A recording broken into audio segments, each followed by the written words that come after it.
Hi, welcome to this course Big Data Analytics with Spark and Python. This is your instructor Kumaran here. I'll be conducting this course across a series of lectures and use cases for you. I hope this course is pretty interesting and useful to you. So what is the course goal? It is to train students to kickstart their journey with big data analytics with Apache Spark with simple explanations and easy to do exercises. The focus here is to keep it simple. Apache Spark is a brand new technology. It is a little complex technology. It doesn't have a lot of literature in terms of books. They're just coming out. Books are coming out. Training material is coming out. And that means that, what we want to do is we want to keep it simple, get you started there so that you are comfortable with working with Spark, comfortable with using all the Spark capabilities and doing analytics and machine learning. That's what we want to get you started on.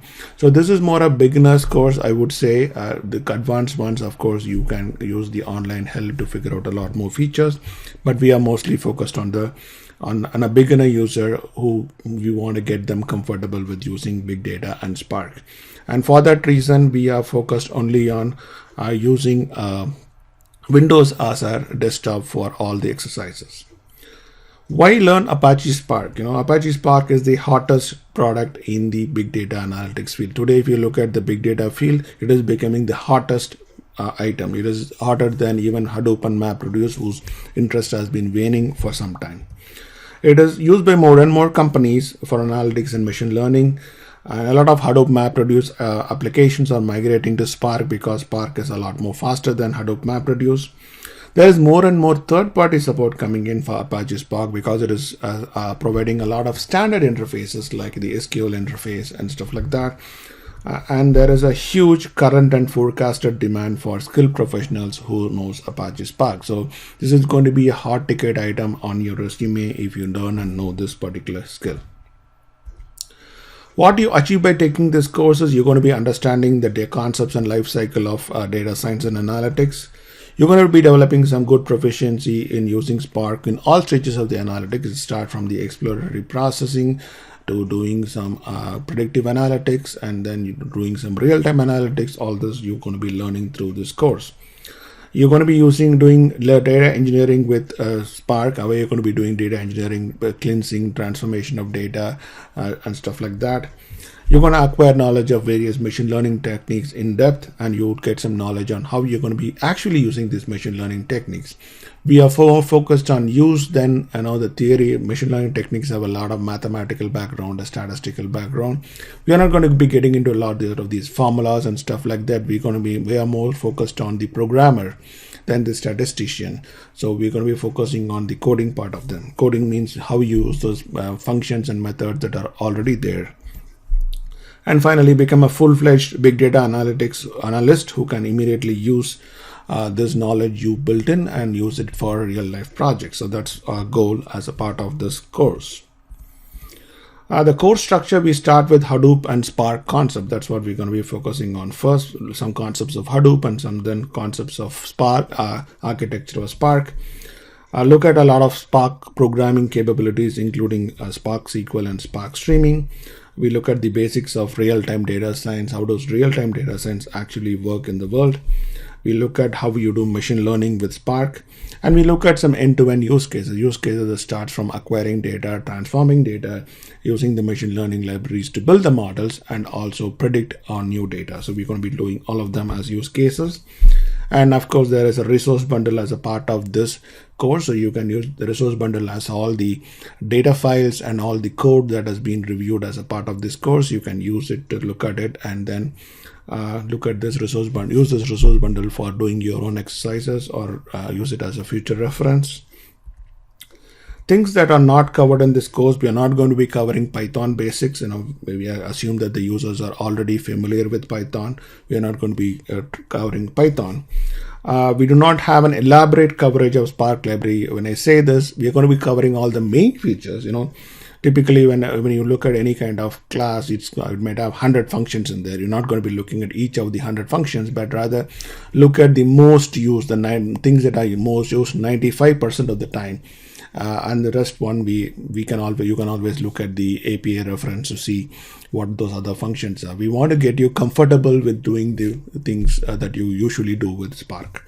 Also, we also want to say that all the examples we are providing here can be are using Microsoft desktop or a Windows desktop.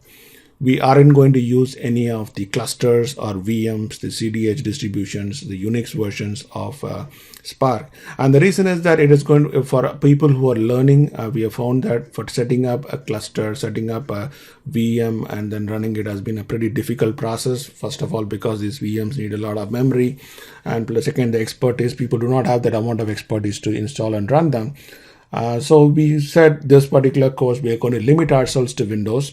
People who are already familiar with using VMs and other things, they would be very comfortable doing the same exact thing, because Spark works exactly the same way between the Unix version and its Windows version. So you can just apply whatever is, every script that you see in the course will run as is on a Unix box also, or a Linux box also. So that shouldn't be a problem, but we are focused on doing this on a Windows setup of people who are not familiar with Linux setups or can comfortably work with Spark and learn that.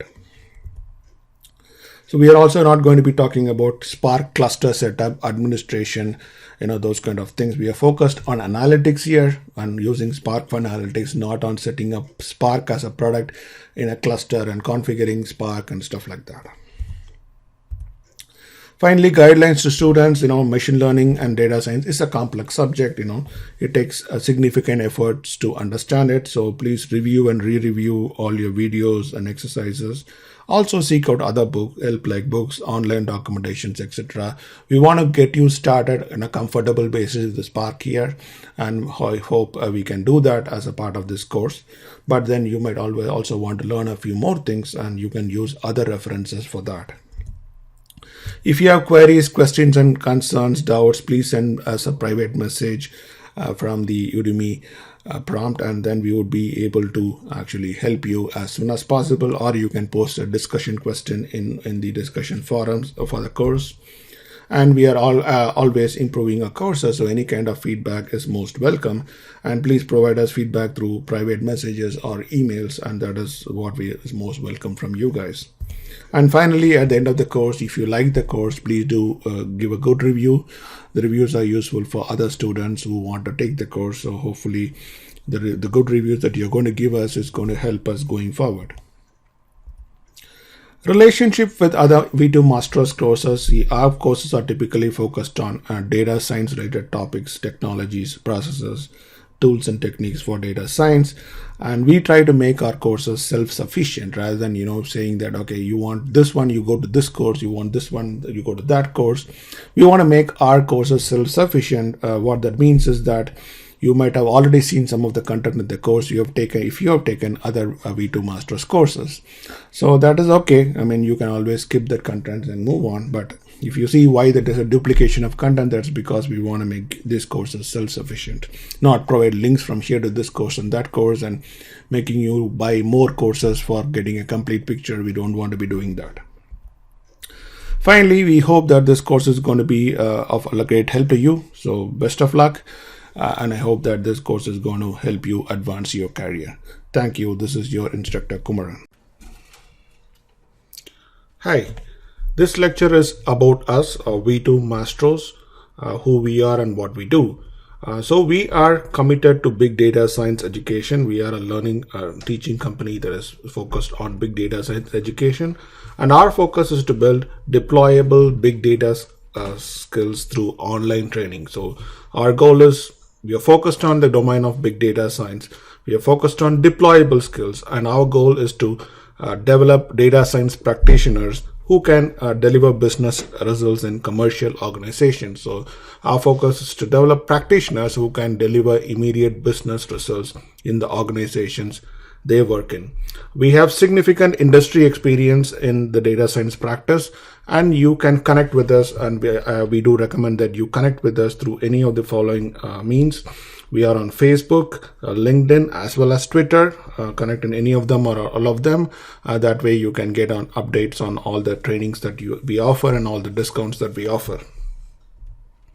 About the instructor, This is me. My name is Kumaran Ponnambalam. I am a seasoned data science and engineering leader with a passion for teaching. I have about 22 years of software development experience, and the experience spans all over data. So it's all about machine learning, big data, databases, cloud, and project management domains.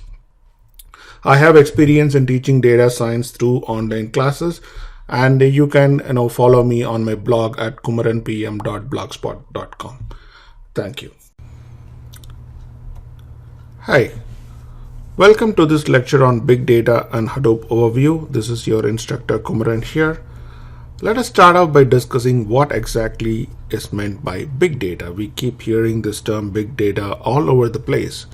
So big data is basically a broad general term that refers to data sets.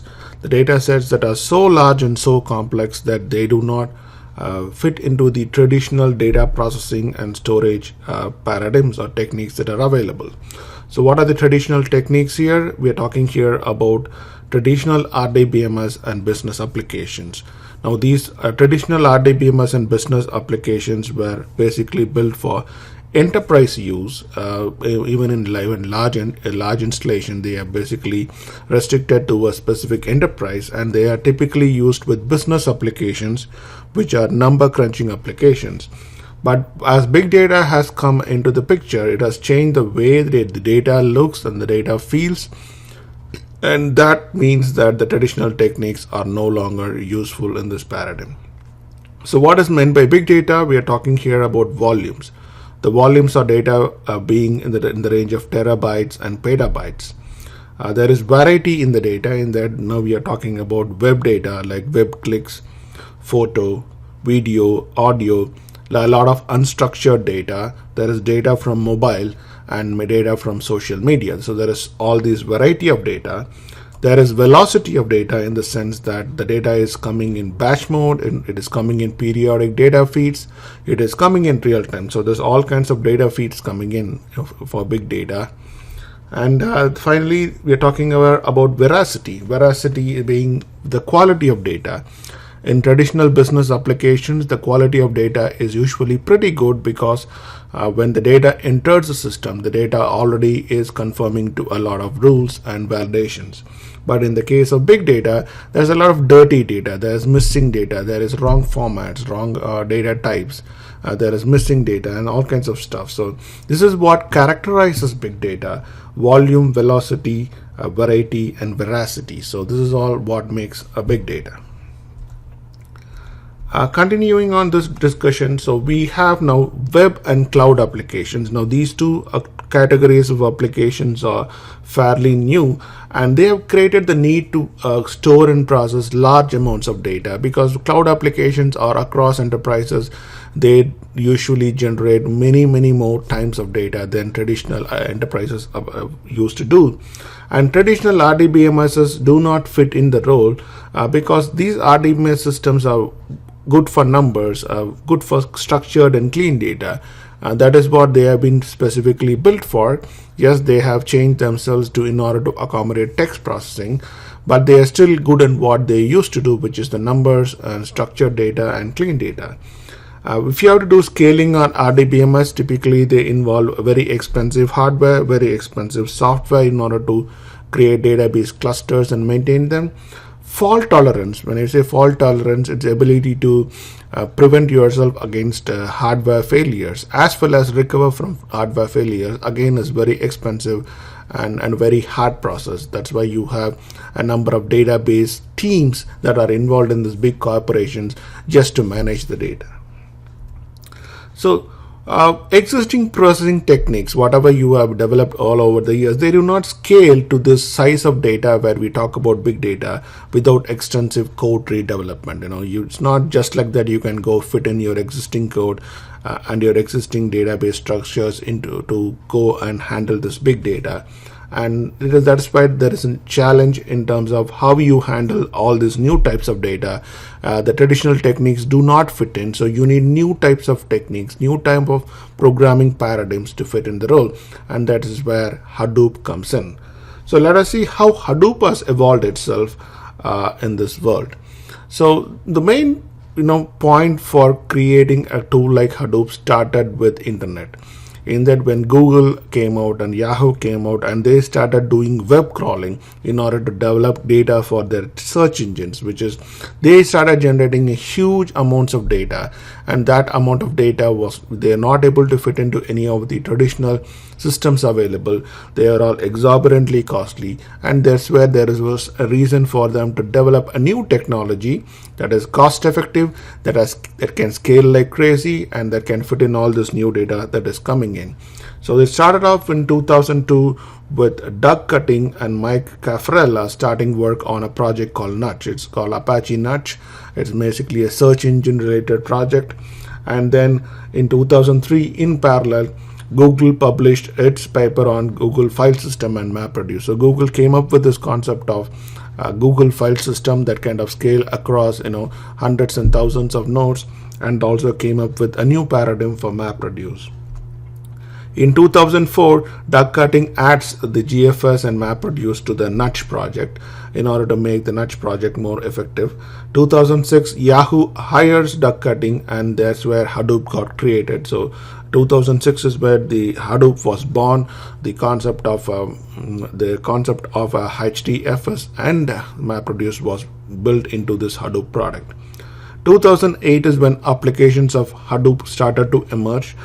Initially, these applications are very limited to the big companies like Google and Yahoo, and then it started slowly spreading on to other companies like Facebook and Twitter and stuff like that. And 2009 is when new companies built on Hadoop. So there are companies whose job is to build products on Hadoop, support products on Hadoop started to emerge. Now you see these companies being very popular, like companies like Cloudera or Hortonworks or Mapr and people like that. And Hadoop and its ecosystem then started to grow and expand. So then it started to grow, it started to expand. There is a lot more adaptation that start coming in.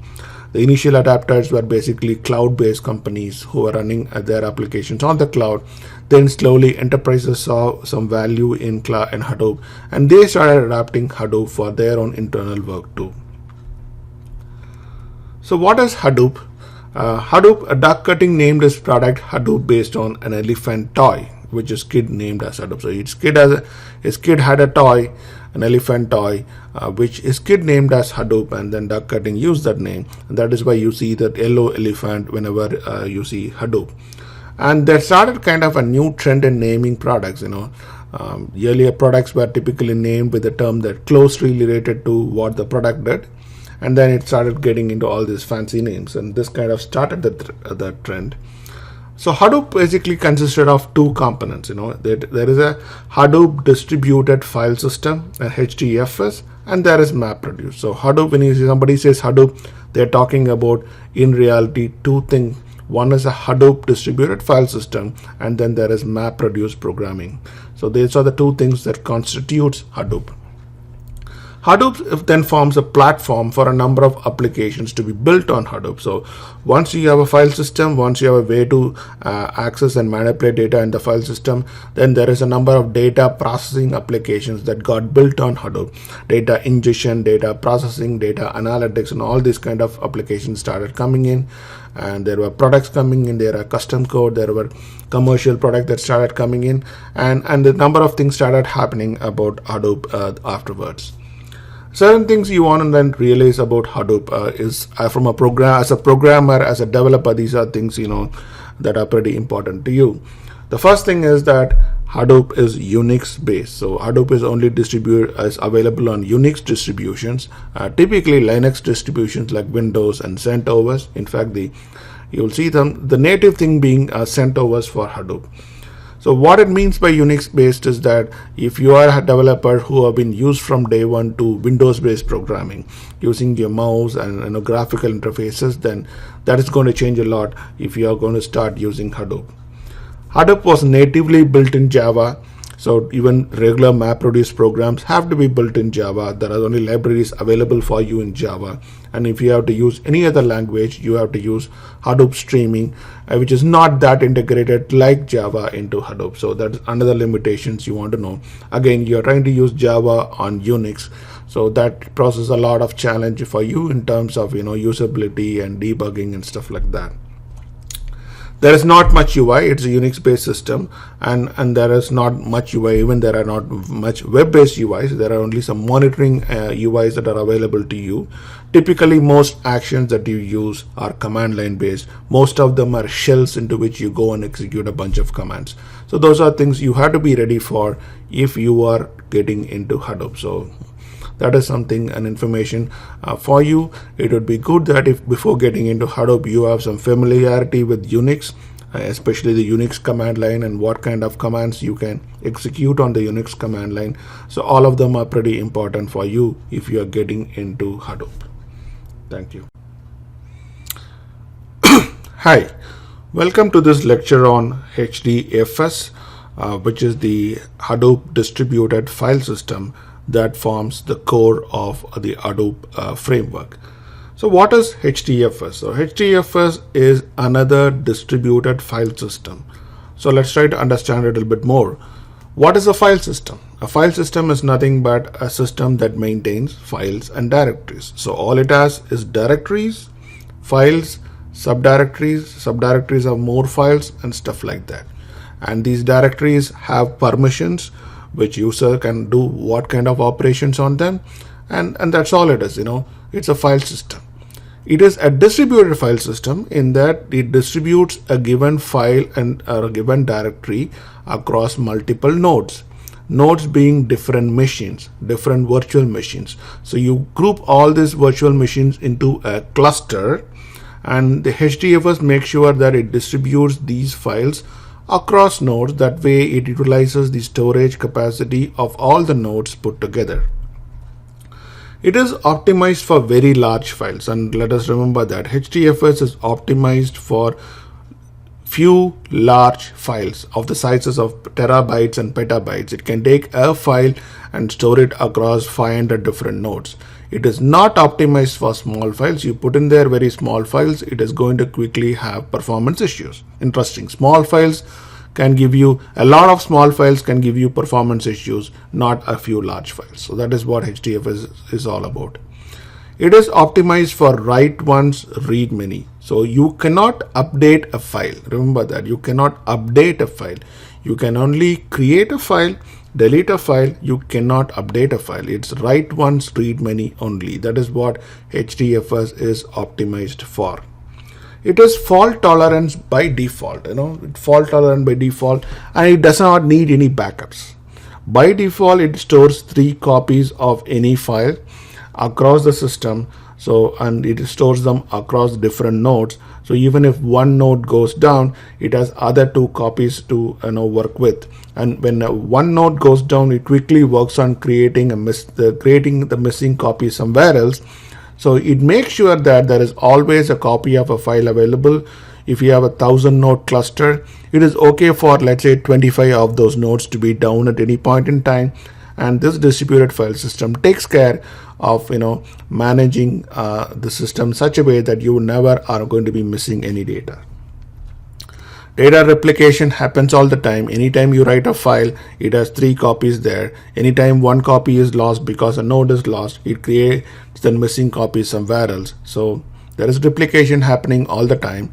It runs on commodity hardware. What is meant by commodity hardware is you do not need any advanced storage networks or advanced file disks and stuff like that. You can buy typical off-the-shelf hardware like Supermicros or stuff like that, and then you can create a cluster across them.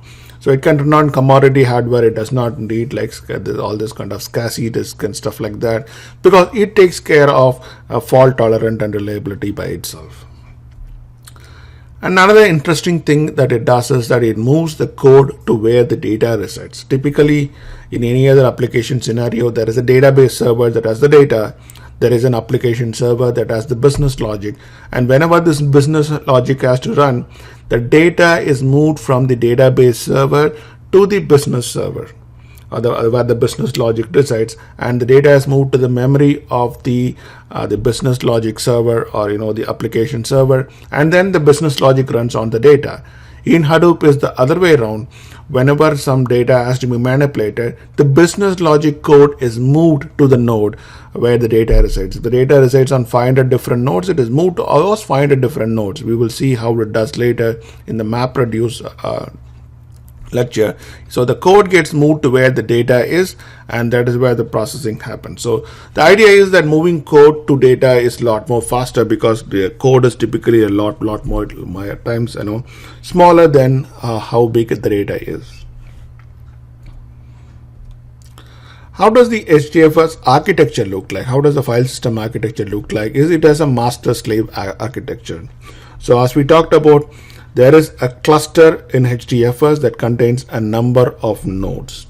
HDFS cluster has a number of nodes being machines, virtual machines, physical machines, whatever they are.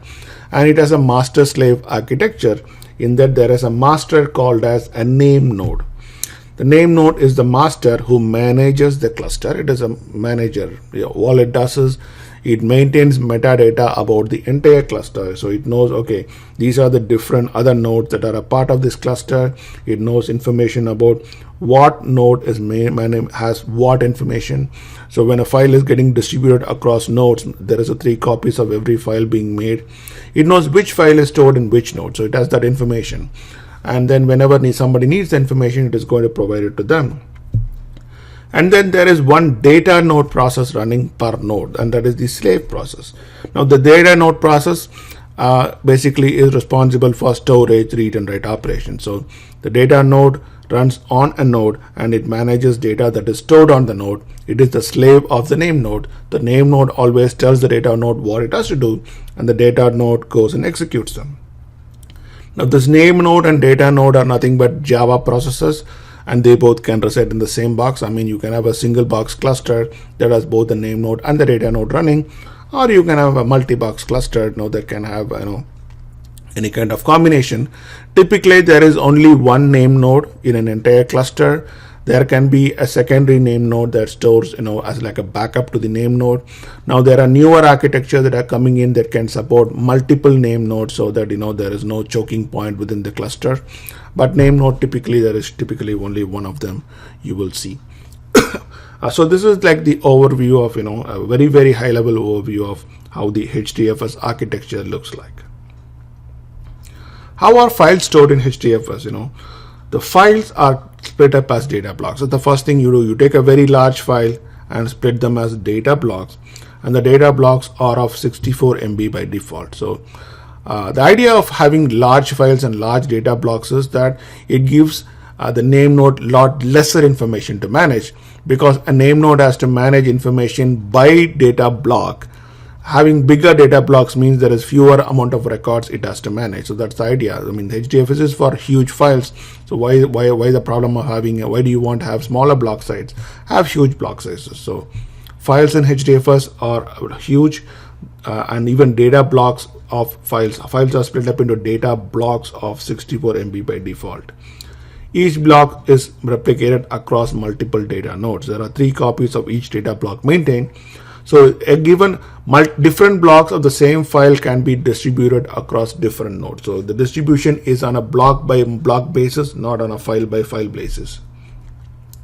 Name node maintains the list of all data blocks that make up the file. So name node is the controller. It has control over which block is which file has what blocks and where these blocks are stored. The information that the data node has is already backed up on the secondary data node. In case the name node loses that information can be acquired from the secondary name node. File writes are only create, no update. So that is something for you to remember. So whenever a file has to be written, the client typically is like the Hadoop command line command. The client contacts the name node and it asks for, okay, I have this file, where do you want me to write it to? And the name node is going to analyze the information that client gives, and it is going to come and give back the client a list of data nodes that it has to write to. Okay, he go and write to these data nodes, and then the client directly writes this data to the data node. So if you're writing to multiple data nodes, it starts writing in parallel. So all these operations can happen in parallel. to different data nodes, to different different data blocks and stuff like that. So client then takes care of the whole thing. I mean, when I say client, it doesn't mean some code that you are going to write. It is an HDFS client, which is nothing but a command line, which again comes as a part of the Hadoop cluster. File reads. Whenever you have to read the file, again, the client contacts the name node for a list of data blocks and locations. It goes and contacts and says, I need to read this file. Give me where the file is located. And the name node comes up with a list of places where it can go and retrieve it from. Even though there are 3 copies of every data block stored, the name node decides which data blocks is this particular client actually going to get based on which nodes are down, which nodes are up, or what kind of load is on each of these data nodes. It decides which copies of a data block should a given client access, and then it gives back information to the client as to these are the data nodes you're going to be going into, and these are the data blocks in the data name in the data node that you're going to be fetching, and then the client directly reads the information from the data nodes. And HDFS storage is what we call as rack aware. Now, what is rack aware is when you have this so many different physical nodes, they are typically housed in racks. If you go look at a data center, you have this rack, a vertical shelf kind of thing into which you have these slabs of nodes being there. And when I say HDFS is rack aware, it knows how many racks are there in the cluster and which machine or which node is sitting in which rack. And why is it rack aware is that it makes sure that a given data block, when it creates those 3 copies of the data blocks, these 3 copies are created on at least 2 racks. So it distributes these data blocks not only across nodes, it also makes sure that they are on different racks. And the idea is that even if a rack goes down, an entire rack goes down, because a given rack typically has a common power supply, a common network router and stuff like that. Even if the entire rack goes down, you have an alternate copy of the file somewhere in another rack that you can access. So that is why HDFS storage is what you call as rack aware. So this is how it is going to look like when you look at an HDFS architecture. There is a name node in the middle that is the controlling center of everything that is happening in the cluster. Now this particular cluster has 5 data nodes, DN1, DN2, DN3, 4 and 5. 5 data nodes spread across rack 1 and rack 2. So there are 2 racks, one rack housing data nodes 1 to 3, the second rack housing data nodes 4 and 5. And how is a file being stored? We have an example. Let's say this file is called my very big file. And let us say this file has 3 blocks, B1, B2 and B3. This might be a pattern in which they are distributed. So block 1 is on node 1, node 2 and node 4. Block 2 is on 1, 3 and 5. And block 3 is on 2, 3 and 4. So what you see is these 3 blocks are distributed across these 5 nodes. And the architecture will make sure that the blocks are distributed across both the racks. So you see that B1 is on both the racks, B2 is on both the racks, and B3 is also on both the racks. And so you see that there is enough distribution happening. So let's say if data node 3, for example, goes down, it has the copy of B2 on another node. It has a copy of B3 also on another node. In fact, it has a copy of B2 and B3 on another rack itself. So that way, you do not lose access to the data. You actually see that it's all distributed. Whenever a client wants any data, the data is always available for you. So how does the client mechanism work? Suppose the client wants to read this my very big file. The client is going to ask the data node and give me the blocks of the file I need to read to. So what the name node might do is typically go look at here and say, okay, this file has 3 blocks, B1, B2 and B3. And where do you want me to pick up the B1, B2 and B3 from? It kind of knows what other loads are happening, what other requests are happening in each of the data nodes, based on which it will pick a data node that is least used. And it also will pick a data node where it can get data in a contiguous fashion. That way the reads are a lot more faster. So it might say, okay, you go to data node 1 and pick up B1 and B2, and then go to data node 2 and then pick up B3. That's what it might say to him. Okay, go to data node 1, pick up B1 and B2, and go to data node 2 and pick up B3. And then the client goes and directly reads this information from this data nodes. This is how HDFS architecture is. This is a really high level overview, a logical overview of how HDFS works. The main advantage, as you can see, is that the data is really distributed. You can create a cluster that has thousands of nodes, and the cluster is always alive in that even if you lose a few data nodes due to any reason, the data is always available. You can go repair the data nodes and put them back in, and it'll automatically become online. So all that is taken care by the software. There is no backup mechanism involved that you need to back up these files at all. These are huge files. They will take a few days to back up, but you don't have to do any backups at all because the distributed architecture takes care of it, and it does not require any expensive hardware to do any of these operations. It can be pretty commodity hardware. It's okay for some data nodes to fail, but there is always backup copies for you. So this is how HDFS looks like. Thank you. Hi, welcome to this lecture on MapReduce and how MapReduce works. This is your instructor Kumaran here. One thing I want to say before starting this lecture is that MapReduce is a fairly new concept, a different programming paradigm. So when you're looking through the lecture, please be patient. Please be patient to walk through this lecture as well as the next lecture on the example for MapReduce for you to get a full understanding of how MapReduce works. You might have to go through the lecture a couple of times before you get the whole picture. So if you're feeling a little lost out, be patient. Once you complete both the lectures, you will get a full view of how MapReduce works. Let us start with what is MapReduce. MapReduce is a new programming paradigm that is built to exploit the parallel nature of HDFS data. So what is this parallel nature of HDFS data? You have HDFS data split across multiple nodes. These nodes are computers. They have their own local processing power in terms of CPUs.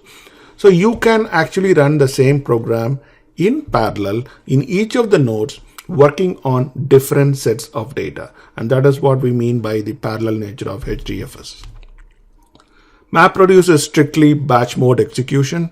It is built for batch mode processing only, where you have huge files that are stored across the whole cluster, and then you have this batch process running for many hours, processing this data and finding your output. MapReduce moves the program code to the data nodes as opposed to data moving to where the program is. We will see later how that one gets done. Multiple MapReduce jobs can be chained. So MapReduce is a strict restriction as to what you can do within a map job and what you can do within a reduce job. So when you're designing a full-fledged solution, you can't do a lot of things willy-nilly. You have to conform to this MapReduce paradigm. But you can chain MapReduce jobs. You have to plan your work in such a way that you have a chained set of MapReduce jobs that takes one input to other to complete your work that you want to achieve. Designing MapReduce job, they do make you think in the MapReduce paradigm, and that is something when you design these jobs, you will see how to design them step by step. What are the components of MapReduce? So MapReduce, for executing MapReduce jobs, there is two components called the job manager and the task manager. We already saw what are the name nodes and the data nodes. Now we have two more Java processes, the job manager and the task manager. The job manager runs on the name node. The job manager is a true manager. It runs on the name node. So whenever a MapReduce job is created, the job manager plans the execution of the job. It decides on what data is required for the job, where this data is located across all these data nodes, and then decides which data nodes to use for a given job. And then it returns this list of data nodes to the client. It returns the results of the MapReduce job to the client. It also then asks the task manager to execute the jobs, wait for the task managers to complete execution. If a task manager fails, then it tries to invoke another task manager to do the same job, collects all the outputs from all the task managers, and then merges the outputs, places it in the output HDFS directory, and then returns the result to the client.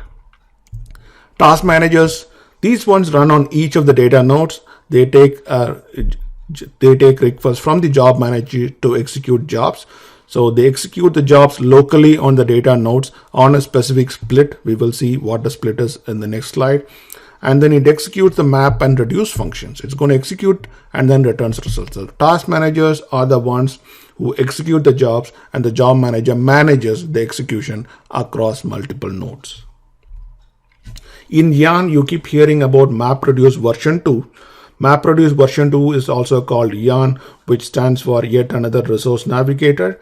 In Yarn, the difference is that the function of the job manager is split across two different processes called application manager and resource manager. So you don't see a job manager there. Instead, you see an application manager and a resource manager. Basically, it is an enhanced form of job management, more robust form of job management, better scaling and stuff like that. Functionality is pretty much the same. It is just more robustness being added to how things are being done here.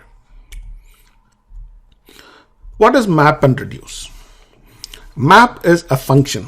It's like a program. In any software program, there is a function that takes as input some input values and outputs and some output. So that is our normal function. So you write what is called a map function, and that map function takes as input one line of the file at a time. So the map function is called repeatedly once for every line in the input file. The map function is called. So it's job of the map function to do whatever it wants to that file, particular line of file, and then it outputs a bunch of keys and values. So it takes as input one line at a time and then outputs a set of keys and values. The reduce function is again a function, and again the input that it gets is key at a time, one key at a time, one key and a set of values for that key.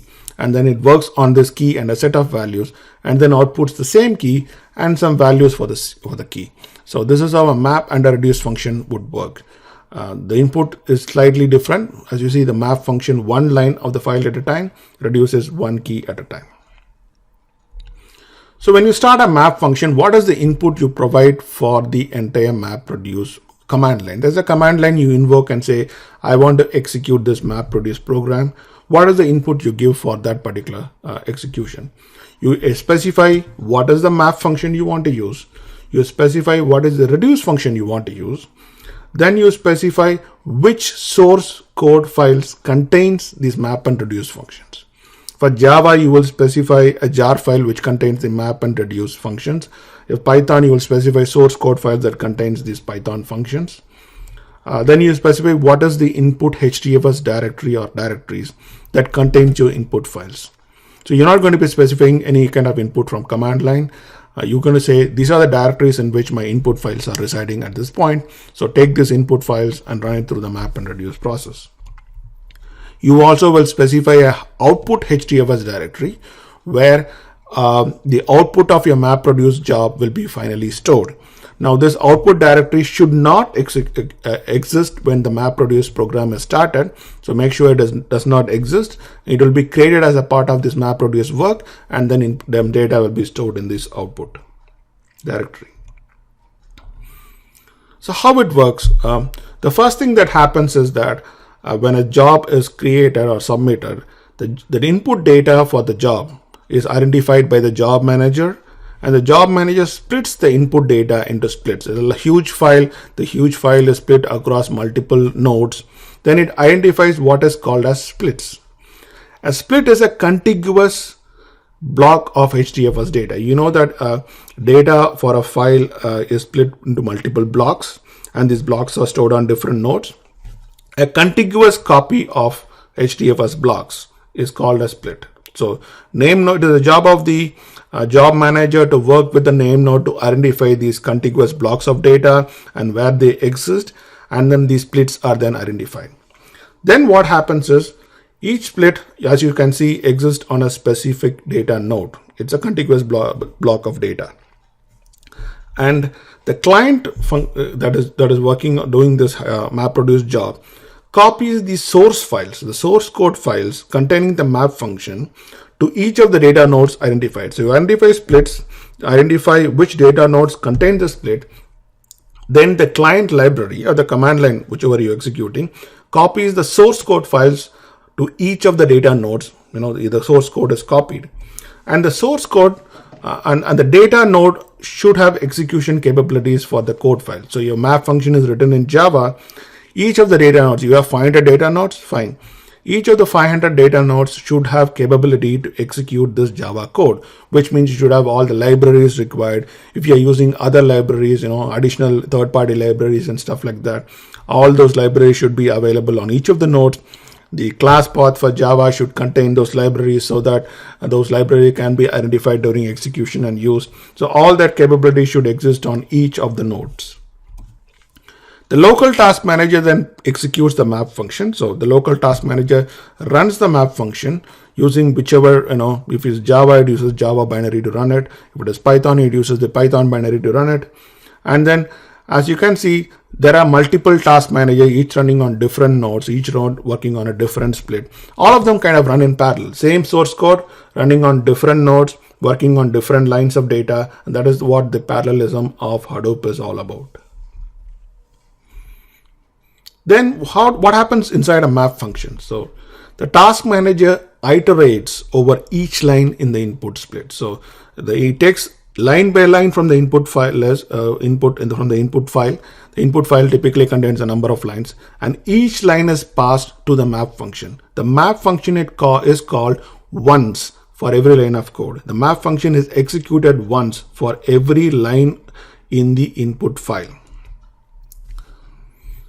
The line is of text format, so it's basic free-form text. Typically, the data is in tab-separated values or comma-separated values or something like that. It is the responsibility of the map function to interpret that line. So you have a text line that is coming in. It is the job of the map function to interpret what data is in the file. It is the job of this function to say, okay, my file is comma separated, so split the whole line into comma separated values, then extract keys, extract values, do some value conversions from string to integer, string to float, do all this processing. All that is the responsibility of the map function.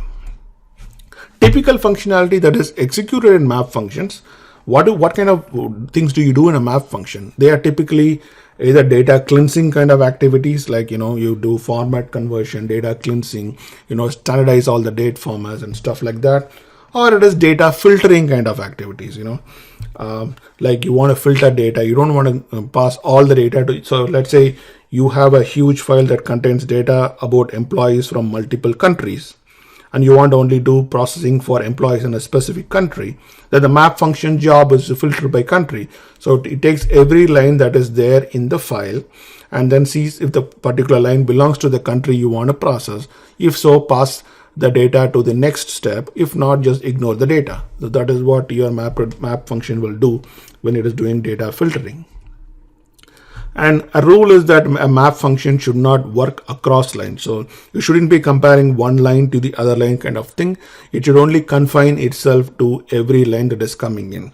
Because your data is going to be working across multiple nodes, you can't really try to look across lines because each code execution is only working on a subset of lines. So you can't create like memory structures where you can keep track of what lines are there, at doing some summarization and stuff like that.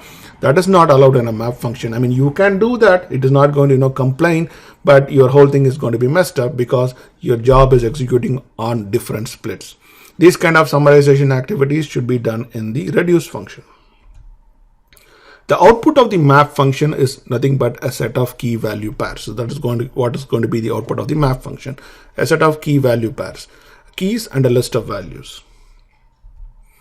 And each run can output the same key any number of times. So the same key can come out as an output any number of times that as the process runs. The next step in the map reduce process is what we call as the merge and sort step. So the merge and sort step is done by Hadoop itself. You don't write any specific code for it. So what is this merge and sort step? The output of all the map functions from different nodes. So each data node is going to be generating its own list of key value pairs. So all these key value pairs coming from maybe 500 different nodes are taken and merged together. So the same key actually can come from multiple nodes. So there's no limitation on where a key can come from. And once the data is merged, the data is then sorted by the key. The user identified key, the data is fully sorted. So the same key can occur any number of times. And the data is transformed in such a way that, so you take this list of keys, the same key, the different values for the same key, you convert that into another format where the key only occurs once, and all the values you saw in the original list becomes a list of values. Instead of having different lines, suppose there are 10 lines for the same key, you just reduce it to one line where the key only occurs as a key, and the values, all the 10 values in there becomes like a list, a comma separated list of values for the same key. So we have some examples. You will see how exactly that will look like. This key value list, key comma value list, the list of values, becomes an input to the reduce function now. So the reduce function is going to get this key and a list of values. Now, how the reduce function works? Typically, there is only one reduce function that you will have in your execution. We will see how multiple reduce functions can be used. Input to the reduce function is the key and the list of values that is coming out of the merge and sort process. So that is going to be the input, and the reduce function is going to be called once for every key. It is going to be called once for every key, and for every call you get the key and the list of values for that key. And then it is the job of the reduce function to do whatever it wants to do for that key and the list of values. Typical activities you do within the particular reduce function is things like summarization. You want to summarize your data. You want to do some data analytics. You want to do some joins. These kind of activities can happen within a reduce function. A reduce function can work across multiple keys. There's only one reduce function. You can try to summarize things across keys and stuff like that. You can actually use multiple reduce functions if your operations are limited to within the key.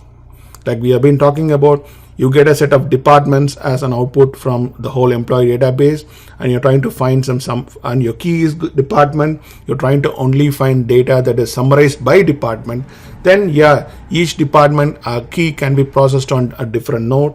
Then you can have multiple reducer process.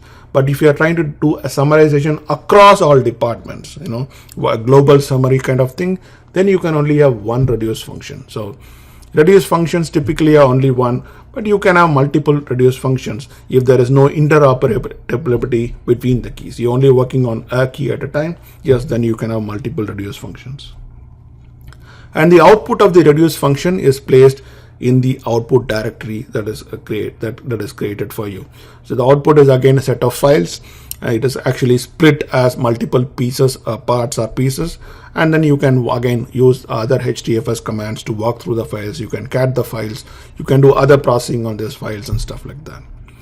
Just to summarize, here is our pictorial view of what happens. The data is split into different splits, each split having on a different node. Then you copy the map function to each of the nodes. The map function is executed on the split, on the corresponding split on each of the node. The output of the map function is keys and values. These keys and values from different nodes are then collected by Hadoop and then merged and sorted. The merged and sorted data then becomes the input to the reduce function, and then the reduce function is then produces the result of the whole processing. So this is how the overall MapReduce works. In the next lecture, we are going to be seeing an example for MapReduce execution. Hi, welcome to this example for MapReduce programming. We're going to use a small demonstration here to show how MapReduce will work. The input to this program is a small file. We're using a small file because we of course want to run it as quickly as possible. The input to this MapReduce program is a file that has data like this. It has data about soccer games. So every line that you have is about one soccer game. So in each of the line you see there is a game ID, date on which the game happened, the total number of goals in a game, and then who actually scored the goal. So there are on 23/5/15 there are there is a match that happened. There were 3 goals scored, and then Ben scored 2 goals and Tom scored 1 goal. So each line is about a game. Now the goal of the entire MapReduce program is to find the total number of goals scored by player. So how many goals did each of the player got it. So obviously the moment you look at by player, then player obviously becomes the key on which you want to design your MapReduce program. So how does this MapReduce program flow will look like? Let us go and look at the flow here. So the same file which had information about, let us say, the 6 games, let us assume that it is split into 3 splits, each split having 2 lines. of course, it is going to have a lot more lines than that, but for simplicity reasons here, we're just focusing on only 2 lines. 2 lines per node. So there are 2 lines here, there are 2 lines here, there are 2 lines here. And then the map program is going to take this as an input. These 2 lines as an input is going to go line by line. What it is going to do is it is going to write each line of code and it's going to output a key and a value. So it's going to go and read this particular line that you see here, and then it is going to output Ben 2 and Tom 1. Then it is going to read this line and just going to be outputting Mike 1. So it's just going to reading this, and this is the output: Ben, 2, Tom, 1, Mike, 1. And here in node 2, as you can see, it is reading each line and outputting the person and the number of goals they scored in that match. So you will see that the same key is repeated again. So Ben gets 1 here, Ben gets 1 here, because Ben scored 1 goal in this 19th game. He scored again in the 20th game. So it's just going to be reading this file and outputting the player and the number of goals they scored. And the same happens in node 3. So when the merge and sort happens, what happens is these 3 sets of lines are then merged together. And as you can see, the same key is repeated multiple times. Like Ben is occurring here, here, and here. Mike is occurring here, here, and there are 4 places Mike is occurring. The key is consolidated. So you take the key and all the values for the key then becomes the list of values. Let's say Ben here. Ben is 2 here. Ben is 1 here. Ben is 1 here. So Ben, then the list of values become 2, 1, 1. So you take the key and collect all the values we find for this particular key from all the output of this map programs and consolidate it like this. So you have keys and you have a list of values for the key. So this is done for you by Hadoop. Now once this happens, then you pass this as an input to the reduce program. The reduce program is going to get 1 line at a time. So Ben is going to be coming first, and then Mike, and then Tom. And for each line, the reduce program can do anything we want. But given that the goal of this program is to compute total number of goals, it is going to just take each key. It is going to go look at the list of values for that key and then just add it up and then output the final result. So it's just going to be taking the key and the list of values.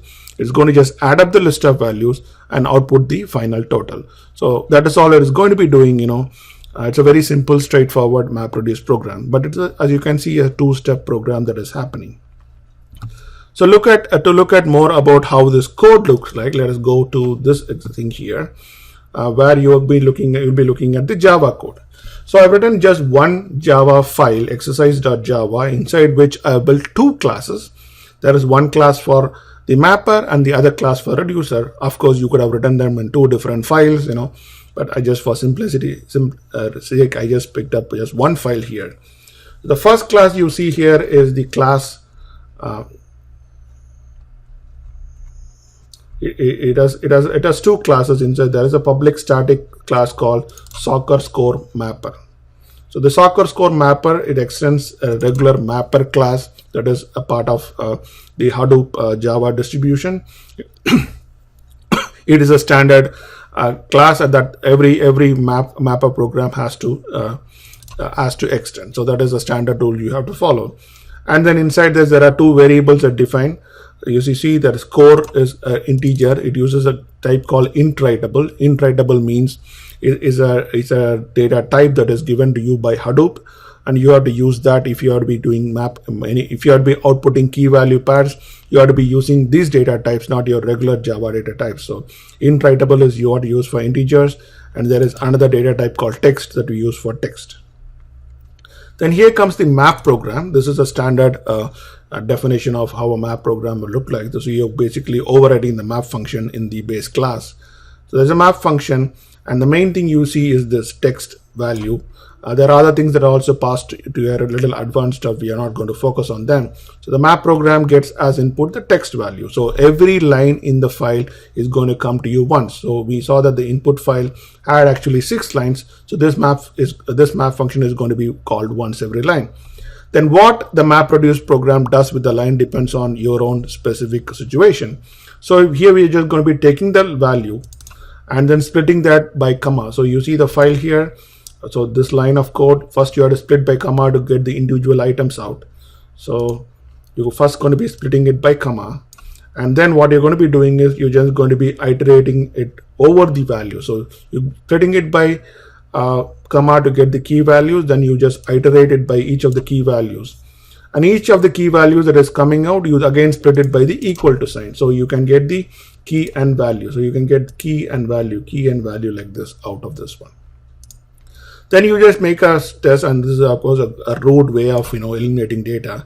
So I'm just going to be ignoring the values if the key is game or date or goals. So if you go back to the scorecard here, if it is game or date or goals, I'm just going to ignore them. A crude way of ignoring it, but it's a simple example, so I'm just ignoring them.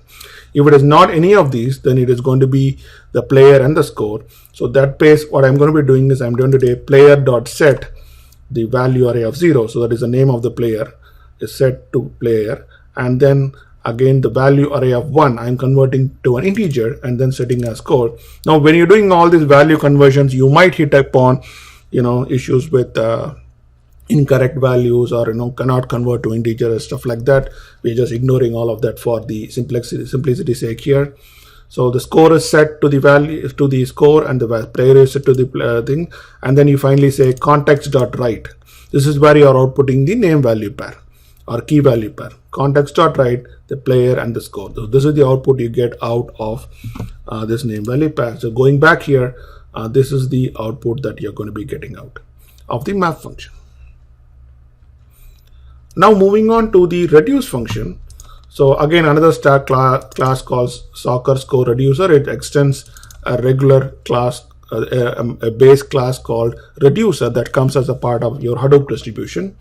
And there is a function called reduce that you have to override. So this reduce function, as you can see, gets as input a text key. So it gets a key as a text and an iterable list of values. So this gets a list of values, so keys and list of values and a context. And then it is up to you to do what you want with these values. In this case, all we are going to be doing is finding the total of these values. So we just initialize this value total, then iterate over individual values, iterate over these individual values, and then as the values come up, keep adding them to the total. That's all you would just do. Iterate over the values and then keep adding them to the total. And then finally, once you have iterated and found the total scores for the player, then do a context.write the key and the values. Now this is going to be with the player and the list of values for the player. So going back to the example, the reduce function is going to be taking this kind of an input, when 2, 1, 1 and stuff like that, and output the total value. Okay, and then there is the regular job configuration. This is the overall job configuration which you do is you have this public static void main. The main program, you create this configuration object and the job object, and then you basically do a set of settings. Like you set first of all, what is my jar? The jar is exercise.class. Then you set your mapper. What is my mapper? This is the soccer score mapper. What is my reducer? It is soccer score reducer. What is my output key class? What is the class of the key? And what is the class of the value? The key is going to be text. The value is going to be integer. So we know that the text is basically representing the player name, integer is the actual score. Then you're going to be adding the input path and the output path. Where is the input data going to be coming from and where is the output going to be going to? And for that, I'm going to be using my command line arguments. When I call my program, I'll be passing the input directory where my data is sitting as a part of the input path, and the output is again passed as a command line value. Then I simply do a system.exit job.wait for completion. Now this example file is available for you as a part of the resource bundle. So are all the shell scripts associated with this. So this is your overall class file that you would be using. And once you have that, how do you compile this program? For compiling, again, you use this command. This is a shell script that we built for compilation purposes. Make sure in the class path, this particular the jar file exists. This is all the libraries that are required for writing a Java MapReduce program. And then you say the exercise Java, which is my input file. This is going to create you a bunch of class files as an output for you. Then you do this jar cvr to create this exercise.jar file. Basically, zip up all the class files that you get into a jar file using this command. So this is your compilation, compile.sh command. Then how do you execute it? So executing, again, this is the things you have to do. You first add something to the class path. For the class path, you're going to be adding these few files that are available as a part of your Hadoop distribution. So given that you're using a cloud or a VM, these files are already available to you in these places. The input data for this example is sitting actually in this directory called data. So we begin the exec.sh by just outputting what is sitting as an input for your particular data. So Hadoop fs minus cat data / star, which means it is going to just output your input. Then it is going to just go and start the MapReduce program. Before starting the MapReduce program, I'm just going to delete the output directory if it already exists. Again, another command, Hadoop fs command rm -r is going to be delete the output directory if it already exists. Then this is how we execute the MapReduce program. I'm just going to be calling Hadoop. Then I'm going to be setting a parameter called jar, saying the input file is going to be a jar file. And for that, the exercise.jar file that I built is passed as a parameter. And then the next parameter is what class within the exercise.jar contains the main class for me, that is the exercise class. And what are the inputs to the exercise class? This first input is the input directory, which is the data directory. And the second is the output directory, which is called output. So this command is go and execute the entire MapReduce program for you. And finally, when it is complete, I'm just going to output this MapReduce output, And then finally, I'm going to be just doing a cat of the output directory. There is a thing called part -r-r-000. This is how the output directory is created. It creates these files in this particular name format. Basically, the files are split as, I think, 1024 MB or something like that for easy management purposes and easy splitting purposes. And then you can just cat the files using this command pretty simply. So once I have all the shell scripts, currently I'm having Windows to do all of these, create all of these, but I'm going to be executing it on Unix. So let's go to and do my VM.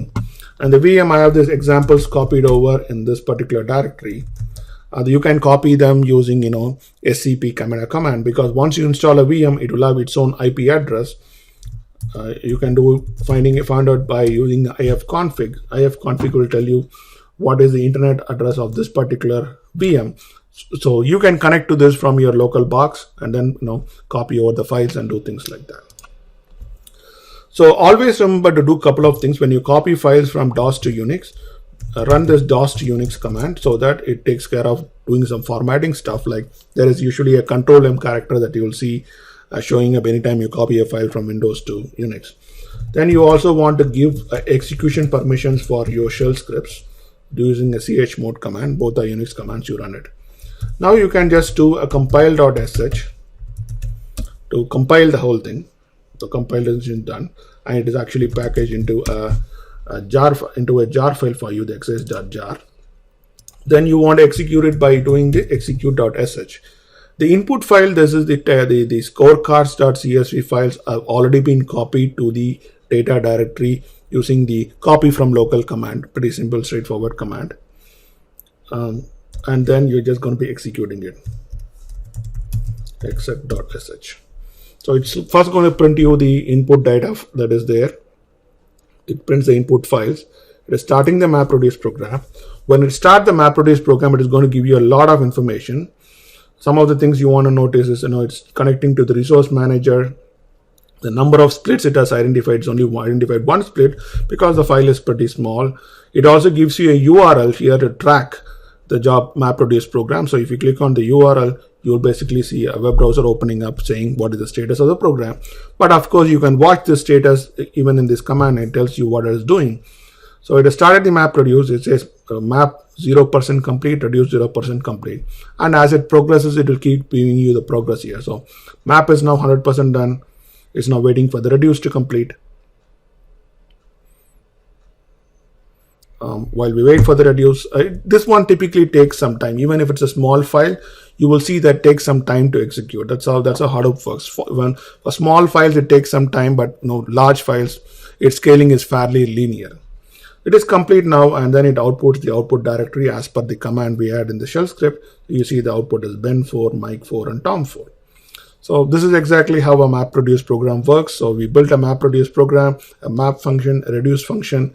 We compiled it and then we executed it, and the output is currently available to you in this output directory, which we just outputted using the command. So once again, please go and review the files. These files are available in your resource folder, in your resource bundle. So please review the files and get to know more about how these files work. We are not concentrating a lot. This is just a simple example for MapReduce to give you an overview of how MapReduce works. I hope this lecture has been pretty useful to you. Hi, welcome to this lecture on the Hadoop Stack. This is your instructor Kumaran here.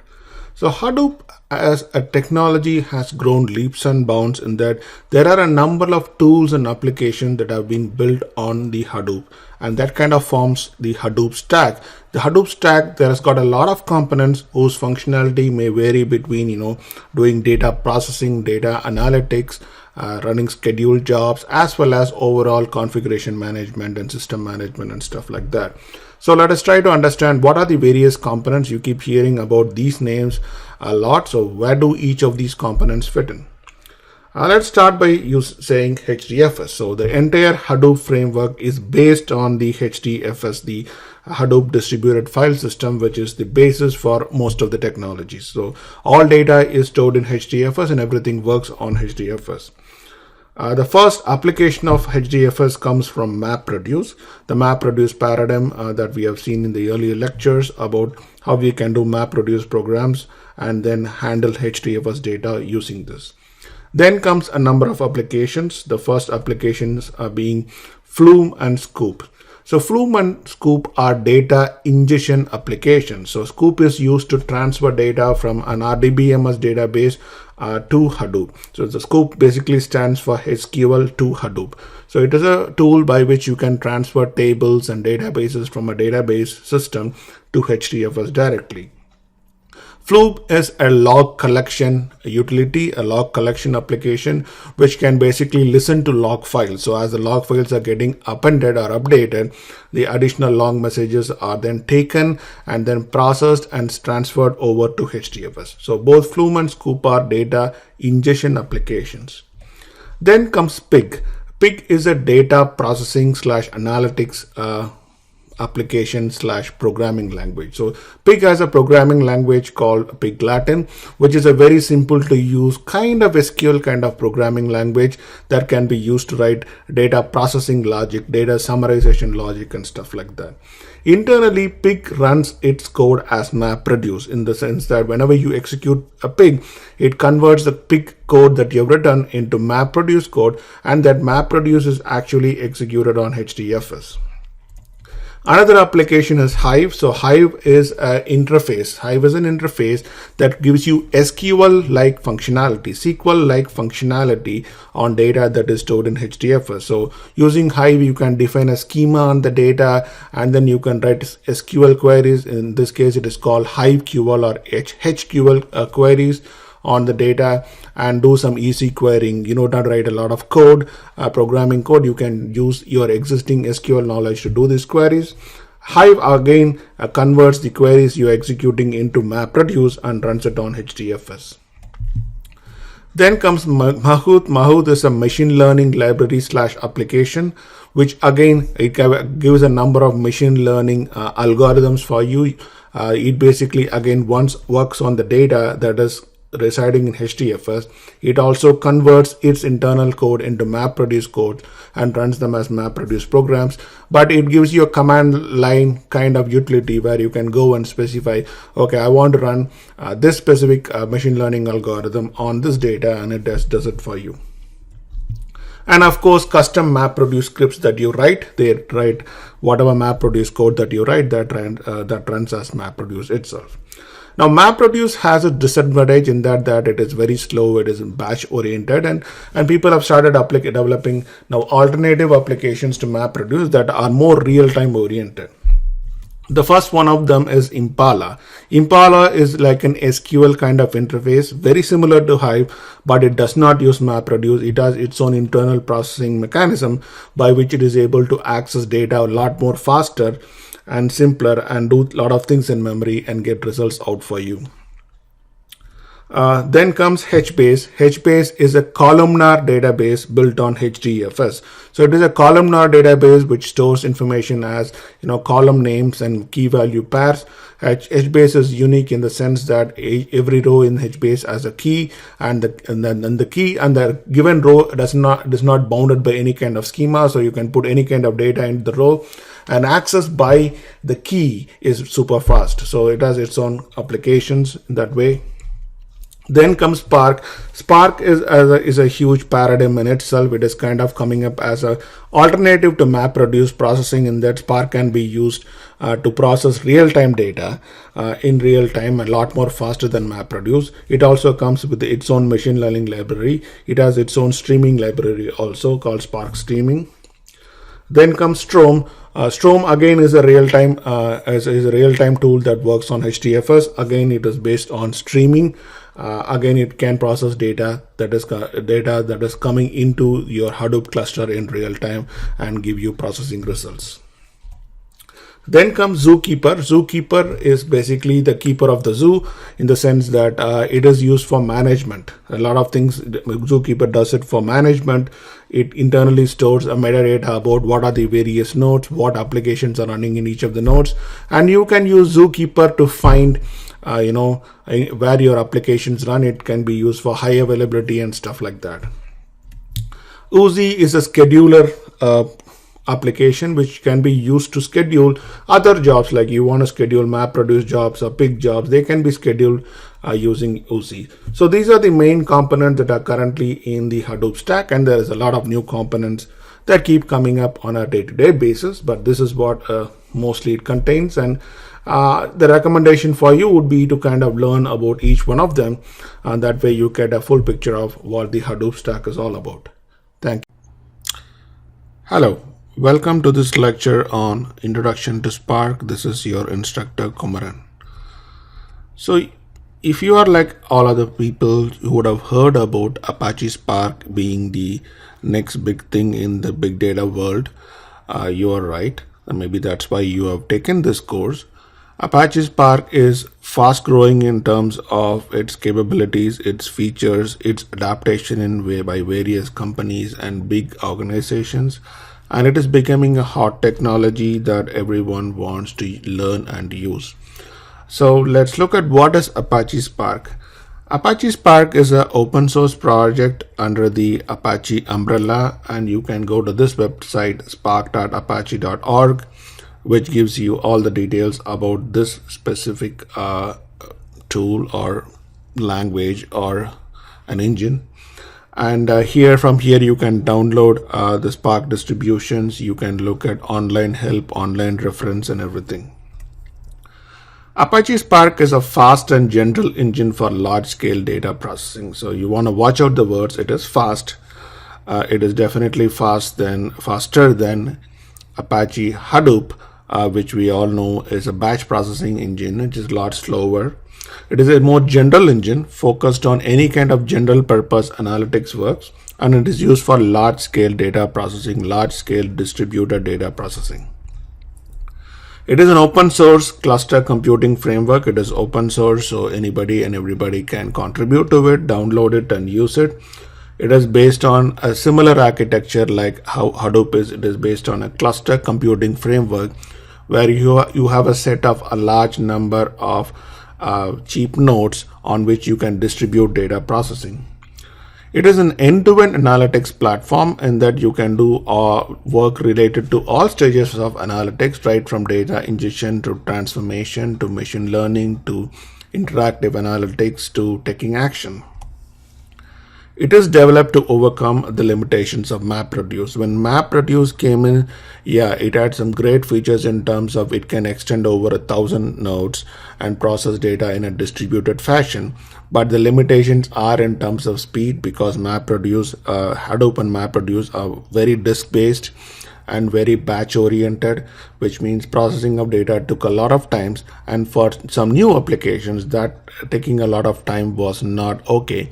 The people wanted results faster, so they went for an alternative technology or architecture which is provided by Hadoop Spark, which can process data more in real time as compared to Apache Hadoop and MapReduce. It can run from a single desktop to a huge cluster. So that's another great advantage of Spark. It can actually run on a single Windows desktop or laptop, which is what you will be using in most of this course, where you would install Apache Hadoop on your Windows desktop and try out the exercise and stuff.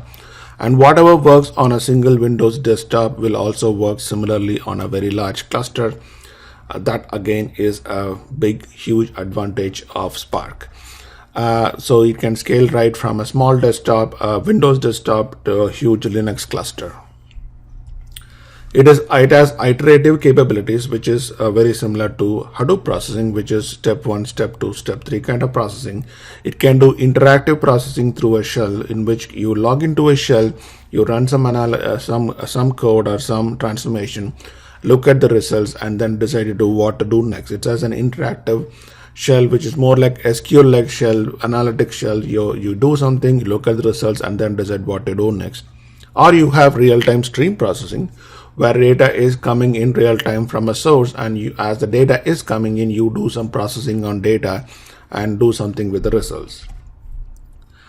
Another big advantage of Apache Spark is its amazing support for a number of languages. So you can do Apache Spark work with Scala, Python, or Java. And the most important thing is all these language interfaces work exactly the same way. The same commands, the same functions and libraries are available in exactly the same way in each of these languages. So you can choose a language which is easy for you, which you already know, and you can use Apache Spark that way. Apache Spark is written internally in Scala. Scala is something built on Java, but all these interfaces work exactly the same way.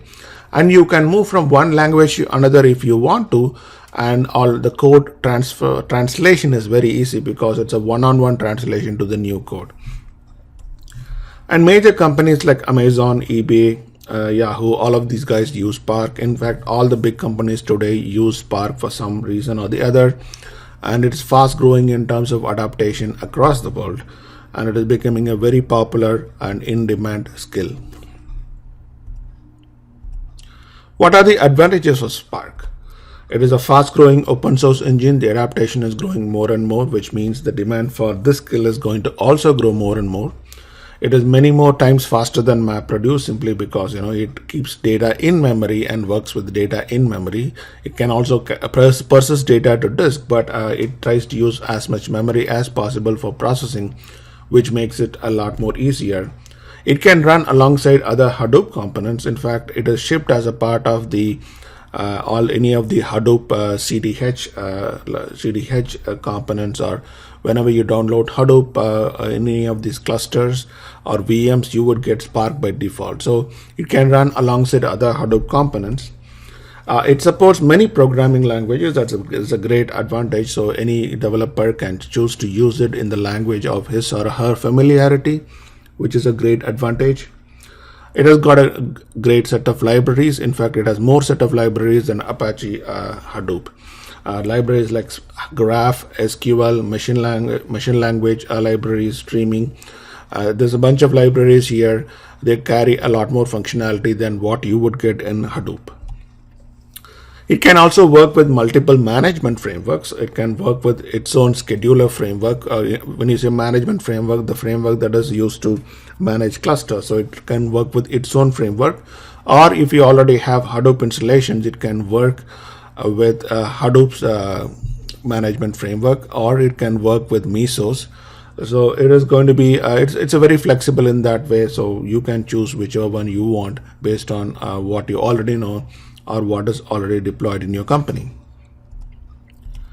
What are the Spark use cases? The Spark use cases, there is an extensive set of use cases for Spark as compared to Hadoop. So you can do data integration and ETL, which is extract, transform, load, which is the typical Hadoop use case. And here you can use Spark for the same purpose. It will be actually a lot more faster. You can do for interactive analytics using the Spark shell. You can do high performance batch computations. So you can utilize the memory available across your cluster and do high performance batch computations. Machine learning and advanced analytics. Spark has an extensive set of machine learning libraries. Into support for algorithms is getting bigger and bigger by the day. And the use of these algorithms is pretty simple, straightforward, and similar, which means that you can quickly move from one algorithm to another without having to do much of a learning or much of a source code change. And you have real-time stream processing, which is data as it comes from a real-time source, from like a socket or a log files coming in from a system, from a web server or a Twitter feed. And as the data is being created, you can quickly process this data and come up with some results and actions. What are some examples where Spark is being used today, which has a lot more usages? One is credit card fraud detection. So when somebody is swiping a credit card at some point of sale, you want to look at the data about the credit card and check if this credit card is currently being not used by the owner and somebody has stolen the credit card and trying to do some fraud. So you want to do that in real time. And how can you do that in real time is you need to have stream processing. And that is where Apache Spark comes into picture. When credit card fraud, the number of places, let's say you take somebody like Visa or MasterCard, and at any point in time, so many millions of people are kind of swiping their card across the world, and you want to get all this data and process in real time. You need a huge computing cluster. You need a software that supports it, where you can look at the data that is coming in for that card and use some machine learning capabilities to take that and then try to figure out whether the card is being used in a proper way or somebody has stolen the card. The same applies to network detection. When somebody is coming into your network, you want to make sure that there is no intrusion kind of work going on. Somebody unauthorized is trying to access your network. Again, similar things where you'll be looking at the web logs, the access logs from your web servers, and seeing if somebody is trying to do something that is some kind of malware kind of function, or somebody is trying to intrude into your network without authorization. The third is advertisement targeting. When some customer is browsing through your website, you want to look at something about the customer, either the customer attributes or what kind of links he has clicked, or maybe analyze his his browser's cache to see if you can find any useful information, and use it to decide upon what kind of advertisements you want to target for the customer. So that again is a real-time use case that you might want to use Spark for. So there's a lot of use cases, and all the things I've listed here are have big use cases. Actually, there's a very general purpose use case. Almost everybody is trying to do something like this. Fraud detection or advertisement targeting or customer analytics is something everybody is trying to do today, and Spark is a great tool to do that. What is a Spark typical workflow? The Spark typical workflow starts with loading from a data source. You're getting data from a source, and Spark supports a lot of data sources, from HDFS to cloud sources to real-time data sources. Then you are going to transform data. So you have to filter data, clean data, join data, enhance data. You do a lot of those kind of stuff. Then you store data, maybe in memory when HDFS and NoSQL data syncs. You do some interactive analytics either through shells or Spark SQL or third-party tools. One of the good things about Spark is that it supports JDBC interface, which means third-party tools which support JDBC. In fact, a lot of tools support JDBC, not any of the new NoSQL kind of paradigm. So having a JDBC interface to Spark makes these two, and also support for Spark SQL, makes it easy for these third-party tools to integrate with Spark and provide the same kind of analytics. And machine learning, you can do machine learning in real time on the data that is coming in, and based on all the discovery you make, you want to take some action in terms of okay, this is what I found about this customer browsing, and so this is what I want to do now, is to go and give him this advertisement, or go and make this offer, or offer him chat, all kinds of stuff. So one thing you want to notice, there is an online reference for Spark at this location called spark.apache.org. Spark being a very new contender in the space, you wouldn't see elaborate books on Spark. Spark itself is evolving a lot. The content itself is changing. So the best place for you to go look for reference is the sparkapache.org. Here you will find programming guides as well as API references. What you will see in these programming guides is mostly general information and not a lot of code samples. If you go to the API guides, again, it gives you the API syntax, and it's basically a regular Java doc kind of a document in the reference API. Again, you won't find a lot of very descriptive examples or end-to-end use cases that way, but it is still a great reference for you to look up whenever you have trouble. And of course, I don't have to say this, but anytime you get into any kind of trouble with Spark in terms of its syntax and questions, do use Google to Google around. There's a lot of help on the means a lot of people are putting in queries and answering queries about Spark across the web. So that is something you can use to find answers to your questions. So do use both of them a lot. That would help you to learn Spark. Also keep a regular tab on this Spark Apache org, because every time there's a new version of Spark coming up, there are new features being added, new libraries being added. So keep a watch on this one for anything new that is coming up. I hope this lecture has been pretty helpful to you. Thank you. Hi, welcome to this lecture on Spark architecture. This could be the most important lecture in this entire course, so please pay more attention to it, and if required, you just go back and forth, read it, go through it multiple times to understand how Spark really works, because if you are going to a job interview, there could be a lot of questions that might come up from this lecture. So let's first look at how the Spark framework is. Spark framework, when we say how is the Spark built and what kind of ecosystem it has and what kind of features it has and what kind of interfaces it supports. So Spark is a general purpose computing engine. It is a software, it is program, whatever you want to call it, and it comes with a bunch of libraries and interfaces. So what are they? At the core of Spark is the Spark engine. The Spark engine is the one that is actually executing any code that you do. The main function of the Spark core is to take data and then split up the data across multiple clusters, perform the operations you have asked it to perform, and then return back the result.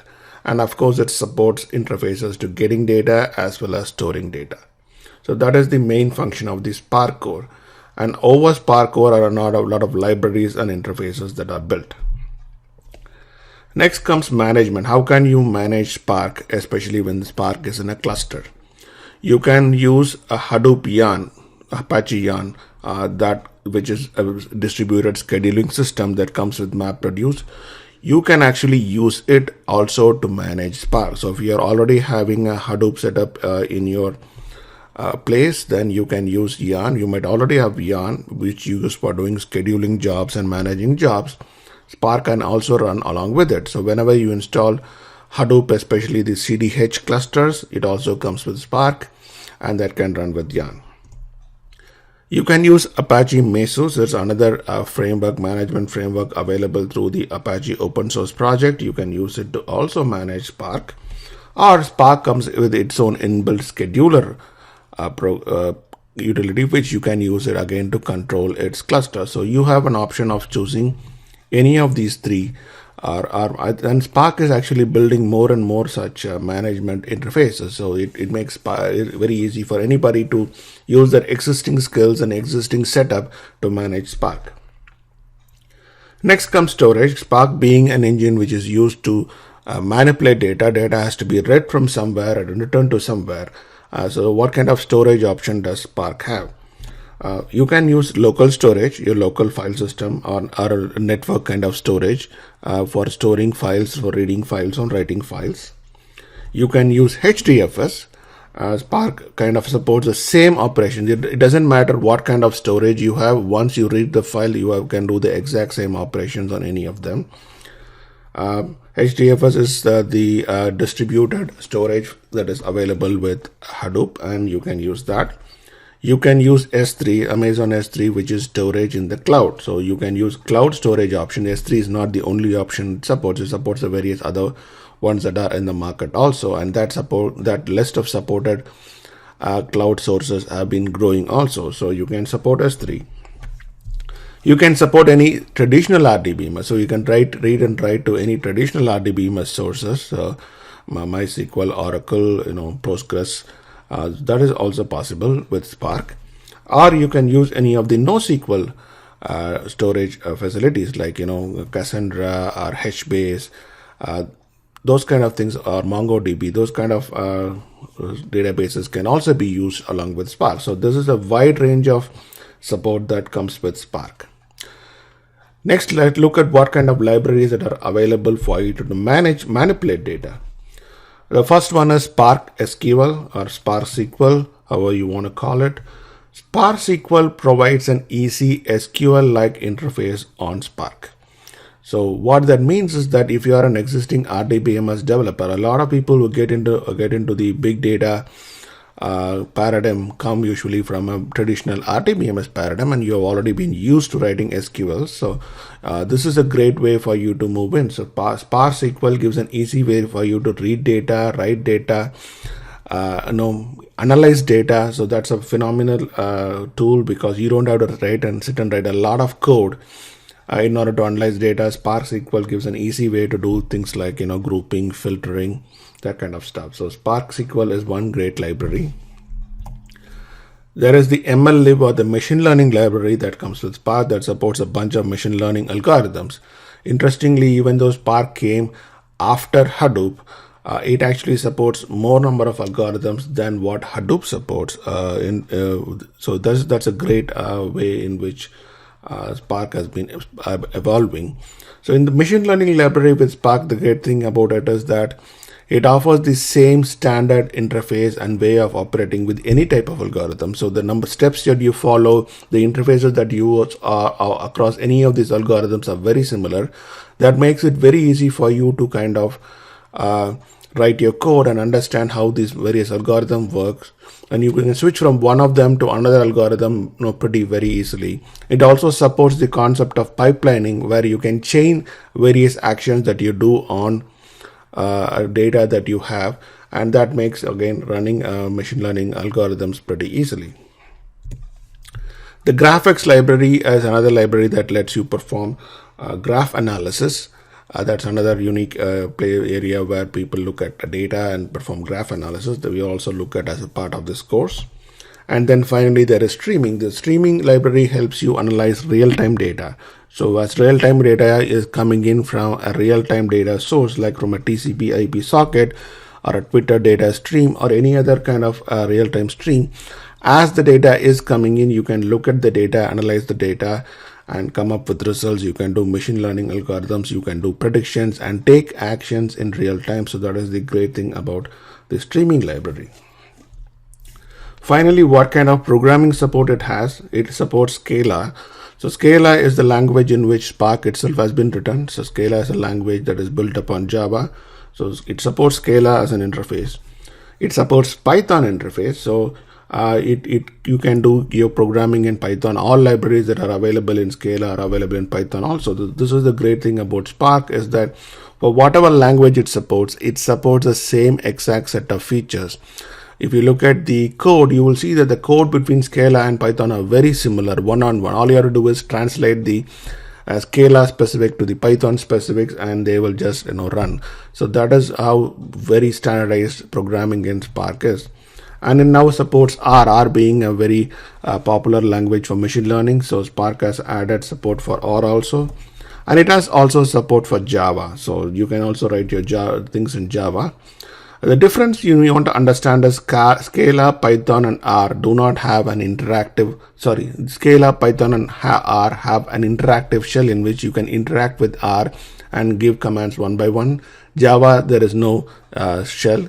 But Java is a very powerful language. So once you do an interactive analysis and you want to build some hardcore applications, Java might be a great tool for you to use it and build some hardcore applications on the Spark framework. And finally, there is a lot of tools that are available. And why are these tools available is because of Spark SQL mainly, because any existing analytics tool that is in the market, they support a JDBC connection, and Spark also provides for a JDBC connection. So any of these tools can connect to Spark using a JDBC connection, get a Spark data and analyze data and manipulate it. So the support for Spark on third-party tools has been growing also very fast. So that is great. So any tools that you have been using for ETLs or using for reporting analytics, possibly they have added support for Spark now, or they will be adding it very soon. So this is the kind of overall framework that is supported in Spark. Next, we move on to a very key part of Spark, which is called the resilient distributed data sets.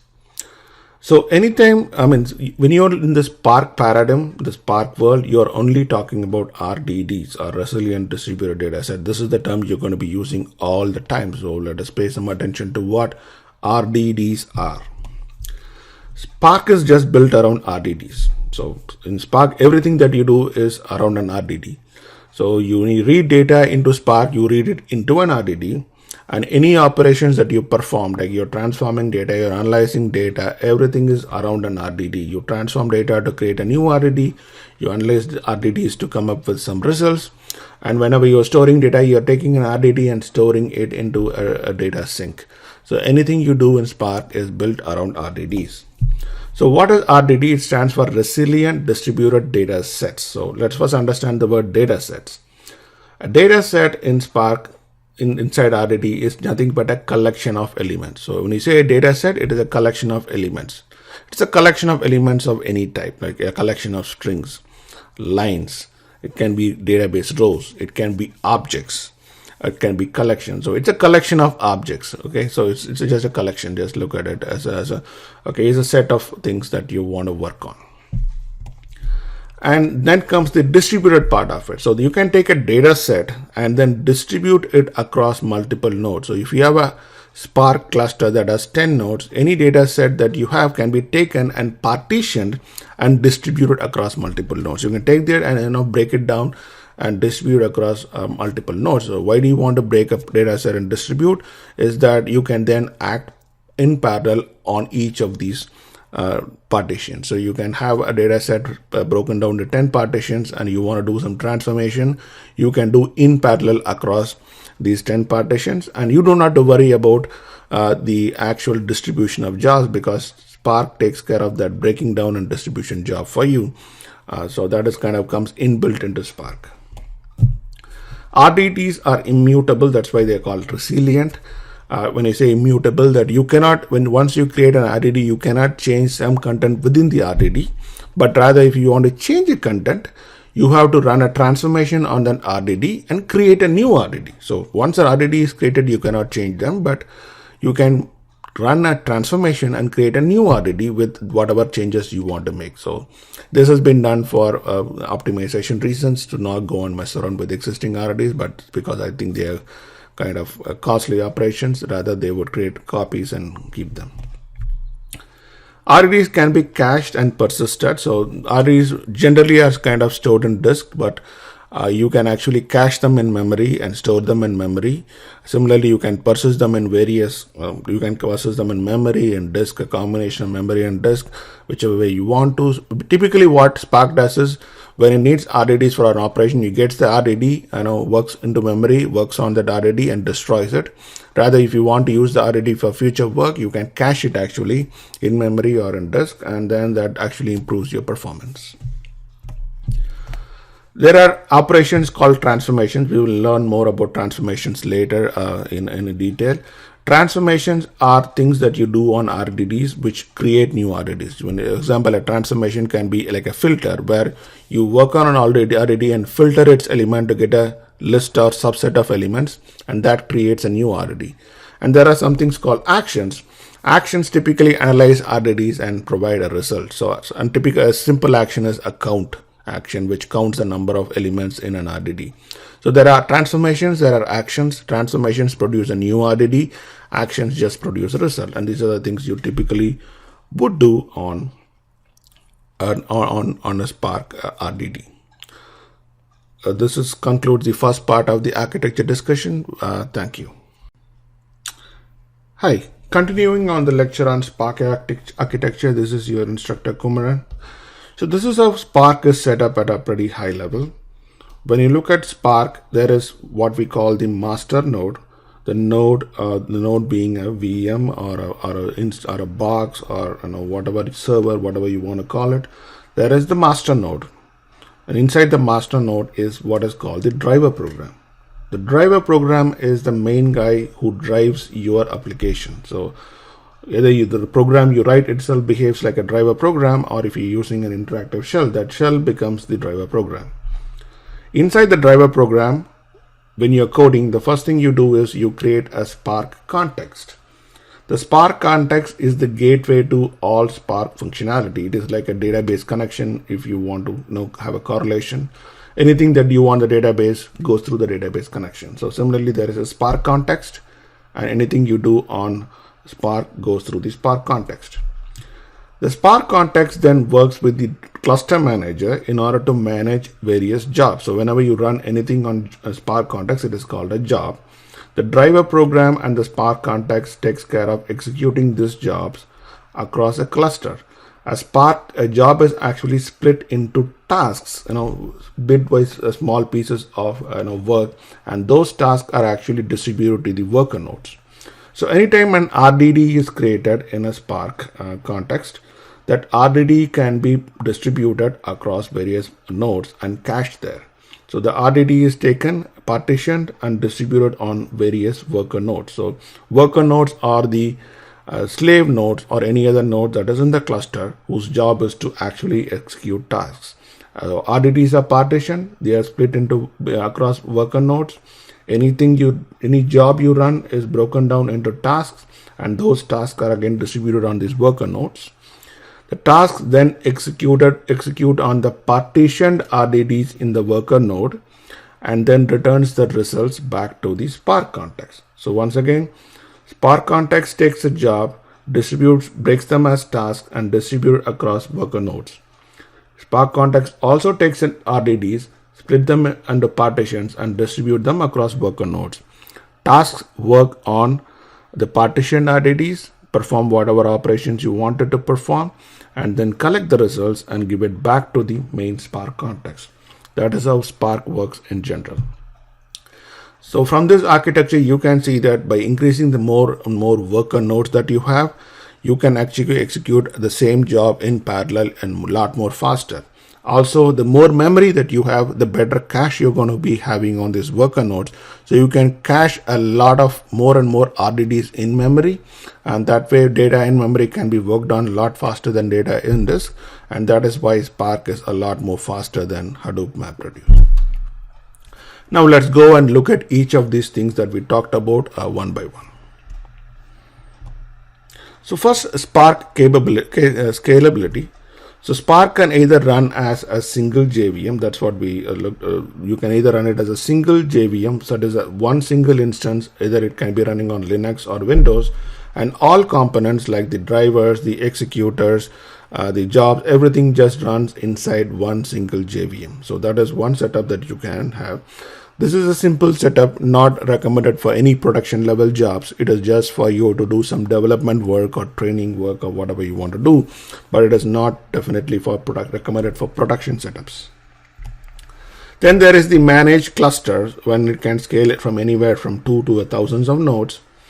A huge cluster, and you can use any cluster manager for managing these nodes.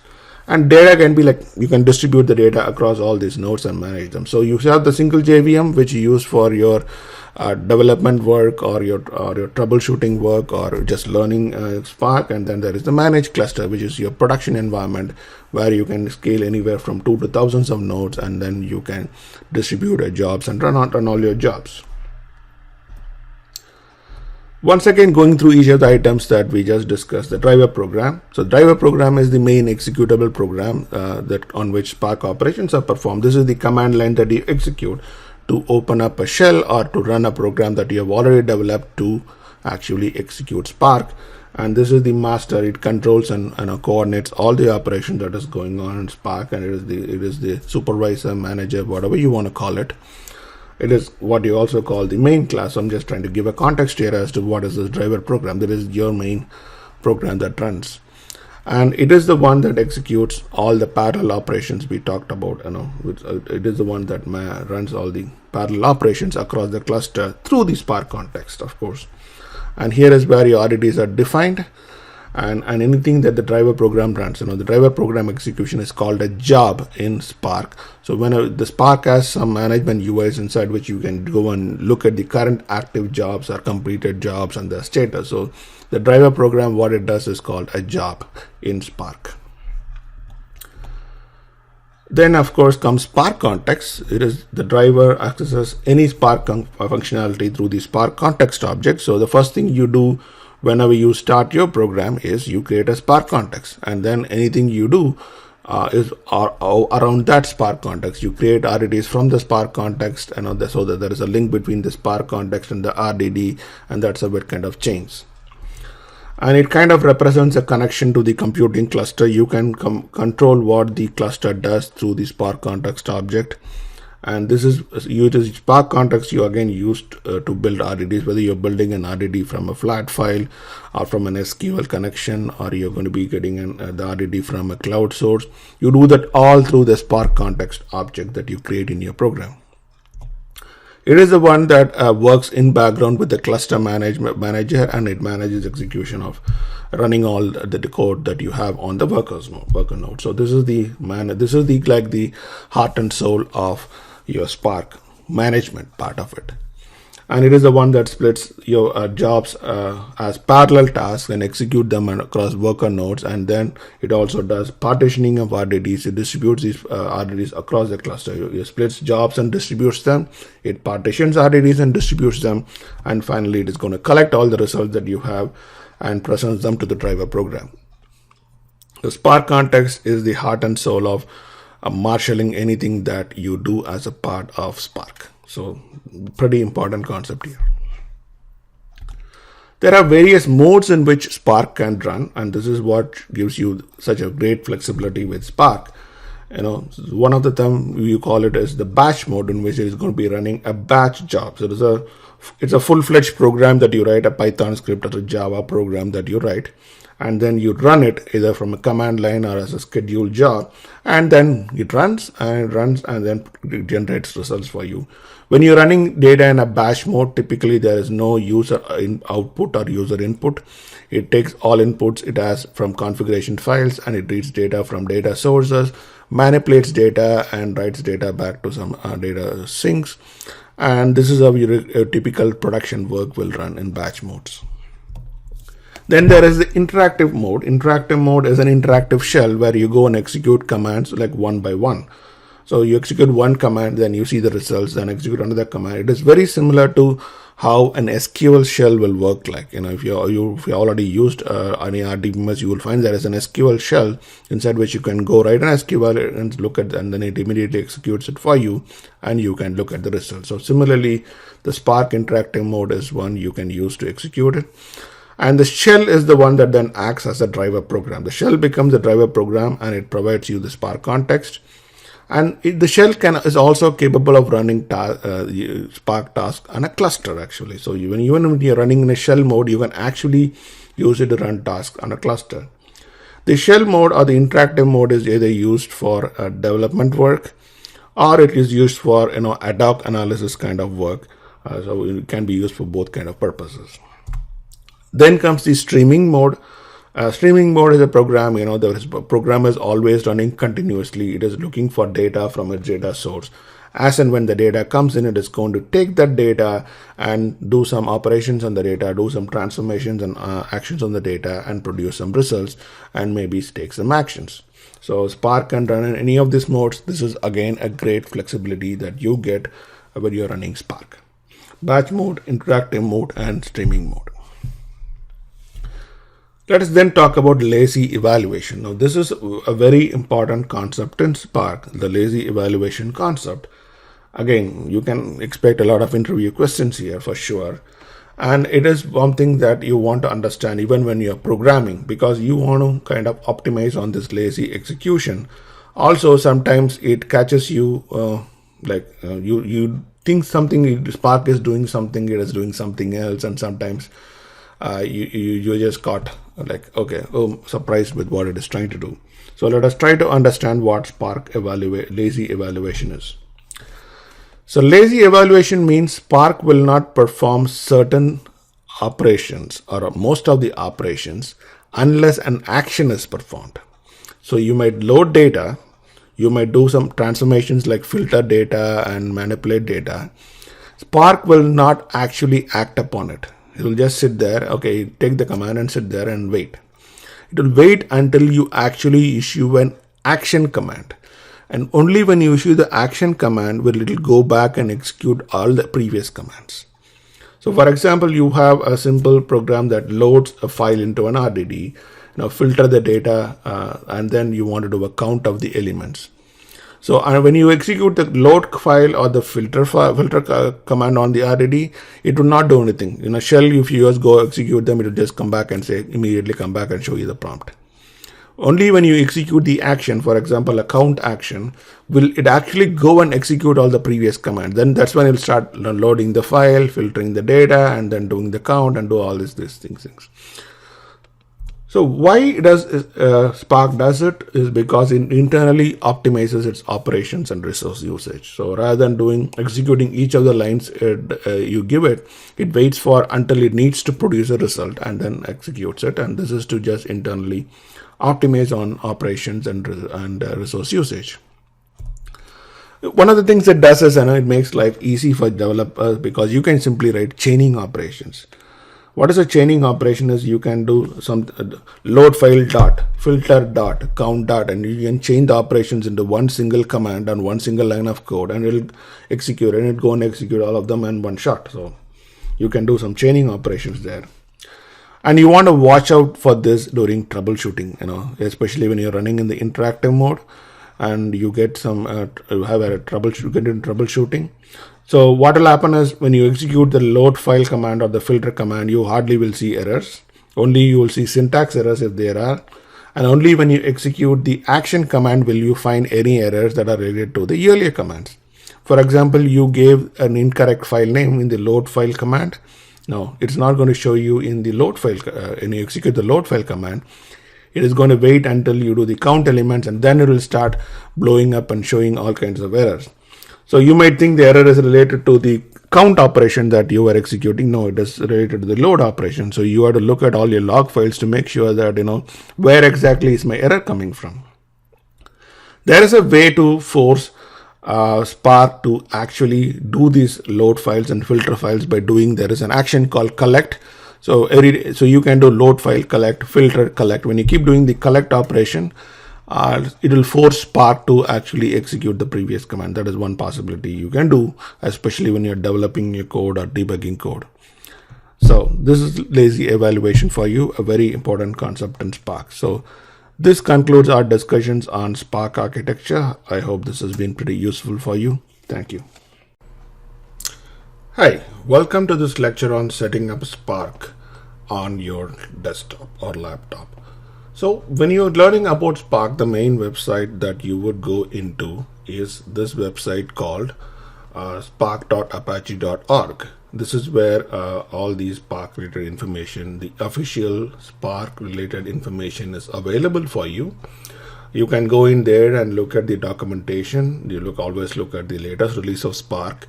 This course has been prepared with Spark 1.6.0. And Spark also is highly reviewing in terms of the number of features they are adding to Spark has been pretty extensive. There's a lot of work going on in enhancing Spark, though the features are going to be enhancing and changing all the time. So please remember that this course is prepared with Spark 1.6. So you can either go to the latest version of Spark or you can go to the specific release related documentation. Also, once you go to the documentation section, you would see there is a programming guide, and there is where you can look at some information about how the basics and examples and stuff like that. And there are API docs for this. So when you go to the latest version, of course it is going to give you the latest, but you can also go to the corresponding version, you can go to 1.6.0 and it is going to give you version specific documentation also. So I highly recommend that you use the version specific documentation for 1.6.0 because that is what this course has been prepared with. If you go to the Spark main website, it also gives you a way to download Spark. So Spark can be both run on Unix and Windows. So that is one great thing about Spark. You cannot run a cluster on Windows, but you can simply run Spark as just a one node setup just for learning purposes or development purposes on a Windows laptop or desktop. So one of the things which we discussed as part of preparing this course was, should we go and give you guys exercises on using the Linux version, the CDH version of Spark, but a lot of people do not have access to a full-fledged Linux setup. The alternative is to set up your CDH, the Cloudera distribution on VM on your box, and that requires a lot of memory, like 8 gig of memory for it to run anything decent. And a lot of people do not have that kind of capability. So to help people in that way, we said that we are going to only focus upon doing these exercises in Windows, and whatever exercises we are discussing will run verbatim on the Linux version VMs also, because that's the power of Spark. Spark can run on any of these, from a 1 box to a 1000 box node cluster, and the code is going to look exactly the same. So you can learn Spark on Windows and then apply it on Unix later. So we're going to be using the Windows version. There's actually no difference between the Windows and Unix version of Spark, given that it is built on Scala and Java. It is just that where you run it. Spark can run standalone. It doesn't need a Hadoop distribution or any kind of setup to run. It can run by itself and give you results. So for downloading purposes, you go to the Spark 1.0, the main Spark website. And in this main Spark website, there is the download link in there where you can go and download software. And in there, what you would go and download would be, you choose the Spark list you want to download, and then in terms of the source code, you pick up the one that says pre-built for Hadoop 2.6 or later, and then you just download that version. So this is a TGEZ version, so you just need to unzip it. And once you unzip it and you extract it, it is not an installer, it is just a file extract. And once it is not an installer, you can extract the whole thing into any directory. And once you extract it, this is how your directory is going to look like. It is going to have some bin directory, the conf directory, and there is the data and the examples which you can use to look at some sample code. That is a lib which has all kinds of libraries. This one installation supports all programming languages, Python, Scala, R, and Java. So you want to only download once for any language that you want to use. Now, whenever you're using Spark, you're going to be typically using the interactive shell in Spark. The interactive shell lets you run Spark in an interactive mode. There is also so if you go to bin and do a dir, you will see a lot of these you see this commands in there. The PySpark is the interactive shell for Python. Of course, the other things like the Spark shell is the one for Scala, and then there is the Spark or for R. This is the interactive shells. And there is also Spark Submit, in which you can submit a full-fledged script and make it run also. That will also runs a full-fledged script, whereas the PySpark is an interactive shell. The way you would run PySpark is just type PySpark here. It is going to open up the shell for you. The thing about this one is going to give you a lot of info messages as it runs. So a lot of messages will flow around before it gets to the prompt. Even when you run any command in Spark, it is going to give you that kind of information overload. So don't worry about it. So when you load this, already has created the Spark context for you. You will learn what Spark context is later in the lectures. So you can start off here and say maybe test1 equal to sc.parallelize. I'm not going to explain the commands here because you're going to learn them anyway later. I'm just going to give you a sample. Just run the command and it just creates just one.collect, and it will run the command for you and give you the output. Now this shell is not even though it's an interactive shell, it doesn't come with a lot of help. So for this purpose of this course, we are going to be using Python's Spider IDE. The Python Spider IDE is a pretty popular IDE for Python users. There are people who use Python Notebook also, so you can also use Python Notebook to do the same kind of exercises. All exercises in this course are given as Python scripts for you, so you can load these scripts and then run them one by one and run them together however you want to and get this one going. So these Python scripts are available as a part of your resource bundle for this course, which you can download. So anytime you run Python under the Sparks under Python Spider, you're going to be running this Spider setup for Spark. So every time you open Spider, you need to run this script once to set up Spider to use Spark. You need to only run it once, not every time. So you run it once before you do any kind of work with Spark. Remember that Spark is only supported currently on Python 2.7 in the 2.x versions, not in the Python 3.0 versions. Please remember that. Do not try to use Spark with anything that is Python 3.x or greater than that. Use it with Python 2x, ideally 2.7. So this is the Python script. We're just going to walk you through this one by one. You start out by importing the OS libraries, and you're going to be setting your current working directory to this directory where all the scripts are available. So of course this will be the directory you would change to where you downloaded all your scripts in. So you can point this, you need to change this to point it to the directory where you downloaded them. And then you set up the Spark home environment to point to where you have downloaded Spark. This is the directory in which you have downloaded Spark, so you set it up to there. Then you set up this variable Spark home to this variable value. And then you're going to be adding a bunch of items to the system path. So the class path basically. So you're going to be adding this system.path.insert a few of them, like there's a Python directory under the Spark home. There is a Python lib directory, and there are a bunch of zip files under them. So you add them all to the Spark home. That way the Python ID recognizes all your PySpark libraries, and that's how the interface with Spark works. So let us go and run them all in one shot here. It's run now. So whenever you start Spark, you're going to be creating this Spark context. So that's what we're going to be doing as a part of this further of this exercise. So I'm going to be importing PySpark from Spark context and Spark conf. If any of your scripts in the above directories have issues, you might have problems running this ones. Once you do that, you create a Spark conf object. And in that Spark conf object, you can set a few parameters. One of them I'm setting here is the maximum executor memory to 1 gig, and then the maximum cores to 2. You can change them based on the amount of memory that is available on your box. You can set a nice app name called V2 Maestros. You can set to anything you want. It's a name to anything you want. So you run this one. And then the main thing you do is then you go and initialize Spark context. The Spark context here is initialized to local. It says as a local Spark context means that the cluster you're running is a local one. There is no cluster per se. It's a local instance, not a remote instance. So you can actually run a remote instance of Spark and use this ID to connect to it, but you're just going to be running in the local instance.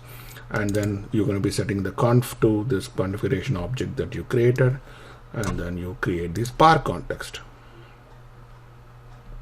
So in this case, it is complaining that the Spark context can only be created once. That is because I already have a Spark context created in my setup. So remember this always. You can only have one Spark context live in your IDE. Once you open, you need to run this only once. If you have already created a Spark context, it is going to kill you. Don't worry, you just have to close this spider, or you just can do this restart kernel once. Whenever you have this kind of a trouble, restart kernel, and you can simply clean up the whole thing, which means it deletes all the variables and everything you set up here, and then you can simply go and run the whole thing once again. So Spark context need to be created only once and then that Spark if only once per program instance, and you're going to be using that all over your code. So we're going to run all the code once again, create the Spark context, and it is going to create that one for you. Yes, Spark context is created. Now what I will do is I'll just run a couple of sample lines of code to see that everything is okay. I'm just going to be loading a CSV file, autodata.csv. This comes as a part of the resource bundle again, and then count the number of lines, and it works. So this tells you that Spark is set up and running in your setup. So this is something that you want to be very clear about, is that the setup Ideally, I hope it runs fine on your box.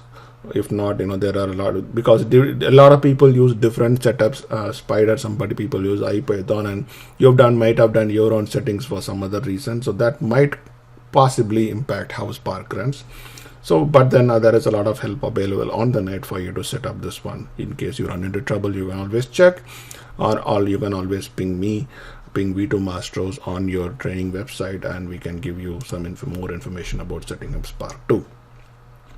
So this is how you set up Spark, and now you're up and ready to go with any of your other programming jobs.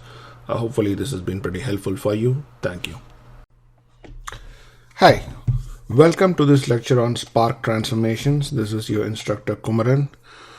Transformations are one of the major activities that you would perform as a part of any Spark work. And a transformation is an operation that works on one RDD and creates another new RDD. So this is a very common phenomenon where, anytime data that comes into your program, you want to take the data and look at the data, filter data, transform data, and you do that all in Spark using RDD, using the transformation functions in Spark. Transformations act on one element at a time. So it looks at every element in the RDD one by one and performs these operations. It does not do anything that is across two or more elements. It operates at one element at a time and does it to that one element. It either returns the element or not return the element, or it is going to transform that element into a different element. All transformation operations use lazy evaluation, so they are not going to be executed unless an action follows the transformation command.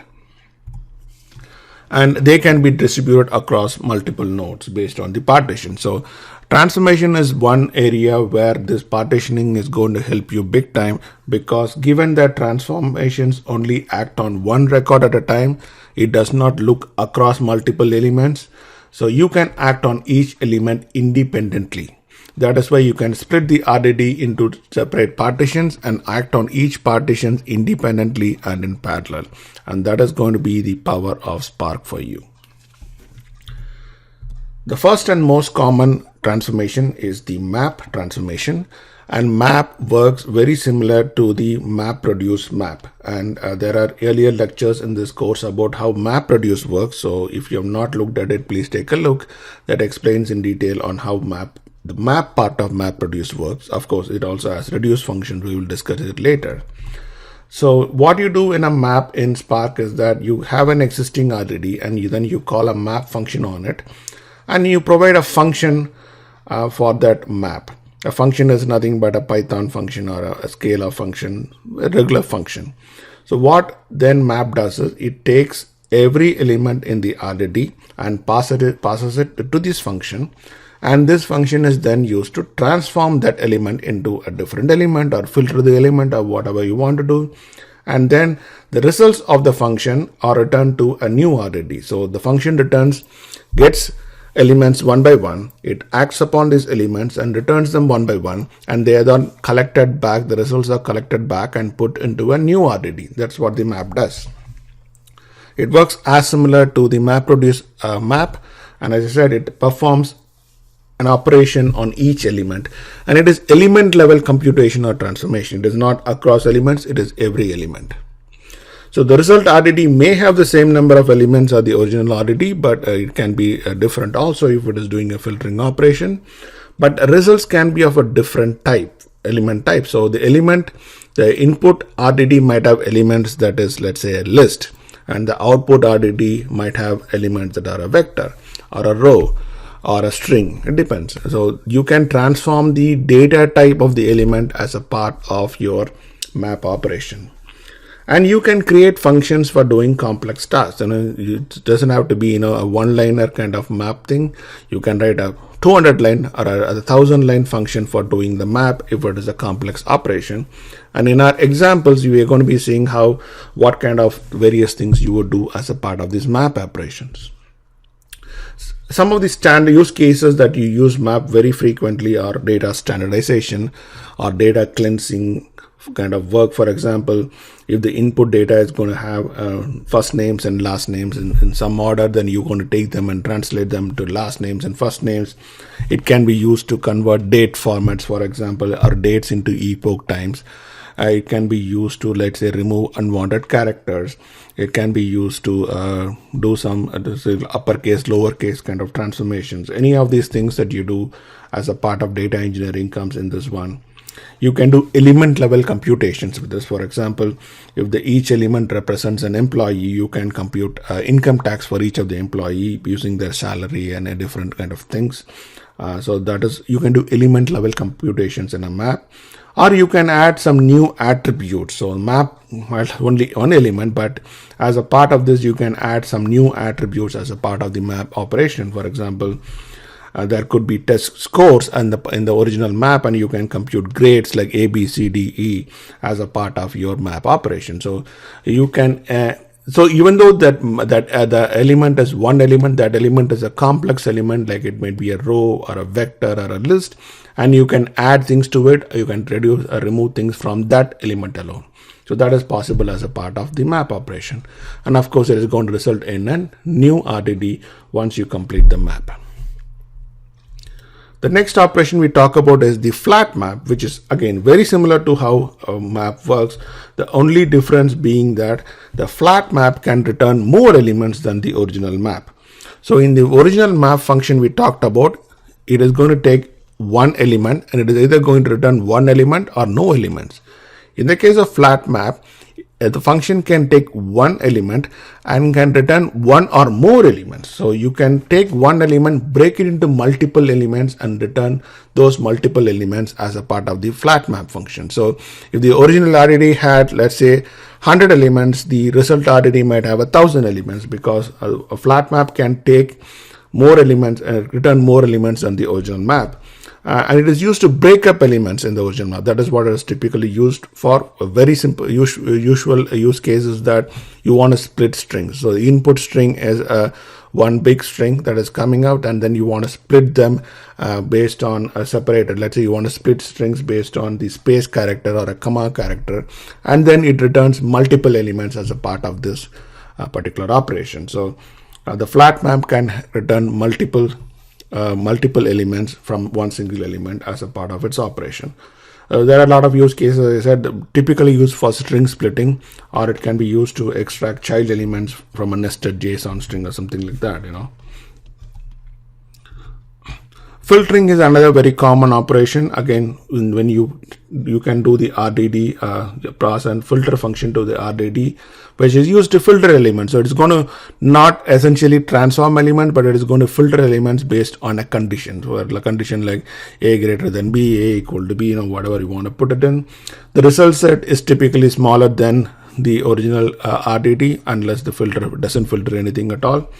You can actually pass again a function. You can instead, rather than using a simple evaluation like X greater than Y or something like that, you can actually pass a function for the filtered thing, and that filter function's job is for every RDD element in the RDD that is passed to the function needs to return a true or false, and based on that result, the RDD filter transformation is going to either pass that particular element to the new RDD or not going to pass it. So you can write a function that analyzes each element, and for each element it can return a true or false, and based on that, the filter will actually pass that particular element to the new RDD or doesn't pass it.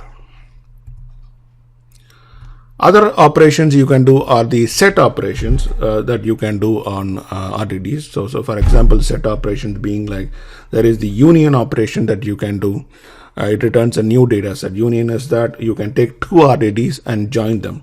You can join two RDDs using the union function, that it is going to result in very similar to the set operation. If the first RDD has 7 elements, and the second RDD has 5 elements, it's going to return 12 elements as a part of the union function. If there are, both the RDDs have the same element repeated, then it is going to only return one copy of that particular element. So the typical set operation that you would see in mathematics. Then there is the intersection operation, which will take two RDDs and it is going to return only elements that are common to both the RDDs. So that is the intersection operation. It also supports other set operations like the distinct operation and the minus operation. All kinds of set operations are supported. We are only focusing on the major operations that are supported in Spark in this particular slide here. Then comes what are called pair RDDs. What are pair RDDs is a special type of RDD that is used to store key value pairs. So every element in this RDD is a key value pair. So it's a special type of RDD. So there are a few special type of RDDs. Generally RDDs are generic, so every element can be anything.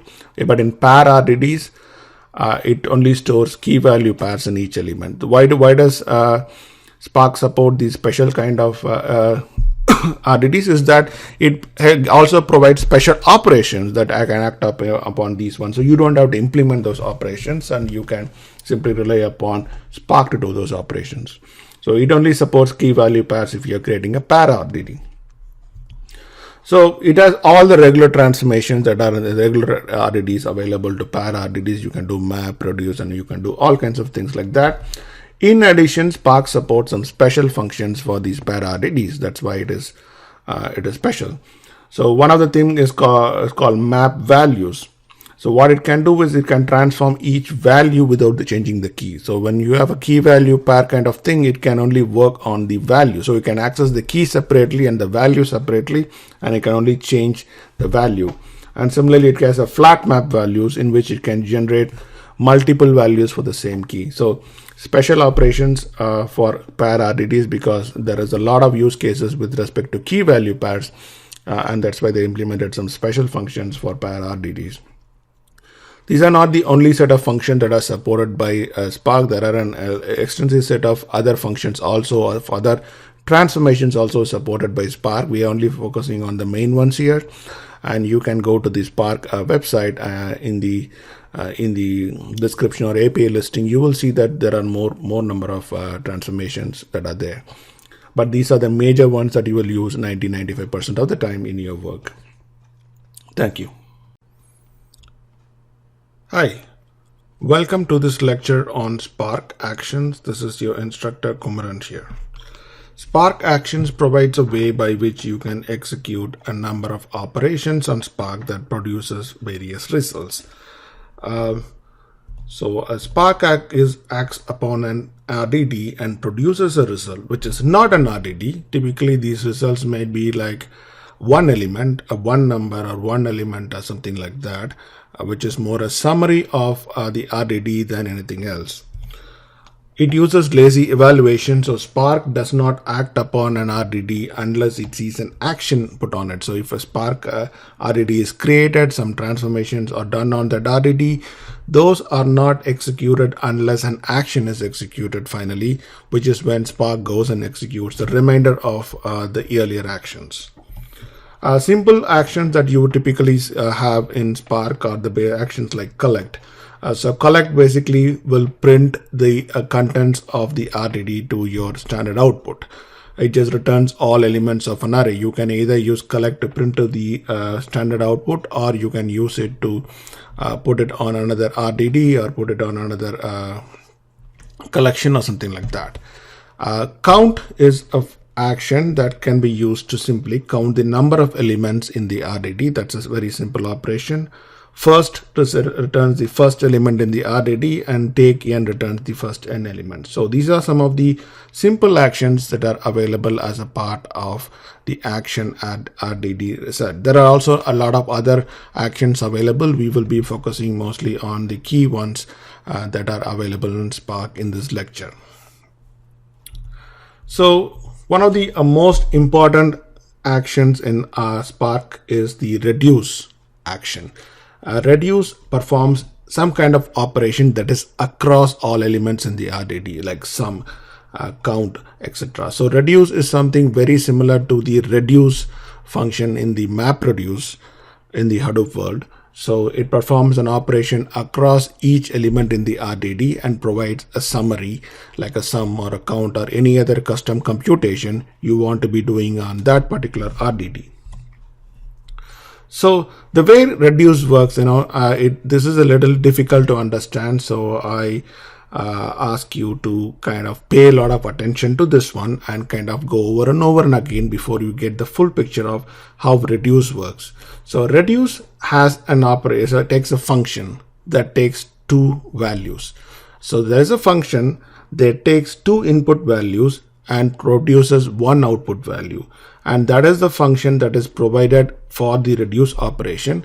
And this function recursively goes through every element in the RDD and performs the entire operation. So for example, let us say there is an input RDD with elements A, B, C, D, and E. And there is a function func of x comma y. There is a function that takes parameter x comma y, acts upon it, and produces a single result or a single element as its result. So the way it would be called is that the function will be called on the first two elements in the RDD, a comma b. So func of a comma b will be called, and whatever result is produced by this function then will be used again to call the same function with that result and the next element in the RDD, and that result will be again be taken to call the next element and next element and so on. This becomes like a recursive call where it will traverse the entire input RDD. It starts from the first two elements, then keeps moving on to third, fourth, fifth until the end of the RDD, and the execution of this entire function is completed, and then the result is produced.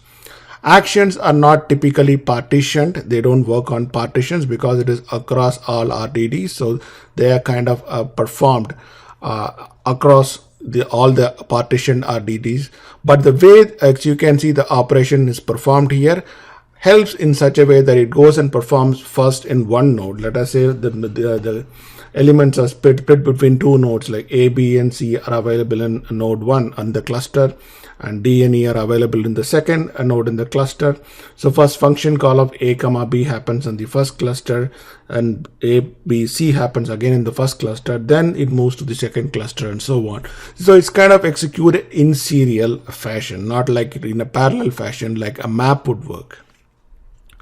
An example, let's say here is that there is an array vals. This is an RDD actually of a simple numbers. There are a set of 5 numbers in this RDD, and you have a simple function called sum x comma y, which returns x plus y. It's a very simple function that takes two parameters x and y and returns x plus y. And how this reduce would work? It will start with calling this function sum for the first two elements in the RDD, sum 3 comma 5, which will be 8, and then result 8 is again used to call the sum of 8 comma 2, that will return 10, and then again you call sum 10 comma 4, that will return 14, and this way it keeps adding up the entire RDD to return this result of 15. So this is how reduce works. Reduce is very similar to the map reduce you find in Hadoop. Now comes another more complicated, a very complicated operation action in RDD called aggregate. Now aggregate is a very powerful thing, a very powerful action that can do a lot of stuff, but you also need to spend some time understanding how this aggregate works, which is a little twisty to understand. So please pay attention. What is aggregate? Aggregate helps you to perform parallel computations across partitions, and then you can combine them. So you have data that is partitioned across multiple cluster nodes. You can first perform individual actions on each of these partitions, and then you can then aggregate them together. So it has two operations that it can perform. There is a sequence operation. A sequence operation is performed individually on each partition. So the sequence operation is performed individually on each partition means it can actually happen in parallel across all partitions, right? So sequence operations happen in parallel on each partition in parallel. And then there is a final combine operation which combines the results of the individual sequence operations across partitions. It can be then used, the combine operation can actually combine the results and produce a global result. So there is sequence operation first, and there is a combine operation second. And then Added to that complexity is another thing that it can actually do multiple computations at the same time, which is it can perform multiple sequence operations and multiple combine operations at the same time. So that's really giving you a lot of parallel processing power. But yeah, it is a little difficult to understand and understand how this one works. So let us take, for example, this RDD, which is again 35474 is an RDD. Okay, so how does this one work? The sequence operation you're giving here is again kind of a function which takes a lambda x comma y. So it takes as input two variables x comma y. And what does it result? It returns a collection. The first collection says x of 0 plus y. The second one says x of 1 plus y. What this is doing is actually that it is returning the sum of the two inputs as well as the product of the two inputs. We just come to the 0 and 1 just in a minute. So it just takes x comma y, it produces both the sum and the product. Now how does the combine operation work? Combine operation combines the results of the various sequence operations that happens. So combine operation typically also does exactly the same thing, which is it takes x comma y and it returns x of 0 plus y of 0, x of 1 into y of 1. Basically it is aggregating the same old thing, which is this is the addition of the data across partitions. This is the multiplication of data across partitions. And whenever you're calling collect the aggregate function, so call data.aggregate on this RDD, what it is going to do is you also pass what is called as the starting initial identity operator. Now what you do with the identity operator is you tell the aggregate function how many values you are going to compute as a part of this one. So you say 0 comma 1. So first thing it tells the aggregate is I'm actually be computing two values there. And then I'm going to be passing the identity value for both these operations. What is an identity value? An identity value is one where you use this and apply a function on this plus something else. It is going to give you only the something else. In the case of addition, the identity value is always 0. In the case of multiplication, identity value is always 1. So either one of them is going to be true. Basically, you apply that, it is not going to change your end results. So what is going to happen here? And let's look at how the sequence operation will happen. The sequence operation is going to start with x of 0 plus y. So the x of 0 here in the case of sequence operation is this first 0 in the front. So x of 0 is nothing but this first 0 in the front, and y will be the first element in the RD. X of 0 is 0, y will be 3. So x of 0 plus y will be 0 plus 3, which will be 3. Similarly, x of 1 plus y, in the case of x of 1, this is the x array and the 1 is x of 1. X of 1 plus the yth value. So x of 1 plus y, which will be 3 into 1, which will be 1. So 3 plus 0 will be 1, 3 into 1 will be 1. So that's why it is identity, because the first operation returns nothing but the first element. Now these results are then taken and then applied recursively with the second element, very similar to how your reduce operation works. So you have 3 and 3 here. Next, x of 0 becomes 3, x of 1 becomes 3. So 3 plus the next element 5 will give you 8. 3 into the next element 5 will give you 15. So the next one will be 8, 15, and this recursive operation will continue. Now once the sequence operation is completed in each of the partitions, you will have multiple such sets, multiple such sets, and then the combine operation will take each of these already accumulated data per partition and combines them totally. So in this case, what happens is this is work exactly like your reduce operation. So x of 0 plus y of 0 is basically, in this case, the x and y will be the results returned by the individual partitions. If you have two partitions, x will be the first partition result, y will be the second partition result, and then all you're doing is adding the results of individual partitions and making up the combined result. Similarly, in x of 1 into y of 1, you're multiplying the values and getting the combined result. So for example, here you have a part on the RDD and it has two partitions. The first partition is in one node, second partition is another node. The sequence operation will produce first 12, 60 and 11, 28. Because the sequence operation will first apply here on 354, and that will produce both the sum as well as the product of each of these numbers as separate collections here.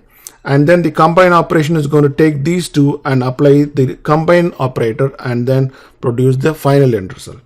The advantage here of this as compared to the reduce operation, I mean, this is basically doing the same thing that the reduce operation would do. You have to write two reduce operations to do the sum, one to do the sum and one to do the multiplication. But the advantage of using aggregate here is that you're doing both sum and the product at the same time. And second, by using the sequence operator, you're actually trying to improve some parallelism in terms of what operations you can do in parallel across your various partitions and then combine overall. So if you have 4 partitions, the final serial operation that you do will be just adding 4 numbers, as opposed to if that particular RDD are like 100 numbers, you would be adding 100 as a serial operation. Rather, you split the 100 into 25 each, do the computation in parallel across 4 partitions, and only finally use the serial operation to combine it. So that is the advantage of using aggregate. Pretty complex, let us go through it a few times to kind of understand how this one works. It's a little complex to understand. Pair RDD actions, we saw what kind of pair RDD transformations are available on key value pair RDDs. There are actions that are available on pair RDDs like count by key. So in this case, what it does is for every key, it gives you a count of the number of values that are there in that key. You can do group by key. You can perform an aggregation like sum or average of the values by key. You can do reduce by key, in which case the reduce operation is run for every key. So for every key, reduce operation is run once, and the result is also produced by key. By key, you can get a value out of the reduce operation. You can do aggregate by key. So the reduce by key and aggregate by key works exactly the same way we saw for the normal reduce and aggregate, except that it is done on a key by key basis. So reduce and aggregate by default produce one result. In this case, there is going to be one result per key. So this is how the various actions, the key actions in Spark work. There are a few more actions in there. If you go to the Spark website on the APA docs, you will see more of them. But these are the ones that you are going to be using mainly. The more complex ones and the more important ones is what we discussed as a part of this lecture. I hope this has been pretty helpful to you. You would see examples of how to use these transformations and actions in the code example that is going to be in the following lectures. Thank you.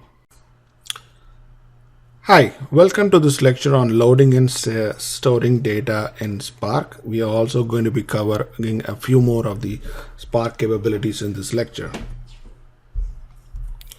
So creating RDDs, how can you create RDDs in Spark? Spark lets you create RDD from a various number of sources. You can start from simple text files. Text files can be loaded into an RDD where each line becomes an element.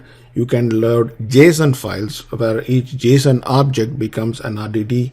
You can run what commands called parallelize on collections that already exist in your programming language. You already have data stored in some form of a collection like a list or an array, and then you can run the parallelize command on that collection to actually create RDDs. You can use sequence files that are available as a part of your Hadoop MapReduce. You can actually create RDDs from databases, live streams, whatnot. There's all kinds of RDD sources from where you can create RDDs. Storing RDDs. So Spark provides some simple functions to persist RDDs. Again, the same kind of RDDs we just talked about: text files, JSON files, sequence files. You can store RDD into collections in your native language, or you can store them into databases, or do other kind of things with storing RDDs.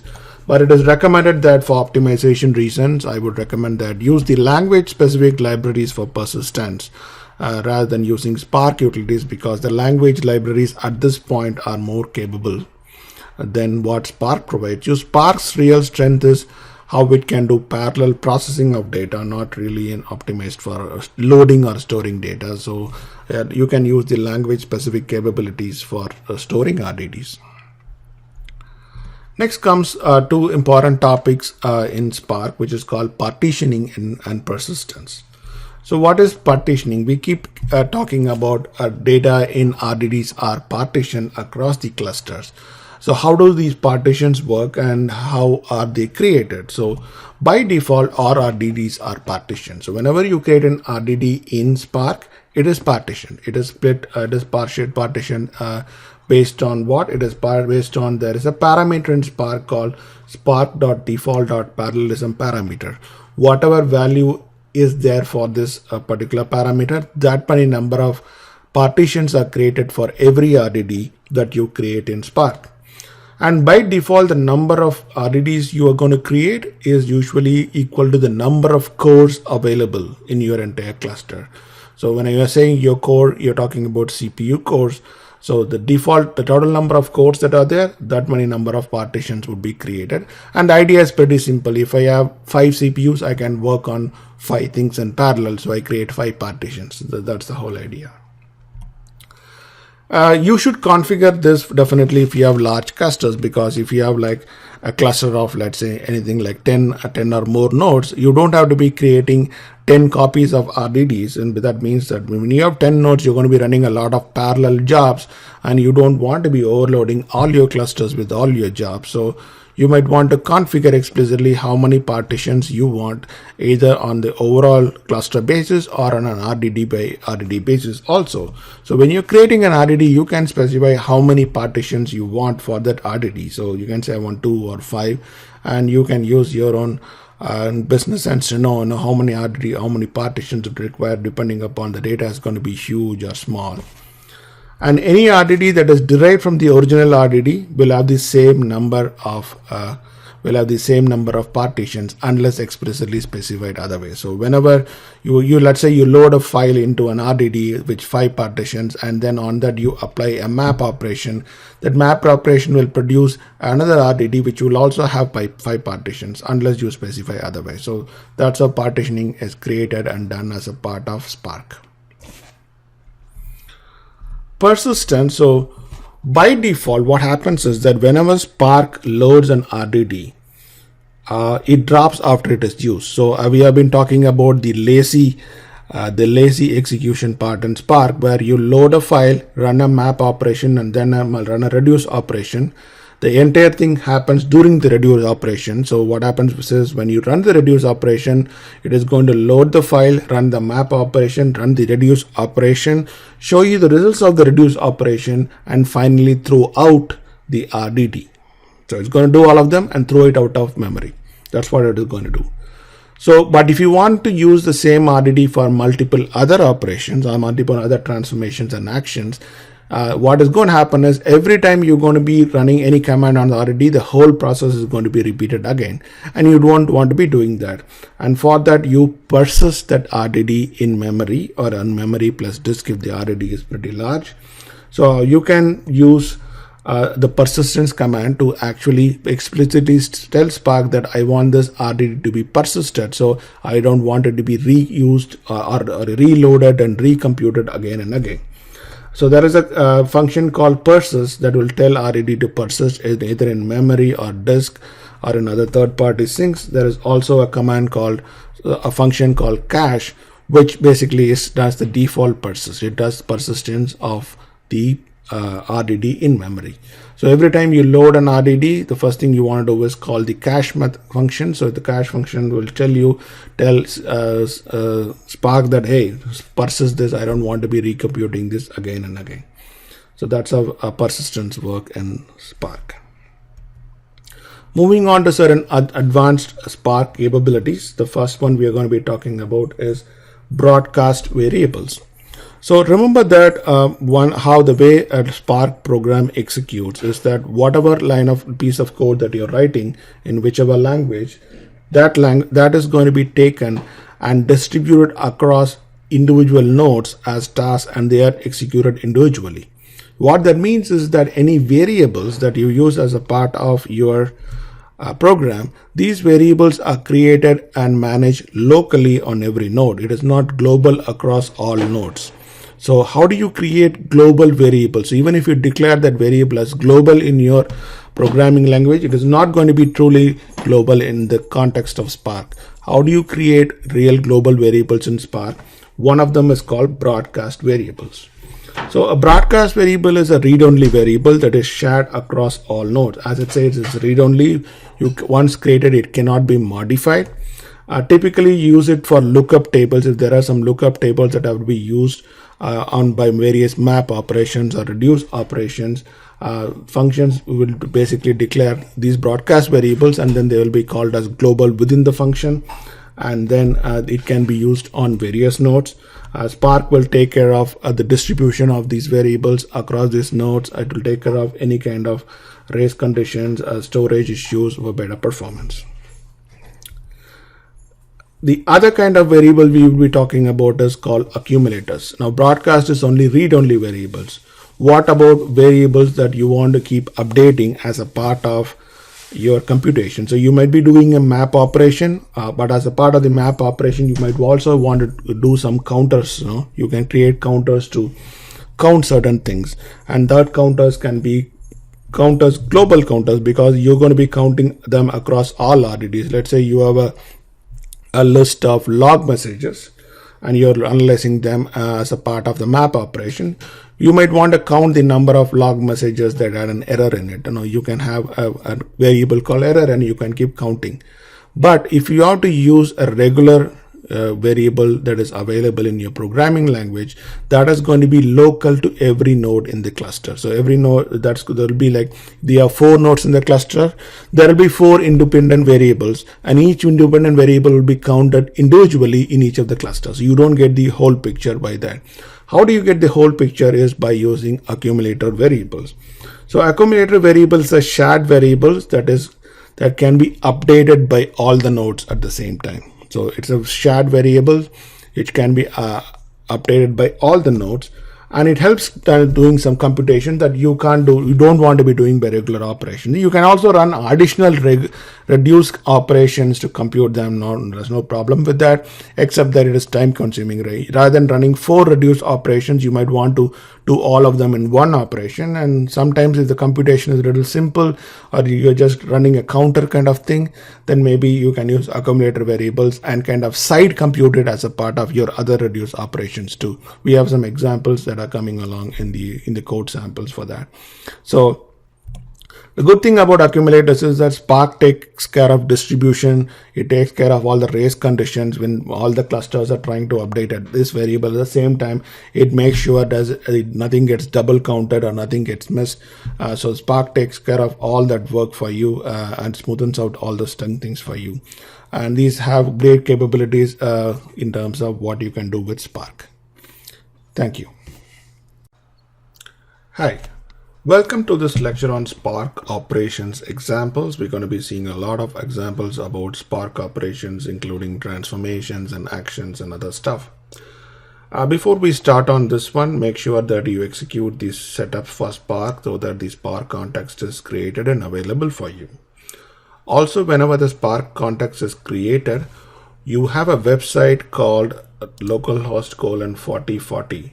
So this website then becomes active, and you can go to this website and see what is actually happening inside the Spark context. So when we set up Spark context, we did run one job, which was the count job. So you can take a look at how that count job ran, the duration it ran, how many partitions it used and stuff like that. Then you can go to the storage area and look at what are the current RDDs that are stored inside Spark.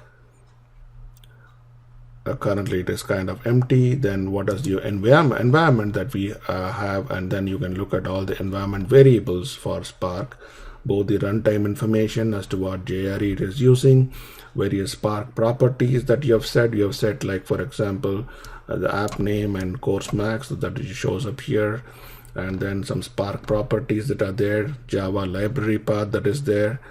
And then you can also look at various other information in here. So you can always come back to this website to see what is happening.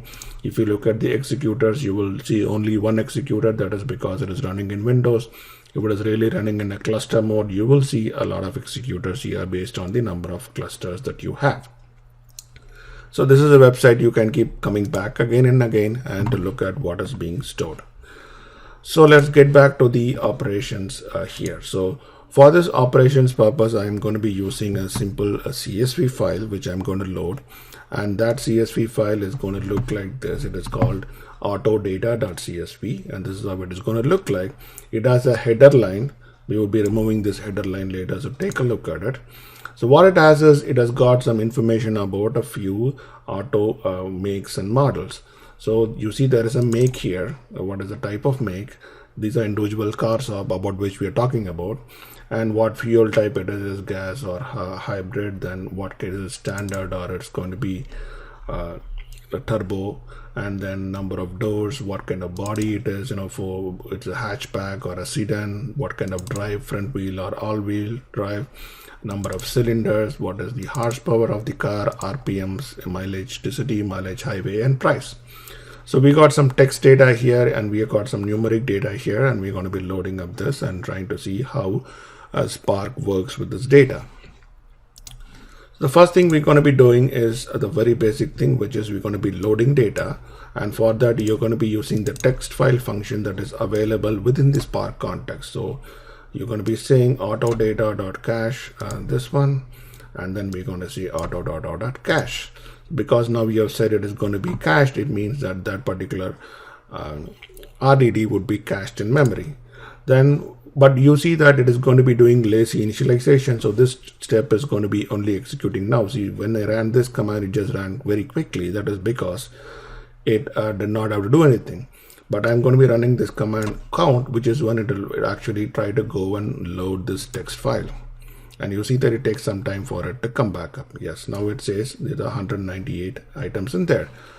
Go back to your local jobs and now do a refresh, and you will see that information about the job it just ran. It ran a count job now, and it shows how long it ran. Now you go to the storage, and it will show that there is a thing that is stored here. Now that is because you said cache. Because we said cache, now it is showing this in memory. Earlier, if you don't cache it, you would have just lost that information. So you can see you said it is cached. It is going to be showing up here in this memory storage. Going back to the code, then there is this first action that you can do. It shows you the first line that has been loaded. So you say this is nothing but the header line that it shows up here. Then takeoff I will show you the first 5 lines in that particular data. The RDD only works on elements, not really on lines. So when you're loading a text file, it typically uses the carriage return line feed characters to identify individual elements and load them. Of course, when you do this text file command, you can indicate what is the delimiter you want to use. And there is another function called autodata.collect that you can use. You can iterate through that line by line, and actually also can print lines if you want. So for line in autodata.collect, so this is an iterator you can build and then do some operations on it. So print, and it's going to print all the lines for you. Next, how do you load data from a collection? So you already have a collection here. This is a collection of a Python collection, which is a list. And you can actually load data into an RDD from a collection by using the command called parallelize. Why does it call parallelize? Is because now it can actually take this collection and do this creating RDD work in a parallel format, in a parallel fashion across all clusters. You can run that. Now collect data is created, then you can go and now cache the collect data. It is now cached, and then when you run count, it is actually going to do that operation and come back and give you a result. It says 5. So this is how a simple RDD can be created and loaded. Moving on to more complex operations, let us start doing transformations now. So what I'm going to do, the first transformation I'm going to do is I'm going to take this auto data RDD and replace all commas with a tab character. So I write a simple inline function, the lambda function in Python, to the lambda x dot replace comma with a tab. So whenever it sees any line, it takes each line and then replaces that line with wherever it finds a comma, it's going to replace with the tab. I'm going to run this, and then I'm going to say csv data.takeoff 5, and only am I executing takeoff 5 is it going to actually run it. Let's run it and see how this one works. And it comes back, it has replaced all the commas with now a tab character. Let us do some filtering job here. What you can do in a filtering job is, suppose I want to remove, I want to only filter for those lines that has the string Toyota in it. So I say autodata.filter where lambda x Toyota in x. So wherever I find Toyota in any line, I'm going to be filtering it. And then I'm going to count the number of records that have Toyota in it. That comes out of this RDD. So this is a filtered RDD containing only lines that have Toyota in it. So let's run this and see how many records it gives you. Now it gives you 32 records. So there are 32 lines in the CSV that has Toyota in it. The next example we are seeing is that of a flat map. The flat map, as we have discussed before, is that it can take every element in an RDD and actually can create multiple elements out of it. So in this case, what we're going to be doing is we're going to be taking every line in the CSV. We're going to split it by the comma character and then create a new RDD with just a collection of all the words in that particular file. So again, I do a flat map here. In this case, the lambda function is going to say lambda line dot split using a comma. So it's going to split by a comma and create multiple words, and those words are going to accumulate in this words RDD. And then I'm going to say words dot take the first 20 to look at how that RDD looks like. Yeah, so you see all the words have come out here. Now you can also do words dot count to see how many words are there in total. There are 384 words totally that it has collected. So this is how you can do a flat map also. There is also the distinct function. The distinct function I'm going to be doing on the call data, which is the numbers array I just created to find what distinct elements are there. So they had 5 elements originally. Now I do a distinct, and then you can see that it is going to give you 4 elements only. That's because, see, this is where the nesting happens. So call data dot nest distinct, it gives you all the distinct values. Then I do a collect on it, so it's going to collect all the values, and on that I can iterate and print the num data. I can also simply do like call data distinct dot collect, and it gives you all the values also. You can also do that. So it gives you only the distinct values. The original one had 5, there was a 4 was repeated. Now only gives you the distinct values. Next, we move on to set operations. So in the set operations, I'm going to be creating 2 RDDs by myself. One of them has this words hello, war, peace, world, and the second one has war, peace, and universe. You see that I intentionally put some words that repeated like war and peace. So I'm going to be creating these RDDs. As you see, it immediately comes back out because it is not going to be doing anything at that point. You need to have some action there. So next thing I'm going to be doing is a union. So I take words 1 RDD. I'm going to do union of that words 2, and then I'm going to do a distinct on them and do a collect. It's only this collect when I do, it is actually going to trigger all the actions I just said. So I'm going to be looping through and print all the words. So let's see how this one works. So I'm going to be doing a union, then a distinct, then a collect, and it should give you all the unique words that are there in both these RDDs.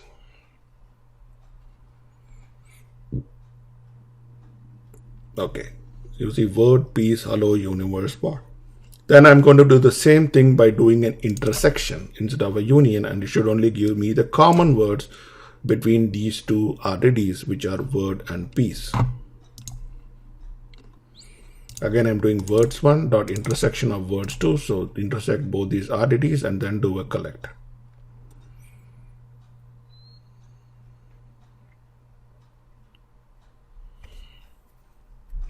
Good. It only gives you 2 words, peace and war.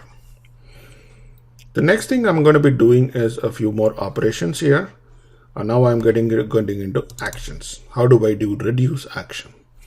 For reduce, first thing I'm going to be doing is a simple reduce, which is I'm going to be summing up the entire RDD. So I'm going to be using call data, and on that call data I'm doing lambda x comma y. We know the reduce takes 2 parameters x comma y and then gives you one result x plus y. This is just a simple sum of all the elements in this call data RDD. So I just execute this one, and you will see that it executes and gives you the total of all the values, that is 23. You can go a little bit more, and here is another reduce operation. And what this reduce operation is going to do is it is going to find the length, the shortest string, shortest line in the RDD. So this is lambda x comma y, where it is going to take one after another. It's going to walk through that RDD, take each of them, and then it is going to do another inline if here, x if len of x less than ln of y. So it is going to return the shortest line for every comparison. So it is going to walk through, as we have talked about how the reduce works, two at a time, and each time it is going to be returning back you the shortest string, and finally it is going to give you the shortest line in that particular RDD. Let's run that one now. This is the shortest line there. Maybe you can look at the CSV file and you will find that this is the shortest line in that CSV. Next, we move on to aggregation. It's a really complex operations which we have talked about before. We start off with a simple aggregation function, which is again, it is doing exactly what the reduce did here, which is simply adding up the array. We're just showing how the same thing would work in the case of aggregate.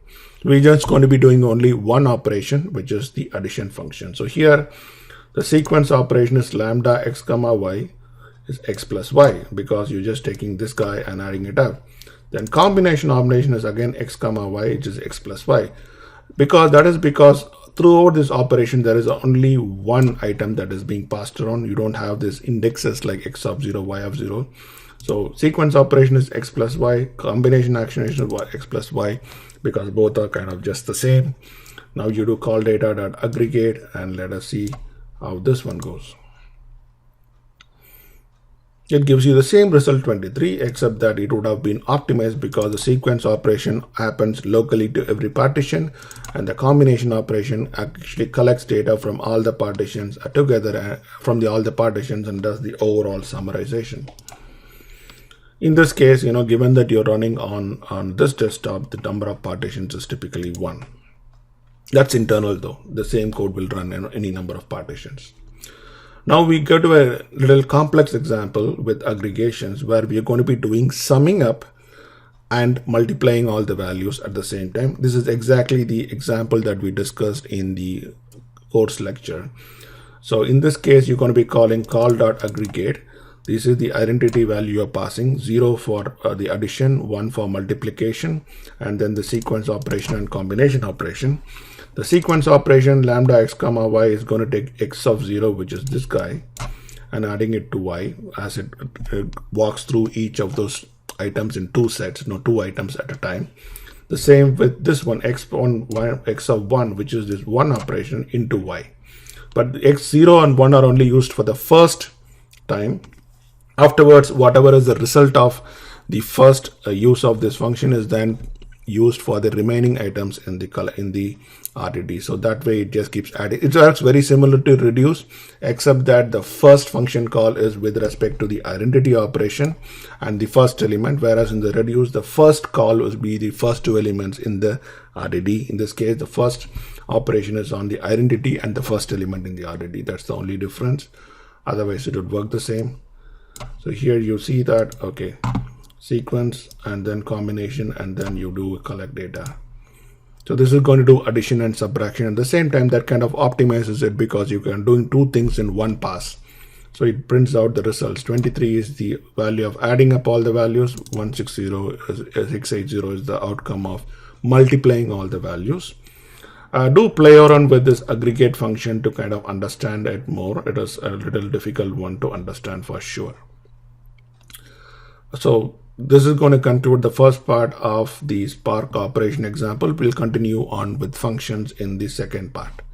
Thank you. Now continue on with more Spark operations. So now we will start using functions for map and reduce purposes. So I'm going to define here a function which is called cleanse the RDD, which is going to take the string, the CSV comma separated string, and then it's going to break it down to individual attributes. And then on these attributes, it is going to do some cleansing and filtering and stuff like that. So what does it do? It is going to take each instance of this auto string and split it by comma to create this attribute list array of individual values. Then it is going to specifically look at the doors attribute, which is the third attribute, or because arrays are indexed from 0, it is actually the 4. So you put in your 3. If that value is 2, it is going to give it an integer value 2, else it is going to give you 4. It is converting a string into an integer.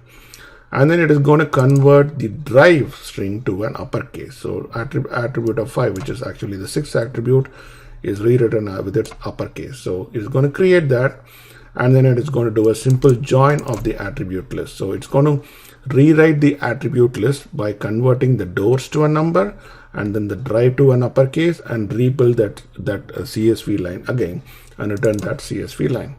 So you can then call autodata.map cleanse RDD, and that returns you a new RDD, and that you keep it on clean data, and then you call clean data.collect, which is going to execute this function, and it is going to print the data out. So let us go and execute this one. So this one is the map operation that is done in a purely parallel fashion across multiple lines. So what you would see is that you see that the 4th attribute here that has been converted into a number from a string, and then the drive type has been converted to its uppercase, then its lowercase. So this is how you can transform RDDs as a part of your data processing logic. So a lot of this logic will go into these functions. You will write a lot of functions for data transformation for sure, to beat up the data and get it to a form that you want it to be in before saving it or using it for machine learning algorithms. Now let's do another function that is called get miles per gallon. What I'm going to be doing is now run a reduce function that is going to compute the average miles per gallon across all cars. What is the average miles per gallon across all cars? First, I write a function called get miles per gallon, which is going to read each line, and from each line it is going to pick up that miles per gallon attribute and return. So it is going to split it by attribute list, split by comma, then it is going to pick up that item number 9, which is actually 10th item, so indexed by 9. If it is a digit, it is going to return that value, otherwise it's going to return 0. So this miles per gallon might have some invalid values. If that particular value is not a digit, it's going to just return 0. I mean, you can return anything you want. In this case, I'm just using a simple example here. Then you call the reduce function. Again, you say lambda x comma y. In lambda x comma y, you're going to be saying get mpg of x plus get mpg of y, right? So what is interesting here is that when you see that get mpg of x, get mpg of y, one of the things we try to do in this mpg function is this. If is instant of auto string is an int, just return it. So as it is traversing through the reduce operation, first it takes the first 2 items and does the computation, but after that it is a computed value that is going to be passed along, right? The computed value is what is going to be. So first 2 items are taken, a sum is value is computed, then the comparison is made between that result and the third one. So when you're doing that result, the x is not going to be the CSV string, the x is going to be the miles per gallon of the previous cars. So what you do then in that case is that's why you have this thing here, when is instance of auto string int. So that you will call the same function gets mile per gallon, but with the miles per gallon value of the first one. In that case, you just say is instance of auto string. If it is an integer, just return that value, and otherwise you just take the strings, strip it off, and then take that value and return. So you can do all of that. You can reduce that. So that will give you the total miles per gallon across all of them, and then you can divide it by the count of auto data -1. So why I'm doing -1 as auto data also has a header line, so I'm doing -1, and that should give you the average miles per gallon. So the reduce operation once again is a little tricky. As I said, you need to fully understand the way it traverses from one function to another and how you can work around them to get through where you want. So what's the error here is that it says miles per gallon not defined. That is because I have not selected this function. This is how errors come in Spark. There's a lot of thing that is printed out, and you want to just make sure that you get to the correct line. You can also look at the console. The console here tells you the background tasks that are happening there. So it gives you more details in terms of what Spark is doing. So we'll go back here. We will now include this one also as a part of our call. Gets miles per gallon, execute it, and that should give you the average miles per gallon.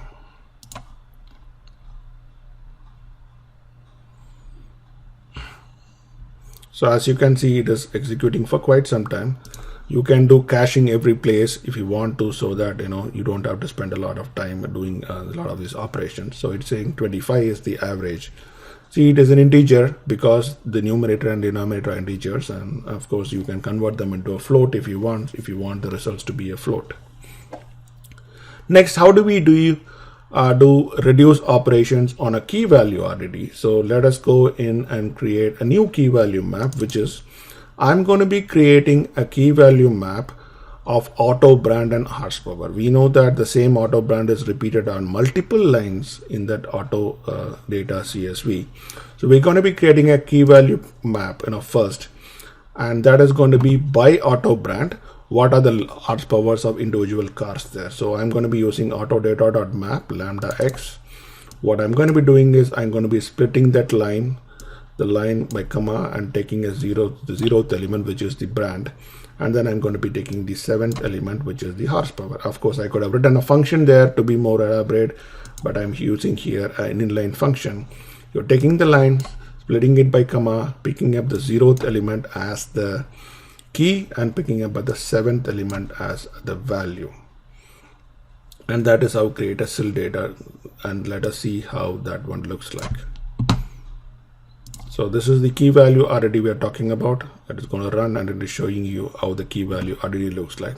So it's going to repeat the keys. Actually, if you look at this way, the key is actually repeated. If you look at all the keys together, you will see that the key will be like repeated.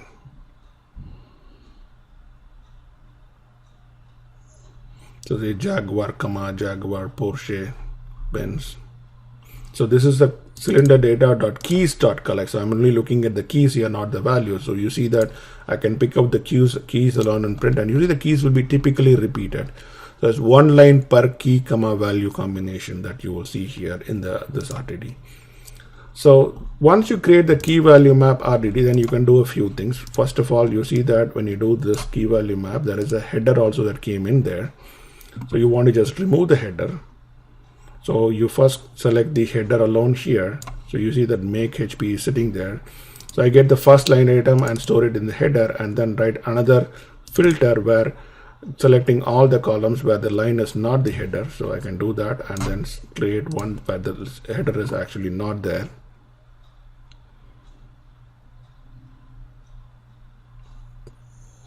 And now it is in the cylinder HP data. Now I'm going to be counting. What I'm going to do is I'm going to be doing a function by which I am going to be actually doing a count and a reduce. See, there's a map and then there is a reduce. I'm calling a map and reduce at the same time.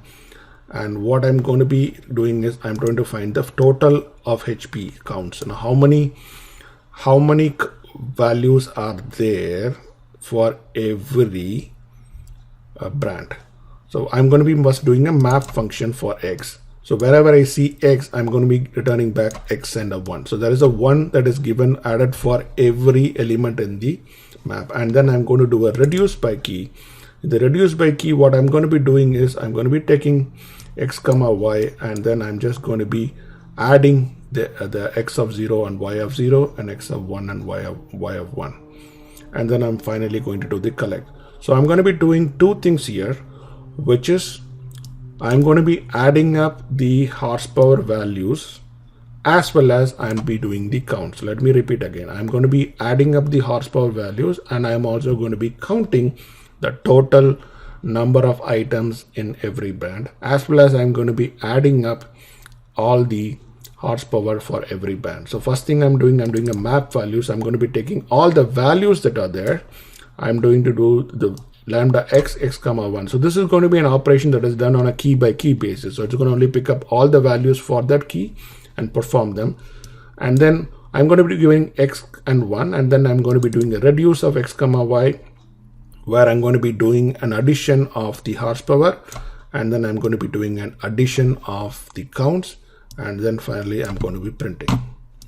Little complex, I know, but you need to spend some time trying to understand this one. It's in Spark you do a lot of things that is in a few lines of code. That is the power of Spark, but makes it a little difficult to understand. So what you see here is the output by brand. You see the total of the horsepower and the count. Now once I compute this total of the horsepower and count, I can actually compute the average by brand. Then again what I will do is I will do again a map values function for that. Out of this brand value, the outcome or RDD that you got out of it, and in that I'm going to be taking the total horsepower and dividing it by the count, and that should give me the average horsepower per brand. So this is how you can use the key value per RDD to perform some operations in which you can compute by key some metrics. Like in this case, I computed by brand the average horsepower. So first I broke down the whole thing into the key value pairs. Then I ran a map operation to add a 1 to every key value pair, and then I used the horsepower value and the 1 value to add them all up. Then I did a reduce operation to actually compute the average. Okay. Then moving on to the advanced Spark capabilities that comes with Spark, the accumulators and broadcast variables. So how do we define an accumulator? You do an SC. You always do this accumulator from the Spark context. SC.accumulator of 0, that's what you create here, and assign it to a variable. Similarly, sc.accumulator of 0. 0 is the initialized value for this variable. So once you do this, the Spark context then keeps track of this variable and make sure it is sent to all the nodes, and then it is taken care for all the race conditions and stuff. So I'm going to be running this. Then similarly, how you will set the broadcast variable again is sc.broadcast, and again this is the initialized value. Broadcast values cannot be changed after they are created. So remember that. In this case, I'm going to be creating these two things, CDN text and hatchback text, just to capture how the CDN text of the CDN will look like and hatchback text will look like. So I'm going to be creating them. Now what I'm going to be doing is, for using these accumulator and the broadcast variables, I'm going to be running a map function on the split lines. There's a split lines function in there. Inside that, what I'm going to be doing is, I'm going to be counting the number of sedans and the number of hatchbacks in the auto data set. How am I going to be counting is, I'm having the split lines function. I'm going to be calling a map on this one. I'm going to be taking every line and checking if the line has a sedan in it. If so, I'm going to be incrementing the sedan count. If I see a hatchback in the line, I make sure I can increment the hatchback count. So first thing I do is I declare the accumulator variables as globals inside my function. Then it's a simple thing of using my broadcast variable. So sedan text.value. So broadcast is an object kind of thing. So you need to say sedan text.value to get the actual value out of that object. Sedan text in line, increment the sedan count. Hatchback text in line, increment the hatchback count. And then of course you can return back the whatever else you want to do in this one, because it's the sedan count and hatchback count are counted in globally. You don't have to return them as a part of your function. You can return anything else. This is how you do the side computations using accumulator variables. And then finally you do autodata.map split line. So let us run create this function, and then you do split data equal to split lines. So this has actually ran and stored the resulting data in split data. So split data would have actually gotten this kind of the same thing, except that the line would have been splitted by comma and given you the output. But what is important is that you have done this counting of sedan count and hatchback count globally. So you can go and run that one and see there are 92 sedans and 67 hatchbacks that came out. So when you're running this function code is actually distributed to each of the nodes in the cluster and ran individually. But given that you declared them as global and you declared them as accumulator variables, Spark takes care of counting them on a global fashion and making sure that that particular value is properly counted in without any race conditions, without double counting, without missing any counters, properly counted in and returning back to you. Spark does everything like that for you. The other thing we talked about is the partitions, right? So partitions typically, when you're learning in this mode, the number of partitions is 1. So let's look at call data and see how many partitions are there for call data. So you run this, you will see that there is just 1 partition. And whenever you go to this 4040, you will see how many partitions are cached for each of these RDDs. So typically you will see all of them, the cached ones as 1 partitions. The way you can create multiple partitions is when you run this sc.parallelize command, you can use the number of partitions as within the parameters. The same applies whether you're loading text files or any kind of data sources. So you do the call data, you cache it, and now you count it. So now this is going to create with 2 partitions. Now you go and look at the same one here. You will see that the new one that you created is with 2 partitions here internally. And any operations you run on this one will see 2 jobs. If you go to the jobs one here, you will see that all of them, whatever else you have been running so far is on 1 partition. This collect operation you just ran is actually on 2 partitions. So that's 2 of 2. That's why it shows 2 of 2. And of course, you can print the number of partitions in the RDD by just saying call data get num partition. That should print you the number of partitions. So this completes the various operations examples for Spark. Do explore the examples that are also available in the Spark website. There are also examples available as a part of the downloaded Spark distribution which you just had, and do play around with them to kind of get a better exposure to how Spark uses these various capabilities along with Python. Thank you. Hi, welcome to this lecture on Spark SQL.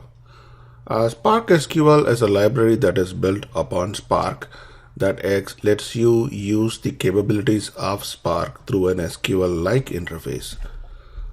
Spark SQL, if you look at Hadoop, one of the biggest shortcomings of the Hadoop MapReduce framework is that you have to write code for everything you have to do with data. So that has been one pain point for a lot of developers. And Hadoop even tried to solve them by coming up with Hive, which gave an SQL-like interface into Hadoop. But Hive also had its shortcomings in terms of the amount of time it took to execute, because internally it was converting all SQL statements into MapReduce and stuff like that. So when Spark came out, it offered a lot more faster processing. It also wanted to solve the problem of regular RDBMS users to provide some kind of a SQL-like interface, and that's why they came up with Spark. So Spark is a library that is built upon Spark core that supports SQL-like data and operations, which makes life for regular developers who have already been used to RDBMS a lot more easier. It makes it easy for traditional RDBMS developer to transition into big data because they already know a lot of things they do with the RDBMS SQL kind of statements, and this makes the life easy for them. It works with structured data. Like so far we have seen RDDs. RDDs do not have a structure. Every element is an element, and you need to know what is the structure of that element, what kind of element it is. Is it a list, or is it just a set of values, or it is some other complex object? You need to know the element and you need to work on it. Whereas in the case of SQL in the case of Spark SQL, it gives a structure to the data, very similar to how in an RDBMS a table has a structure. It has columns and data types and stuff like that. So here it provides a structure to the schema. So that structure helps both the developer, because the developer does not have to remember columns by position. In RDDs, you would have seen that you need to know, let's say you are storing let's say a list of attributes. Now you need to understand which attribute is in which position. You are storing, let's say, a list or an array of attribute values. You should know, okay, the first position is age, the fourth position is income, and stuff like that. But here you can name every column.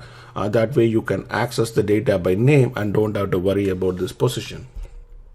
You can seamlessly mix SQL queries in your Spark programs. Writing one SQL query saves 5-6 lines of code that you have to do. Within SQL, you can do summarization operations like sum, max, min, So you don't have to write a lot of map and reduce operations for those purposes. It supports a JDBC interface, so there you can actually access Spark through a JDBC interface. So that helps a lot of third-party programs that use JDBC to access data in Spark in a seamless way without a lot of redesign. And it helps you mix and match RDBMS and NoSQL data sources. So a Spark SQL can work with a variety of data sources. So you can access data, read data, and write data from RDBMS sources, NoSQL sources, flat files, JSON files. So even if you have like a JSON file, it knows how to read a JSON file and recognize the schema based on the JSON attributes. So it makes life easy for you in terms of automatically identifying the schema and being able to work with these data sources. The base of Spark SQL is what you call a data frame, similar to how we have been talking about an RDD being a base for Spark itself. Spark SQL works on a data frame. A data frame is nothing but an RDD. It's an enhanced RDD. It has additional capabilities. It can do everything the RDD does, but it also has some additional capabilities. So again, first of all, a data frame is organized in terms of rows and columns. So there are columns here, well-named columns. The columns are named, we're given a specific logical name, and it also has a data type as to what data type that particular column has. There are rows and there are columns, very similar to how a table would look like. And it has a schema, it has column names, it has data types. So there is some meaning attached to these data frames, and that is going to help Spark. So this one, data frames are built upon RDD, but Spark also attaches a schema to it, which makes it better for both Spark and the programmer. Spark helps utilizes this information to optimize itself better. The programmer, it makes life easy for the programmer to kind of access columns in a very easy way. And you can create and persist a data frame from a variety of data sources. Like you can look at CSVs, database tables, Hive SQL tables, JSON, RDD. You can create data frames from any of these data sources, and you can persist them back to any of these data sources. Of course, you can create one data frame from another data frame and stuff like that. You can run map operations and reduce operations on a data frame. But yeah, this is what gives you so much flexibility when you are using Spark. The operations supported by data frames, what kind of operations are there? You have the filter operation, so you can filter the data frame based on a condition, where x equal to 1 and y equal to 2, and this kind of conditioning that you can use.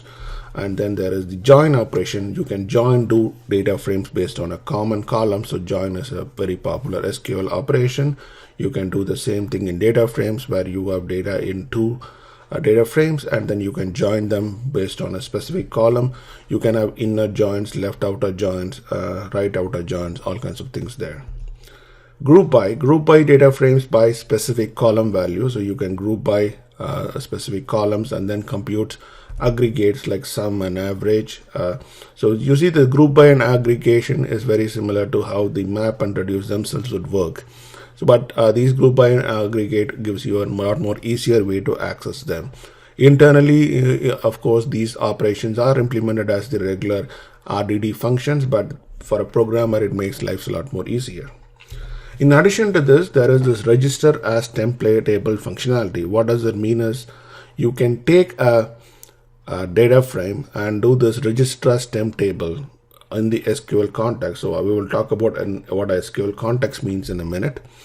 So once you register it as a temp table, you can use it like a table, like how you use a table in an RDBMS. So you can write a straightforward SQL statement like select start from table, where something equal to something, or select sum of some column from table, group by, order by. You can write sequence tables against this table once you can register a data frame as a temp table inside SQL context. So that's of really great use. It makes life so easy for a developer when you do that. And of course, operations can be nested, like we have seen even with RDDs. You can keep calling one after another, just in one sequence. So this is what data frames provide you some amazing functionality, so much so that even the machine language library of Spark has been there is a new library added in Spark machine learning that uses data frames over the regular library, that makes life easy for developers more and more for doing machine learning. We will see that when we get to the machine language library later. SQL context. So all functionality in Spark SQL is accessed through a SQL context, similar to how you use Spark context to access all the functionality in Spark. Use a SQL context to access all the functionality for Spark SQL. And the SQL context is actually created out of the Spark context, so it is kind of a child of the Spark context. So they are actually, parent-child kind of thing. And data frames are created through the SQL context. Similar to how you would create RDTs from the Spark context, data frames are created through the SQL context.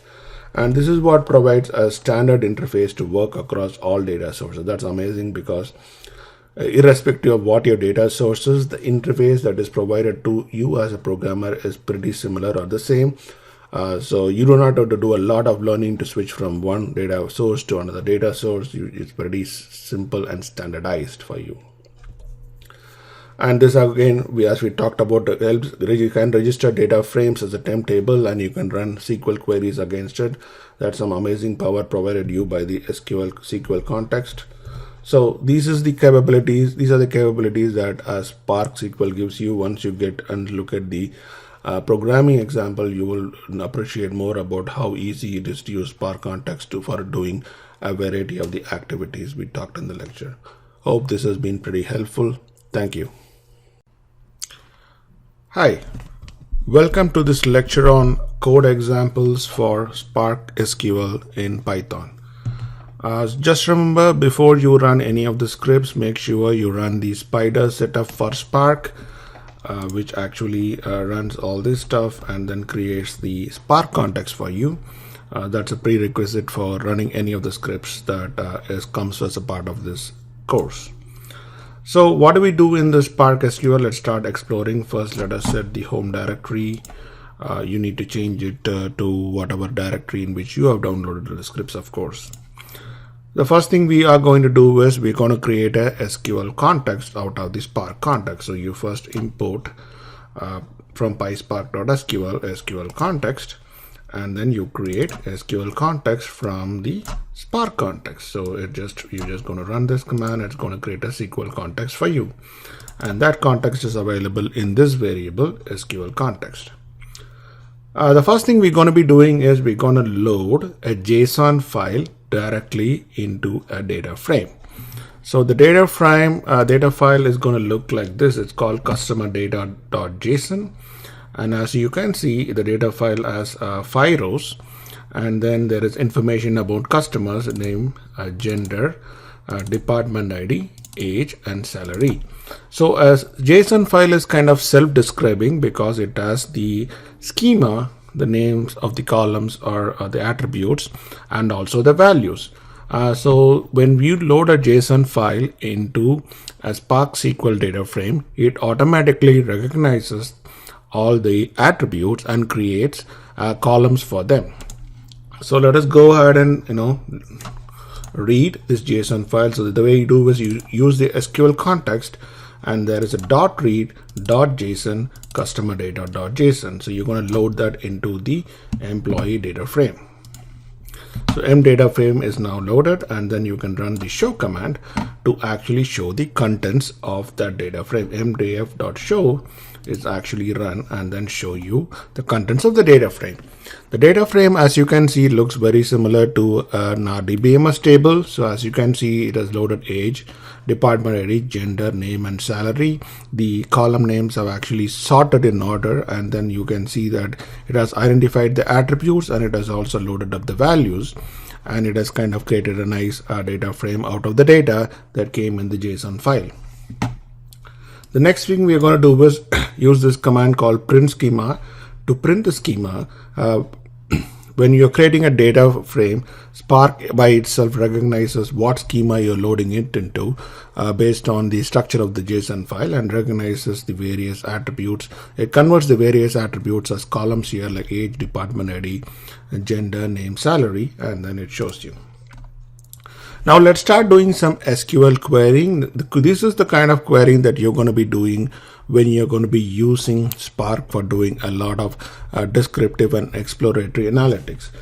So first thing I'm going to be doing is I'm just going to select a specific column, and the way you do it is this data frame name dot select a column name. You can actually give any number of column names separated by a comma in this list. So mdf dot select the name of the column dot show, and that will show you that particular column only. Of course, you can go and add comma whatever columns you want, and they will all show up in that list. The next one you're going to do is use the filter function. Filter is used to filter the record sets, and when you say filter, and inside that you can give any kind of filtering. So you can say mdf of age equal to 40. So the way you filter is you're filtering on this data frame, and inside you're going to give a specific condition. So in this case, the condition is where mdf of age. So you're going to be selecting all employees whose age is equal to 40, and this is how you mention it, mdf of age equal to 40. You can use and or those kind of things also as a part of this filtering dot show, and then let us see what that comes up with. So you see now here that you can select and filter. The next thing you can do is very similar to how you will do in SQL statements, is use a group by. So I'm going to again now group this entire table by gender. I'm going to be grouping by gender, which is male and female. So that should give me 2 rows. And after you do the group by, you're going to do a count and then do a show. So what this is going to do is very similar to group by gender, and for each of the values of the gender, it is going to count the number of rows that had those values, and then finally there's a show that is going to actually show the results on screen for you. So let's run this, and you will see that it is going to come back and show you the group by male, female, and the counts, the number of rows that are there. The next one, again, you're going to be doing a group by, and in this case you're going to be doing a department ID. And after you do a group by department ID, you're going to be calling another function called the aggregate function. The aggregate function lets you do a number of aggregates for various columns. So in this case, I'm going to be grouping by department ID, and then I'm going to be doing a lot of aggregates. So first thing I'm going to be aggregating is I'm going to be aggregating the column salary, and I'm going to be using average for that, the average as the aggregation. Then I'm going to be aggregating age. I'm going to be finding the max of age. So by using the aggregate function in for the data frame, I can actually aggregate for various columns, and for each of the column I can choose what is the aggregate function I want to use, and finally I will use the show. And this should give you the aggregated values: department, max of age, average of salary. If you have been using SQL before, you could very easily relate it to this one, to how SQL usually behaves. And that is the power of Spark SQL, because for a person who has already used SQL before, this is kind of a very familiar territory for you. Now, instead of just doing a show, if you just run this command alone, it is going to just return another data frame. So you can actually take this and assign it to another data frame variables, and from there you can do other things with that variable also. So next thing I'm going to be doing is I'm going to be creating another data frame, but this time I'm going to be doing it from a list. And in this list are a kind of set of rows, in which case you see that it's a map. It's a map of names and values. So in this case, I'm going to be a list with a map which is name sales ID 100, name engineering ID 200. This is like a department table, and this one I'm going to be creating from a list. So I just create the list, and then in this case I'm going to say SQL context.create data frame. So I'm using another function called create data frame. SQL context, you're going to be creating out of the SQL context dot create data frame, and I'm just going to be passing that list to it. It will automatically read the list, recognize it, and based on that data that is there in the list, it will create this department data frame, and if we do a department data frame for show, you will see that the data is kind of loaded into a table here. IDs and names and the values are loaded. So this is way by which you can load an existing list or a collection that is in your Python language into a data frame. The next one we will see is a join command. So you are used to doing joins in SQL. So in the same way you can do joins here. There are also outer joins also available in Spark SQL.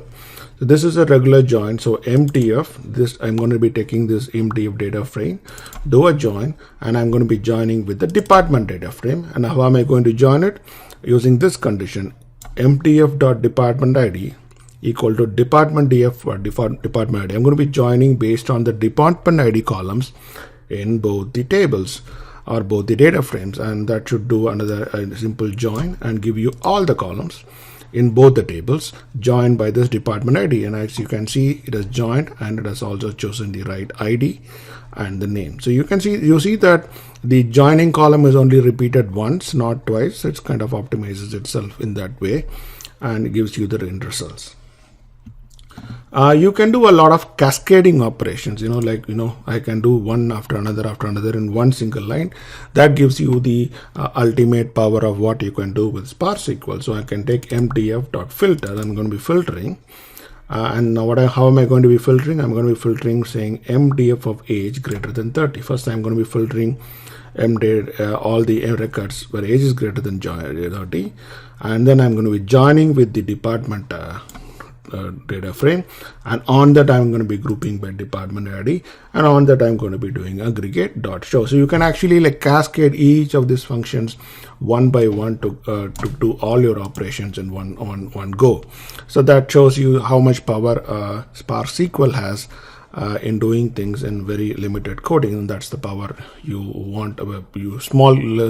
Less amount of code, more amount of productivity that you will get. And this is just normal operations that do you with Spark SQL. There's another thing called the register temp table of employees. What that register table does is it registers within the Spark context this employee as like a table. Once you register as a table, you can actually use it like a table, and see how we can do that.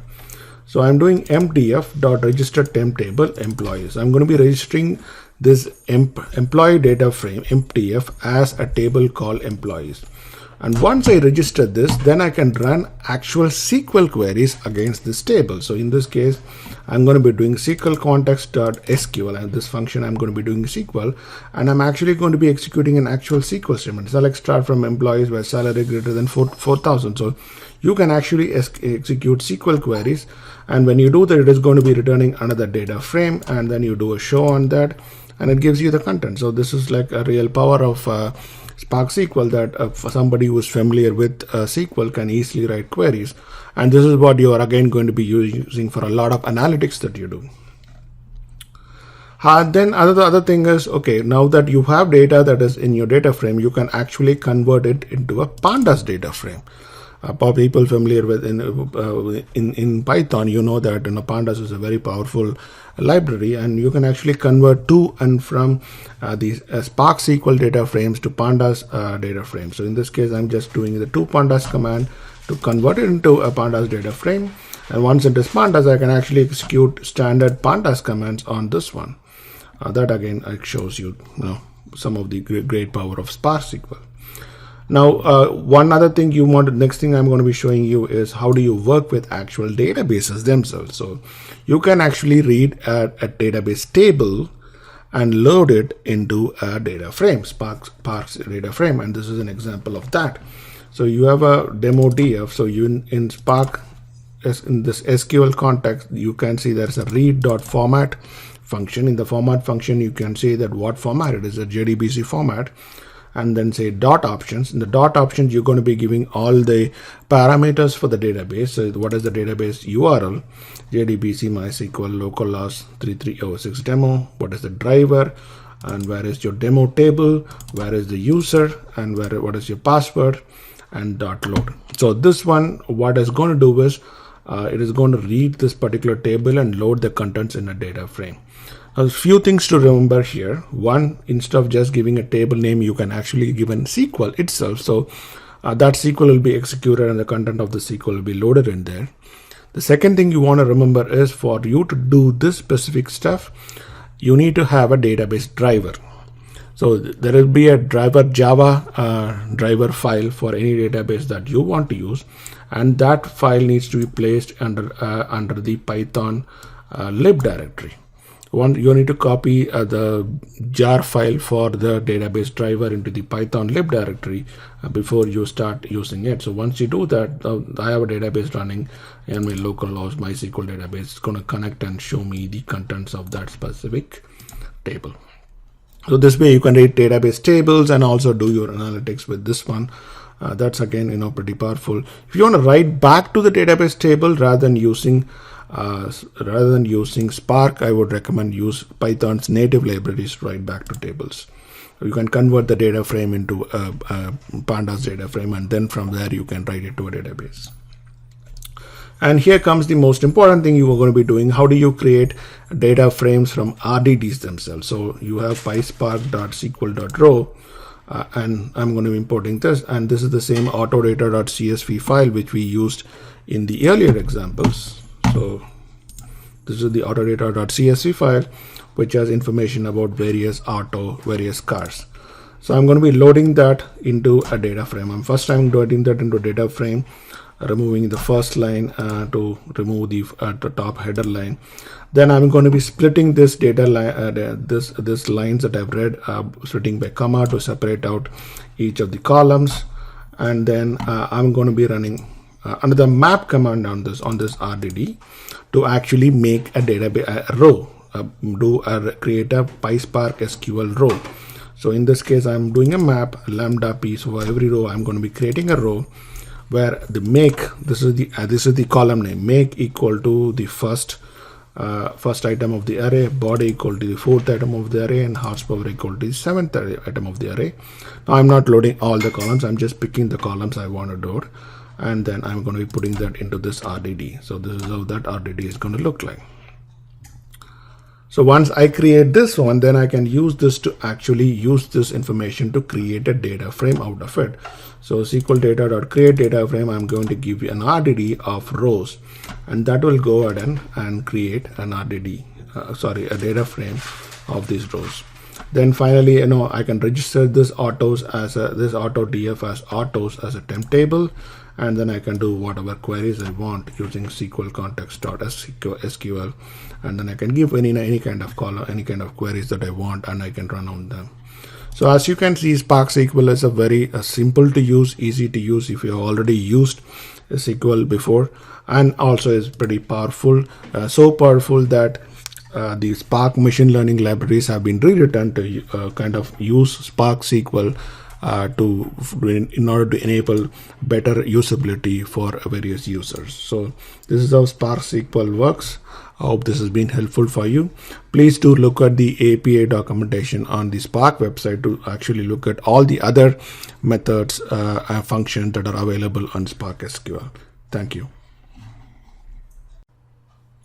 Hi, welcome to this lecture on Spark Streaming. This is your instructor Kumaran. Streaming is a great capability that Spark has introduced, which has actually increased its usability multifold. One of the biggest shortcomings of the Apache MapReduce paradigm is that it can only be used for batch operations, whereas there are a number of use cases for big data and machine learning that requires real-time work. So how do you do real-time work? A lot of people have tried to come up with special purpose tools and utilities for that one. But Spark has built a streaming capability on the top of its Spark engine, which gives you the ability to do processing in real time. So what does Spark streaming do? Let's take a look. So usually analytics, anytime you talk about analytics, it is performed on data at rest. The data is already been acquired. It is sitting in a database or a flat file, and then you read data for a specific interval, analyze the data, and make decisions on it. But there are a lot of use cases that require real-time analytics where you need to look at the data and analyze it in real time and make real-time decisions. In fact, a lot of these decision making can be pretty critical. And Spark streaming is built for that purpose. The most important thing about this real-time processing is that real-time processing or real-time analytics is never isolated to real-time only. There is always an historical component of it. It is one thing, data is coming in real time, but there is always a historical component of it which you're going to use to compare and analyze with. Using Spark lets you do both the historical part as well as the real-time part together. So when you get to the lectures on real-time data science, you will see how the real-time and historical actually mix and match. You can see in those lectures details of that one. So Spark is built for those kind of purposes, for doing real-time analytics and combining that with historical data. And Spark helps you to look at data as it arrives, and then from the source you can transform the data, summarize the data, analyze the data. You can do machine learning predictions in real time. So all these capabilities come with Spark, with Spark, and you can really build some really great applications on it. A lot of people have built such real-time applications on Spark. What are the various use cases for Spark real-time streaming? The first one is credit card fraud detection. So when what happens in credit card fraud detection is that as the people are swiping their credit cards, you want to make an assessment as to whether this credit card swipe is actually a fraud or is it somebody really using their credit card properly, and that is a real-time activity. And for that to happen, you need to be looking at the card swipes data that as they are coming in, analyze the data in real time, maybe look up our data in historical also to make a decision as to does this pattern indicate some kind of a fraud, and then make an action based on that. The same with spam filtering. You want to make these decisions as, let's say that you're doing spam filtering on emails. As the data is coming in, you need to make a decision as to whether the new email that has come in is a spam or a proper regular email. Network intrusion detection. You want to look at patterns of network access from a client to determine if this client is actually trying to do some malactivity on your network. Real-time social media analytics. You keep looking at what people are posting on Facebook or Instagram or Twitter in real time, based on maybe hashtags and stuff like that, to look at what the social media is telling you. A lot of times people look at social media to understand how people are reacting positively or negatively to something, some news or a product introduction or an event that is happening in the world. And you want to look at these streams in real time and see how people's reactions are getting positive or negative. You can do clickstream analytics and recommendations, which is when somebody comes into your website and start browsing your website, you use historical data about that user as well as in real time what this guy is trying to do, what kind of links he's going to into your website, what kind of products he's looking at, and based on that make a recommendation, which is maybe you offer them online help or you recommend them some products and stuff like that. So ad recommendations is also pretty similar, whether you want to do within your website or somebody is going into Google and looking at various links or googling around for some information, and then you want to show them some ads based on what they are currently doing. So all of these are real-time activities that needs real-time analytics. And finally, there is stock market analytics. So again, as the stock market is in progress and the stock price are going up and down, you want to look at the patterns and then try to predict something to the near future. Do you expect the stock price now to go up or go down and stuff like that? So all these are real-time use cases where Spark can be very helpful. So Spark streaming sources. So what kind of streaming sources does Spark support? So it can support real-time data from flat files. So as flat files are being created, it can read these flat files and ingest these flat files. This is typically used in terms of log mining kind of operations. It can listen to a TCP IP port and look at the messages coming through that port and then use that in real time. It can look at Apache Flume. Apache Flume is an Apache product or application that is used for marshalling around flat files or log files. So you can take log files from multiple clients and then stream them and serialize them into a destination, and then you can keep reading them in real time and analyze them. Apache Kafka is a more sophisticated version. It can connect to various sources again and be able to marshal big data from its source all the way to where the processing has to happen. Again, Spark supports Apache Kafka. Amazon Kinesis is another product that can do the same thing. Of course, there are streaming sources from Twitter, Facebook, and other social media that provides you REST-based streaming sources from where you can keep listening to the tweets and Facebook posts that are happening in real time, and based on that, you can make a lot of decisions. So Spark support all these sources. In terms of data syncs, we already talked about it supports for a number of data syncs. So once you process the data, you can store them in any of the data syncs that Spark supports, right from databases to NoSQL to JSON to flat files to Hadoop HDFS files to whatever. So how does the Spark architecture look like in the case of streaming? So if you look at streaming architecture, very similar to how the regular architecture of Spark looks like. In fact, the streaming architecture is built upon the regular architecture. So you still have the master node, the driver program, the Spark context, the cluster manager, your worker nodes, your executors, everything is kind of still there. But what gets added new? The new thing is here, there is a Spark streaming context. So for doing streaming, you create a streaming context built upon the Spark context on the master node that then controls all the streaming work that you do. What the streaming node context does is it identifies one of the worker nodes as its receiver. So once a streaming context is created, there is a receiver that is created within an executor in one of the worker nodes, which is the one that is going to be listening to your data source for getting data. So the listener then kicks in, and that listener is going to be receiving input from the data source. The listener is actually managed by a task which is called long task, because that task is going to be running forever. So that's why it's called a long task. So the long task is listening to the receiver. So that receiver is going to keep listening to the input and keep collecting data as it comes in. Once the data comes in, the receiver's job is to replicate the data to other worker nodes in the same cluster. And these worker nodes have the regular tasks. Now, these are the regular tasks that actually run the transformations and operations that you want to be run on the data that is received. So you have the receiver and long task whose job is to receive the data, and then they distribute it to the regular task who will then perform the operations that need to be performed in real time on this data that is received. So you have a streaming context, receiver, long task, and then real-time processing that happens on the worker nodes. This is how Spark architecture looks like for you.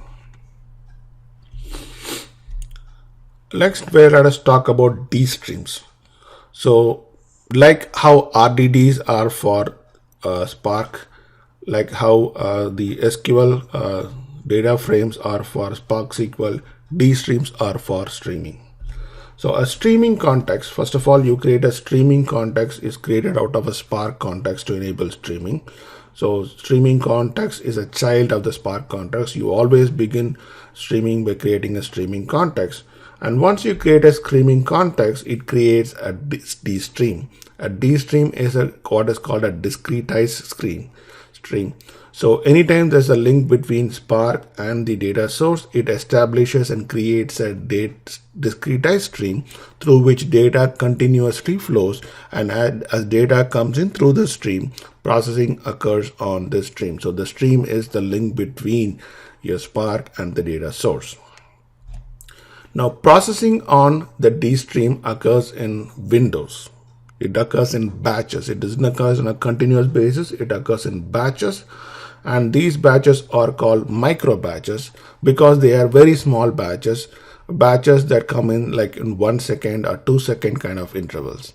And these batches can have flexible window sizes, which is you can say when you create a D stream, I want D stream batches of size 1 second, 2 seconds, 5 seconds, stuff like that. So what happens then, as the data is flowing through the D stream, data is batched in that interval. So all data that came in the last 1 minute is batched into one batch. So it keeps getting batched up into these batches, and processing also takes on these batches. It is not a continuous stream, it is a batch stream. Even though you say it is real time, it is still a micro batch of 1 second or 2 seconds, and then the processing happens on these batches. So data is received, accumulated as a micro batch, and then processed as a micro batch. So Spark sits there, collects data, and as it keeps track of these batches. So it starts a batch, collects all data that come into that batch. Once that batch ends, when that 1 second ends, it takes all data that comes in the batch and then processes them. How does it process? It collects data that comes in a batch and makes that as an RDD. Each micro batch thus becomes an RDD. So it collects data that becomes an RDD, and once it becomes an RDD, you can do all operations that you do on an RDD on this RDD. You can do map, reduce, count, filter, anything that you have done, you can do on RDD on this RDD that is created out of this micro batch. And then based on that, you can do your analytics. So you can analyze that RDD for multiple things, and based on that, you come up with the results. That's how streaming works. So once again, how the D stream processing works. Spark collects data, incoming data for each interval, that is the micro batch. Data comes in, it collects data, that is the micro batch, and it converts that data as an RDD. Once it sets it up as an RDD, it calls the transformations and operations that applies for the D stream or a data stream. So once you receive an RDD, it has a set of operations that it applies for, and it then goes and applies all those operations on that RDD. Spark instinctively knows that, okay, this RDD you have set up certain operations. Once that RDD is completely built for that interval, it goes and applies all those operations in there. You can of course use some global variables to track data across these streams or across micro batches. That is possible for you in case you want to track some data across a lot of batches. There is also what is called as windowing functions. Now, what is a windowing function is that you want to analyze data in micro batches. So you want to look at data. Let's say you are trying to summarize something. Okay, you want just a simple thing. You want to count the number of tweets per interval. So as data is coming in that interval, right? 1 second, 1 second, 1 second. You want to count how many tweets are happening in each of the intervals.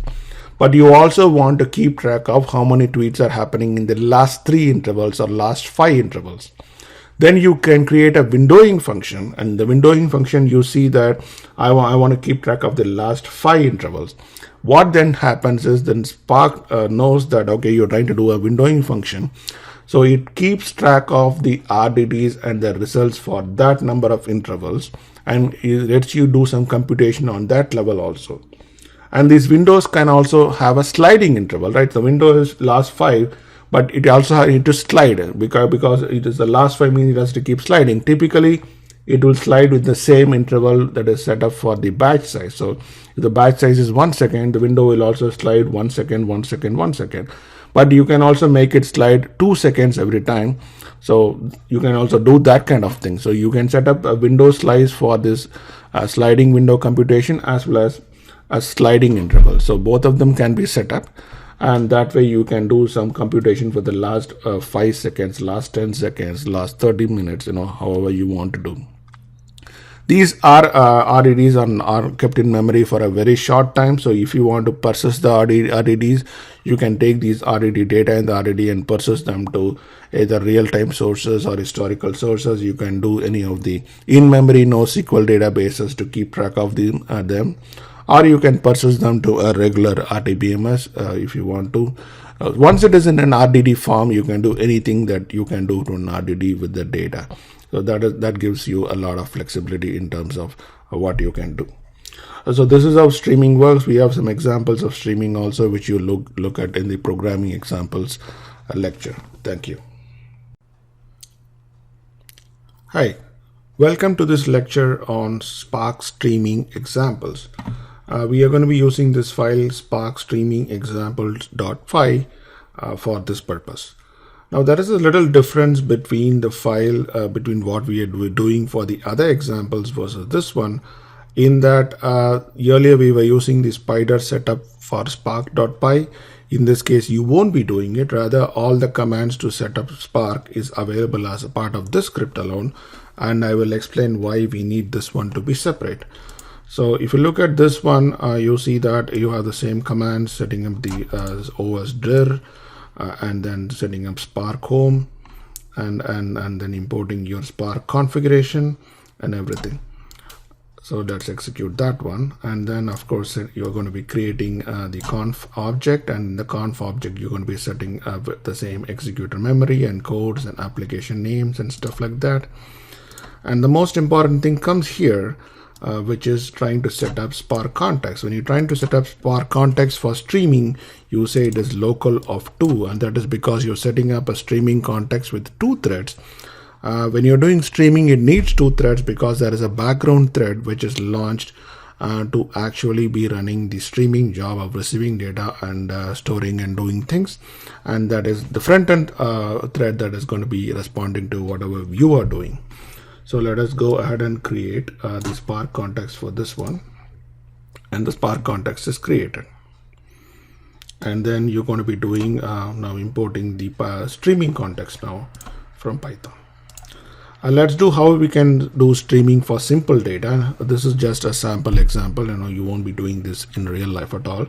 So I have an array that I've defined here of some data, some data points I just create here, and then I'm going to be parallelize that one into an RDD. Now what I can do is I can create a streaming context and then actually stream the contents of this RDD itself to the stream.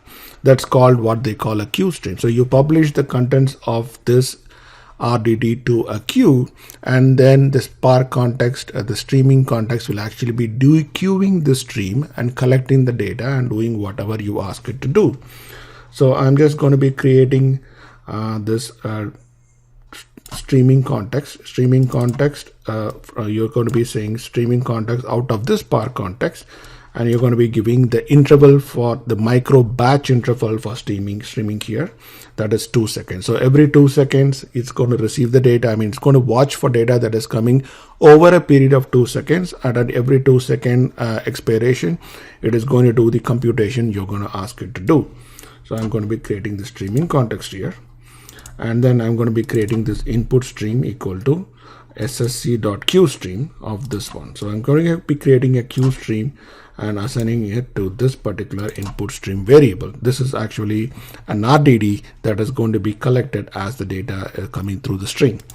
Now what is going to now happen is, in this code, whatever functions or transformations or actions you have created or you have mentioned in your code against this RDD, or you have derived any RDDs from this RDD, like doing some maps or doing some maps and doing some filters and getting some other RDD, Spark knows all those relationships, and then what happens is, every time that micro batch kind of gets over and gets to the new batch, it takes that information that comes in the batch, gives it to this RDD, and execute all the relevant code.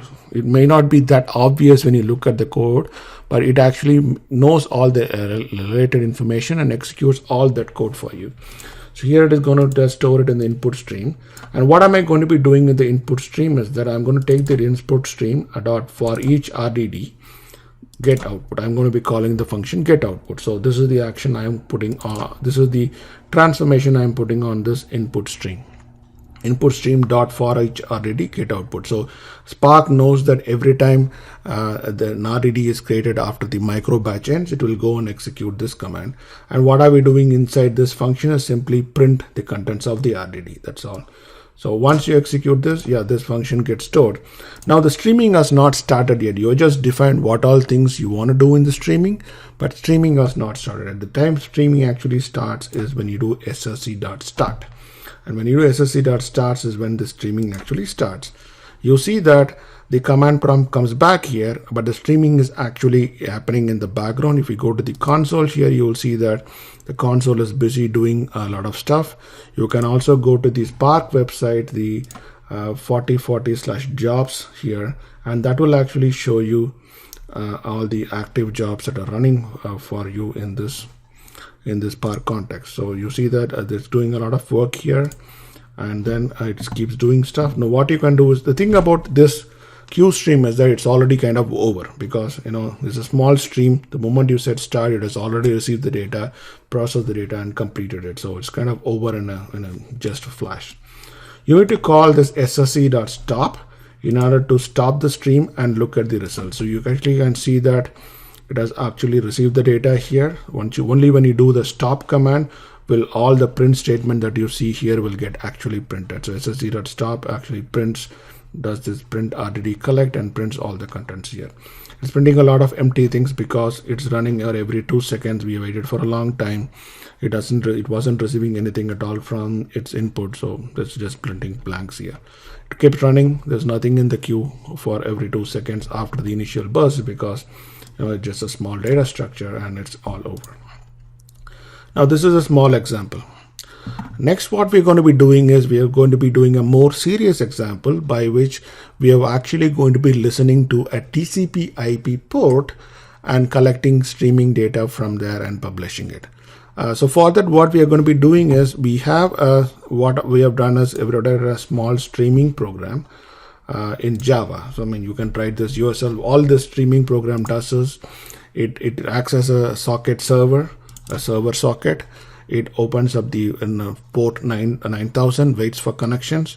When a client tries to connect to them, once it connects, it starts then publishing some data. So all this guy does is, there is a file in examples called streaming tweets.txt. We will actually be using this later in one of the machine language examples. Streaming tweets.txt is nothing but a list of tweets.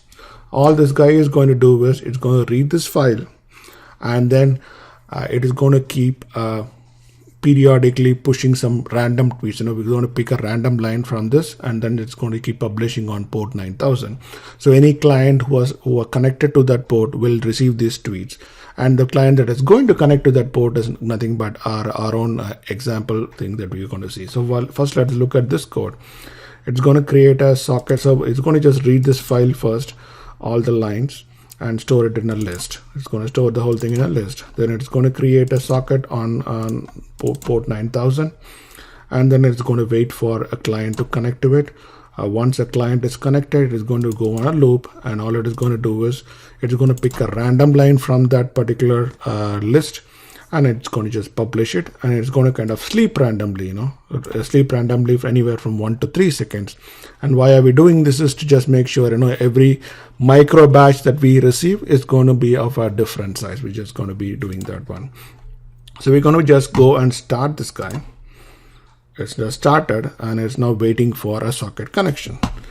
Let's now go back to our main code. Now this streaming context is kind of over.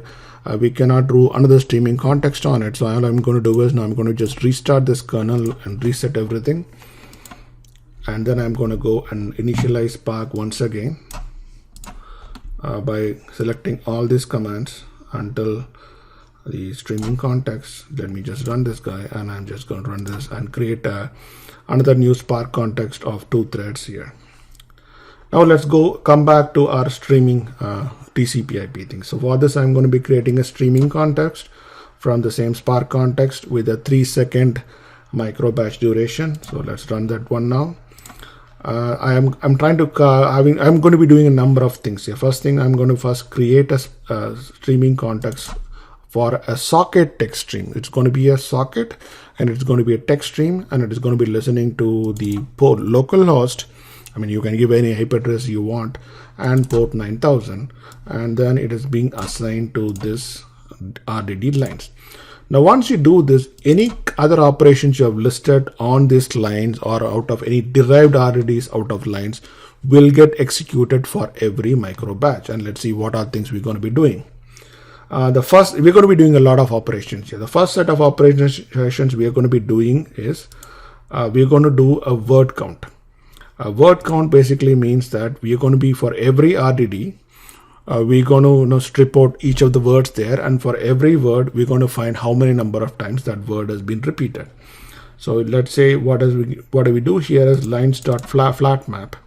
We're going to be a flat map where we're going to split the line by comma, and then for every word that you're getting in the flat map, you're going to be creating another RDD. We do words.map. For every word you're going to be saying word comma 1. So that particular word comma 1. So every word has an associated just number 1 with it. Why are we doing it? Is the next step I'm going to be doing pairs bar reduced by key.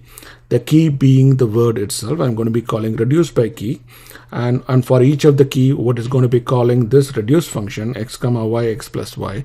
Now what this is going to be doing is for every key, which is the word itself, it is going to basically keep adding its count, and it's going to come up with the number of times that particular word occurred in that RDD.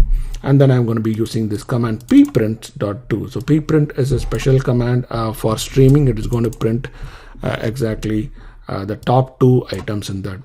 That is going to print the top 2 items in that word count, or just the first 2 items in that word count. Maybe we can make it 5. Print the 5 items, top 5 items, or 5 items in the word count. That is one job. Now I'm going to be doing one more thing with the lines, that's called line.for RDD compute metrics. I'm going to be doing this compute metrics. What this compute metrics is going to do is it's going to do 2 things. One, it is going to just find out how many number of lines are in this RDD itself, and then it is also going to count the cumulative number of lines for the entire string. That is how you can do some aggregation across streams. So I've defined this total lines equal to 0, declare it as a global variable, and then what you can see is, as you can see is, I'm just saying lines count equal to RDD count. That is the number of lines in the RDD. Then total lines plus equal to lines count. So I'm going to be like counting out the total lines here, and then I'm going to be doing print RDD.collect, which is I'm going to be printing the content of the RDD itself, and then I'm going to say number of lines in RDD and the total number of lines that's overall there. The third thing I'm going to be doing is this windowing. We talked about windowing metrics also. So now I'm going to be doing windowed RDD. I'm going to be creating a window out of this line. So windowed RDD is equal to lines.window 6, 3. So 6 is my window interval. So we said 3 seconds is my the 3 seconds my micro batch size. So window size has to be a multiple of them. So it is going to be 2 micro batches is my windows, and the window is going to slide by 3 seconds, which is it is going to slide 1 RDD. So we are taking a window of 2 RDDs, which is nothing but it is going to be the current and just the previous micro batches, and trying to find some summary information. Again, on window.RDD.for each RDD, I'm going to do windows metrics, and all the windows metrics does is it's just going to be doing RDD.count. So as you can see, you're doing 3 different things. You've set up 3 different things here, and since everything is based on the same lines RDD on which the stream is set up, Spark will automatically execute all these commands when the stream for every micro batch that comes up. So let us go and set up this whole thing. We will set up to lines. So let's run all these lines here to set up all the functions we want to do. And now let's go and do stream.start. And before I do stream.start, let me check. I already have enabled the server, and the server is ready to take some data. And once this guy does a stream.start, it will connect to that particular server and start getting data, and the server will start publishing data too. So when I'm going to just run it here, and now stream.start means it has already started. Now if you go back to this Java program, you see that it has accepted a client request, and it is publishing all these strings in there. It's just publishing various things that you see here. So this is going to keep running on for some time for us to just wait and see how the whole thing runs. Let's go and look at how these Spark jobs look like. So it's going to show active jobs. It's going to show 2 active jobs.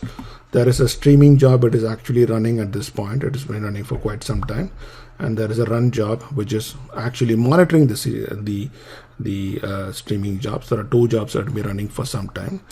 And so what you will see here is you are not going to be seeing anything being printed on the window here, because it's all running in the background.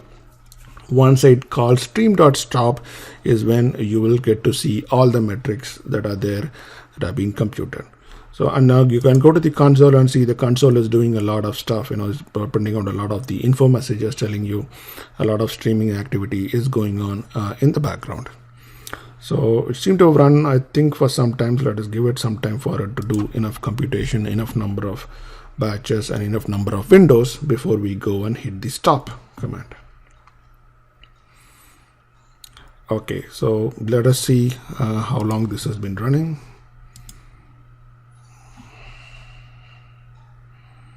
So it's been running for more than close to a minute. So let's go and now do the stop command, and once you do the stop command is when you will see it printing out all the metrics. Okay, so what you do is when you do the pre-print, it is going to be printing that interval. So you see that all this is coming out. It is going to be printing the time. This is the time at which the micro batch is completed, and it is computed also. So what are we doing here? The first thing you see is it is printing the contents.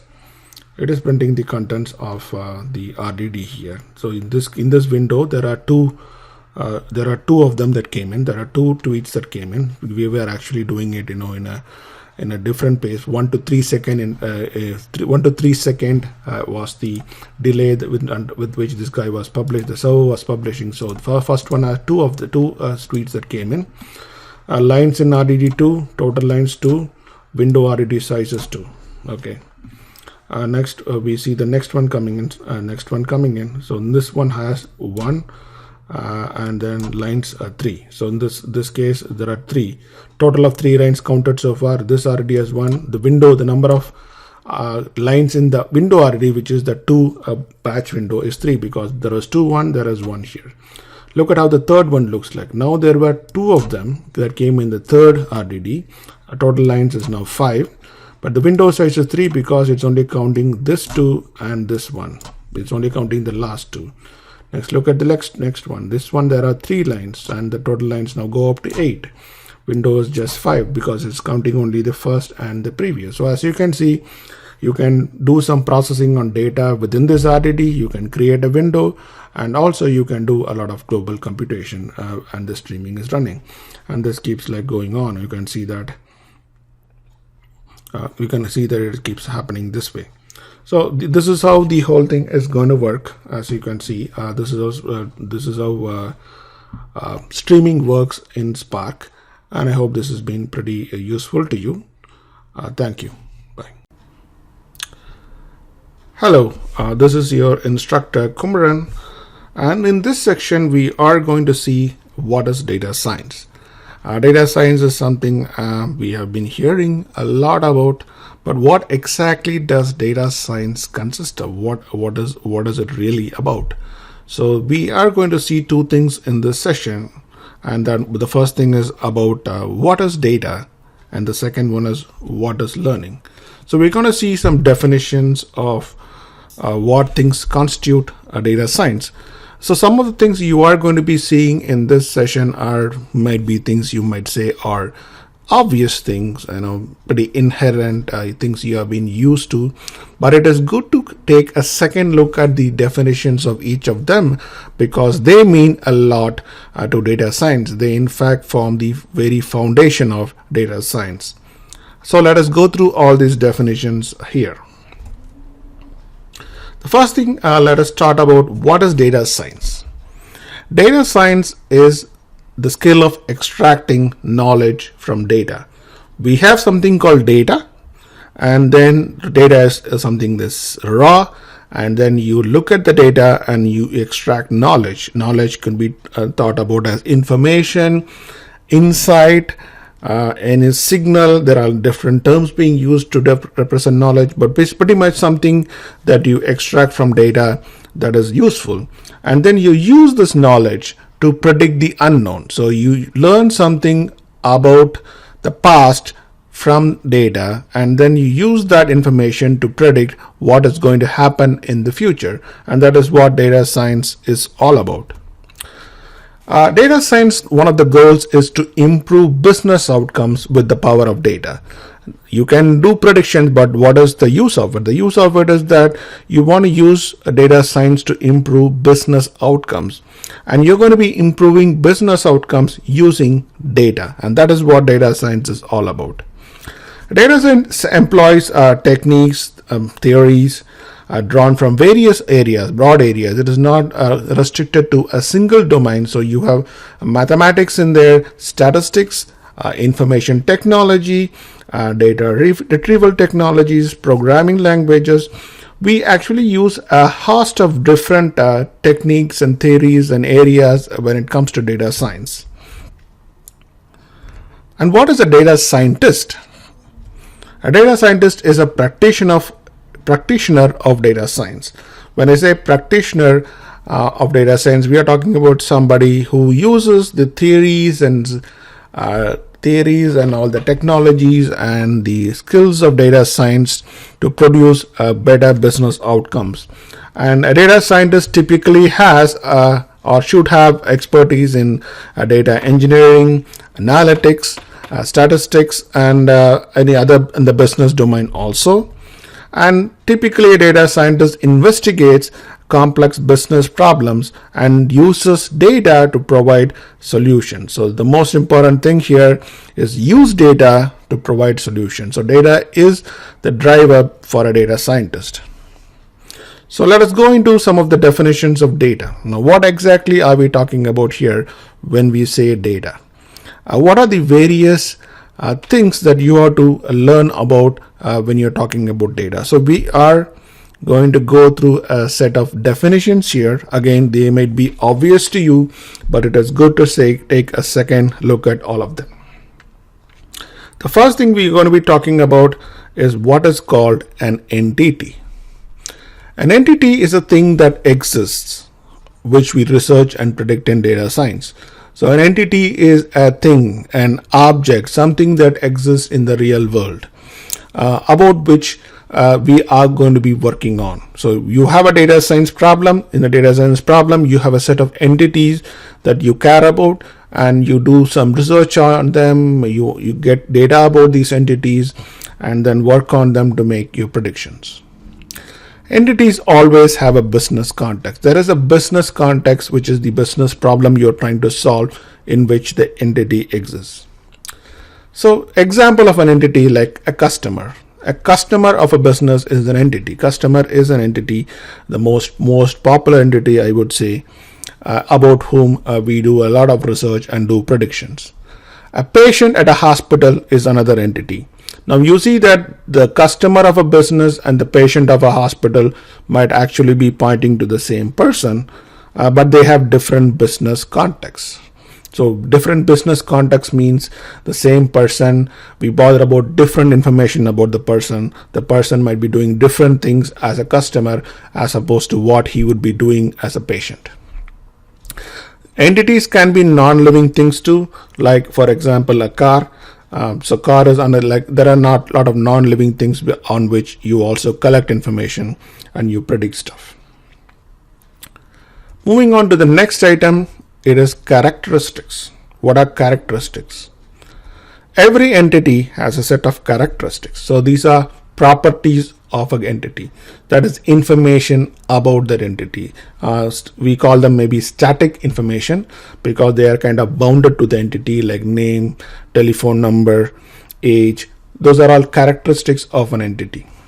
And properties also again have a business context. At different business contexts, you bother about different characteristics for the same entity, or the role the particular person plays in that given business context.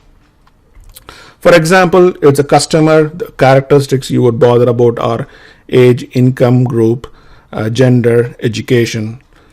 For a patient, you are bothered about age. So the characteristic called age repeats, but now you have a different set of characteristics specific to being a patient, like blood pressure, weight, family history. So again, there is a business context or a business requirement which drives what characteristics you bother about an entity.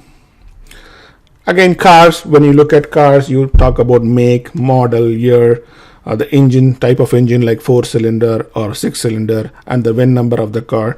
So these are all examples of characteristics. You might also call them as properties, for example, properties. Third one we bother about is what is environment. Environment points to the ecosystem in which the entity exists or functions.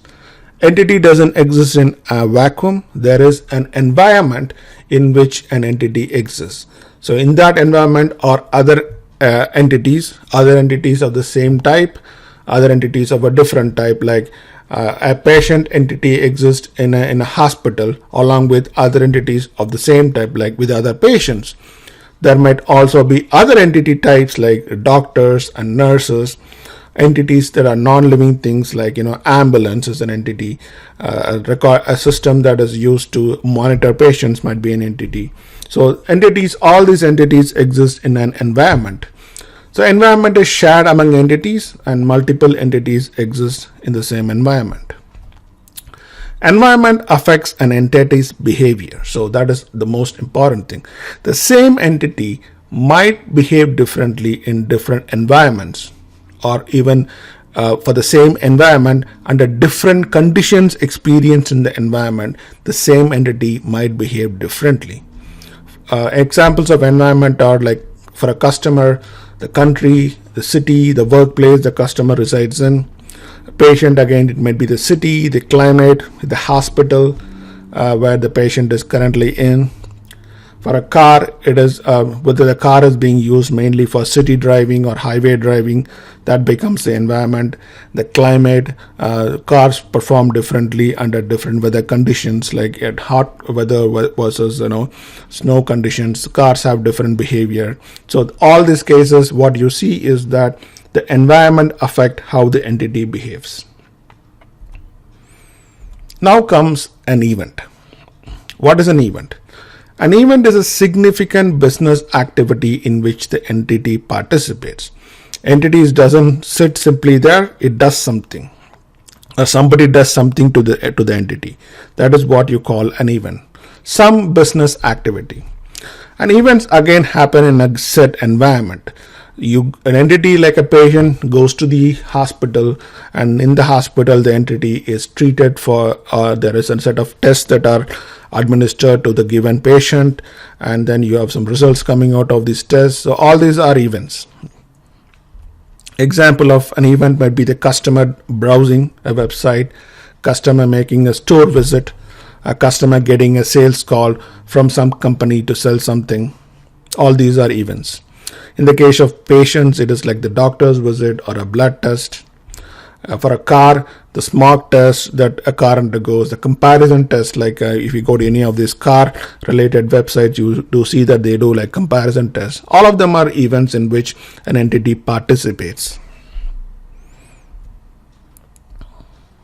Behavior. So an event is something where an entity participates. But what is behavior? What does the entity do in the given event? That is the entity's behavior. So an entity does something, and what it does in that given event is what you call the behavior of the entity.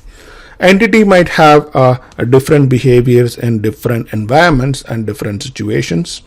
And for example, in the case of a customer, in a phone call, whatever the customer talks is the customer's behavior. The click stream for a website visit, like which links the particular website visitor is clicking when he is browsing the website, that is another type of behavior.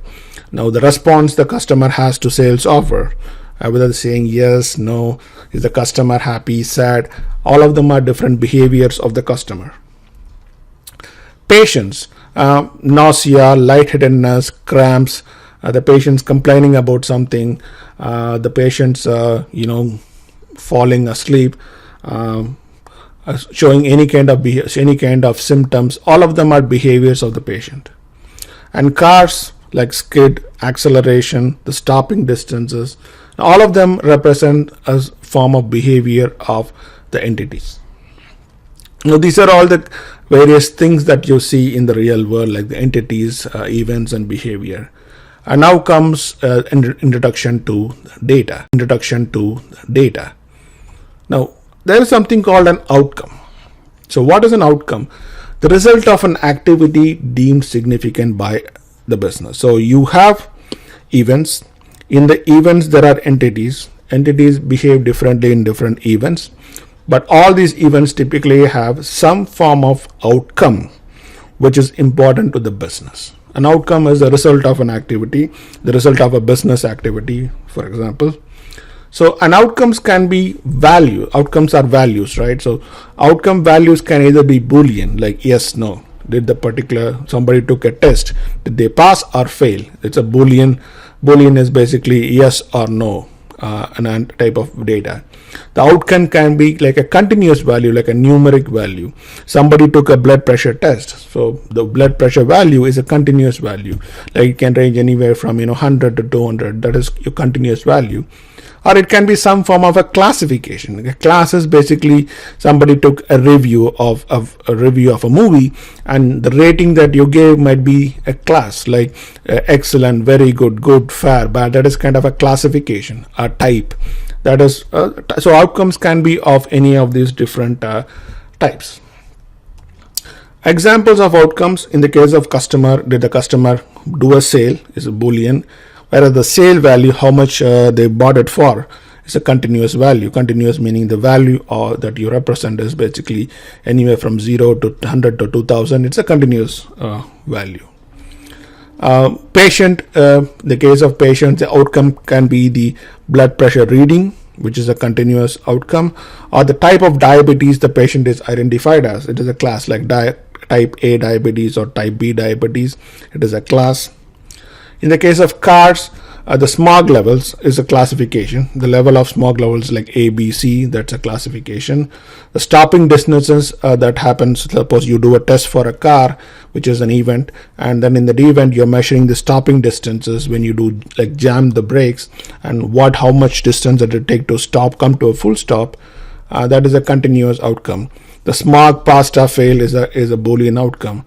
The type of car, let's say, is it a sports car or a family sedan? That is kind of a classification. So these are different outcomes that happen as a result of some event. So outcomes are of pretty important thing in data science, because typically in data science what you're trying to predict is outcomes in the future. You will see more about that later. Now comes what is called as an observation. So what is an observation? An observation is a measurement. It's a measurement of an event. So you measure something about an event deemed significant by the business. So you basically measure an event, measure important things in an event that are important to the business we are talking about. It captures information about the entities involved. So a given event might have multiple entities involved, the characteristics of the entities, the behaviors of the entities, the information about the environment in which the event happens, and the outcomes. So an observation is information about all these things that happens in an event. You basically go and collect all this information and record it in some form. And observation is typically called the system of record. So anywhere you go, you see that people are recording information. Earlier they used to record them in journals, some log books and stuff like that. Now everything is automated, computerized. Either there are scanners who are scanning this information automatically, or somebody is entering into the computer. Whichever form it is called the system of record. An example of observations are in the case of customers, there's a phone call record. It's also called CDRs in telephony parlance. A transaction, like a buying transaction, somebody goes to the store and then goes to buy something, he goes to the point of sale counter and the transaction is recorded there. Or an email offer, an email comes to you offering some product at some value, exciting you to buy something. So all of them are observations. If you look at a patient, doctor visit record, a test result, a data capture from a monitoring device, all of these are observations, different types of observations. And finally, let's look at the car. In the case of a car, a service record is an observation. The car goes for service and the entire findings of the mechanic are logged in the service record. A smoke test result is an observation. So all of these are observations captured in some form and recorded and stored. So finally, we get to data. What is a data set?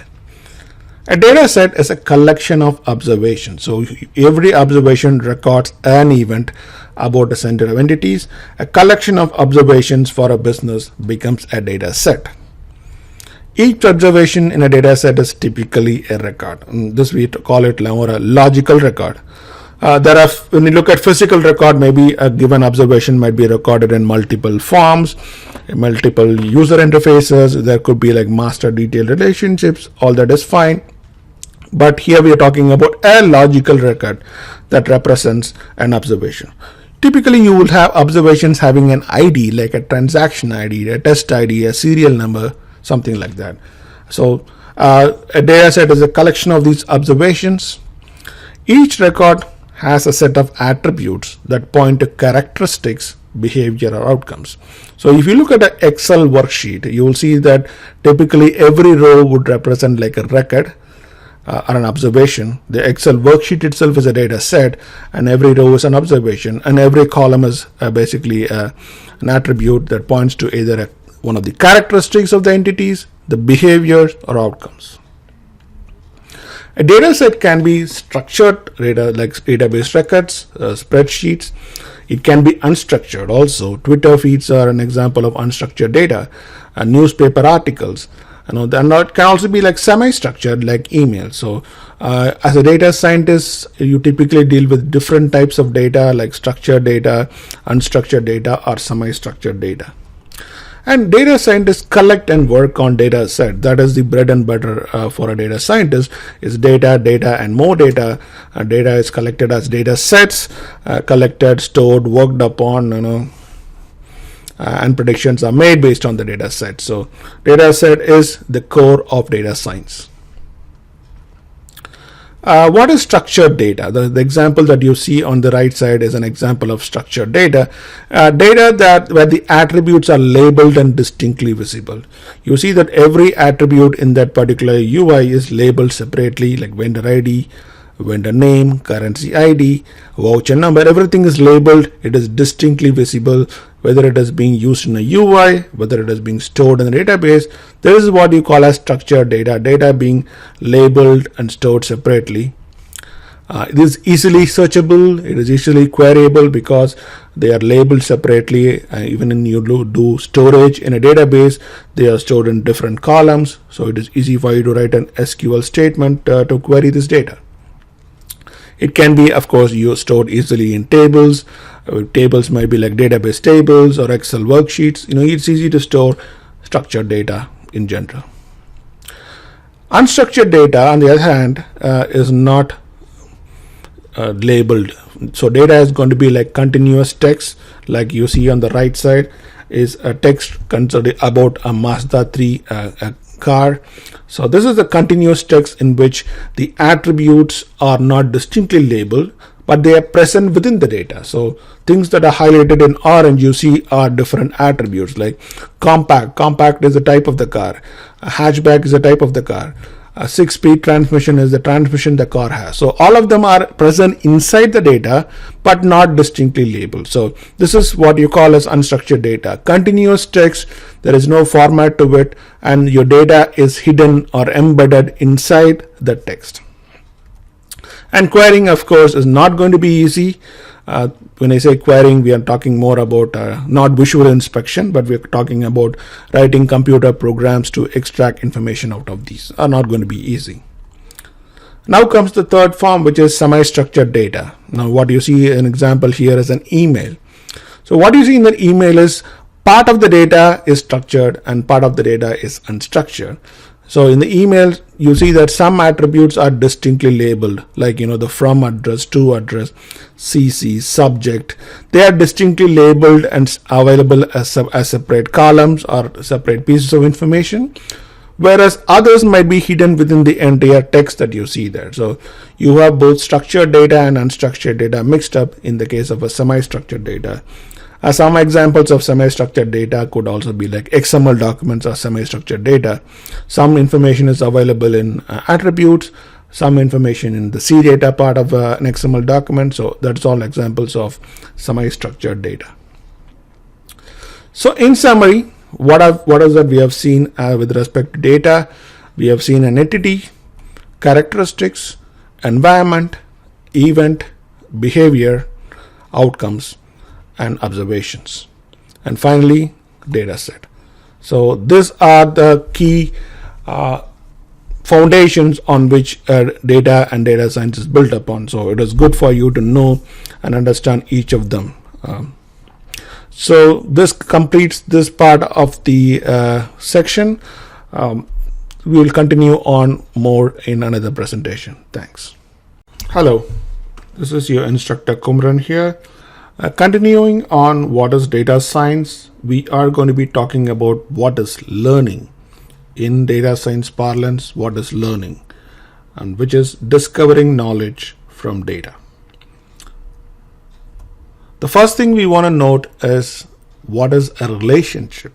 Relationship again forms one of the foundations of data science, and when we talk about relationships, we talk about relationships between attributes. So attributes in a data set exhibit relationships. You have an observation, you have a set of observations in a data set, and the attributes that you see in these observations exhibit what are called relationships. Relationships model the real world and have a logical explanation. When we say model the real world, relationships are basically something that is happening in the real world. It is not something out of the blue that you would see something in the data set. The data set, whatever data you have, the relationship it shows is something that exists in the real world. For example, age and blood pressure levels. The relationship between them is that as age goes up, the propensity for higher blood pressure keeps going up. The higher your age, the higher might be your blood pressure levels. And there is always a logical explanation associated with it. And the reason in the medical field they say is that if you have more weight, obviously you will have more fat, you will have more clogged arteries, which will lead to higher blood pressure. So there is something that's happening in the real world and there is a logical explanation for it. An explanation is a very important part of data science. When you see a relationship, you should be able to explain why it is happening, because that's when we can say whether the relationship is incidental or it happened by chance, or that it does exist something like that. For attributes A and B, the relationship can be like when A occurs, B also occurs. You have two attributes A and B. So whenever A is occurring, B is also occurring. Let's say whenever a sale happens, something else also happens. Like when a sale of a cell phone happens, a sale of a cell phone cover also happens. So things that happen together. When A occurs, B does not occur. This is like the negative relationship, when A and B are kind of mutually exclusive. Mutual exclusiveness is again a kind of relationship. The third one is when A goes up, B also goes up. So that's another type of relationship. And when A increases, B decreases. So that's like another negative relationship. So when you have two attributes, the values of these attributes, the values that are seen in these attributes show any of these kind of relationship. Not all entities will exhibit relationship. There will be always some entities where you will see some relationships. Some entities don't exhibit any relationship at all. Our goal in learning is to look for entities which together exhibit some form of relationship. And relationships can involve multiple attributes too, like when A is present and B increases, C will decrease. So multiple attributes together might exhibit some form of a relationship. So this is a kind of an overview of what relationships are. Now let us go and see what are some of the examples for relationships. Like when you take a customer, as age goes up, spending capacity goes up. So there is a relationship between age and revenue from the customer. So in age goes up, spending capacity goes up.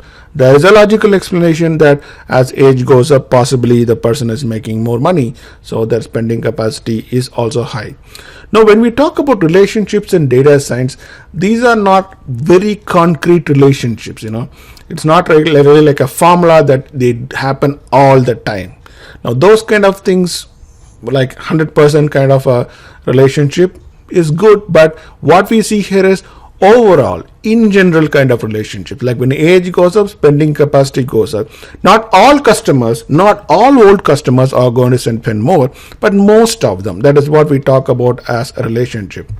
The other one is urban customers buy more internet bandwidth. There is a relationship between the location of the customer and the bandwidth purchased by the customer.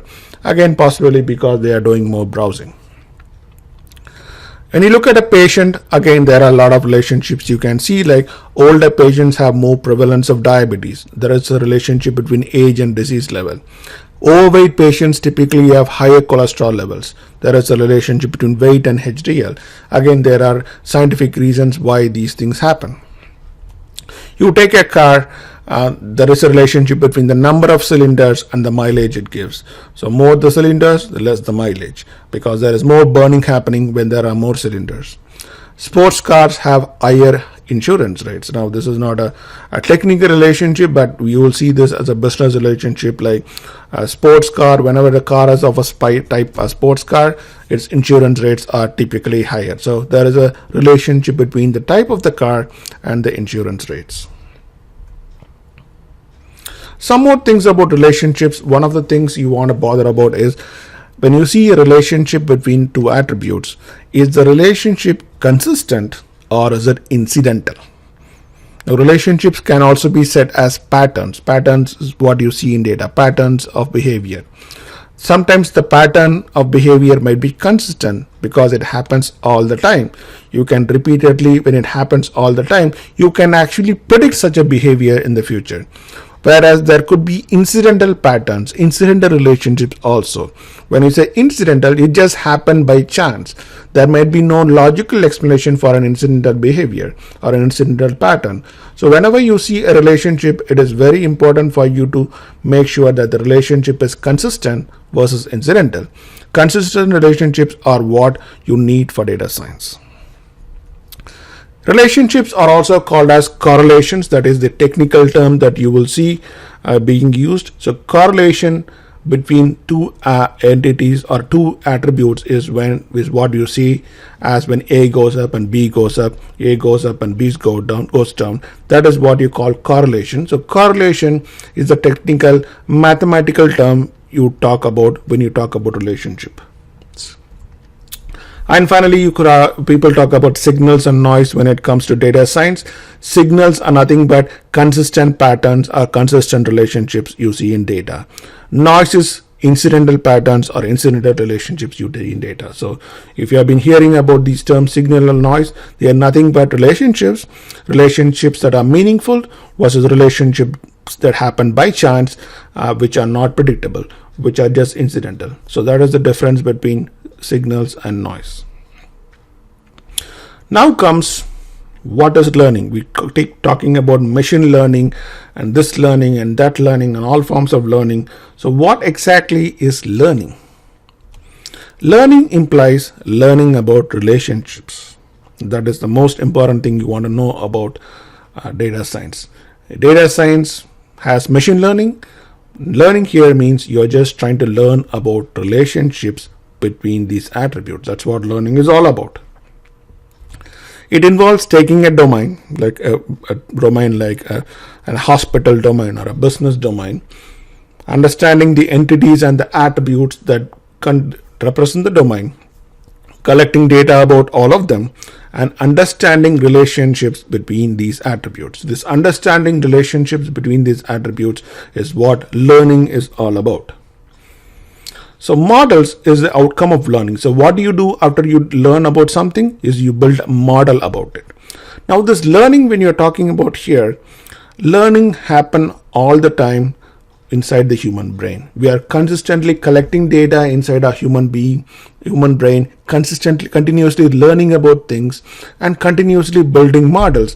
And we use these models all the time without even our knowledge. Subconsciously, we are continuously learning about things.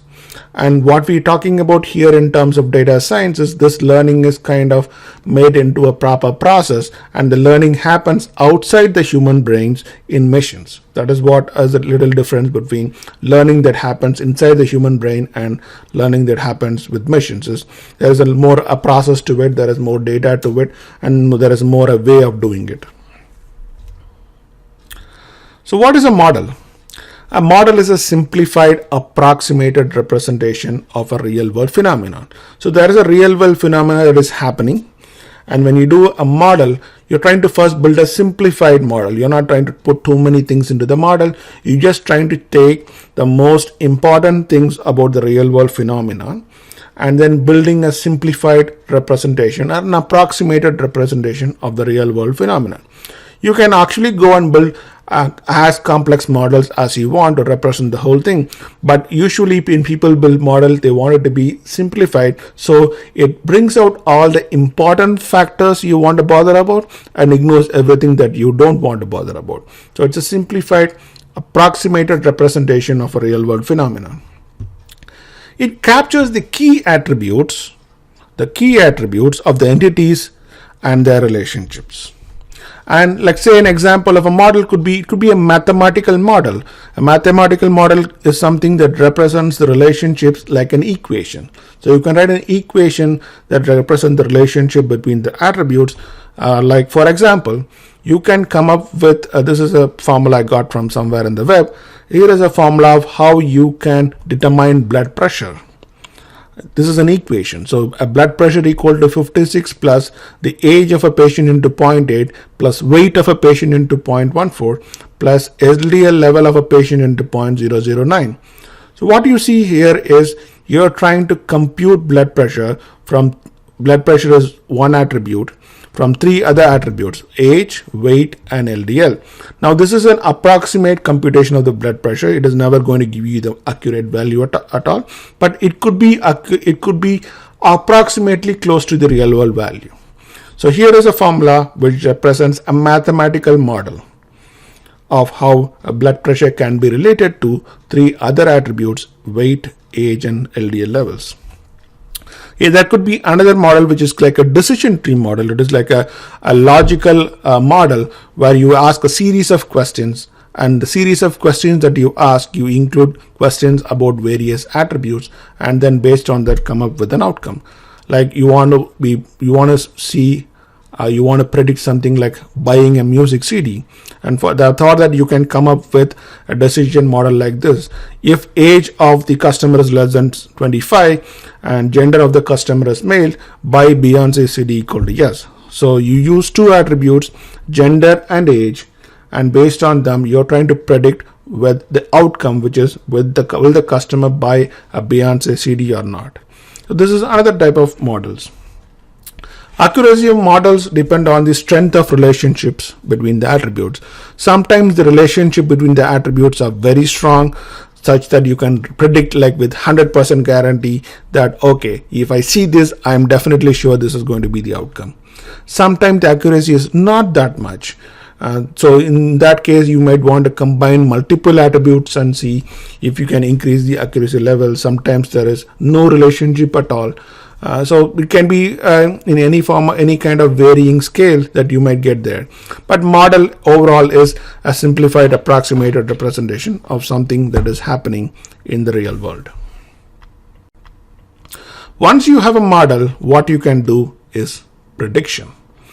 So a model can be used to predict unknown attributes. A simple example is here. We already saw that there is a formula: blood pressure equal to 56 plus age into 0.8 plus weight into 0.14 plus LDL into 0.009.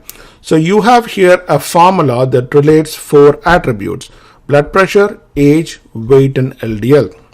Now what this means is that if you know three of these four attributes, you can predict the fourth one. So that is what we call as prediction. So when you So compute, you can say compute or you can say predict. When you say compute, you are guaranteeing 100% accuracy, that you know this is the formula. When you are predicting, you are mostly approximating. So you have four attributes here. If I know any three of them, I can just rewrite this formula to compute whichever attribute I want to. If I know three of them, I can predict the fourth one. So this is what you call prediction. Prediction from a model. The above equation can be considered as simple prediction algorithm. It's a simple thing. And relationships can be a lot more complex, leading to more complex models and prediction algorithms. So what you see in that equation is a very simplified model of something really simple. As the problem gets more complex, it will lead to more complex learning, more complex models, and more complex prediction algorithms. So that is what we have been learning is all about. Learning is all about data sets, relationships, modeling, and prediction. So let's talk about what are predictors and outcomes. So whenever we're talking about data in data science, you talk about predictors and outcomes. So what are they? Outcomes are attributes that you want to predict. So whichever attribute you want to predict, they are called outcomes. Like in the earlier formula, we want to predict blood pressure, it is called the outcome. Predictors are attributes that you want to use to predict the outcome. So you have a set of attributes. What you want to predict is the outcome. Everything else that you use to predict the outcome are called predictors. So you might have 10 attributes in your data set. One of them might be your outcome and 3 others might be your predictors. I mean, not all attributes have relationships with the outcome attribute. Only those that have a good relationship with outcome variables will obviously become predictors. So predictors and outcomes, and obviously predictors and outcomes will show some form of relationship, because that's how you can predict outcomes from them, predictors. So learning is all about building models that can be used to predict outcomes, which is the output, using the predictors, which is the input.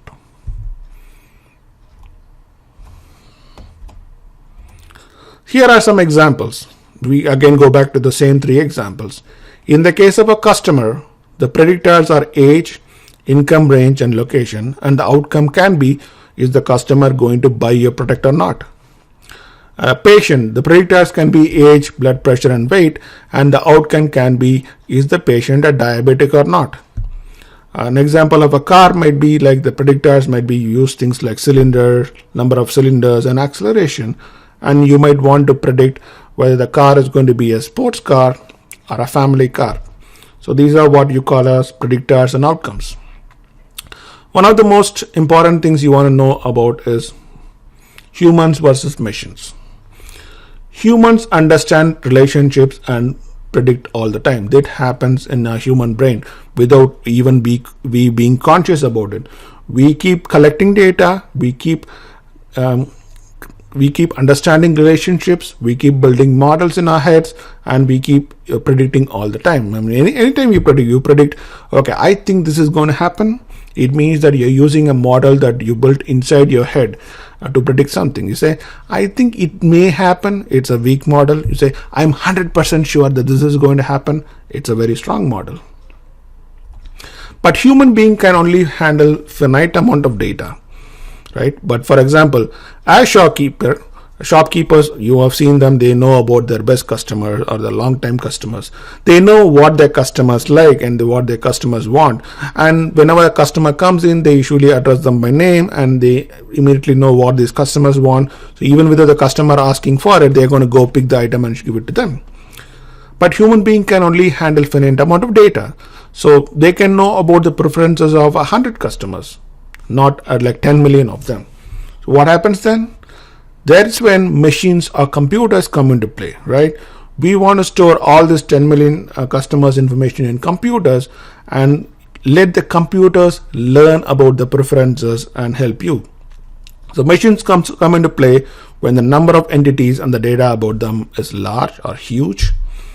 And therein comes machine learning. When you hand it over to your computers to collect all the data, do all the learning, build all the models, and do the prediction, that is where it becomes machine learning. That's when it becomes machine learning, predictive analytics, and data science. So what is data science? Entities, relationships, modeling, and prediction. So what is data science? It's all about picking a problem in a specific domain, understanding the problem domain, the entities and the attributes and the behavior and the events, collecting data sets that represent the entities. You go collect all the data that you need, and then you discover relationships from the data. That is what you call learning. And when computers do this, it's called machine learning. So machine learning is not something out of the world. It is nothing about, it's all about machines learning about certain things or discovering relationships from the data it has. And then build models to represent the relationships. The model can be like a mathematical model. It can be a decision tree model. There can be other types of complex models too. And what we do when we build models is we use past data. When you know about the predictors, you know also the outcomes. So you know the values of the predictors, you know the values of the outcomes, and then using those values establish relationships, and from the relationships you build models. And once you build a model, you can then start predicting. You can start predicting for the current or future data when you know the predictors but you don't know the outcomes. So use the past to learn, to build models, and then you predict the futures when you don't know about the outcomes.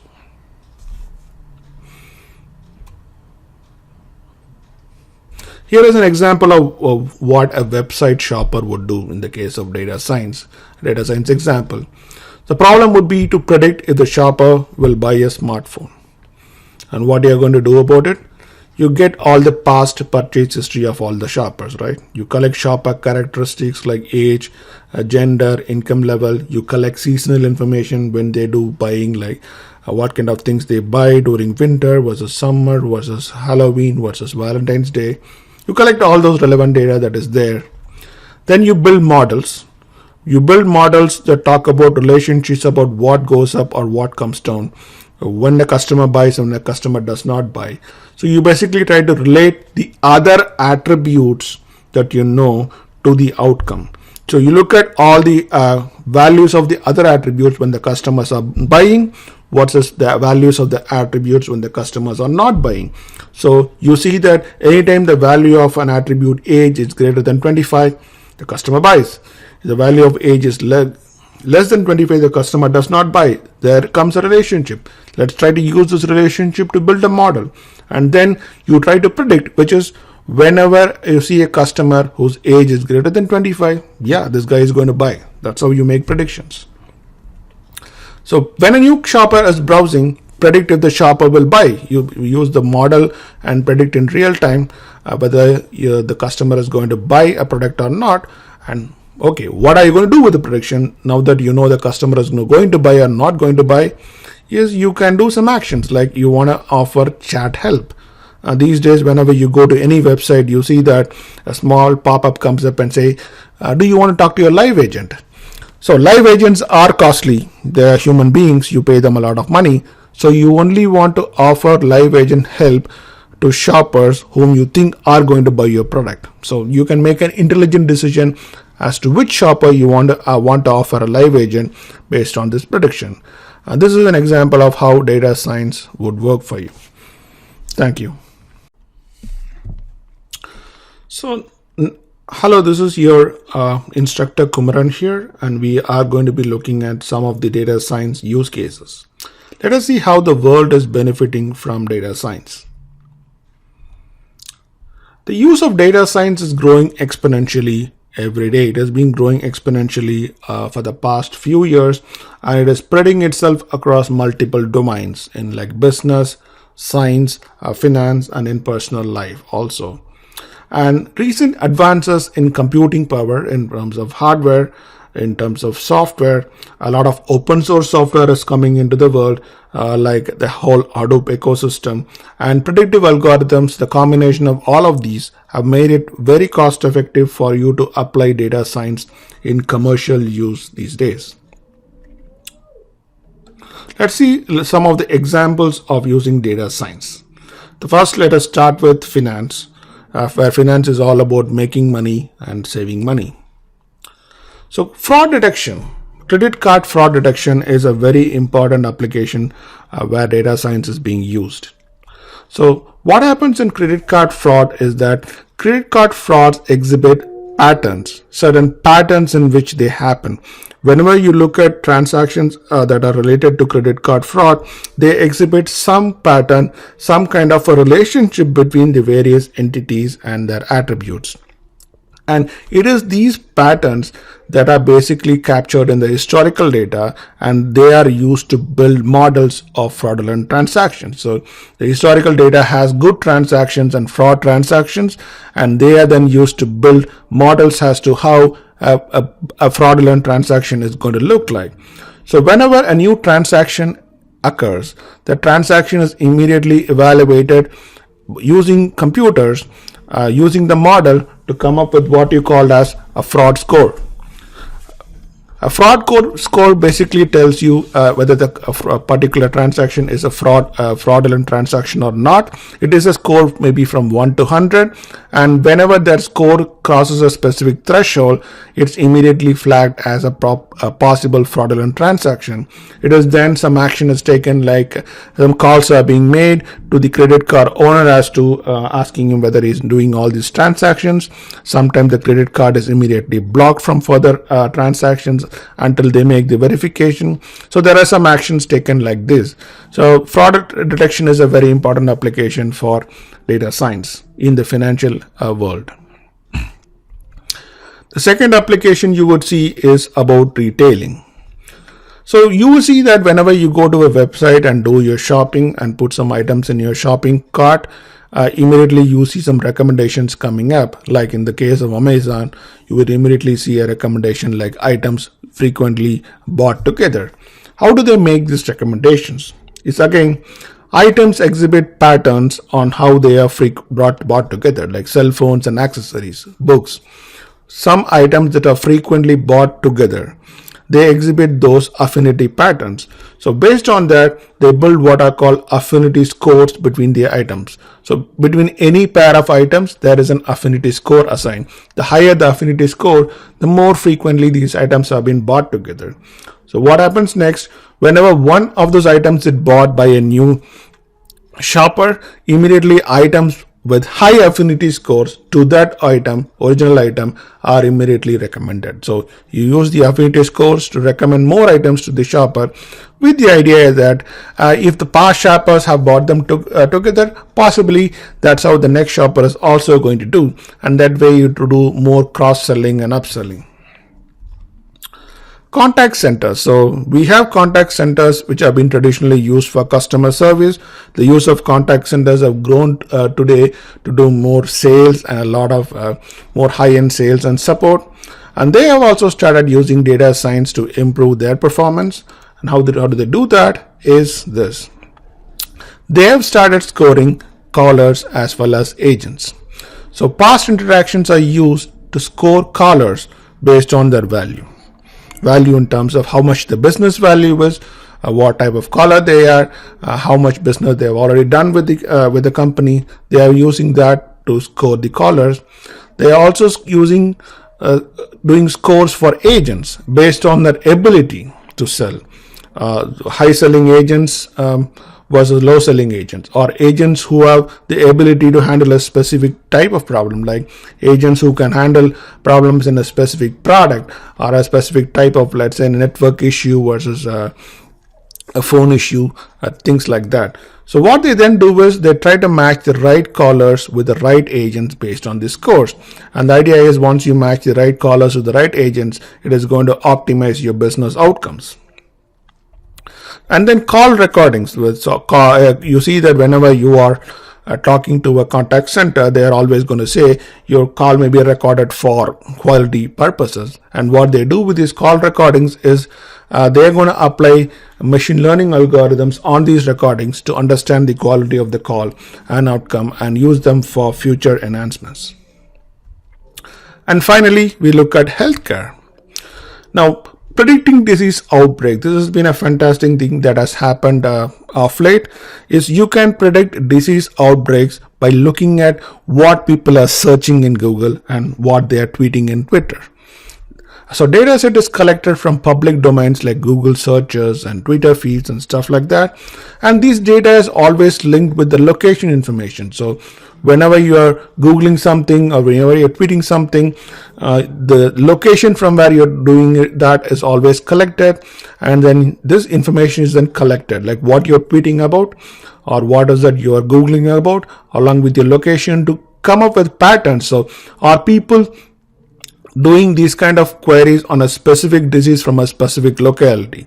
They're trying to monitor that, and the moment you start seeing some patterns of to people are tweeting more about a specific disease in a specific location, there is a possibility that there is an outbreak that is happening there. This kind of information is now being used to start predicting disease outbreaks. What is the good thing about predicting about disease outbreaks is that the government can react in a more proactive manner. You see that a disease is starting to outbreak in a specific locality, the government can immediately start marshalling its resources to start sending some preventive care, more medicines, more doctors, stuff like that. They can organize like a couple of days in advance and prevent more outbreaks that is happening in the same area. So data science is helping to prevent or at least manage these disease outbreaks. So these are some of the interesting applications in data science. This is like a very few popular applications. There is in fact a lot that is happening there, and I hope that you would be able to do some more reading and understand all of them in the near future. Thank you. Hi, welcome to this session on analytics and predictions. This is your instructor Kumaran here. In this section, we are going to be talking about a lot of the machine learning stuff, how you use various machine learning algorithms for performing predictive analytics. Just to forewarn you, the concepts that are being we are going to face in this particular session are going to be a little complex. We have toned down the complexity of these algorithms as much as possible for easy understanding. However, if you do feel confused or you do feel stuck, please re-go through the presentations once again, and feel free to use other references either on the web or books to cross-check or cross-validate these concepts, because they are in general a little difficult to understand. So but we have toned down as much as possible, so I hope this whole session is pretty helpful to you. Moving on, we keep hearing about analytics all over the world, and everybody talks about analytics. But the question is, what exactly is these analytics we are talking about? Analytics, of course, is anything that you do with data, to look at the data in various forms and then try to make inferences and take some actions. But there are a number of types of analytics that you would keep hearing all the time. So just to make sure here we all understand what are the different types of analytics that today exist in the parlance. The first type of analytics is called descriptive analytics, and this is just understanding what happened. This is basic reporting, and anytime you have a report that is coming out, you look at the report and say, okay, I see this is what happened yesterday. Yesterday we made a sale of $1,000, and this week we have been making a sale of $10,000. So today's performance compared to last week was more by 10%. Now this is just descriptive analytics, just looking at and seeing what exactly happened. The next level of analytics is called exploratory analytics, where you're trying to explore and find out why something is happening. So yesterday we see that, okay, yesterday I made a sale of $1,000, which is 10% more than last week. So why was there a 10% increase in my sale? So was it because in general yesterday was a holiday, or was it because I had some marketing going on yesterday because of which there was some increased sale? Or was it, more importantly, was it because where did my new sale came from? Was it from my web? Was it from online sales, or was it from my store sales? Was it from a specific region? Like, was it mostly from the west of US versus the east of US? So why exactly something happened and where exactly something happened is what exploratory data analytics is all about. Inferential analytics is trying to understand about an entire population from a sample. Now, the population here refers to everybody. Let's say I'm trying to analyze cancer patients in the US. And when I'm doing this analysis, I can't collect data about all the patients and try to work on them. Rather, I take a sample of this population, a few sets of 100 or 200 patients, try to analyze them, and once I get some findings, take that findings and extrapolate that to the entire population. So it's trying to understand a population from a sample. This keeps happening usually when you have drug testing. You test a drug on a sample of people, and then that sample of people, you make sure that it has a nice mix of all types of people, like people of all age groups, people of all ethnicities, equal percentage of men and women, and then you test the drug and then say, this drug works better on men than on women. So you only looked at a small sample, but you're just taking that and extrapolating that to the entire population. That is called inferential analysis. The next level is the predictive analytics, which we are going to be talking in detail in this session. And predictive analytics is about forecasting what is going to happen. We are trying to predict. We are going to use past data to understand relationships between various features or variables and use that past data to predict what is going to happen in the future.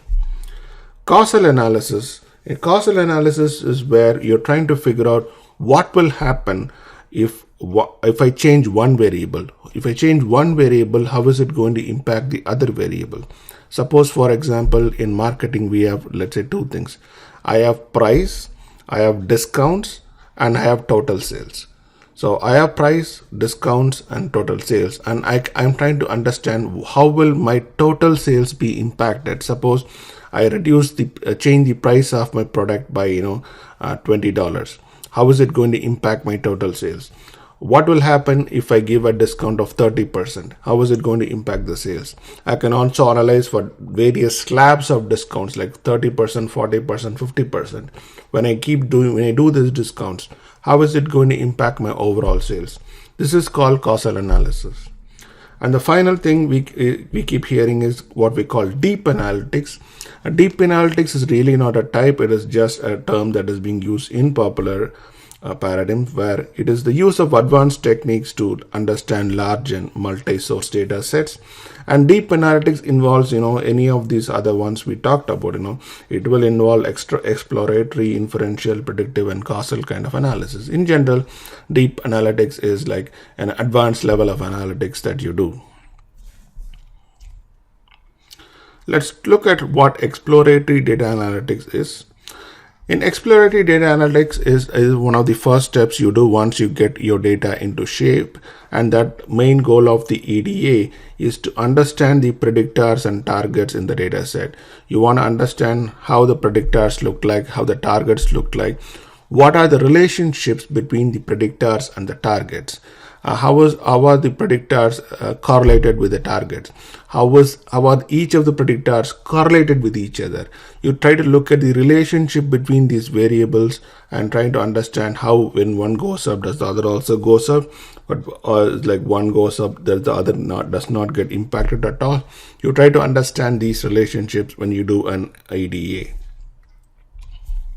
It is used to uncover patterns and trends, which is again the relationship between these various variables. It is used to identify key variables and eliminate unwanted variables, which is you look at typically a data set coming in, there are like 20 different variables and there is one target, and you want to make sure that you want to look at these predictors and see which are the ones that are highly correlated with the target and which are the ones there is no correlation with the target. And what you want to do is, if you see certain variables that does not have correlation with the target, you want to eliminate them. You want to eliminate them.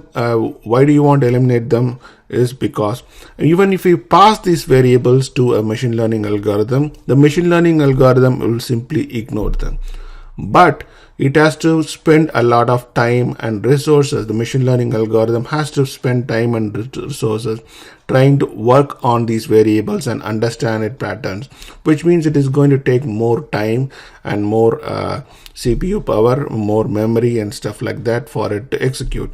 Plus, if you're using a big data set, a huge data set, you have to also store these unwanted variables in a data store and stuff like that. So you can eliminate all those unwanted costs if you find out ahead of time if there are some unwanted variables and you just want to eliminate them.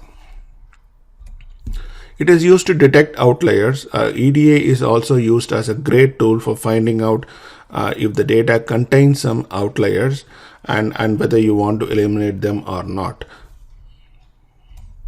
It is also a tool to validate if the previous data ingestion process has possible mistakes. So when you do a lot of data processing, you can do a quick EDA on the final results to see that the data looks okay. What do you mean by data looks okay is that as the data ingestion process, does it have any bugs because of which it has introduced some unwanted data, or when it is trying to do some data transformation, it did mess up something and stuff like that. So you can do those kind of analysis using EDA, and it is pretty simple and straightforward to find out. Suppose you are doing a date transformation, suppose dates are coming in various formats and you're trying to convert all these dates into a proper format, and now that logic might have an error because of which it always puts the date to be date 1. So instead of putting the actual date, it may put date as date 1. If you do an immediate analysis of by day kind of an EDA analysis, it will immediately tell you, okay, all the days are 1, so what happened to the dates? So you can go back and look at the data and see why things are not happening as it is expected. It is used to test assumptions and hypotheses. So you typically have a lot of assumptions that you make or hypotheses you make as to what is happening. So suppose as your sale went up by 10% last week, and immediately people are talking about, I think the sale went up because we made good advertisements, or I think the sale went up because a particular region performed a lot better. So people start making these assumptions and our hypothesis, and EDA is a great way to go and verify and validate if the hypothesis is true or is it valid, why exactly certain things are happening.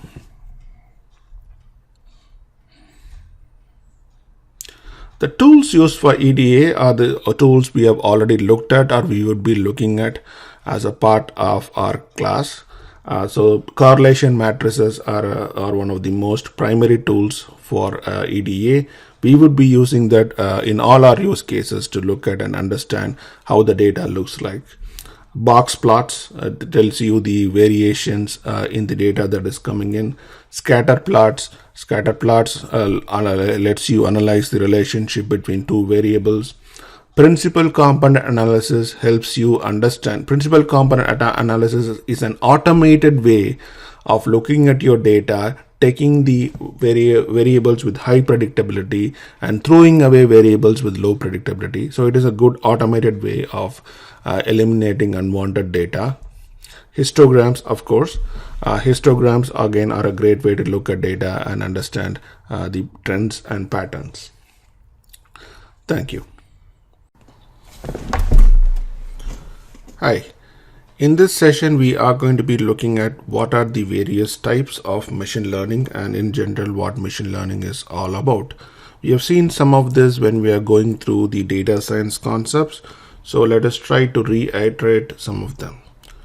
Data contains attributes. Data contains a lot of attributes, and these attributes basically show relationships or correlation between the entities.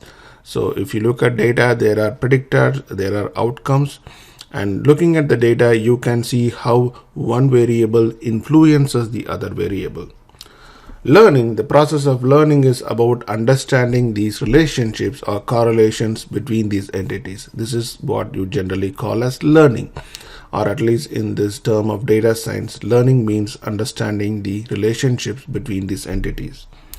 And machine learning is using a computer to do the same. Machine learning is using a computer to analyze the data automatically and learn about the relationships and deliver the corresponding results. So learning and machine learning, this is what it means when it comes to data science parlance. When you do machine learning on a data, it typically builds what is called a model. A model is nothing but a definition of the relationships between the various attributes. So model is nothing but a definition or an explanation of the relationships. A model can be an equation specifying how you can derive one variable from the other. A model can be a decision tree, that shows by using a decision tree on these variable values, how can you derive at the final target. So models can be built in a number of ways, and that is what we are going to be seeing in the rest of the class. And models can either be used for grouping of data. So you can use model to group similar data. You can try to use models to group like similar customers, similar products together, or you can use models to predict an outcome. Before we go into machine learning, this we have already seen. We're just trying to reiterate here.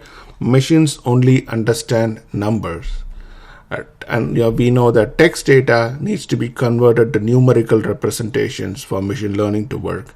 Machines do not understand text, and we have to go through a lot of processing of text to convert text into a numerical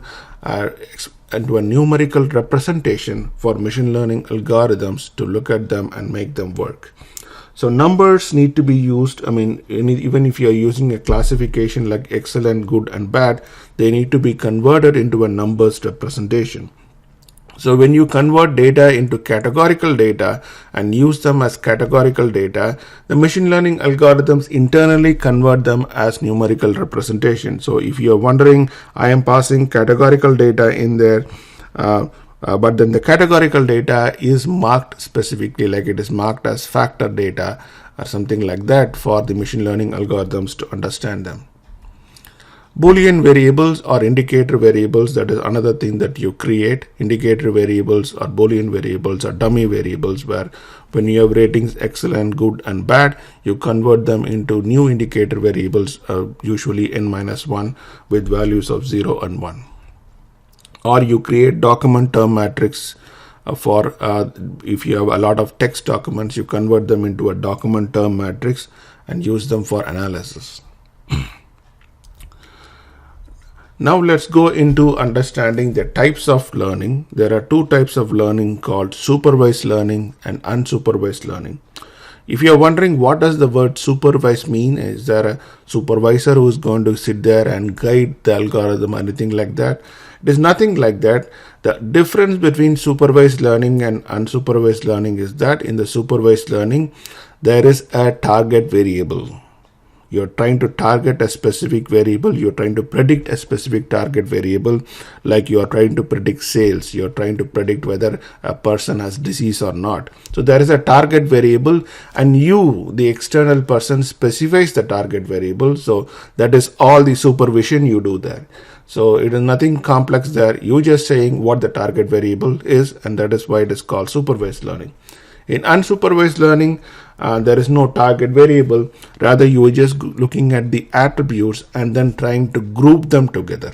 You're trying to create groups of 5 or groups of 10, and you're trying to group them based on the attributes. Suppose you have data that has 100 attributes. You cannot visually inspect them and group them. Rather, you give them to a machine learning algorithm, which goes and analyzes the data and sees how which of these samples or the rows in the data are closer to each other, and comes up and says, okay, these are the various groups I found based on similarity in values. Similarity in values means like they belong to the same country, they are the same gender, they are the same age group. So it tries to find similarity between things and tries to group them together. So observations are grouped by similarity exhibited by the various entities. Similarities again come from data. And similarity can be of these entities are typically, they're distance-based values.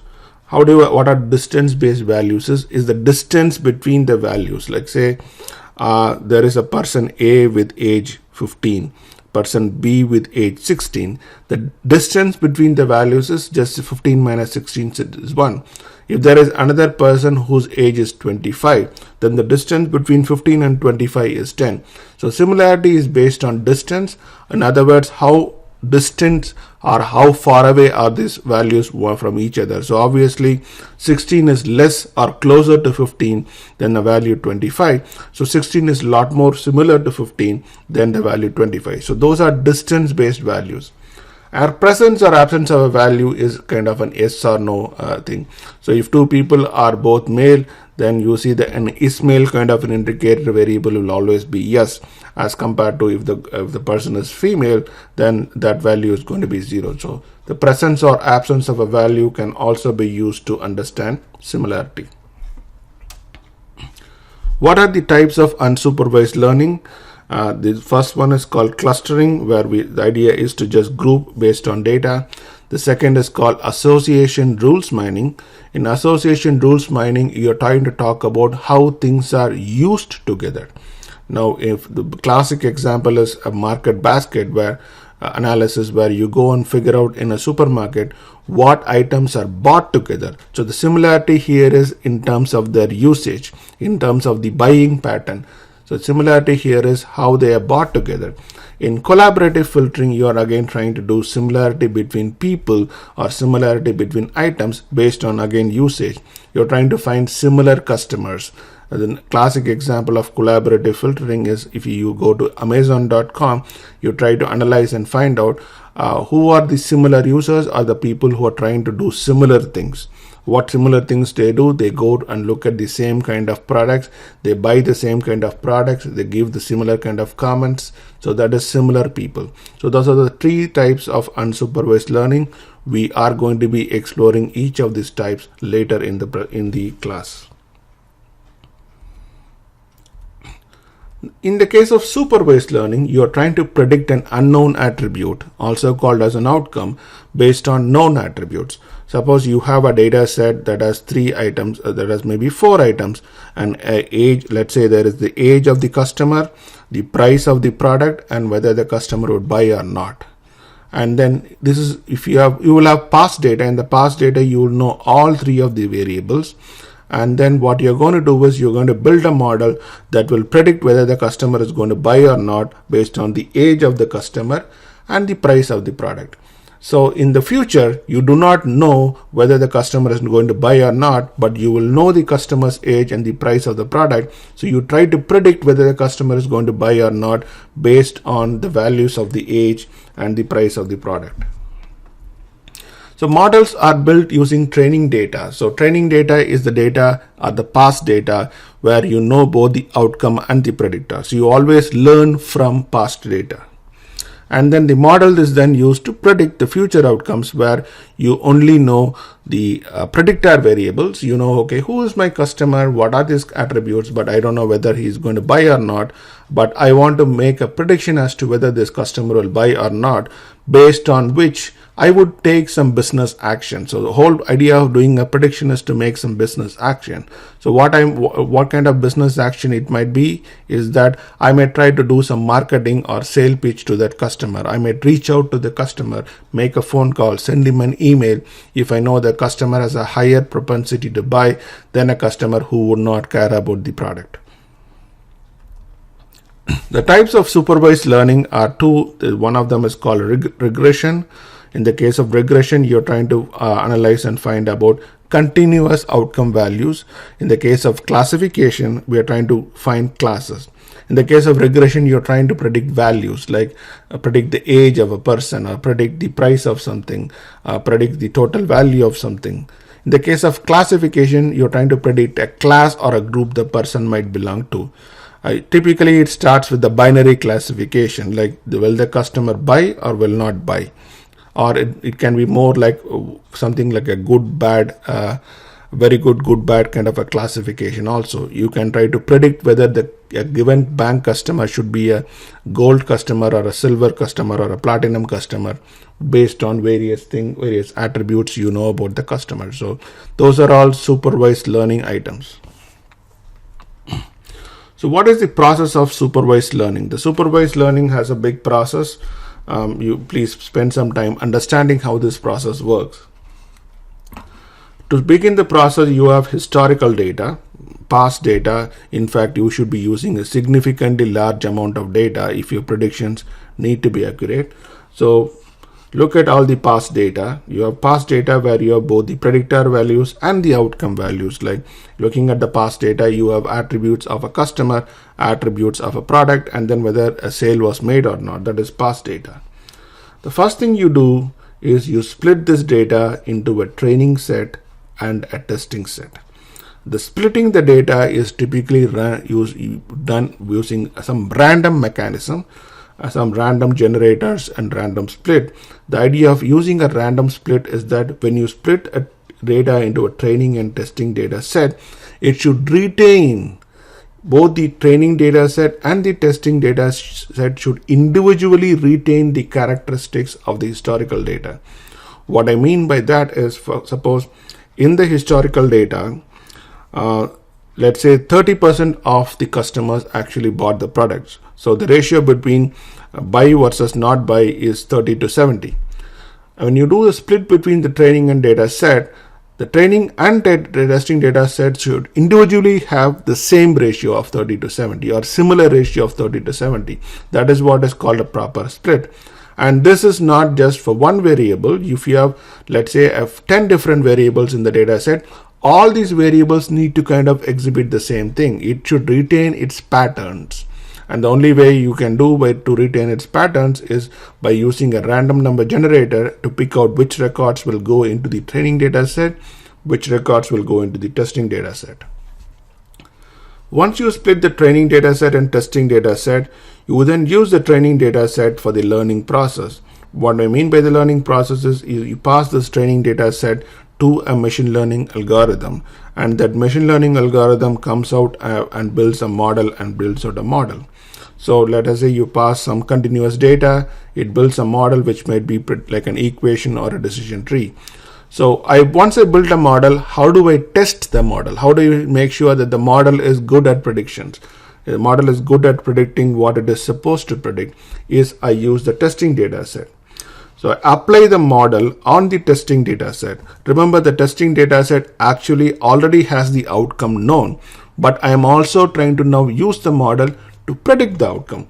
So now I have a predicted value and the actual value. So then what I can do is I can compare the predicted value with the actual value and then find out how accurate my prediction is. So I can compare the predicted value with the actual value and try to find out how good my prediction is. So that is called the testing process. So I then look at, okay, how good is my prediction? Is it really accurate or is it not accurate? And then I can make a decision to like go back. This is an iterative process. So you look at the results here, then you go back and tweak your learning process. How do I tweak my learning process is I might eliminate some variables. I might add some new variables.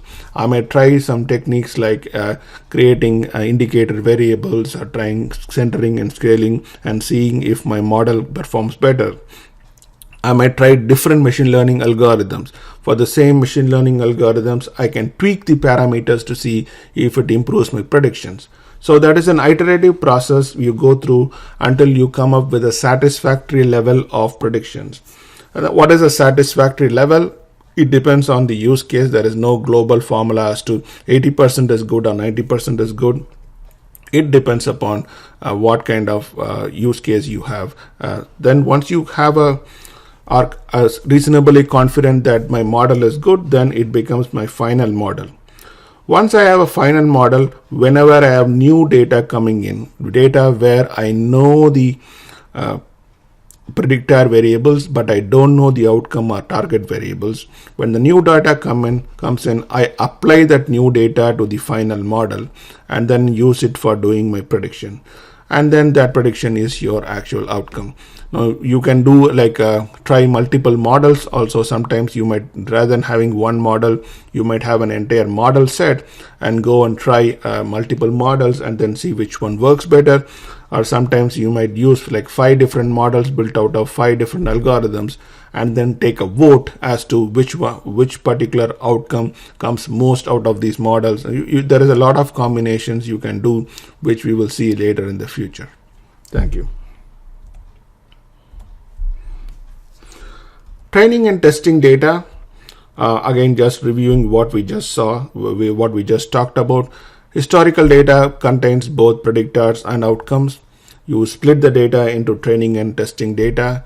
Training data is used to build the model, and then testing data is used to test the model. And how do you test it? Is that you apply the model on training data, you predict the outcome, compare the outcome with the actual value, and that's how you measure accuracy.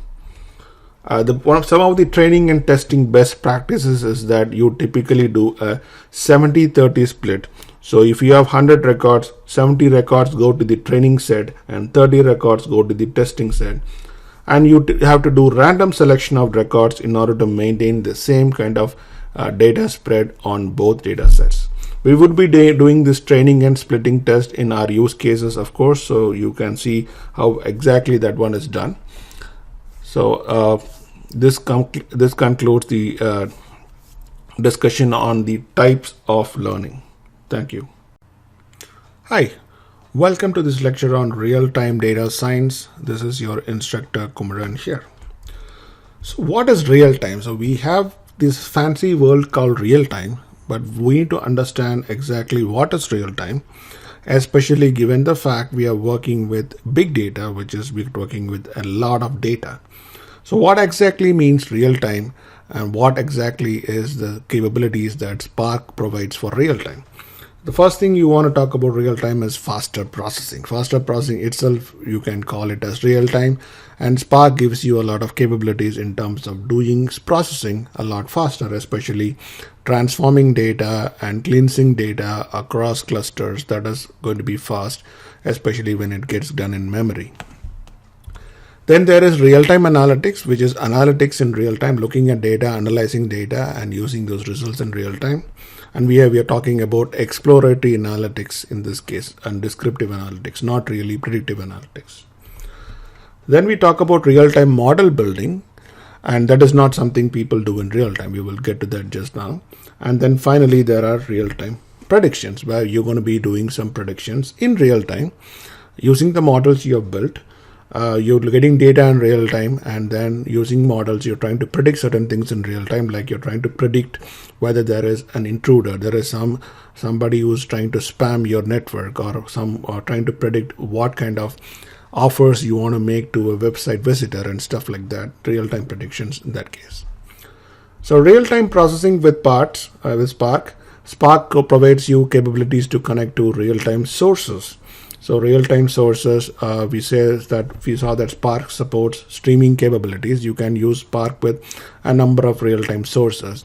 And even if your real-time source doesn't have a direct connector with Spark, you can always set up an intermediate component that can subscribe to that source in real time and then actually stream that back to Spark, either through Kafka or either through a socket or whatever you want.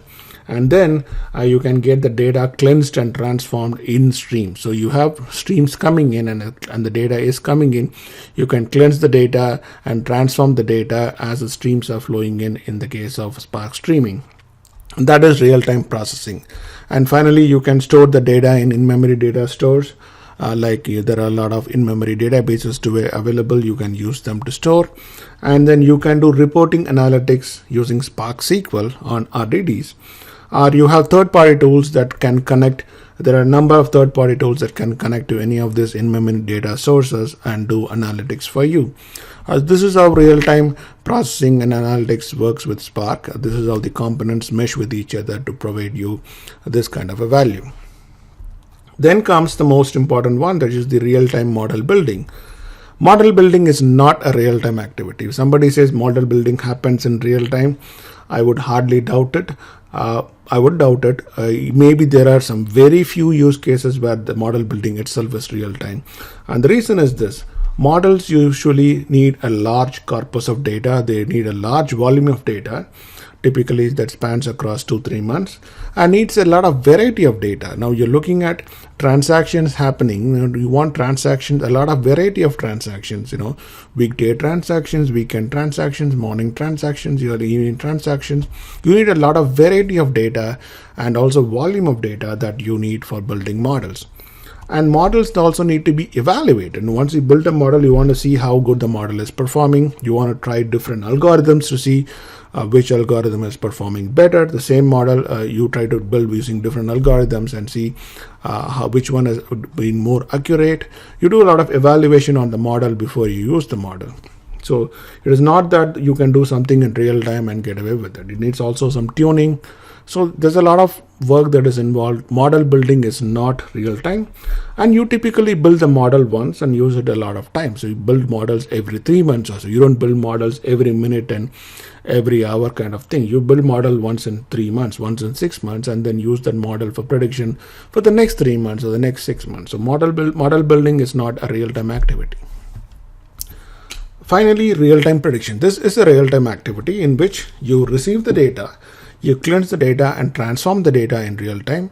And we have a use case later in this course where we will show you how you receive, cleanse and transform the data in real time, and you can actually use it to do some predictions. So then you load a saved model. The model is saved somewhere in some forms, like a file or something. You load that model into memory, and as the streams are coming in, for every record that is coming in, you use the save model to actually make a prediction. Once the predictions are made, you can either store these predictions in an in-memory database, or you can push the predictions to another system somewhere where this prediction can be used for making real-time, doing some real-time actions. So for these ones, you typically use the capabilities of the language itself versus what Spark does. Spark is a compute engine. It is good at computation. When you want to do some other activity, you do not really use Spark, you use other capabilities. Which brings us to the next topic of discussion, which is splitting work between the language and Spark. So whichever language you use, right? Maybe you're using Python, Scala, R, Java with Spark. There are capabilities that Spark has, there are capabilities that the language itself has. And you need to decide on which of these capabilities you want to use where.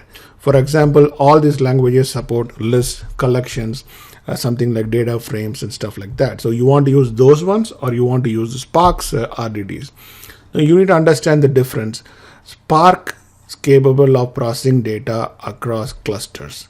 The parallel processing. That is the strength of Spark, and that is where you want to use Spark. Everything else, it is kind of weak, at least for now, and that's where you want to use other languages. So what do we use the language for? The language capabilities for receiving data. You want to connect to a source, and maybe you want to receive the data. You want to connect to a RDBMS source. You want to connect to some other system.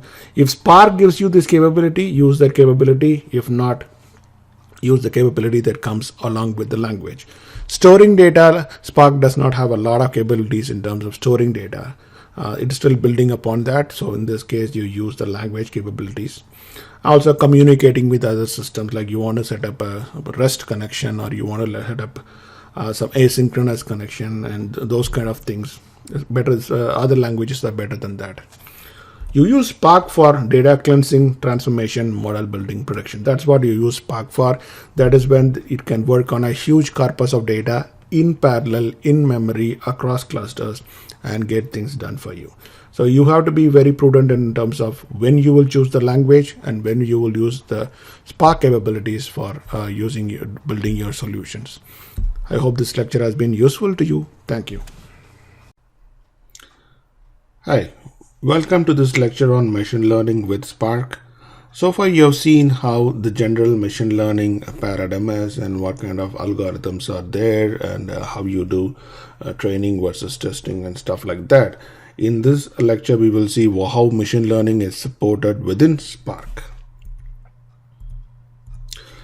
The thing about Spark machine learning is that it makes machine learning very practical and very easy. So that's a great advantage of using Spark machine learning. If you look at some other machine learning libraries that are available in the big data paradigm, specifically if you look at Apache Mahout, the libraries are not that easy for you to use. There's a lot of complex things going on there in terms of how you would go around and use them. But in Spark, machine learning is made very easy.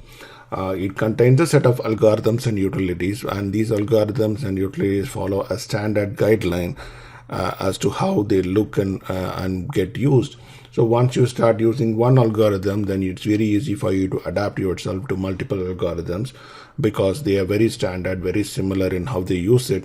And in fact, if you look at the examples we go through, once we have like 4 or 5 examples that we are going through in the course, and you will see that they all start following almost the same flow and the same kind of operation. They actually become pretty repetitive once you get to third or fourth algorithm in terms of how you use them. The algorithms themselves are very different in how they do things, but using them in Spark is very straightforward and easy.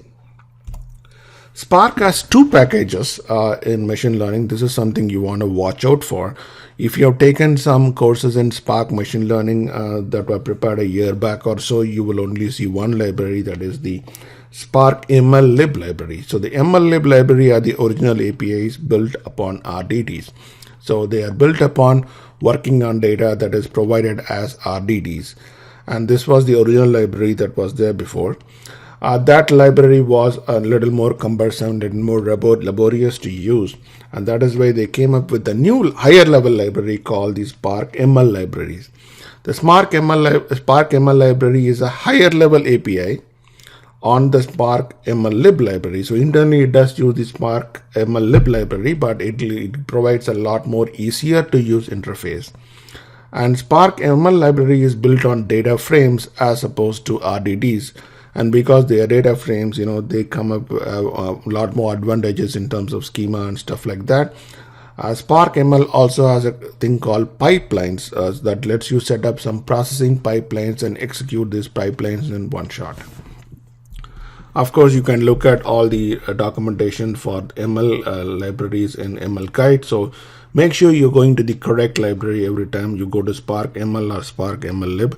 All the exercises in this course are on Spark ML because, of course, that is the latest and greatest that is coming out of Spark. Spark also supports some special data types.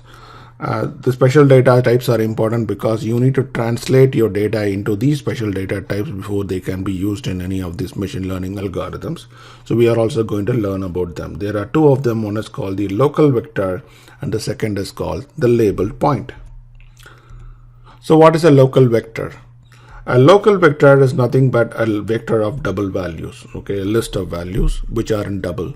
So if any of your features or labels are actually not double values or they are strings, you need to convert them into double values. If they are strings, then you need to come up with an ID name mapping and come up with these double values. Fortunately, Spark has some capabilities to do that kind of mapping for you, which we will explore in the examples. And also, if it is integer, you have to convert them into float. So you need to have all the values in double for you to do any kind of prediction. Local vector comes in 2 forms. It can be called as a dense vector or a sparse vector. So dense vector is what you see here, like there's a 1.0, 3.0, 4.5, the list of values. That's called a dense vector. A dense vector is a vector where most of the values are non-zero. So when a vector is nothing but a list of values, and if most of the values are non-zero, it is called a dense vector. A sparse vector, on the other hand, has a lot of zeros. In machine learning, sometimes you end up with data which got a list of, the list may be like it has 100 values, and out of that 100 values, 95 of them might be zeros and only 5 of them might be ones. So when you have a lot of zero values in a vector, that is called a sparse vector. Now, why is this distinction important is that when you have sparse vector, you do not want to be storing them like a regular vector because that consumes a lot of space, and a lot of space because a lot of the space is used to store zeros. So you want a more optimal storage strategy. That's why there's a different strategy for sparse vector. How is a sparse vector represented? Let's look at it. This is the original sparse vector. That is here. It has 5 values. So there is 1.0, 0, 0, 2.0, 0. So there are 3 zeros and 2 non-zero values in this vector. And how do you represent them as sparse vector? When you create them is like this. You create it like this. You say that when you're creating, you will say that, okay, the parameters for creation of a sparse vector is like this. You say that it has 5 values, and then you have a list which indicates the positions where non-zero values occur. These are the positions in which the non-zero values occur. This index of this vector is from 0. So in the 0th position you got 1.0, in the 3rd position you have 2.0, everything else is zeros.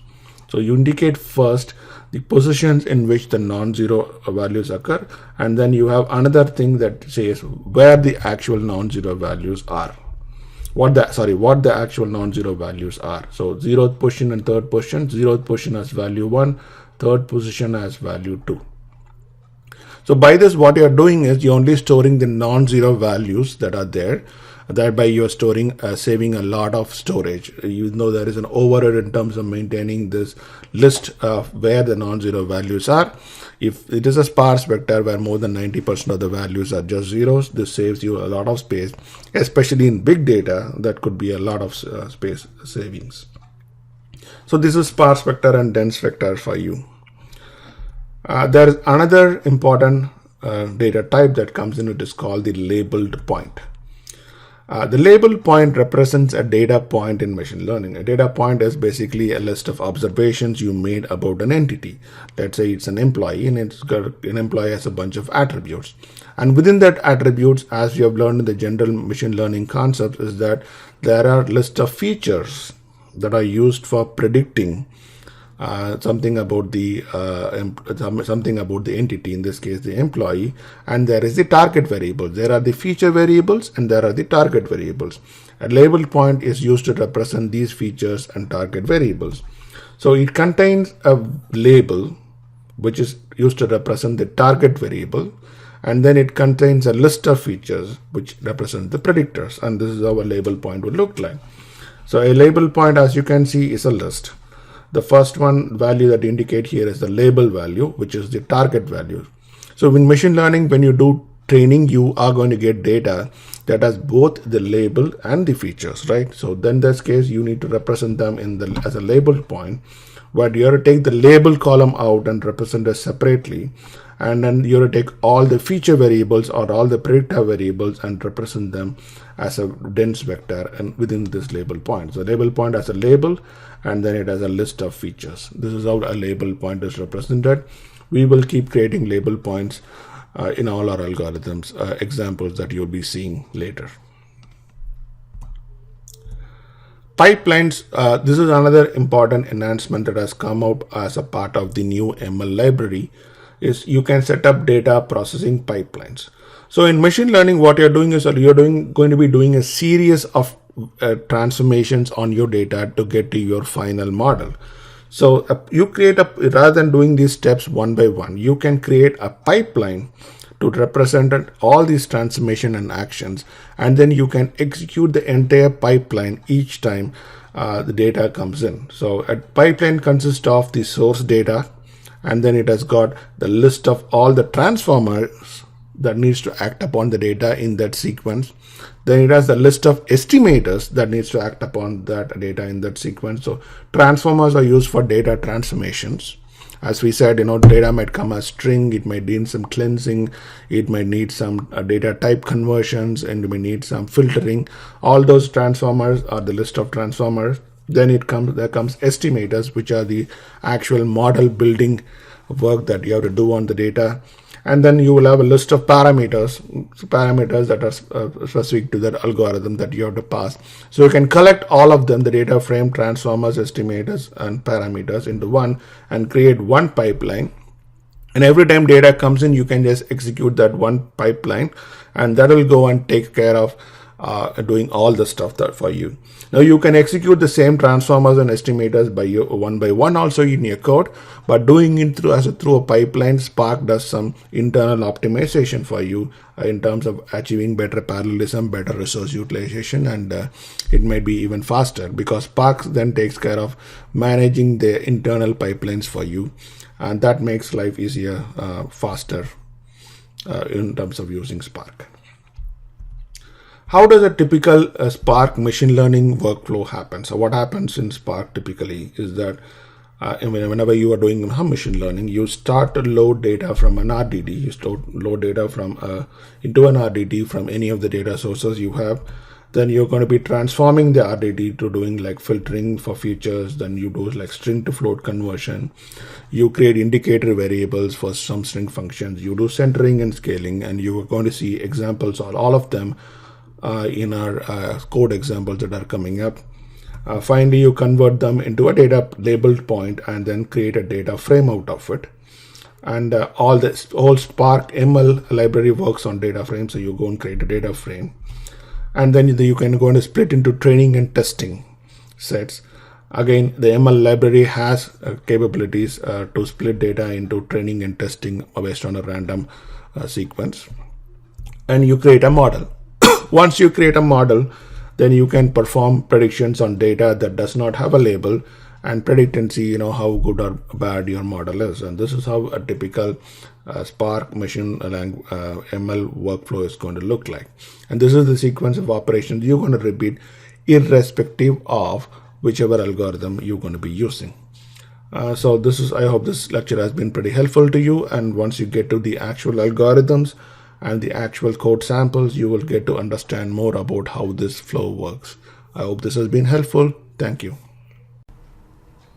Hi. In this section, we are going to be talking about how do we compare the results of our supervised learning exercises and what kind of errors are possible during this exercise. So when you want to compare the results of a training exercise and testing exercise, what you build is what is called a confusion matrix. I don't know why they called it a confusion matrix, but that is what you build. How is a confusion matrix built? Is that it plots the predictions against the actuals for the test data. So you basically build a model with the training data set, then use that against the test data to actually test the model. Then you plot this confusion matrix in which the actual values of the outcomes or the target variables are plotted here as columns. The values in this particular case, it is a Boolean outcome. It is a true or false outcome. Maybe we are trying to predict patients who have a specific disease. So the actuals are plotted as columns here, true or false, and what you predicted is plotted as rows here, true or false.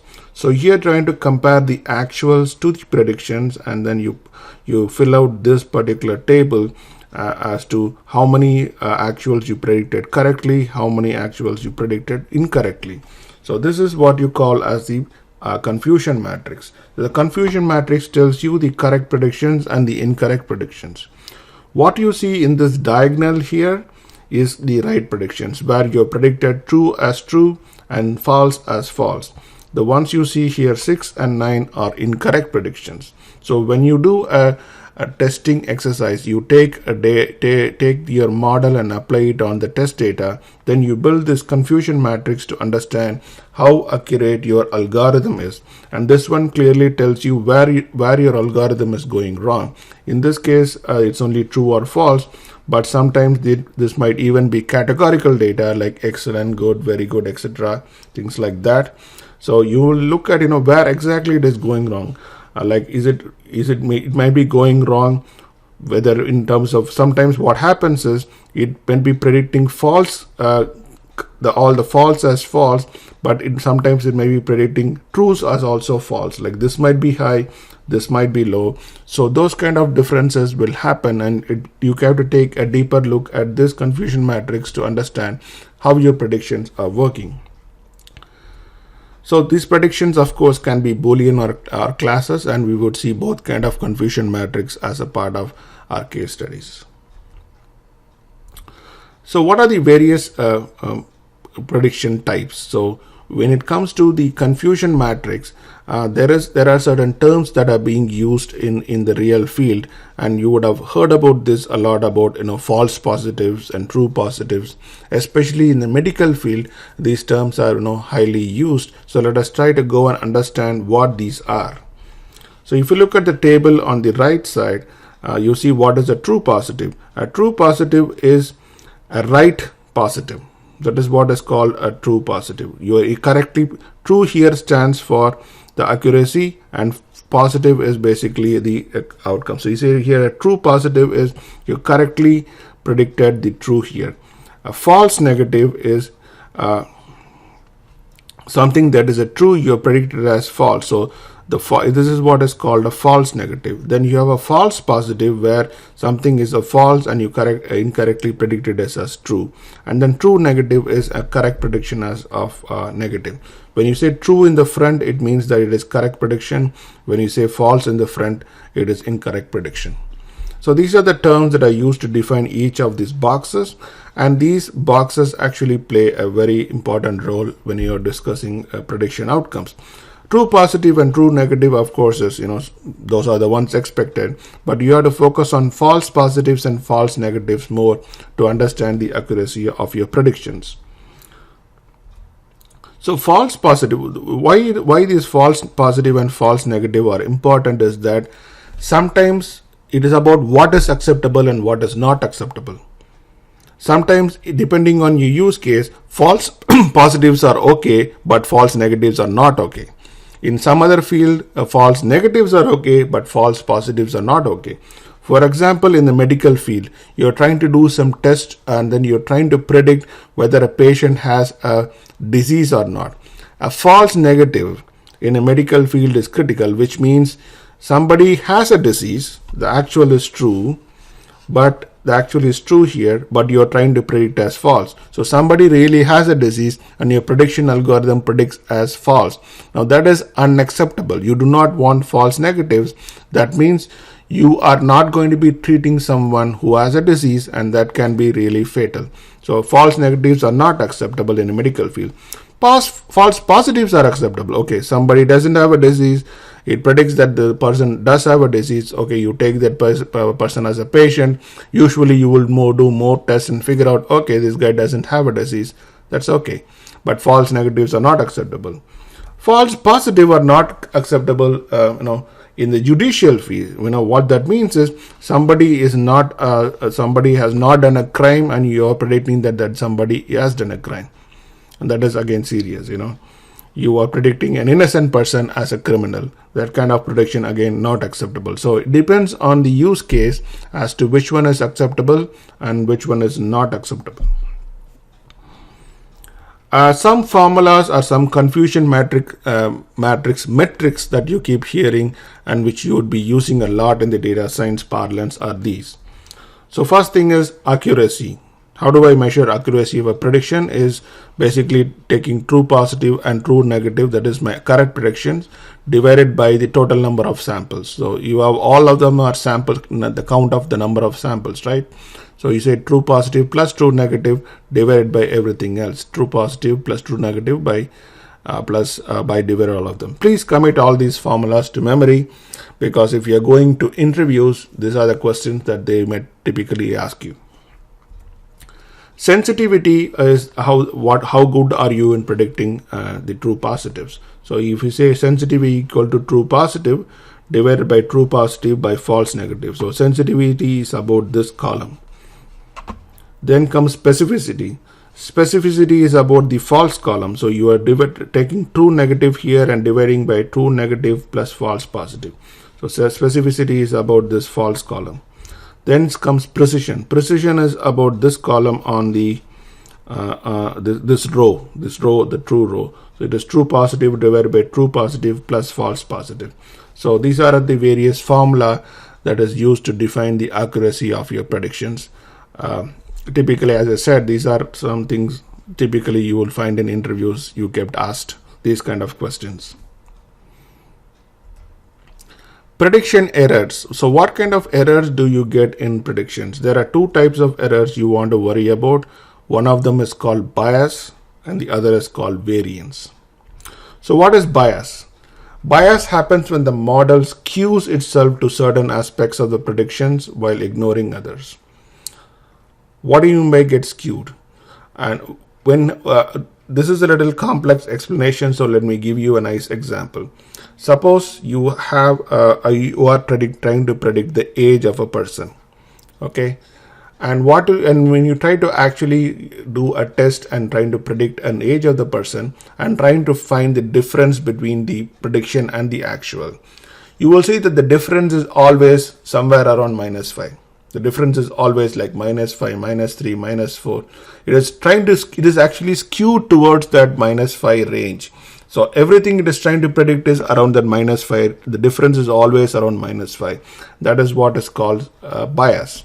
So you see here this is an example of high bias, and in that high bias you see that instead of hitting the target in the middle, it is always skewed towards one end. So it is always around this -5, -6, -4 kind of thing. Variance, on the other hand, refers to the stability of a model, or how accurate or close it is trying to always predict. What I mean again by variance is, let us say the same example of age. When you are trying to predict the age, what is the error? Now the error might here be all over the place. For one it is -5, the next person it is +5, and then there is a 3, then there is a -6. The error is all over the place. So that is called variance. And in the chart on the right side, you see a comparison of what is high bias and low bias, and what is high variance and low variance. Ideally, you want to be in the bottom left corner where there is low bias and low variance. So high bias, you see the whole thing is like skewed towards one end. Variance, on the other hand, you see a high spread. There is a spread of the prediction that is happening. Whereas in the case of low bias and high variance, again, there is spread happening, but the spread is around the center.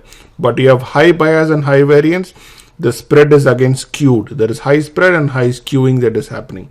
So bias and variance are two important aspects that are discussed when you are trying to discuss various machine learning algorithms and how good these machine learning algorithms are. There are certain machine learning algorithms that tend to have high bias, that tend to have high variance. So these are the things you want to be watching out for.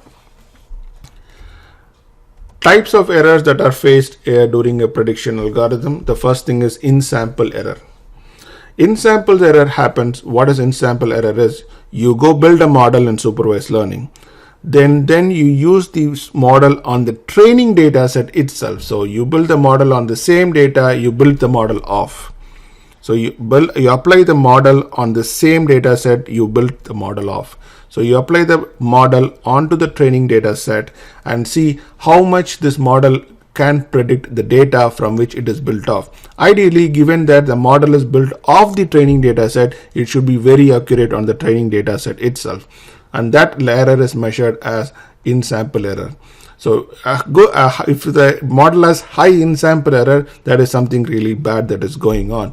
Either there is not enough signals in the data or something like that, because at least at the minimum, the model should predict the training data set accurately. Out of sample error is basically everything else. So when your model is used to predict on a new data set, like a test data set or a real life data set, what is the error that you get in terms of predicting the actuals? That is called out of sample error. Overfitting is a concept that refers to a situation where there is very low in sample error but very high out of sample error. What that means is the model, when you try to use the model to predict the training data set itself, it has very low error. But when you try to predict a new data set, it has very high error. What that means is the model has overfitted itself into the training data set. If you look at a data set, the data set has signals, good signals, and the data set has noise. It also has a lot of noise in terms of it shows some false patterns, false trends too. And then the model tries to adapt too much itself into the training data set. It models both the signals and the noise. But what happens when you go into a new data set? The new data set is going to only retain the same signal characteristics, but it may not retain the noise characteristics. So when it tries to predict on the new data, the error that you're going to be getting is pretty high. So that is what is called overfitting. It has very good in very low in sample error and very high out of sample error. And this is something that happens when the data set you use is very small. One, you might be not having enough amount of data to characterize everything that is happening in the real world. Second is the training data set is not a reflection of the situation that you are trying to predict. For example, you would take data about your phone customers and then you try to predict how your web sales will be. So if the patterns of phone sales and web sales are different, obviously the model that is built on your phone data set is not going to predict your web data set very accurately. So those are the reasons. Those are some of the reasons why you might have overfitting happening when you are trying to do a machine learning predictions. Thank you. Hi, in this lecture we are going to be discussing about the first machine learning algorithm called a linear regression. Regression analysis is a very popular and a very old method and a very used method when it comes to analyzing the relationship between two variables or actually multiple variables. So in a regression analysis, the goal is to build an equation. The equation where the predictor is considered the y and the outcome is considered the y and all the predictors are considered the x. And then you are trying to predict the y with the x using that equation. So it tries to estimate the value of dependent variables from independent variables using a relationship equation. The relationship equation is the model in linear regression. So when you are doing modeling in linear regression, you are trying to build nothing but an equation that explains the relationship between the dependent variable and the independent variables. The dependent here being the outcome variables and independent variables being the predictor variables. It is typically used when both the dependent and independent variables are continuous. So everything is numbers and both of them are contiguous numbers. So that is when regression analysis comes into play, where you're trying to predict a number as opposed to trying to do classification.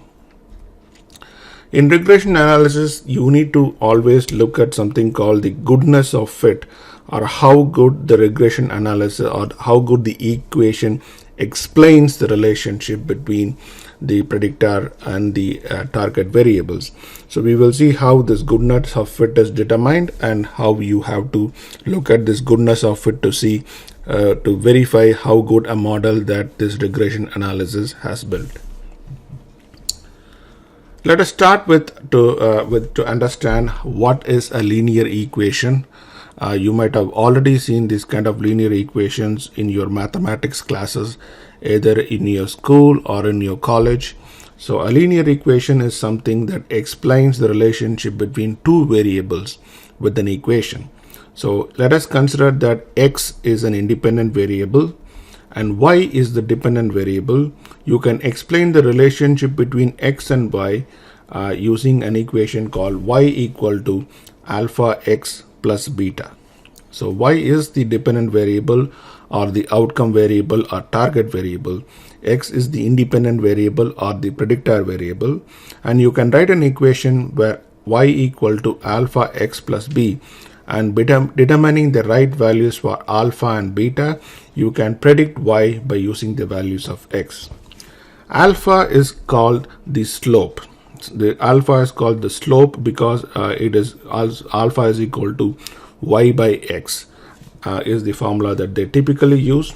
Is a number, and if you look at the plot on the right side, you see that this is a line. The slope of the line is considered y by x, and the intercept of the line is beta. Beta is the value of y when x is equal to 0. So when you put x equal to 0 in this equation, the moment you put x equal to 0, the alpha into x becomes 0. So y equal to beta. So beta is the value where the line intercepts the y-axis. So these are the two. So when you do linear regression model building, you're pretty much trying to find the values of alpha and beta because you already know x. All you have to build is values of alpha and beta. Once you know the values of alpha and beta, you can determine y. So when you're building a model, the model building process goes and looks into the data and tries to come up with the values of alpha and beta. Fitting a line. So you already now seen what an equation is. Now, how do we use that concept to do model building in machine learning? It's called the concept of fitting a line. So what is a fitting a line? Says here, given a scatter plot of y versus x, fit a straight line through the points so that the sum of squares of vertical distances between the points and the line is minimized. So what exactly is this particular line saying? Suppose you have two variables x and y. Let's say x is age and let us say y is weight. And then you just draw this plot and then plot these points in this graph. So the points are going to be like all over the place. The goal of fitting a line is to draw a line through the points, draw a straight line through the points such that, so what is that such that? It says try to find the distance, the vertical distance between each point and the line. Try to find the vertical distance between each point and the line. Now this distance will either be positive or negative. So square each of such of those measures. So square each of those measures and sum it up. That is called the sum of squares of vertical distances. So find the vertical distances, square them, and then sum them. So the goal is, now in this particular set of points, you can draw any line. You can draw a line like this, you can draw a line like this, line like this. You can draw the line any way you like. But the goal is to draw a line such that the sum of squares of vertical distances, the sum of the squares of vertical distances is the lowest possible value. So if you draw like 5 lines through these points and try to find the sum of squares of vertical distances, the goal is to pick up the line where the sum of squares of vertical distances is the lowest or the minimumest value. So that is how you draw a line through the points. So obviously, when you say that the sum of squares of vertical distances is minimal, the line will kind of traverse through the set of points almost through the middle.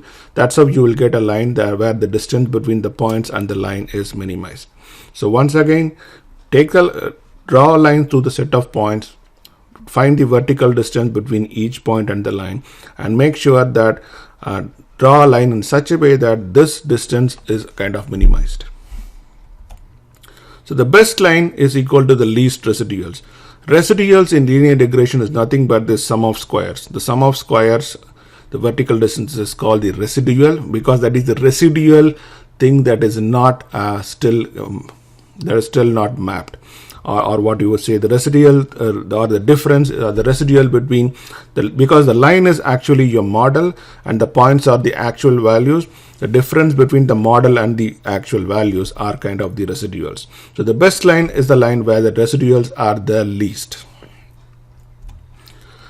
Remember that a line can be fitted through any set of points. It is not necessary that these points have to be like almost falling in a line. The points can be all over the place and you can still draw a line. The only thing is that if you do like that, if the points are all over the place, the line is not a good predictor for determining the points. So that is something we will see in the next slide. So what we find here is that this equation, the equation for this line, so the line you draw through this set of points, this line will have an EA equation where y equal to alpha x plus b. Now that equation becomes the predictor of y. That equation becomes the model by which you can use the values of x, alpha and beta to determine y. When you build a model, you're basically finding out the values of alpha and beta. Now you take this model and you have new data. The new data is going to give you x. So apply x into the model. You already have alpha and beta available in the model. And then once you have this equation, you can pretty much find what the value of y is. Goodness of fit, as we have been talking about, how do I find if the line is a good predictor of the points? You measure something called as goodness of fit, and that is a measure called R squared. R squared is a measure which is kind of the sum of the squares of, we talked about the sum of the squares of the distances. It is R squared is a formula further more than that, but it uses that residual value to find how good a fit a line is. So R squared is a value that goes from 0 to 1. So it has its own formula. We are not going to go into that. Typically, a machine learning algorithm, when it gives out a model, will also give you the R squared for the model. So the thing is, the R squared value, the higher the value, the better is your fit.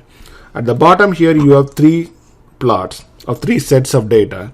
And you see for each of them, how is that R squared looking like. So the first one, you see the points are almost falling in a line. And this has an equation also. So y equal to 0.97x plus 0.18. And its R square is 0.95. Pretty high, very close to 1. Now the points in the second plot, you see, are kind of away from the line a little. They still fall in the line, but kind of wavering away. And this R squared is like 0.74. And the third one, you see that the points are all over the place. And this R squared is 0.24. So obviously it means that if the points are falling kind of almost in line, then R squared is definitely going to be higher. And this line is going to be a very good determiner or a very good model for predicting x and y. Because why we say this is, now if these points are going to be closer to this line, any new data that is coming in, a new value of x will also kind of, a new value of x and y will also fall almost in the same line if the training data set and the prediction data set have the same characteristics. So this when you have put that equation in place, it is going to definitely predict it at a much higher level. Then you have something in the third graph where the points are all over the place. The new point may come somewhere here or somewhere here or somewhere here. And if you predict y there, the y is again going to be not that accurate if the points themselves are going to be all over the place. In that case, a linear model will not fit. In fact, the reason why you say it's a linear model is that you should be able to fit the points in a straight line, and that is only possible if the points are already falling almost in a straight line. Remember that you can always fit a line. It doesn't need to be that the points have to be all falling in a straight line. You can always fit a line, but you have to use R squared to find out how good of a fit this particular model is. Higher correlation usually means better fit. Typically, if you look at the correlation coefficient between two variables, if the correlation coefficient is higher between the two variables and the points are, if the correlation coefficient is high, R squared will also be typically high. So the moment you are doing exploratory data analysis and you see correlation coefficient being high, you can very well say that you can find one of these variables using the other by using linear regression. Then we move on to multiple regression. What is multiple regression? Where there is more than one dependent variable that is used to predict where there is more than one independent variable, or there are multiple predictors that is used to predict a dependent variable. This is mostly the use case. You will hardly have a situation where there is only one predictor variable. Typically, you have a number of predictor variable and you have one target variable. Now in that case, the equation extends itself to like this. So y equal to beta, which is the intercept is going to be still there, plus alpha 1 plus x1 plus alpha 2 plus x2. So what you see here is that alpha 1, alpha 2, alpha 3, all these ones are becoming the coefficients for each of the predictor variables. So for every predictor variable, you have a coefficient. So when you do regression, in this case, you're going to be determining the value of beta or the intercept and the coefficients for each of the predictor variables. This is most likely the use case. The only thing is that if you want to draw this on a plot, it has to be drawn on a multi-dimensional plot, not a two-dimensional plot. And it is very difficult to visualize or even draw that kind of a multi-dimensional plot if that particular thing has, let's say, 3 dimensions or 4 dimensions. The goal is still that you still want to draw a straight line through that multi-dimensional plot such that the distances are minimum, such that the R squared is high. The same process of prediction holds good as it is in a single independent variable. The same way you use R squared, same way you find alpha and beta. And remember this, when you have multiple predictors, different predictors have different level of impact on the dependent variable. So when you do correlation analysis, you will see that different independent variables, different predictor variables have different level of correlation coefficients. The higher the correlation coefficient, the higher is the impact of those independent variables on the dependent variable, and that level is usually reflected in the value of the coefficients alpha 1, alpha 2, alpha 3. The higher those will, the alpha 1, alpha 2 and alpha 3, they will determine, or they will show exactly how much is that particular variable, the independent variable impacts the dependent variable. So suppose if x1 has a high impact on y, alpha would be pretty significant. If x2, let us say, doesn't have that much impact on y, alpha 2 will be something like 0.00, something like that. So when you multiply with x2, the value, resultant value will be a small value which does not impact the value of y significantly. Whereas if, let's say, x1 has, like, say, significant impact on y, then alpha 1 will be significantly big compared to alpha 2 and alpha 3. When you do the exercises and look at real data, you will, when you start looking at how these coefficients look like, you will get a better picture of what I'm talking about. Using linear regression for machine learning. So machine learning, this is a very popular machine learning technique for continuous data. It is this is one of the supervised learning techniques for predicting continuous data. The predictors and outcomes are provided as input in the training data set. So you build a training data set, you give the predictors and outcomes to the algorithm. You tell the algorithm, which one is the target, your target variable, which ones are your predictor variables. And when the data is analyzed, it comes up with a linear equation. The linear equation is nothing but the model. So that linear equation, or the model that is outputted, consists of the values of the coefficients for the predictor variables, the values for the intercepts, and the value for R squared. So all of them is typically outputted when you use an algorithm to do linear regression. The coefficient in intercept obviously will form the model. In this case, it is these values you are going to take and apply a linear equation when new data comes in. And R squared gives you an indication of how good a model you have built. So obviously this model that you have built is used for prediction. It is typically fast for building models. Linear regression is a very old and very popular system that has been used for building models. So let us now look at a summary for linear regression. What are the advantages of using linear regression? Is that it is pretty fast. It is pretty fast in terms of building models. It has very low cost in terms of memory usage and CPU usage. It is excellent for linear relationship. The relationship between the predictors and the target is linear, which is they all fall in that straight line. It is excellent in predicting those kind of relationships. And it is relatively accurate for continuous variable. It's pretty accurate when the variables are continuous. There is no other basic algorithm that is pretty good like a linear regression. But what are the shortcomings of this algorithm? The shortcomings are that it only can be used on numeric continuous variables. It can't be used for textual data. It doesn't work that good for classes kind of data, like male female kind of data. Data has to be continuous. It cannot model nonlinear or fuzzy relationships. That's another issue with it. It cannot really model nonlinear. So it's limited by what you can model. So if the relationship is not linear, yes, you can't do that. There are other advanced regression algorithms for modeling, nonlinear relationships or quadratic relationships and stuff like that. And it is very sensitive to outliers, though that is one issue it has. For example, we saw in this plot, almost all points fall in a straight line, but suppose just one point is somewhere far away. What is that going to happen is when the one point is far away, this line will try to tilt itself to adjust and accommodate that particular outlier point. So that way it messes up the entire equation. It changes all the coordinate just because there is this one point somewhere far away and the whole line adjusts itself to accommodate that point. So it is better that you eliminate the outliers before you start building a linear regression model. And it is the oldest predictive modeling system used in a wide variety of applications.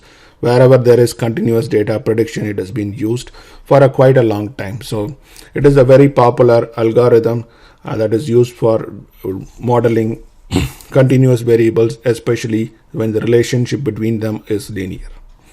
Thank you. Hi, welcome to this lecture on Spark ML use case for linear regression. So you have looked into the linear regression lectures to understand how exactly linear regression works, and let's now try to see how we can use that with Spark. Now, one word of caution where all the examples you're going to be seeing is that the data sets we're going to be using for all our examples are going to be very small. That is because that's how it's going to run pretty quick for model building, especially during the exercise. But that also means that the accuracy of the models are not going to be as that great, and you need a large corpus of data to really build accurate models. But here, for the sake of exercises, we're going to be using very small data sets. So what we're going to be doing for linear regression is that we have this data about cars. Now, data about cars, if you can see, is this particular CSV file called auto miles per gallon. So we're going to be using some information about various car makes and models. We have information about the name of the car, and then you have miles per gallon, cylinders in the car, the displacement, horsepower, the weight of the car, acceleration of the car, and the year and the model year for the car. And we're going to be building a linear model using this information that we have, and we're going to be predicting the miles per gallon for the car using linear regression. That is going to be the exercise. So we're going to be predicting miles per gallon. So miles per gallon is going to be the target variable, and everything else we're going to be considering as future variables. So the first thing we're going to be doing is we're going to be loading the miles per gallon CSV into RDD. Of course, we're going to be running the Spark setup for Python before we do anything else.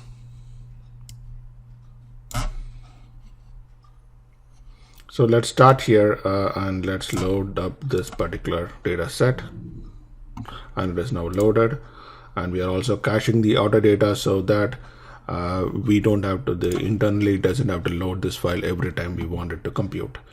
And then let's go and remove the first line. The way we're going to be removing the first line is we're going to be filtering the RDD for the word cylinders, which will be the first line, and then we're going to be assigning to this data lines and then filtering where this line does not contain the word cylinders and assign it to data lines, and then we're going to be counting the number of records. Now, one word of caution though is I'm trying to use a very simple method here to remove the first line, but remember that this particular step is going to iterate through the entire file, and if your file is going to be so huge, this is an unnecessary operation. Rather, you want to make sure that the input file we are giving to this particular exercise already doesn't have this header at all. That way you can skip this step. Once you have this information, what I'm going to be doing is I'm going to be doing some data translation work. So one, I'm going to be removing some unwanted columns, and then I'm going to be changing non-numeric values to numeric. So one of the things you will notice in this data set is that there are places where there are some question marks here, unless there is some data that is not exactly correct. So wherever I'm going to be seeing this kind of values for specifically horsepower, I'm going to be replacing it with a default value of 80. So how am I going to do that is I'm going to be using a broadcast variable for average horsepower 80. I mean, I'm just assuming a horsepower 80. You can actually compute the average horsepower for all the non-numeric values and then use it for replacement. And that's going to take an extra coding to be done. So I have this function transform to numeric, and I take that input string here. In that input string, okay, I'm going to be declaring the average global for average HP, which is my broadcast variable. And then I'm splitting the input string by comma. That gives me the list of all the attributes in that string. So I'm taking the horsepower value. I'm not going to be taking all the values in the particular data set. I'm only be picking up some data. Remember that for machine learning in Spark, it only takes numeric values. That also that all the feature variables should be in float. So you have to translate everything to float.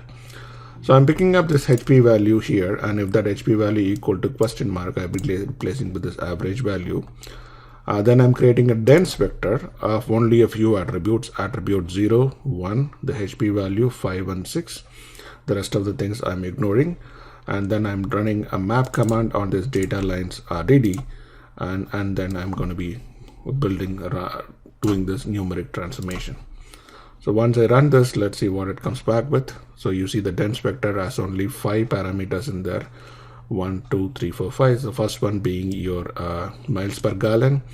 So miles per gallon, the number of cylinders, and then the horsepower, and then 2 more, which is going to be the 5 and 6, which is going to be acceleration and model year. So those are the things I'm picking up as a part of the data set. I mean, you can pick up all of them also. I mean, that's what I would let you try as an exercise, but make sure you translate all of them to float. So once this is done, this is your data. This is your dense vector of all of the feature variables and the target variable. Now there is a statistics library in Spark that you can use it for doing some statistics analysis. So for that you need to do the statistics.colstats. You need to call this method and collect that statistics on this auto stats. Once you do that, you can then look at various statistics, like you can say autostats.mean, and that's going to be giving you an array of all the mean values for each of the feature or target variables. So this is the mean of the miles per gallon, this is the mean of the cylinders, this is the mean of the horsepower, so on. So you can do similarly look at the variance for it. You can look at min and max for the same thing. Okay, and it also has a correlation function in which you can run a correlation matrix, and that is going to give you the correlation or the affinity between each of the variables. So here you will see it is actually like a matrix here. So on the X, you can just look at the x-axis, one axis, to see how the correlation is, because we are interested in the correlation between miles per gallon and all the other variables. So this is the miles per gallon variable, the first one, and then you see the correlation is -77, -77, 0.42 and 0.57. So the 0.42 is pretty less correlation. You either want the correlation to be highly closer to 1 or highly closer to -1. So what we might do is we might drop this third column, this third one here, which is the acceleration column, because you don't see a lot of correlation. I mean, you can keep it, you can lose it. The more number of variables you have, the more time it is going to take for model building. So now what we're going to be doing is we're going to be creating an SQL context, because the MLlib in Spark uses SQL context to build all its models. So that's good, because that makes it easy for you to work through the various steps using the data frames that you have in Spark SQL than anything else. So I'm going to have this function called translate to labeled point. You need to translate it to the labeled point structure before any machine learning algorithm can be run. So I'm going to be iterating through this original data set. And what I'm going to be doing is I'm going to be creating a label point with the first one. The first one is going to be the float, which is the target variable, which is the miles per gallon. And the rest of the variables are going to be a dense vector. And in the dense vector, I'm ignoring the third column. As I said, it has got lower correlation. So I'm just ignoring the third column and building it up. So now I'm going to be running this auto vector dot translate to label point and create a new data frame out of it. This is the auto LP data frame. And then this will be the new RDD. And then using this RDD, which contains a bunch of labeled points, I'm going to be creating a data frame. SQL context.create data frame auto LP, and the columns being label and feature. So this is the standard structure for whenever you're going to be using for machine learning with the ML library, not the MLlib library, ML library. It's going to be a label point with labels and features, and that's how I'm going to be creating the data frame. And then after that, I'm going to be doing a select on it to show how the data frame looks like. You see that it's just label and features. The label is the miles per gallon, and the rest is all the features separated by comma. As you see, all of them are in float. Now this is another way by which you can do correlations. Like earlier we ran a correlation step, which was it looked a little cumbersome on the UI, but here you have a more cleaner way of doing that if you want to. What you can do is you can look at the number of features out of the auto data frame, where you auto data frame dot take one, which is the features column, and then to take the first row in the features column and do a size to find the number of features that are there. and then that is 3. And then I'm going to be separating out the label RDDs separately, which is all the labels only. So I'm going to be iterating through the auto data frame through a map and just get the label column alone into the label RDD. And then what I'm going to do is I'm going to be iterating through each of the features, and then I'm going to be extracting the feature RDD alone as a separate feature RDD. Basically, I'm saying I'm going to be extracting every feature one by one and then doing a correlation between that feature and the label and then printing out the statistics. So I'm going to be iterating through the columns one by one for the features, take each feature one at a time and do a correlation with the label and then print the correlation. It's just a more cleaner way of printing the correlation. If you want nice printout, it is going to give you exactly the same values we saw before, except that it is just going to look pretty clean. So we're just running it. I say it takes a longer time to run because of the way we are doing it, but that gives you a more cleaner output. When you're running, you can see when you go to the console, you see there's a lot of activity happening in the background as to what it is trying to do to run this command. And of course, you can go to the 4040 website, the localhost 4040, to see also the kind of work that is going on in the background. So it's still running, as you see. That's one reason why. So here it starts printing out the same correlation, the correlation of the label, which is the miles per gallon, with the first feature, the second feature, and it will print out the third feature pretty soon, and we'll get done. So while we're waiting for that, okay, let's start looking at the next step, which is how do we split the training and test data. So already you have a function called random split, and as a part of the SQL data frame called random split, which is going to split the auto DF, the data frame, randomly, and you can split it in the percentage of 90% to 10% and assign it to training data and test data.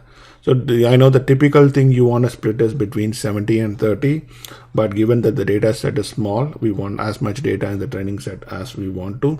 So I'm just splitting it by 90 to 10. You can use different splits based on what you want to do. So I'm going to be splitting the data set into 90 and 10. Let's see how many data sets are there in training and how many are in test. So 359 in training, and about, I think it's going to come up with 36, I think, in test. So that's a 90 to 10, 39 in test. It's going to be pretty, not exactly, round off kind of thing, because it's going a random split around that size. So how do we build a model? Building a model is kind of pretty easy. You just import this PL/ML regression library in there, and then you create a model variable, LR equal to linear regression, max iteration 10. The default max iteration, the number of iteration it goes through kind of to build this model. Typically the default is 100. I'm just saying 10 because, don't do too much time. It's going to take a lot of time for this training purposes. You can leave it to the default if you want to do later. And then you say lr.fit training data. You're going to fit the model to the training data and generate the model called LR model. So this is your model building step. Now the model is being built. Once you build the model, you can actually now go and look at the coefficients. We talked about in the case of multiple regression, what is the formula? The formula is going to be intercept plus the coefficient. So here we are going to be on this model, we're going to be printing the coefficient and the intercepts. So this is the coefficient and the intercept. So, and the formula is going to be, the first variable into this one plus the second variable into this one, the third variable into this one plus the intercept. So this is alpha 1, alpha 2, alpha 3, and this is beta. And then anytime you want to predict something, suppose you want to predict miles per gallon, when you know the other three values, you're just going to multiply each of them with their corresponding coefficients and add the intercept. So alpha 1, alpha 2, alpha 3 plus beta. That is going to be your formula.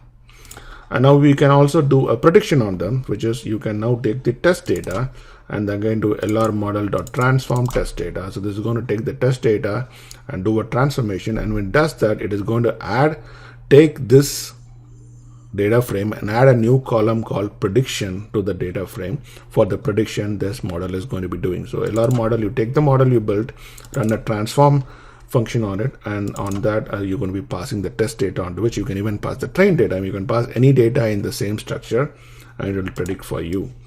So you run this command prediction, it's going to build the prediction, and then from the prediction you're just going to select, as I said, the predictions data frame contains all the original columns, and the original columns actually contains the actual miles per gallon also, even though that column won't be used as a part of the prediction. It is just there so that you can compare the result, compare the actual versus the prediction. So now we're going to be looking at that comparison, actual versus the prediction, and see how it shows up. So this is the prediction and this is the actual, the label miles per gallon. So you see that how the prediction is going on. The original is 27 and predicted 23. The original year is 25, predicted 24. It's 14, year predicted 12. So it's kind of around that point. You can see that, you know. So in this case, it is a little higher. It's 24. It's predicted 26. So this is how linear regression works. Some points are above the line. Some points are below the line. I mean, it just draws a line. Tries to draw a line through all the points such that the distance between the line and the points are minimal. So obviously, you know, some points are going to be above the line or below the line, and this is how linear regression works. It depends on the columns that you have. Now we want to look at how your R2 is. That is the goodness of fit, right? So there is a regression evaluator.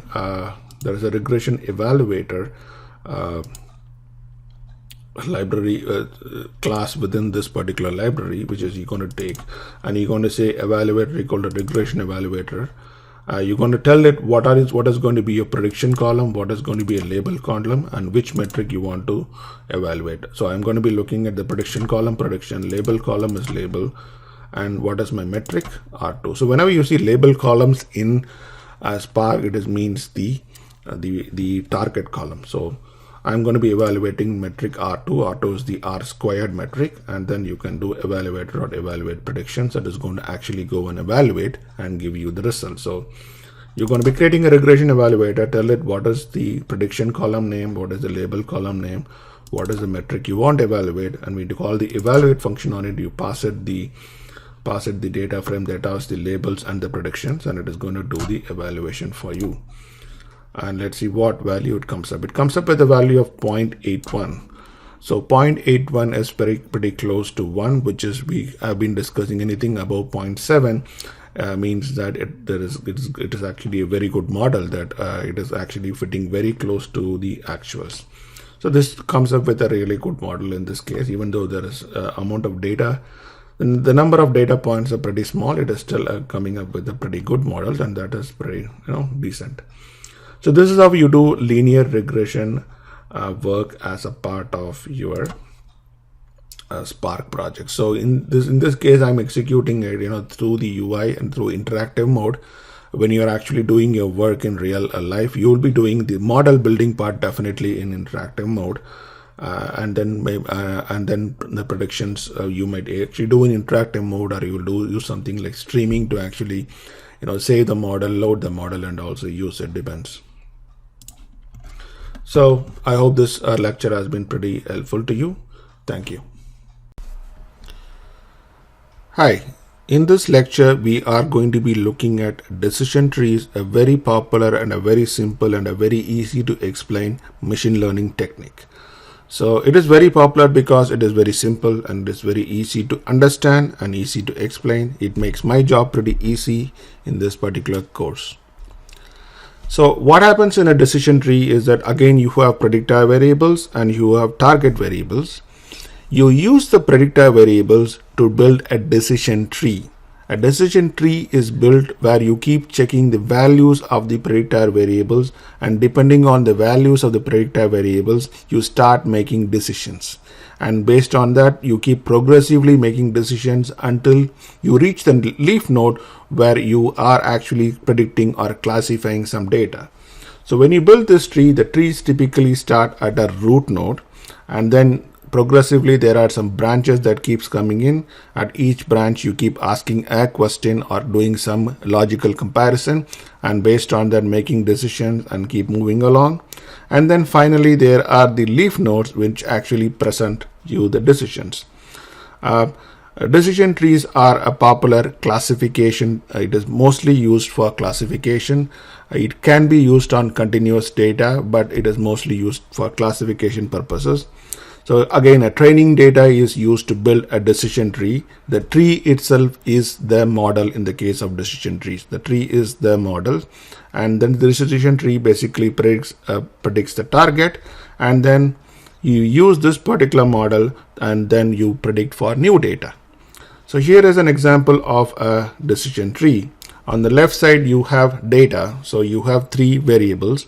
There is age and BMI. So age and BMI are your predictors, and then a variable called is diabetic, whether a patient is diabetic or not, is the target variable. And for this data we are going to be building a decision tree on the right. So in this case we start with age greater than 41. So that is the first question we ask ourselves, age greater than 41, and if it is yes, then we go and make the next decision, is BMI greater than 24. If it is yes, then the value of is diabetic is Y. If not, the value of is diabetic is no. Similarly, you build the tree on the left side also, and you see no and Y. So the tree actually becomes a model. So suppose you get a new data that you have to predict. Somebody gives you an age and a BMI combination, ask you the question, is this patient diabetic? Suppose let us say the age of the patient is 30 and the BMI is 40. So we can walk through this tree to make the prediction. So is this guy's age is 30, so age greater than 41, no. Come in this side, is BMI greater than 28, yes, so come in this side, and yes, that patient would be diabetic. So it is pretty easy to walk through the tree and come up with the solution. So the tree itself becomes the model, and then you use the model to predict on any new data. The challenge in building the tree is that in what sequence do you use these variables? How do you first determine, okay, I should use age here in the root node, not BMI. I could build this another tree with the same data where I start with maybe a question on a BMI greater than something, and then after a question on BMI, I can make a decision on age. But by using different variables and different sequences, so you can, in this two combination, you can use age first and then BMI, or you can use BMI first and age. You can build different trees, and different trees can have different levels. It depends on the complexity of the data that we are dealing with. Here the data is pretty simple, so it's only 2 levels. So trying to build a tree manually is not that easy. So there is a lot of complexity involved. Fortunately, machine learning algorithms adapt themselves to this complexity. They will figure out internally within their library which variables to use first, which variables to use second, based on the selectivity of these variables, and come out with an optimized decision tree. So you don't have to really worry about choosing these variables. So just pass into these algorithms the age, BMI, the predictor variables, and what your target is, and they build a decision tree and come out pretty quickly. And of course, when you do have to predict something, you just give the predictor variables, and the prediction algorithm just walks through the tree with the value supplied and comes up with a result. So again, reiterating what we saw, the depth of the tree is highly influenced by the sequence in which the predictors are chosen for decision. So sometimes the trees can end up really large, sometimes they are pretty small. It again, depending on the number of predictor variables you have, the trees will be bigger or smaller. Predictors, using the predictors of high selectivity typically gives you a lot fast results. Again, the algorithms find them for you, unless you are very eager to learn the theory behind all these algorithms. You don't have to really bother about these things. Machine learning algorithms, of course, they automatically make the decisions on the sequence and preference. So this is a pretty simple and straightforward machine learning algorithm, easy to build, easy to use, and easy to explain. So what are the advantages of these decision trees? First thing is they are easy to interpret and explain. Now, why this is easy to interpret, explain is a big thing is because let us take an example that you're using a machine learning algorithm to build a model that is going to either approve or reject a person's loan. So it's a bank and somebody applies for a loan. You use a machine learning algorithm to look at the different attributes of the person applying for a loan, and then you approve or reject a loan. Now, if the person asks you like, why was my application rejected? Then you can actually easily look at the algorithm and tell him, okay, this is the reason why your thing got rejected, because it is easy for you to walk through the tree and then say at what points decisions were being made and based on what attributes, which attributes of him, let's say, is it age, is it income, is it past credit history, which one influenced his credit rating, and you can actually walk them through the tree and explain, okay, this is how we made a decision. It is not possible to do this kind of things with every other machine learning algorithm, possibly with linear regression, but not with something like, let's say, neural networks or support vector machines. It is not easy for you to explain why the algorithm behaved in a way it did.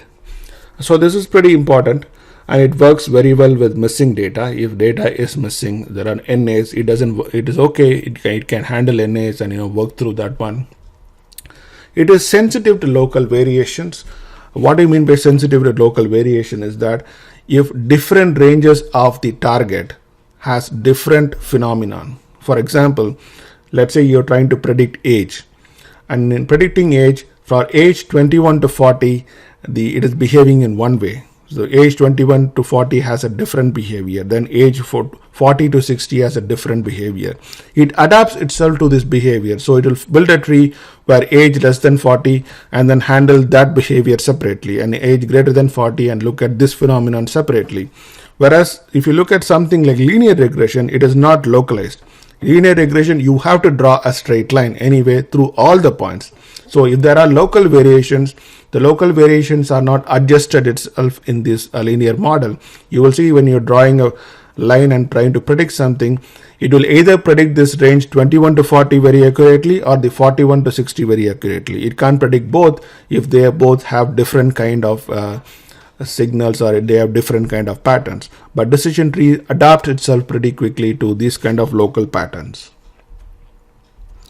And it is of course fast. It is pretty fast in building the decision tree. So model building is pretty quick. Why fast is an important thing is if you have to make real-time, you have to build models in real time for whatever reason, then this is one of the advantages. The shortcomings of decision trees are it has very limited accuracy. Accuracy is not that great with decision trees. Bias builds up very quickly. Bias towards a variable being some value. We already saw what bias is in the overview section. So bias builds up pretty quickly, and is not good with a large number of predictors. If you have like 40 or 50 predictor variables, decision trees will not function that very well because it becomes difficult for it to find out which variable to use first and which variable to use second and stuff like that. Typically used in things like credit approvals, in situations where there are legal needs to explain decisions. So suppose you reject some person's loan application, that person goes and files a lawsuit saying that, okay, I was rejected for not so good reasons, or the rejection was biased towards something. Then you can use decision trees algorithm to explain why this particular person's application was rejected. So it has its advantages in these legal situations.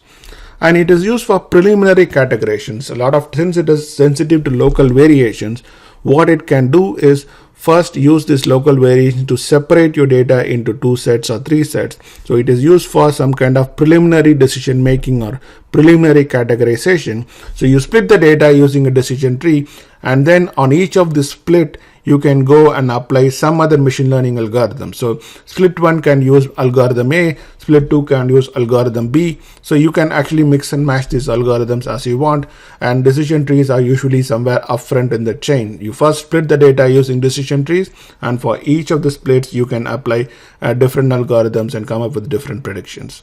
So these are the advantages, shortcomings, and uses of decision trees. Thank you. Hi. Welcome to this lecture on a Spark use case for decision trees machine learning algorithm. Decision trees, as you have looked at the earlier lecture, is going to be a classification algorithm where we're going to be having data sets with a set of feature variables and a target variable. Target variables being called as labels in Spark. And we're going to be using the feature variables to actually predict the target variables. The example in this case is we are going to be using a data set called the iris data set. The iris data set contains information about flowers. So it's basically sampling a bunch of flowers. For each of the flower, it is actually looking at the sepal length, sepal width, petal length, and petal width. And then this flower sample has been identified as either setosa, versicolor, or Virginia. So we are going to be building a decision tree model that will use the information about the features that we have, basically sepal length, sepal width, petal length, and petal width. And based on that, we're going to be predicting what species it is going to be. So the various techniques that we'll be using as a part of this exercise is that we'll be using decision trees. We'll be doing training and testing. And then we will also look at how to create confusion matrix in Spark. Now you will see that the flow is very similar to what you have already seen as a part of the linear regression exercise, and pretty much the steps are also going to be the same. In fact, the steps you will see being repeated the same way as we go along with the other machine learning algorithms too, because that's what makes it machine learning so simple with Spark. The steps are going to be pretty similar. So let's start loading here. First, I'm going to be setting the OS directory for the script, and you need to change the directory when you're executing in your situation. First, we're going to be loading the iris CSV data set, and we are going to be calling persist on that. So we're going to persist this one in memory so that we can use it for other future computations. I'm going to be reviewing the header file, in which case I'm going to be filtering the data set where the line doesn't have the word sepal in it. And then we're going to see that there are about 150 lines there. First step I'm going to be doing is I'm going to be transforming this information, that is a set of CSV lines that you have in the RDD, into a numeric dense vector. The way I'm going to be doing is I have a function called transform to numeric, which takes the input string. It's going to split the input string based on the comma character, so it's going to be separating it out into various attributes. And I'm going to be transforming stuff. So first thing I'm going to be transforming is text into numeric values, in fact, to float values, because that's what a number of these machine learning functions in the ML library requires it to be. So I'm going to give equivalent values for setosa, versicolor, and Virginia. I'm going to call them as 1.0, 2.0, and 3.0. I need to map them to something. And then using this information, everything else is already kind of an integer value. So I'm going to be creating the dense vector with this value of the flower and every other attribute being converted into a float. With this function, I'm going to be calling the data lines is the original RDD I have. I call a map function on it, passing this function as input, and that should transform all my information into numeric variables. So let's go and run this command and see what it comes out with. So you see a list of dense vectors here. Everything is mapped into numeric values here. Once I have this, I might want to run some statistics on it. So I'm going to be running this statistics.callstats command to generate statistics like mean, variance, min, and max. So let's look at the mean values, the mean for each of these metrics, and then you also have max and min. And the most important thing I'm going to be bothered about is what kind of correlations does this one have. So let me run the correlations for this flower type with various attributes. So let's look at the first line, and that's what going to give you the correlation between the type of flower and various attributes in there, the sepal width, sepal length, and petal width and petal length. And as you can see, the type of the flower, the correlation is 0.78, minus 0.42, 0.94, and 0.95. So what we're going to be doing is that, given that this is just 0.042, I'm going to be dropping this attribute from my model building because it doesn't show a lot of correlation. So the next step I'm going to be doing is I'm going to convert this dense vector into a labeled point. We know what a labeled point is based on the earlier lectures we saw. So this function, I'm going to be calling another function is in the map function. It's going to be calling, this is called transform to label point. It's going to take this dense vector as the input. Actually, I'm actually going to be doing straight away on the data lines itself. I can either do dense vector or I can do data lines, but I'm going to be doing on data lines itself in this case. If we did the earlier dense vector, for that we can use it as a part of the statistics library. We can do either this one or you can use the original data lines. In this case, we're going to just go and use the original data lines itself. So I'm going to be again splitting it into that line, which is a CSV line, by using the comma attribute. And I'm going to be picking the values. So I'm actually going to retain the text value here because I'm going to use a separate function to actually translate this text value. So at attribute list of 4, and then I'm going to be creating a vector, dense vector of attributes 0, 2, and 3. I'm ignoring 1 because the one we already saw that it doesn't have a lot of correlation. So I'm going to use that label point to then create a data frame. Iris LP is the data. I'm going to create an iris data frame using the label points, and there will be labels and features. And so let me go run this one and see what it comes out with. So I've converted now this into a data frame with the label being the flower type and the features being integers, right? Now you see the next one is again how we would do correlations with this. Yeah, I mean, this is fine. We could do the same correlation like before. I'm not going to be running this code, but just as another way in which you can do the same correlations. But I'm going to get down to this string indexer is indexer function. What does the string indexer do is it can take a label, especially in classification. What you have is you basically have a bunch of labels which have like 4 or 5 or 10 unique values.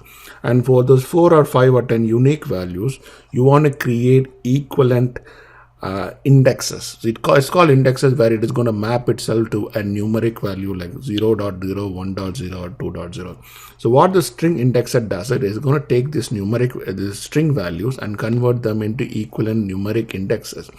Because when you actually pass it to a machine learning algorithm, they only recognize these string indexes. So what I'm going to be doing is I'm going to be using the string indexer. I'm going to be providing it the label, and I'm going to be providing it an output column dot indexed. So it's going to take each of these label columns and convert into an index. It will go through the data frame by itself to identify all the unique values and come up with a mapping of these unique text values to equivalent numeric values. So I'm going to be creating the string indexer, and then we're calling string indexer.fit. And that fit will actually look at this iris df and create a SI model. And this model is actually going to contain a mapping between the strings and the numeric. And then I do an SI model.transform. The transform will actually go and translate this iris df by adding a new column called the index column, which will actually have the index for you.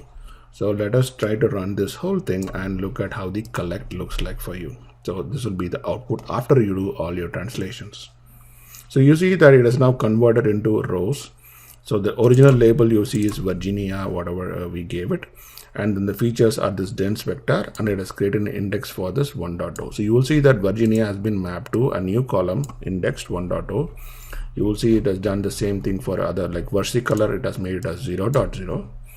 And you would have made Setosa 2.0. So it has created its own mapping between this text and created equivalent indexes, and has populated this particular rows that you see here inside this data frame into equivalent strings and labels. Now you can then use this data to actually split it into the training data set and the testing data set using the random split algorithm. Let's go ahead and do this one. And then you can see how training data and text data looked like. We needed to split it by 0.9% and 1%, and then you can see how many counts are there, and then the test data and stuff like that. Let's now get to the decision tree classifier. So there is a decision tree class. I'm going to be importing decision tree classifier, and there is also an evaluation library in there where you can actually evaluate a model for its accuracy by itself. So it is actually, I'm just importing both of them. Then I'm creating the decision tree classifier into DT classifier. I'm just mentioning a few things here. One of them is the max depth. What is the maximum depth for which I'm going to allow the tree? I can allow my tree to any kind of depth. The more depth you give, the more time it is going to take to run, and it is also going to be more accurate. And I'm also telling it what is the label column for it. By default, all the machine learning algorithm expect the label column to be called label and the feature column to be called features. If in your data frame, they are going to be different, you're going to be providing them name as explicit parameters for the call. In this case, given that we have already indexed it, I'm giving it the index column name. And then I'd call the classifier dot fit training data, and this is going to build the model for you. So this is your model. So now the model building is happening, and that model will be stored as the part of the DT model. Now you can look at DT model.num nodes to see how many nodes are there in the model, basically how many tree nodes are there, and what is the depth of this particular tree also. It is basically 2. We said maximum depth you want is 2. It is not going to go anything beyond it. Now we can do the transform to transform, basically predict based on any data. So in this case, I'm going to be predicting the training data itself. I could have predicted the test data, but I think you should try predicting the test data also splitting the training data and test data into various percentages and see how the results are coming out. So the DT tradable transform is the prediction function. I'm going to be predict for every record in the training data. What is it going to do is it is going to look at every record in the training data, add a new column called prediction in there, and actually put the prediction value in that one. And it is going to return back another data frame called predictions. So once you get the predictions data frame with both the results and the original column, let us try to print all of them, the prediction, the index, the label, and the features, and then you just do a collect. It's going to show you all the columns. So you can see that it shows you what is the original index column, what is the label for that index, what are the features in there, and what is it the prediction. Now you can evaluate how accurate the predictions are by creating this multi-class classification evaluator. In this case, you tell it it's an evaluator. It evaluates how accurately your predictions are there. So in this case, you can give it a call this method and say which is going to be my prediction column, my label column, and what metric I'm going to be evaluating, which is the prediction. So you create the evaluator and pass to it this function, your end predicted data frame, and it is going to analyze your data frame and come back and tell you how accurate the predictions are. It comes up with the result of 0.96, which means it is 96% accurate. Now you can also draw a nice confusion matrix because it's a data frame. It's easy to draw a confusion matrix by picking up the indexed and the label. So the label was the original value, index was the predicted value. You can do like a group by on it, and then you can actually show it. So in this case, you see it's predictions.group by index and prediction. You do a count of it. It's going to be a group by index prediction, do a count, and do a show. Now this comes up with a confusion matrix. It is not that nice looking kind of thing, but you can still get the values. So when this is your thing, so you have indexed as 2.0, your prediction is 2.0. That is, wherever it is 2.0, it predicted 2.0 correctly 45 times. Wherever is wherever it is 1.0, it predicted 1.0 43 times. 0.0, 0.0, it predicted 42 times. So the only places it missed was this line, which you see that there was some places where it is 1.0 and it predicted 0.0, and that is 5 times. So everywhere else it is predicted correctly. This is kind of giving you the confusion, the information on the confusion matrix. It is not really drawing a matrix, but you can look at and see how accurate your predictions are based on this one. Of course, you can take that, convert it into a pandas data frame, and then you can draw a nice looking confusion matrix using other functions that are available to you in Python. Spark doesn't have a lot of user-friendly methods that way, but you can of course move it to Python and do it. But when it's moving it to Python, make sure you're not moving a lot of data. You might want to first do this group by count, and maybe you take this result and move it to Python. Don't load the original data frame, because the original data frame might have millions of rows for all you know.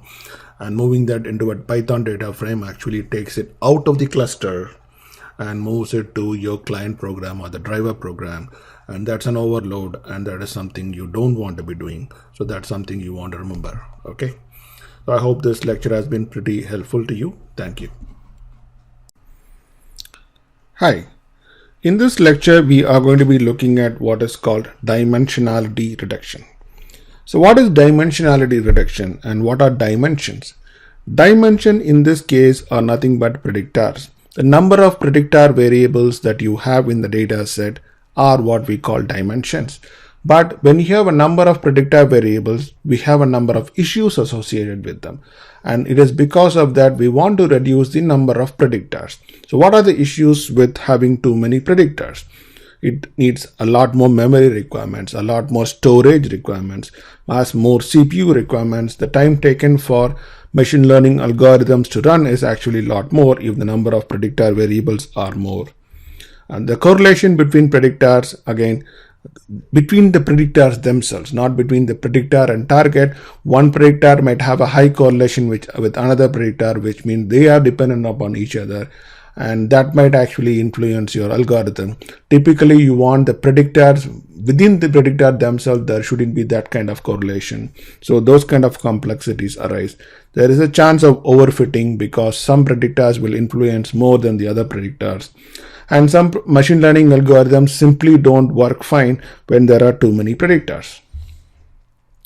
So how do we reduce the number of predictors, and what are the various options available if I want to reduce the number of predictors?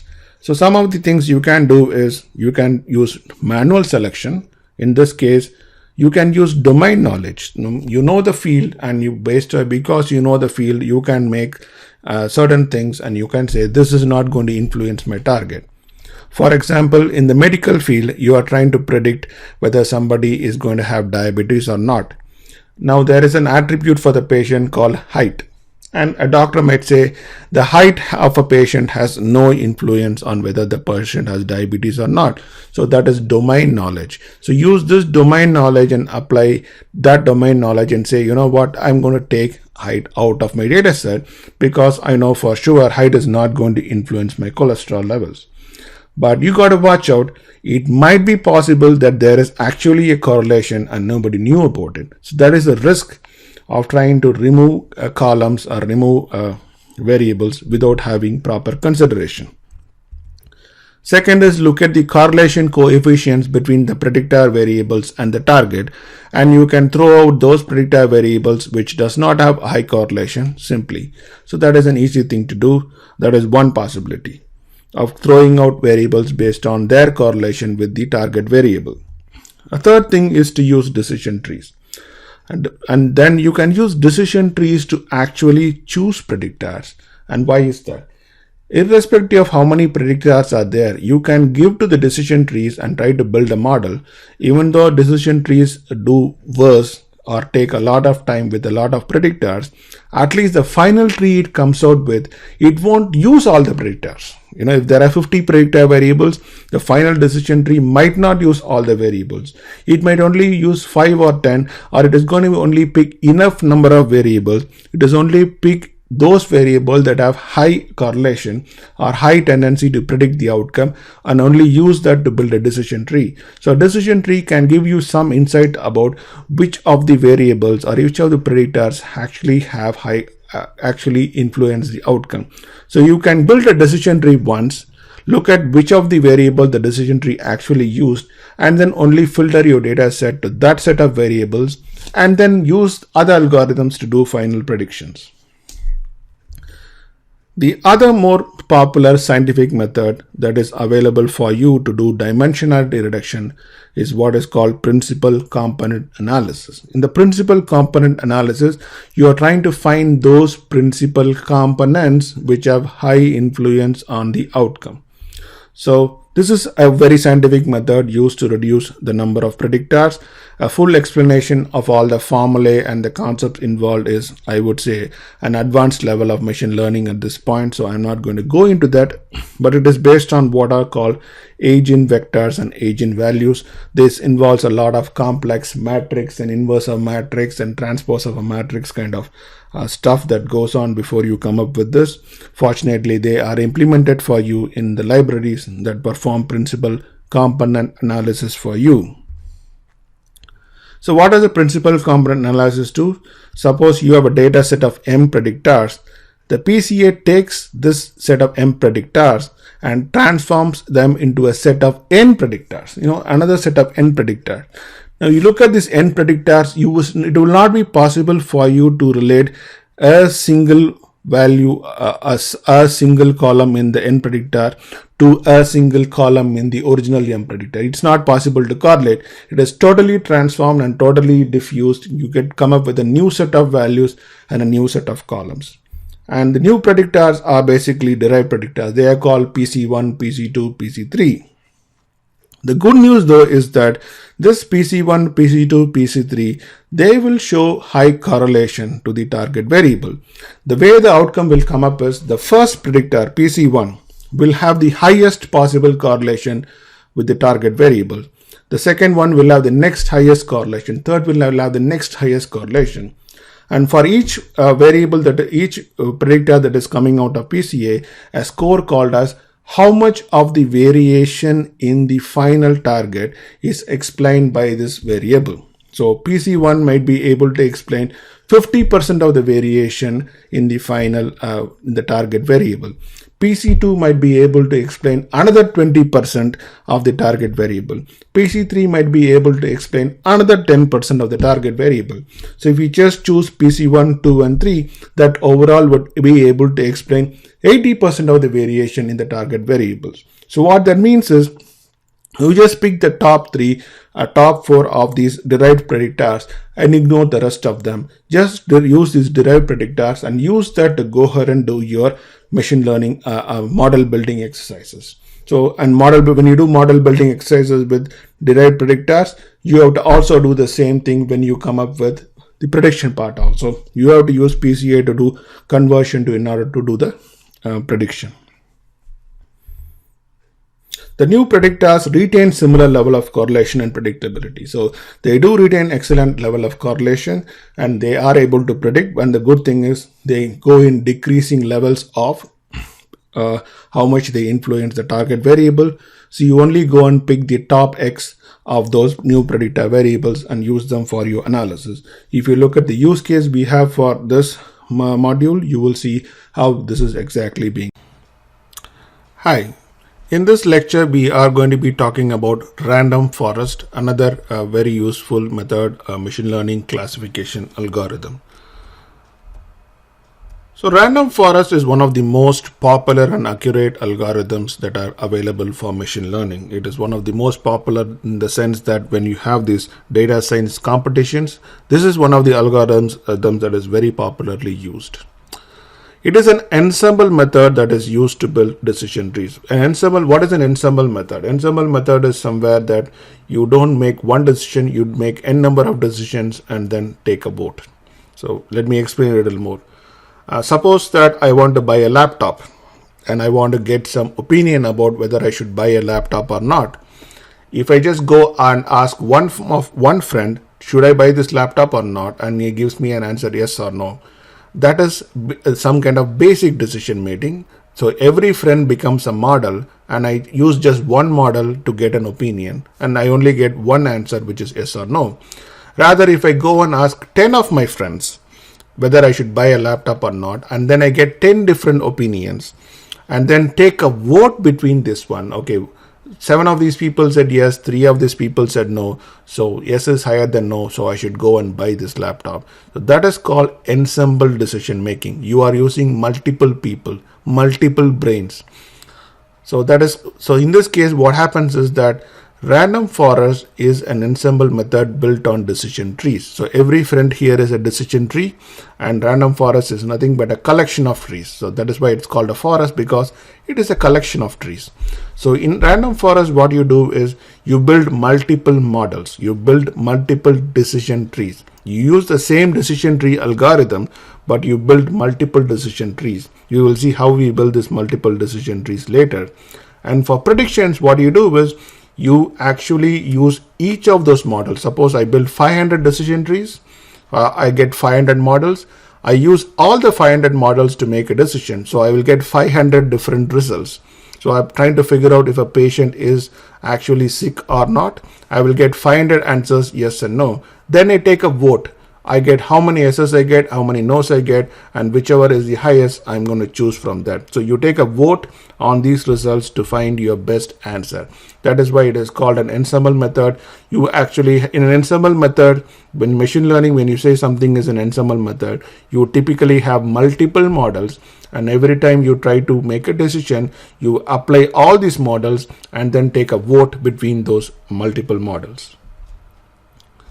So how this one works is, let us say you have a data set that contains m samples or m rows and n predictors and n columns. There are n columns and m rows in that sample. You build x trees, but each tree is built with a different subset of data, and that is how there is a possibility of each tree being different. If you use the same data for building each of the trees, all trees will look alike.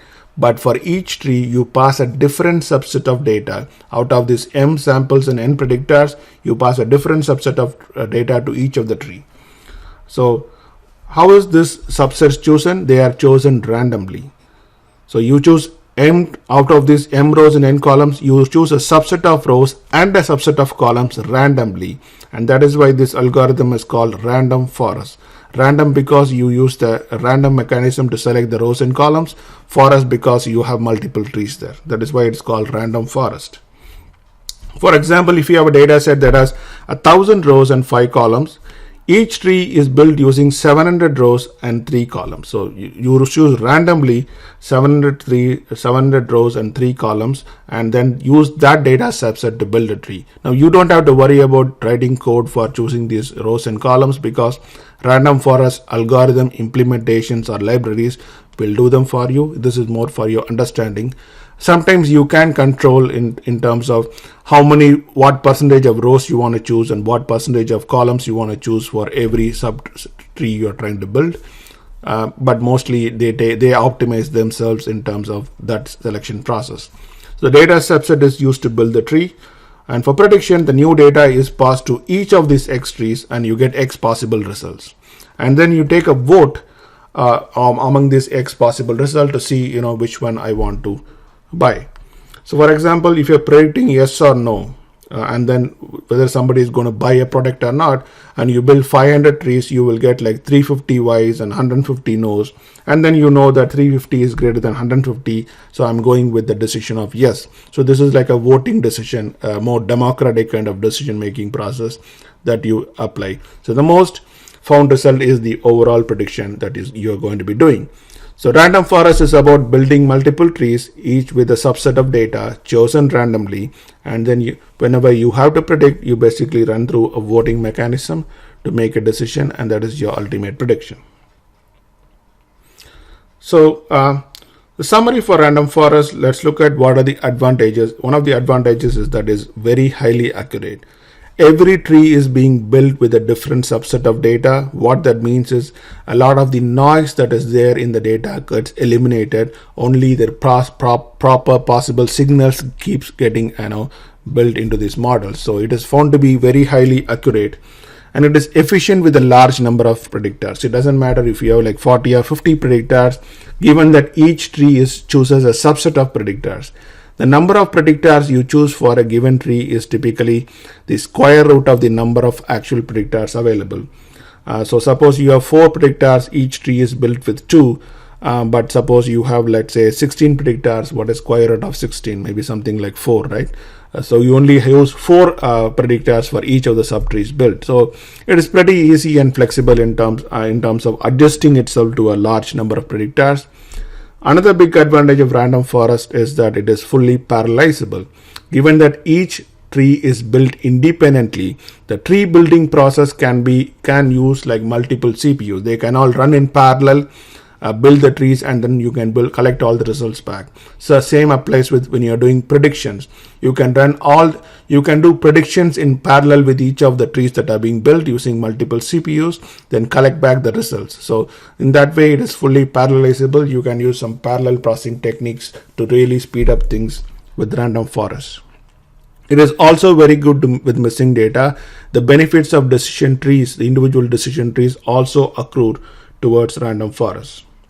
Shortcoming is, of course, it is very time and resource consuming. You have to build 500 trees instead of one, so that is going to take a lot of time. Unless you, even if you apply parallel processing and stuff like that, it is going to take a lot of time.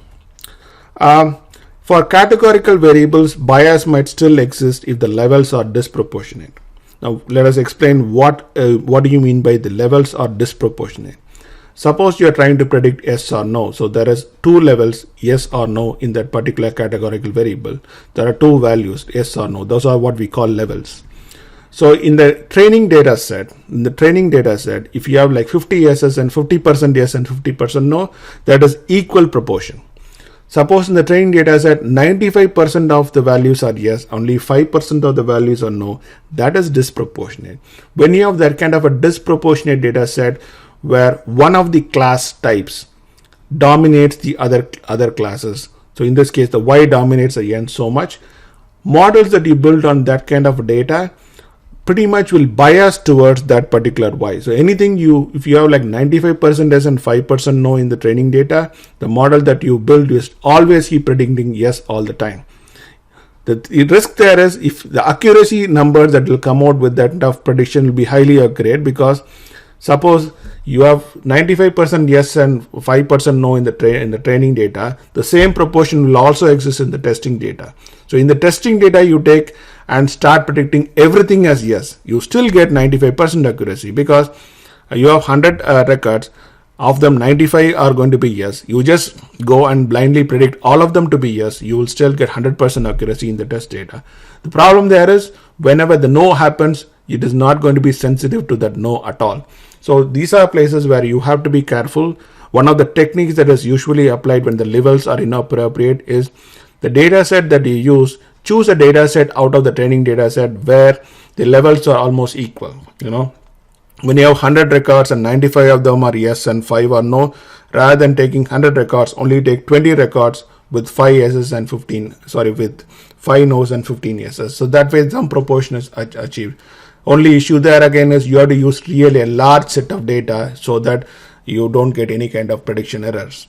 So those are some of the challenges you will face when you have disproportionate levels of values. This is used in scientific research, a lot in scientific research too. Scientific research is a place where you're not really worried about speed of prediction or speed of model building, so you can happily go and use it. Competitions, a lot of competitions use random forest. Another place where accuracy is most important, speed of prediction is not. Again, this is used there. It is also used in medical diagnosis to predict if a patient is sick or not sick, that kind of decision making. Again, random forest, highly accurate, very time consuming. That is the summary of random forest. Thank you. Hi. Welcome to this lecture on a use case for random forest classification. We have already seen the classification for decision trees, and the random forest classification is also going to look very similar to how we did decision trees. For this one, we are going to be using another example, which is going to be a bank customer information. In this bank customer information, what you have is basically information about a bank customer. And the decision that the bank wants to do is whether it wants to offer a loan and to these bank customers. And the question is, will they accept a loan offer? The bank is going to go and offer a loan. Will they accept the loan? So the last variable that you see here, the Y, the last one is about information. The whole thing is about information collected for bank customers for previous loans. And based on that, we're going to predict if a bank customer would actually take a loan if offered to them.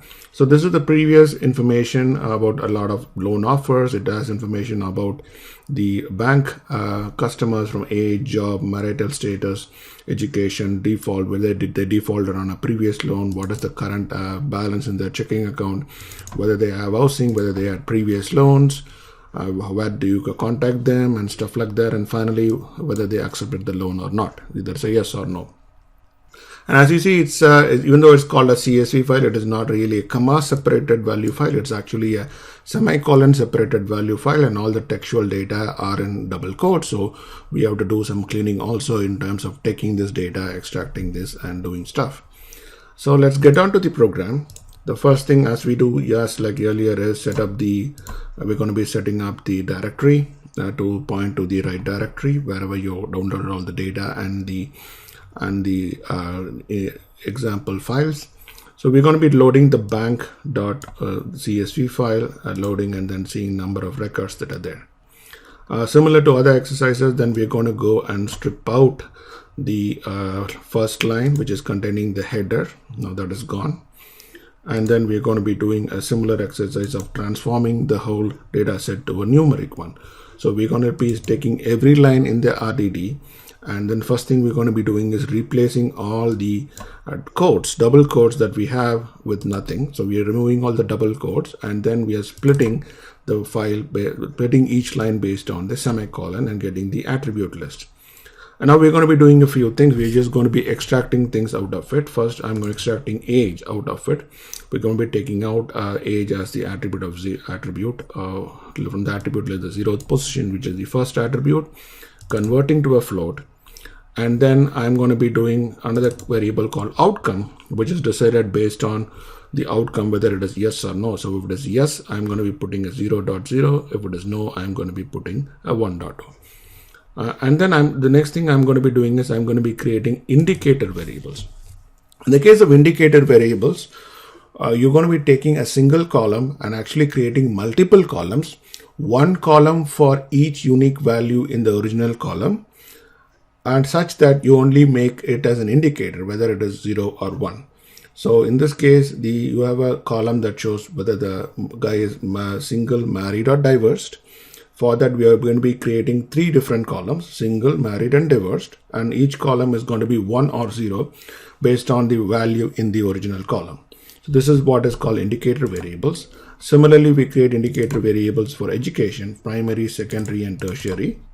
We look at the default column and convert it into a float. Based on yes or no, it is converting into a 0.0 or 1.0.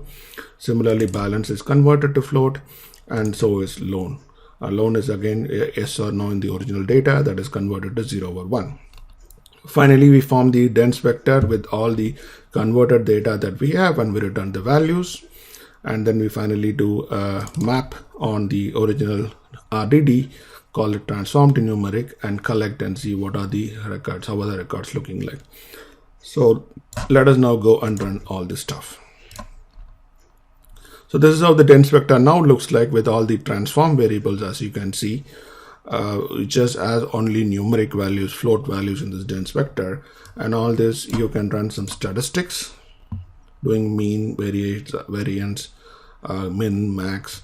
You can, and then also you can do the correlation between the prediction, the label variable or the target variable and the rest of the variables. So again, let's go back to the first column, and you see how the various correlation between the target and the rest of the predictor variables are. So generally you see that that is not high. There's only like medium to small kind of, a correlation between each of them. That's kind of okay, because, sometimes that's what you end up with. Individually, each of these variables do not predict highly the outcome variable. Sometimes a combination of them might. So at this point, we're not going to be really, bother about it. We're just going to go and do our evaluation. The next one is converting this data into a labeled point. So how are we going to convert to a label point is again have this function label point, which is going to read the incoming dense vector, take out the label and put it as a separate one, and then put the rest of the things as a dense vector. And then we're going to do that. We're going to take the original RDD, map it, and convert it into a label point. And after that, we're going to take the label point and create a data frame, an SQL data frame out of it with labels and features. Standard steps which we did in the decision trees, we're going to be doing the same exact thing here. Now we're going to do and perform some PCA, the principal component analysis, And what we're going to be doing is we have a lot of variables, a lot of feature variables in there. Rather, we're going to analyze these feature variables and convert them into only the top 3 principal components. So we're going to run the principal component analysis and only convert the top 3. How do we do PCA? Pretty similar steps in the ML feature. So we just create first a PCA object. K equal to 3 means we're only going to be looking at the top 3 principal components.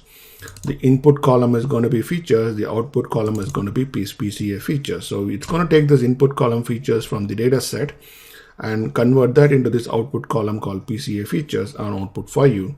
You first create the bank PCA object, then do a fit on it. Fit will analyze the data and generate a model for that, and then you go ahead and transform the original data with that model. And then you can do a show. So we're going to do building the model. First, you're going to build a PCA model, and then we're going to transform it. So it's showing PCA not found because I have not run the import PCA command. So it's fit and transform. Everything is like create a model, fit, and then transform. That's how all of them work. Now what you see is that you see that now the output has the original variable 1.0 or whatever the label is, and you have 3 PCA variables. These PCA variables are derived out of the original data. I mean, the PCA algorithm runs there and creates these variables out of the original data, and you see that there is labels and PCA features. So once you have this transformed result, then you're going to do the string indexer, very similar to how you did in the decision trees. You convert the original label into a string label. In this case, zeros and ones, of course, is going to convert to a string label, but string indexer, the label it generates is what the random forest all classification algorithm requires the string indexer to be run. So we're going to run that same way, fit and transform and collect. And that is done now. Now we're going to split the data into training and test data, same way we did for earlier decision trees also. And then we're going to say training data.count, how many we have there, and test data.count as there are 388 and 153. Then the actual classification, the model building and the actual prediction is very similar to how you did decision tree. So you just import the classification, random forest classifier, and also the evaluation one to evaluate how good our model is. Then you create the random forest classifier and you're indicating what is your label column and what is your feature column. By default, label column is index, feature column is features, but in this case we're using transform column, so we're specifying what columns it has to use for labels and features. And so let's run this one. Yeah, it's done. Now you do a fit, which is build the model. Now the model building is happening.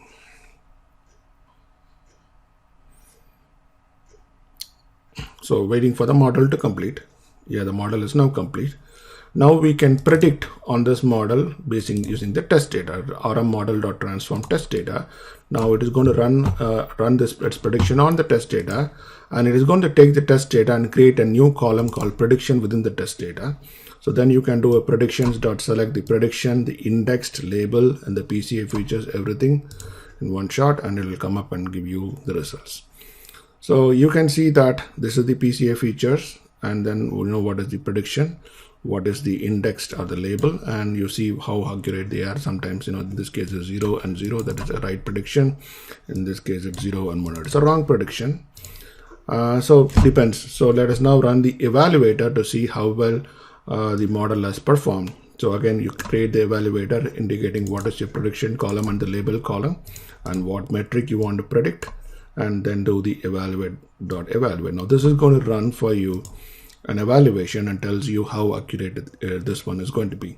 So it is 66% accurate, not that accurate as you would expect it to be, but also remember that we are using a very small data set. With a very small data set, we also saw that the correlation between the features and the label was not that great. So obviously you expect a lot less accuracy in this case, but if you increase the amount of data that you have, you will get definitely better predictions in this one. Of course, you can finally draw the confusion matrix like we talked about.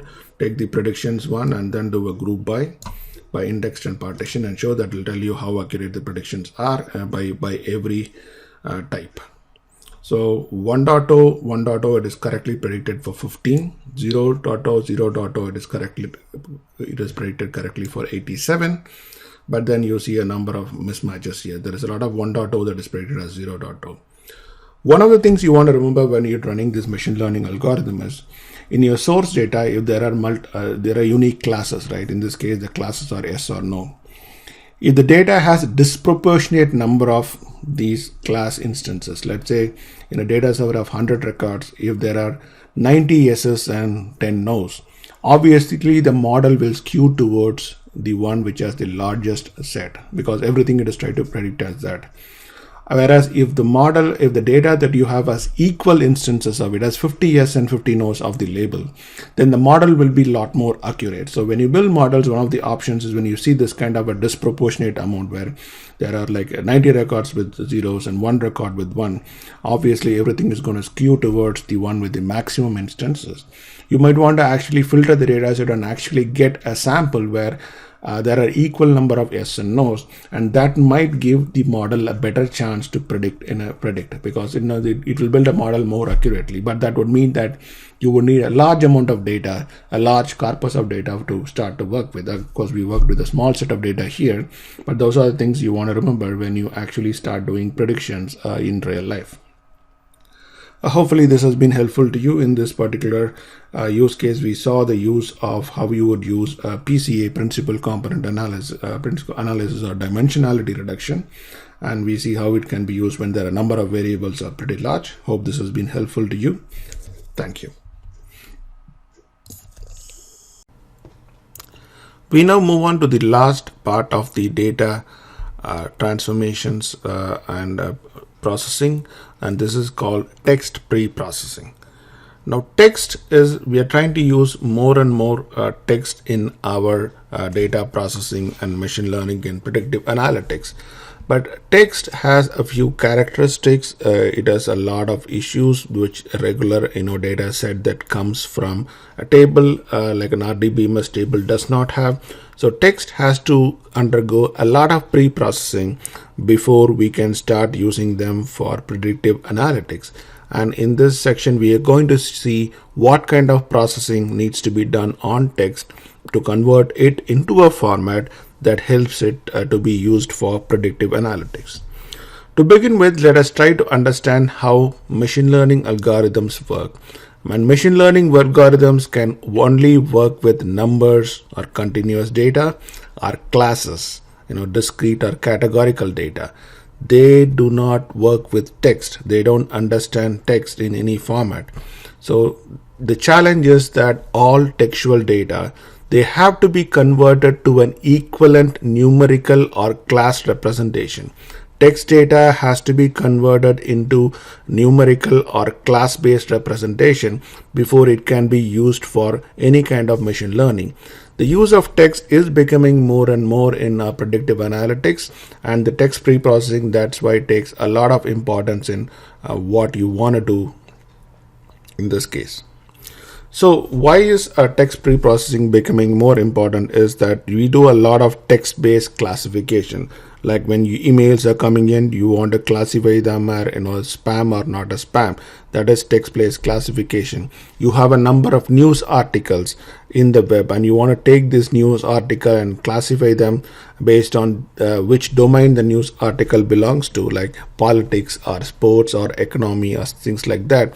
Now, all this classification requires taking text data and then classifying text data, and to do that particular text data has to be converted into a form that these machine learning algorithms are comfortable with, and that is what we're going to see what kind of things you typically do there.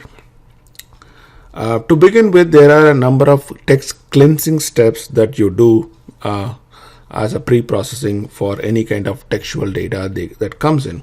So what are the various cleansing that you do? The first thing you do is you remove punctuation, all the punctuation marks in the text. Suppose it's a document, suppose it's an email. You take the entire email and remove all the punctuations in the email. Then you remove white spaces, paragraph spaces or, courage return line feeds and stuff like that, you remove all the white space in there, extra white spaces. You just keep the white spaces enough to differentiate the words, and then you kick out everything else. You convert all the text to lowercase. So what you don't want to do is a given word can occur in many formats. Like the same word can be in uppercase, lowercase. The same. So in that case, you want to just look at which word occurs without bothering about whether it is uppercase or lowercase. So you kind of convert everything to lowercase. You typically remove numbers, the numbers like, in terms of amounts of score or something like that. You remove numbers from text. You remove what is called stop words. What are stop words? Stop words are frequently occurring words that doesn't have a meaning in them itself. For example, is, a, and, they. All these commonly used words are called stop words, and they typically don't have any meaning, and they occur in all the documents. You're focused on words that occur unique in a document. You're not focused on these commonly occurring words like this, and, there, was, then. So you kick out all these stop words out of the document. Then you do what is called stemming. So what is stemming is that the same word has multiple forms in which it is used depending upon the grammatical requirements. Like you have a word called fast. Now fast can be used like fast, faster, fastest. You can have a word called real, so you can say real or really. So what you try to do was you only want the gist of the word, so you just keep the front portion of the word and you chop off the remaining portion. So fast, faster, and fastest, all of them will become just fast. So that way it is the same word, it has the same meaning. It is just that you're removing the grammatical use based on the present tense and future tense and stuff like that. That is called stemming. And then you remove any other commonly used words. Suppose if you are analyzing emails coming into your company, typically all the emails will have your own company name. So you don't want that to be occurring and disturbing all your machine learning stuff. So you just want to kick those commonly used words also out. The difference between this and stop words is like a set of commonly occurring words used globally, and this is more like specific to your use case. That's the only difference. So you do all this text processing first, and then you do what is called as TF-IDF, which we are going to see in the next slide. What is TF-IDF? TF-IDF is the most popular technique by which text is converted into table-based data. So text documents are becoming, as I talked about, more and more in machine learning. They are used for news items for classification, email messages for spam detection, and also textual based search. And a text needs to be represented in a different way. It has to be represented in terms of numbers and classes for machine learning algorithms to properly recognize and use them. So how do you do that is you use this technique called as term frequency inverse document frequency. It's called TF-IDF, term frequency inverse document frequency. And what this technique does for you is that it converts text into a table, and the table basically contains rows and columns. So every document becomes a row and every word becomes a column. So every document becomes a row and every word becomes a column. So what do you mean by a document here? Document doesn't mean it's necessarily a Word document. Any piece of text is called a document in text processing sense. Any piece of text, it may be just a sentence, it may be just a tweet, it may be a text SMS message, it may be an email message, it may be an entire news article. All of them are called documents in text processing parlance. So every document becomes a row, and every word that occurs in any of these documents becomes a column. And then what happens is each cell represents a value, which is basically the strength of that word in the document. So if a given word occurs more number of times in a specific document, the value in this cell is a lot higher. If it is not occurring in the document at all, of course it is going to be 0. So the strength is represented in each of the cells. So what you see is that it becomes a table very similar to a normal data table, where the rows represent the documents and the column represent the words. And obviously the number of columns you are going to be having is a lot of columns, and it is only to eliminate the number of columns that you have or reduce the number of columns you have. You do all those pre-processing, like removing the commonly used words, and then you do stemming, and then you also remove the other stuff there. So you're trying to reduce the data set by doing those techniques. So how does this TF-IDF work? We start off with what are the formula for use for TF-IDF. And first, what is the formula for text frequency? Text frequency is computed for every word for every document. So given a word and given a document, text frequency of that word in that document, text frequency of that word in that document is equal to the number of times the word occurs in the document divided by the total number of words in the document. The number of times the word occurs in that document divided by the total number of words in the document. This is pretty simple and straightforward. It just tells you how many times a word occurs. So the more number of times a word occurs in a document, the higher is going to be this value. So it just indicates the strength of that word in the document. Next comes inverse document frequency. Inverse document frequency gives you a measure of how unique that particular word is how unique that particular word is, basically, where it only occurs in a few documents and not in all the documents. So inverse document frequency is computed for a word across all documents. It is not done document by document. It is done across all documents. And the way it is done is you do a log E of total number of documents divided by the total number of documents where this word exists. So inverse document frequency is for a given word, which is equal to the log E of the total number of docs divided by the total number of docs with this word.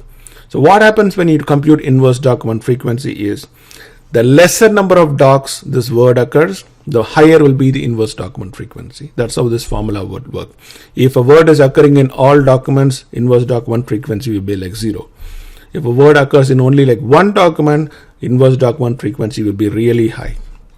It tries to find the uniqueness of a word in a document, and TF-IDF is nothing but you multiply the text frequency with the inverse document frequency. So that is the final formula you're going to get into. So what we're going to now do is we're trying to take a set of documents and we're just going to do all these things we talked about as an example use case. So let us start with a set of original documents. So these are the 3 documents. I just made these words up or the sentences up, so don't worry about a lot about these sentences. Imagine these could be like emails, or this could be chats or SMS, whatever. You have 3 documents here. This is a sampling of good words. He said again and again the same word after word. Words can really hurt. And the first thing you do is you do all the cleansing that we talked about before. And after you do the cleansing, this is the kind of output you get. So what you see here is words like this, is, and so the document, this is a sampling of good words, has become sample good word. You see what has all been kicked out. This is an error gone. Sampling has become sample. That is because you do stemming. Off is gone. Good is retained. Words have become word. That again is stemming. Because you took out all these singular, plural, past, present tense, futures, and just focused just on the core word. So this is how it becomes. So this is how the 3 documents, document 1, document 2, and document 3 ends up after you do all the cleansing that we talked about. Then we build what is called as a document term matrix. This is called a document term matrix, in which the documents are the rows and the terms or the words are the columns. So this is called a document term matrix. So the words are actually columns here and the documents are rows. The first thing you do is you try to create a count table. The count table, what you're doing is you just count the number of times each word occurs in the document, and this is how the words occur.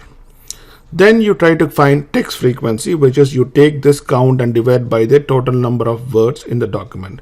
So in document 1 there are 3 words, sample occurs once, so it is 1 divided by 3, it becomes 0.33. And you do the same formula for all the 3 documents for all the words, and you end up with this term frequency table. Once you have the term frequency table, the next thing you do is you compute inverse document frequency using this formula log E of total documents divided by the documents with the word. And when you do this, inverse document frequency is computed across all documents for each word. So this is the value you end up with for inverse document frequency for each of the words when you apply this formula. Then it is easy for you to now compute TF-IDF, which is you take the same term frequency table and multiply that by the inverse document frequency, and you end up with the table below. Now what you see interesting, you see that the word occurs in all the 3 documents, and it ends up as having a score of 0, because we are not bothered about words that occur in all the documents, because that does not give us any form of differentiation. Rather, we are focused about unique words that only occur in one class and not in the other. So a word like again, it occurs only in one document, document 2, and it occurs multiple times in the document, so it gets a pretty high score. The analogy is that when you want to differentiate documents, you go after the unique words in the document, and this is how you found the unique words and score them. So this is the final table you end up with, where documents are in rows and the words are in columns, and the score indicates how good or unique that particular word is. And this document then can serve as an input. This becomes like a regular table, data table, and this can be used as an input to any of your predictive analytics machine learning algorithms, very similar to the other data. There is no difference in text handling versus non-text handling in this case, because all you're dealing here are with numbers. So this is how you process text, and you will see some examples in the use cases that follows. I hope this has been helpful to you. Thank you. Hi. In this lecture, we are going to be talking about the naive-Bayes machine learning algorithm. Naive-Bayes machine learning algorithm is based on the Bayes theorem in probability and statistics. And Bayes theorem is a subject in itself. There are like books written on Bayes theorem alone and how Bayesian theory can be applied to a lot of real world situations. So, but for this particular class, I'm trying to really simplify Bayes theorem to just get the gist of how this algorithm is supposed to work. So to begin with, let us start with some probability. So we start with something called a probability of an event A occurring, and any event. We call it probability of A, P of A, and that is usually between 0 to 1. When I say 0 to 1, it is usually between 0 to 100%. So let us start with something like we have the World Cup, soccer World Cup, and we have Argentina and Germany playing, and then you can say what is the probability of Argentina winning the World Cup. So the event A we are talking about is the probability of Argentina winning the World Cup, and that it may be something like 0.4 or 40% chance of Argentina winning the World Cup, for example. Now comes Bayes theorem. In Bayes theorem, we talk about what is called conditional probability. So what is conditional probability is that you talk about trying to predict an event A, given that event B has already occurred. So rather than just predicting event A all by itself, you have some prior knowledge of certain other things that have happened, and given that those things have happened, how does that change the probability of this event A? So again, going back to Argentina winning the World Cup, the probability of Argentina winning the World Cup is, let's say, 40% or 0.4. But suppose you know that Messi is not going to be playing in the game. So you have what is called a prior event that has already happened. Let's say Messi got injured and he is not playing in the World Cup. So what is the probability of Argentina winning the World Cup given that Messi is not playing? Now that will be a different probability, maybe 0.1 or 0.2, which is 10 or 20%. So that is what Bayes theorem is all about. It is trying to predict the probability of an event given that certain prior events have already occurred. So this is the formula for Bayes theorem, the probability of A given B. So what is A given B? Meaning the probability of an event A occurring given that B has already occurred. The probability of Argentina winning given that Messi is injured. So event B has already occurred, and you know that B has occurred, and based on that you're trying to predict A. So what happens is when you're trying to predict something, you start with some percentage, and then as you know more and more information about that something around that event, something has already happened, that changes the probability that of that final event. So suppose again, if Argentina and Germany are playing the World Cup final, you start with the prediction that okay, Argentina wins, the probability of Argentina winning is 40%.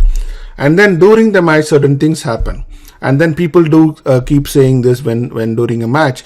They immediately say that okay, the first team scoring a goal typically has a probability of winning the match that is 70%. So that is actually conditional probability. You start with the probability that both teams have an equal chance of winning the match, which is 50-50, but they also say if somebody scores the first goal, then their probability of winning goes up by X%. If somebody scored the first two goals, the probability changes like this. If somebody is leading at halftime, the probability changes like this. So all this is called conditional probabilities. You're trying to predict the probability of a future event given that something else has already occurred. Here is an example that suppose there are 100 patients, and the probability of a patient having diabetes, in general, the overall probability is 0.2. Now, the probability of having a patient having diabetes, given that the patient's age is greater than 50, which is what we call the prior event, the probability of the prior event happening, and that is 0.4. So obviously, when you know more about the patient, the probability of that patient having diabetes or not diabetes keep changing. So this is not just one event. You can start having many prior events, not just one. So a patient's age is greater than 50, you know something. Okay, that changes the probability. What if that the patient's age is greater than 50 and weight is greater than 150 pounds? And what if you add a third condition that the person is a male? So as you keep knowing some prior information about the patient, or what we call here the prior events, it keeps changing the probability or the outcome that you are trying to predict. And this is what the gist of Bayes theorem is all about. I'm just, really simplified the whole Bayes theorem world into just one slide. Now let's move on to naive Bayes. What is naive Bayes classification machine learning is all about? It is the application of the Bayes theorem to machine learning. So naive Bayes classification is the application of the Bayes theorem to machine learning to do some classification predictions. The target variable you are trying to predict in the classification becomes the event A. And every predictor that you're trying to use in the prediction becomes the events B1 to B1, so B1 to Bn. So that is how you map your predictors and targets to the naive Bayes classification. The target becomes event A, that is you're trying to predict, and all the predictors becomes prior events. So the values of the predictors are actually like the prior events. And you are trying to predict probability of event A occurring given that B1 to Bn has already occurred. So you have a customer coming into your store, and you're trying to predict if the customer is going to buy your stuff. And you B1 to Bn are basically the prior probabilities you already know about the customer, like the customer's age, the customer's income, the customer's preferences, and stuff like that. So for example, if you look at this table we created in the earlier example, age, BMI, and diabetic. So the way you would state these are like the probability that is diabetic equal to Y, given that the age is 24 and BMI is 22. And the probability that for the second record is again equal to Y, given that age is 41 and BMI is 36.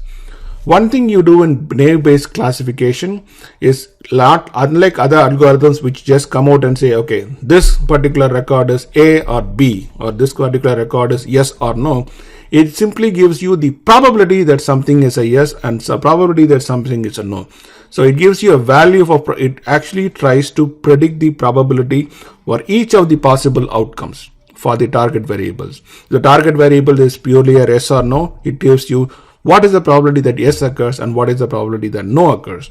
If the target variable is something like high, medium, low, it gives you the probability for each of them, and then you basically go and pick whichever is the one with the highest probability is what I'm going to use for my prediction.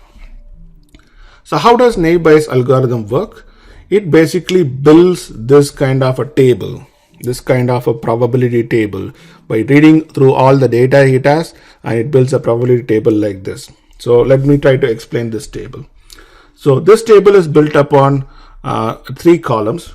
We are trying to predict the salary of a person. So salary is the target variable and salary is between less than 50 and greater than 50. You're just trying to predict, is this person's salary less than 50K or greater than 50K? And the predictors you are going to be using are age and gender. Now looking at the data, you are going to, looking at the training data set, you will build this table. And in this when you're building this table, how do you build this table? You first start finding out overall probabilities within the training data set. So you start with here, the training, which is the overall probability of the outcome. Less than 50 is 0.75, greater than 50 is 0.25. This is overall probability based on the training data set. Suppose that the training data set has 200 records, and this, when you say 0.75 is the probability of less than 50K, it means 150 records in there actually have salary less than 50K. Training data set, so you already know the outcome. This is the overall probability. Overall, how many people are less than 50K, how many people are greater than 50K. You do the same thing for age, every range in age here. So you see that in the training data set, if what is the probability that somebody's age is between 20 and 30, that comes up here, 0.24. Similarly, 30 to 40, 0.26. You do the same thing. So for every possible classification available in age, you find the overall probability. Similarly, for every possible classification of gender, which is male and female, you find the overall probability. Once you find the overall probability, you find what is called the joint probability between a predictor and the target variable. So what is the joint probability is what you see in these middle cells. So let us say take this 0.25. The 0.25 is the joint probability that a person's age is between 30 and 40 and that person's salary is less than 50K. So 0.25 is the probability that somebody's age is 30 to 40 and salary is 50K, less than 50K. So same way you build the joint probability for all these guys. So this middle 2 rows you see are the joint probabilities between the target and the predictors. So you find the overall probabilities and then you find the joint probabilities individually. All of them are probabilities. Simply take the number of records this conform to this condition divided by the total number of records. That's how you find probabilities. Pretty simple, straightforward. Total number of records in which this condition applies. So when we say 0.25 is what 0.25 is the probability for age and less than 50K. This basically take the number of records in which this applies divided by the total number of records. Pretty simple and straightforward. One thing you will notice is that the sum of these probabilities always comes out to 1. So the overall probability 0.75 to 0.25, the overall probability will always be 1. Same thing with gender, 0.33 plus 0.67 will be 1. The same thing applies for these rows too and these rows too. So all of them are going to be like, the total is going to be 1 because it's the total probability of all possible outcomes. Once you have this table built, it is pretty simple and straightforward for you to do any kind of prediction. And how do you do that prediction is, suppose when a new prediction is to be done, you apply the conditional probability formula we just talked about, which is probability of A given B is equal to the probability of B given A into something something. So we just talked about in the earlier slide. So suppose I want to predict if the salary of a person, what is the salary of the person? Is it less than 50K or greater than 50K? Given that I know that that particular person's age is equal to 25. So that means probability of salary less than 50K given age equal to 25. I try to predict both the probabilities, probability less than 50K and greater than 50K, given that the age equal to 25. And I just borrow the information from this table, put them in, I'm just applying the formula. So what am I putting in the formula? I'm trying to put the overall probability that somebody's salary is less than 50K divided by the overall probability that somebody's age is 25. So I'm just borrowing them from 0.75 here and then 0.24 here. I'm just borrowing these values, multiplied by the joint probability that somebody's salary is less than 50K and age equal to 25, and that is borrowed from this particular cell, and I just go ahead and compute the value. So I compute both the values and compare the values. Obviously 0.92 is higher than the value 0.08, so that means that we are predicting here that the person's salary is less than 50K if that person's age equal to 25. So this is how naive Bayes algorithm works. It just first builds this conditional probability table we saw, and then just applies this conditional probability table. So when you have new data, it goes and applies the tables, the numbers you found in the table, to the formula and comes up with the result. It finds an outcome for it finds a probability for each of the possible outcomes, and then you decide which ones you want to choose based on them. So let's go through some of the advantages of naive Bayes. It is simple and straightforward and fast again. It works well with noisy and missing data. It provides probability as a result, which sometimes may be pretty helpful because let's say I'm trying to predict yes or no. Sometimes yes is 0.9, the probability of yes is 0.9, and sometimes no is 0.2. Sometimes yes is just 0.55 and no is 0.45. So based on that, I can make some decisions. When naive Bayes is giving me a very high prediction that somebody's the outcomes probability is greater than 0.7, I can just go with it. But if naive Bayes is coming more closer towards a 50-50 kind of a split, then maybe I can use some additional algorithms to make more decisions. So I can make those kind of decisions based on the outcome of naive Bayes, because I'm getting the probability for each of the possible outcomes. In other algorithms where it is just trying to predict only yes or no, I don't know how close yes and no's are, but in this case I will know how close yes and no's are. So that is one of the advantages of naive Bayes. Shortcomings, again, it has limited accuracy.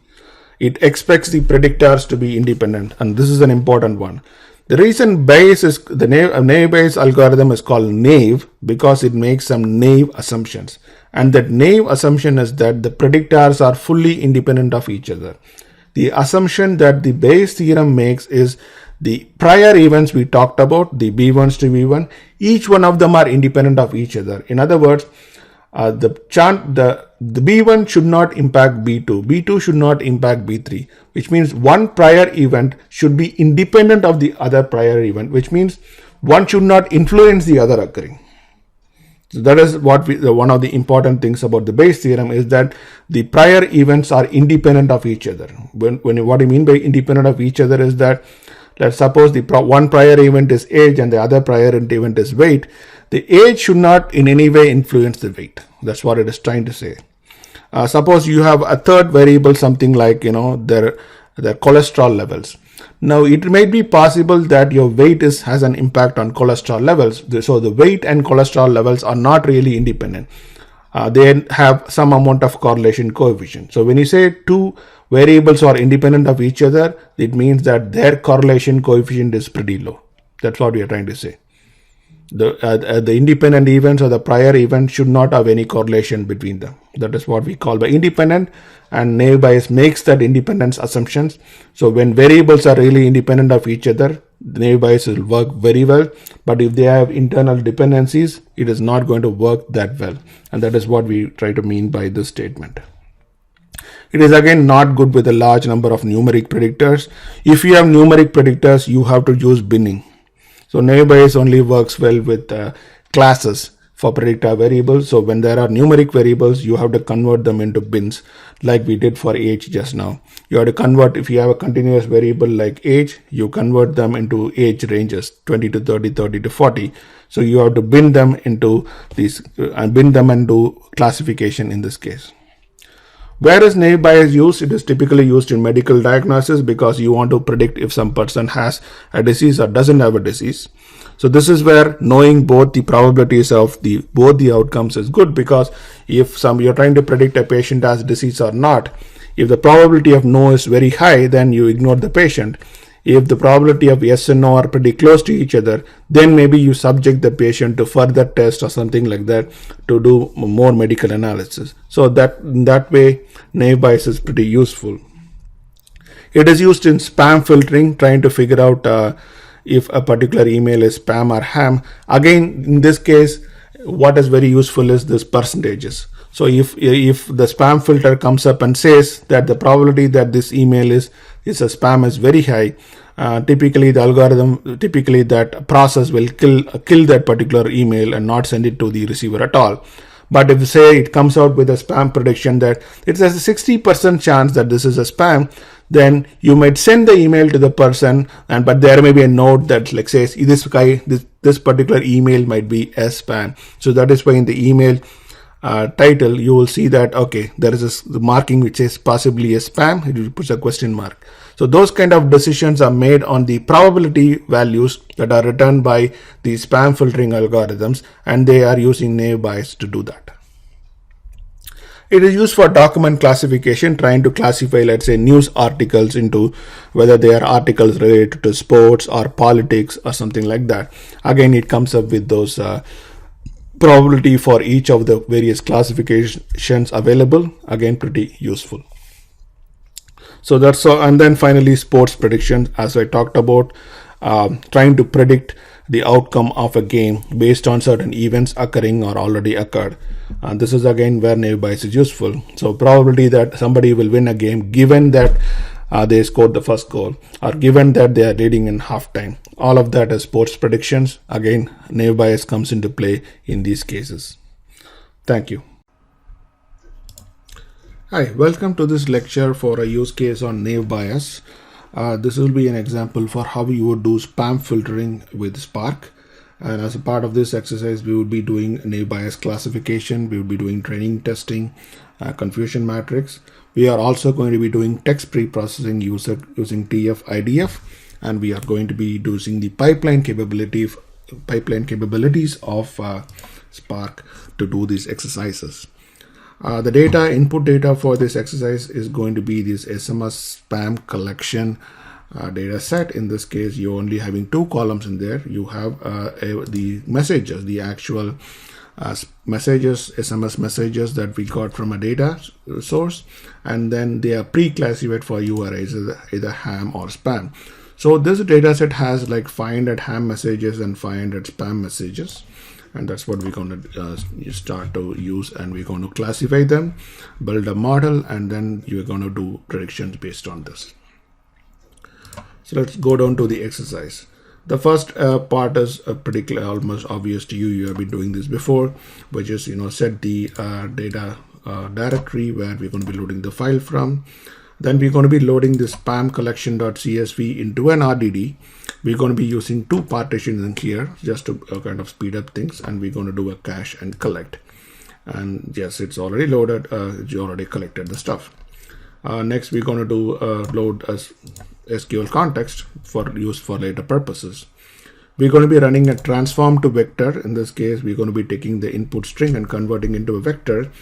What we're going to be doing in this transformation, the main thing you're going to be doing is we're going to be taking the first attribute, which is a ham or a spam, and convert it to either a 0 or 1. So if it is a ham, we're going to be putting it as 0, otherwise we're going to put it as 1.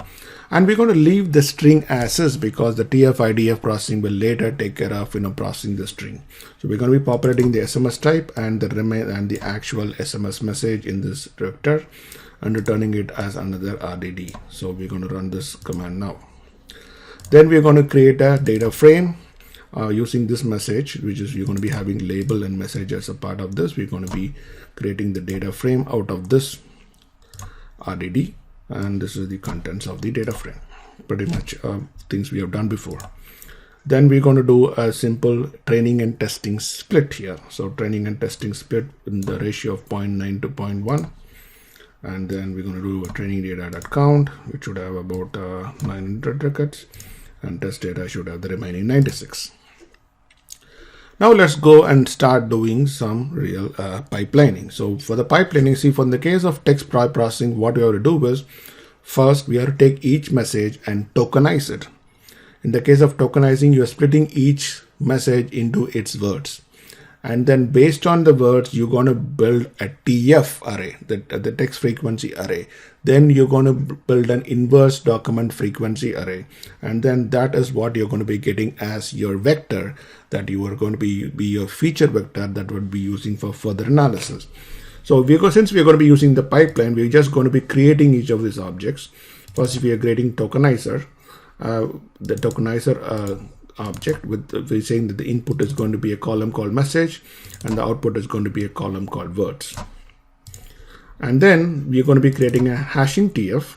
The hashing TF we are going to be creating as the input column for the hashing TF with nothing but the output column of the tokenizer. So you can say, rather than putting the thing statically words, you can say tokenizer.getOutput column, and this guy's output column is going to be called temp features. This is hashing TF. Now the hashing TF will then be passed to the IDF function. So we're creating the IDF function here, whose input column is going to be the output column of the hashing TF. And it's going to output the things finally into a column called features. So it's a 3-step processing here, after which we're going to be running the model building. In this case, we're going to be putting something called NB classifier and initializing the naive Bayes model here. There are 4 steps in here, as you can see: the tokenizing, the TF, the IDF, and finally the classifier. And then you're going to go and create a pipeline. And in that pipeline, you're going to define the stages of the pipeline, which is tokenizer, hashing TF, IDF, and NB classifier. So once the pipeline is built, whenever this pipeline is called for execution, what Spark is going to do is it is going to take these individual stages and walk through data through them one by one. You could do the same thing yourself by saying tokenizer.fit, tokenizer.transform, then take their output and say hashing tf.fit, hashing tf.transform, then idf.fit, idf.transform. But in this case, it takes care of all this in one flow. So once you set up this pipeline here, it is going to run all of them for you. It's like an easy way for you to run all the processing in one shot. Then you just call the pipeline.fit the training data. The pipeline.fit training data is actually going to take all these stages, walk through the whole thing, and then finally fit the training data. So it's going to do tokenization, hashing TF, IDF, and the classifier .fit, all of them 4, and it generates the model for you. Then you can do the prediction by calling nbModel.transform test data. Now nb.transform, what this guy is going to do is, because you say it's a transform, it is going to run through the whole thing once again. It is going to do the tokenizer, hashing TF, and IDF for the test data now. And then on the resulting test data, it is going to apply the model and make its prediction. And that prediction is going to be stored in this prediction object. So let us run that. Now, once this is done, now you can actually look at how well it has predicted by looking at prediction.groupby label comma prediction, and then you're going to be just counting them, and that should tell you that should basically give you the confusion matrix for you, showing you how well it has predicted. And you can see from here, let's see how accurate this data is going to be. And as you can see, 1.0 predicted as 1.0 45 times and 1.0 predicted as 0.0 6 times. So there's very minimal errors here. Similarly, 0.0 predicted as 0.0 41 times and 0.0 wrongly predicted as 1.0 4 times. So there's a little error here, about 10% error overall. You would see that overall there's a 90%. 90% of them have been predicted accurately. So that's a good level of prediction for a naive Bayes algorithm using a small set of data. So this is how naive Bayes works. This is how text classification works. You do a lot of these where you do these tokenization, hashing TF and IDF before you, and then you build the model and then you predict on the model. So this is how naive Bayes and text processing works. Hope this structure has been pretty useful to you. Thank you.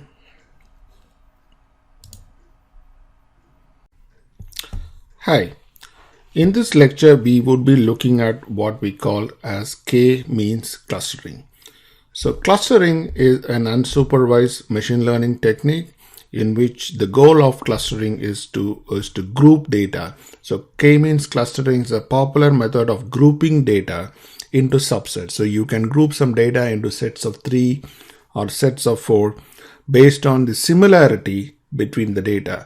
And how do you know the similarity between the data is basically by the similarity of the variables. So there is no different predictor and target variables here. Everything you can consider as a predictor variable. And we are looking at similarity between the values of the predictor variables to determine how these groups should be formed. So when you do k-means clustering, suppose you have n observations or rows in your data set and m variables or m columns in your data set. You then group them into k clusters.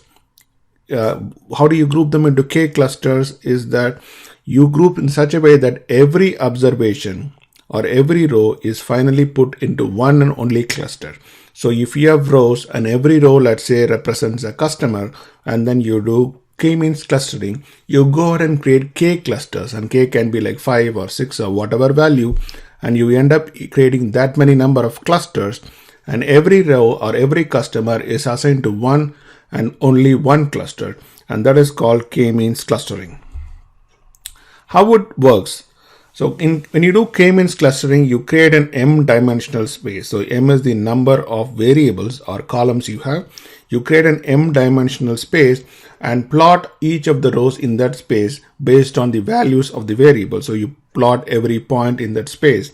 And then you do clustering by doing what is called as distance measures between the points. So in that n-dimensional space, you measure the distance between each of the points and then use this distance to group the data.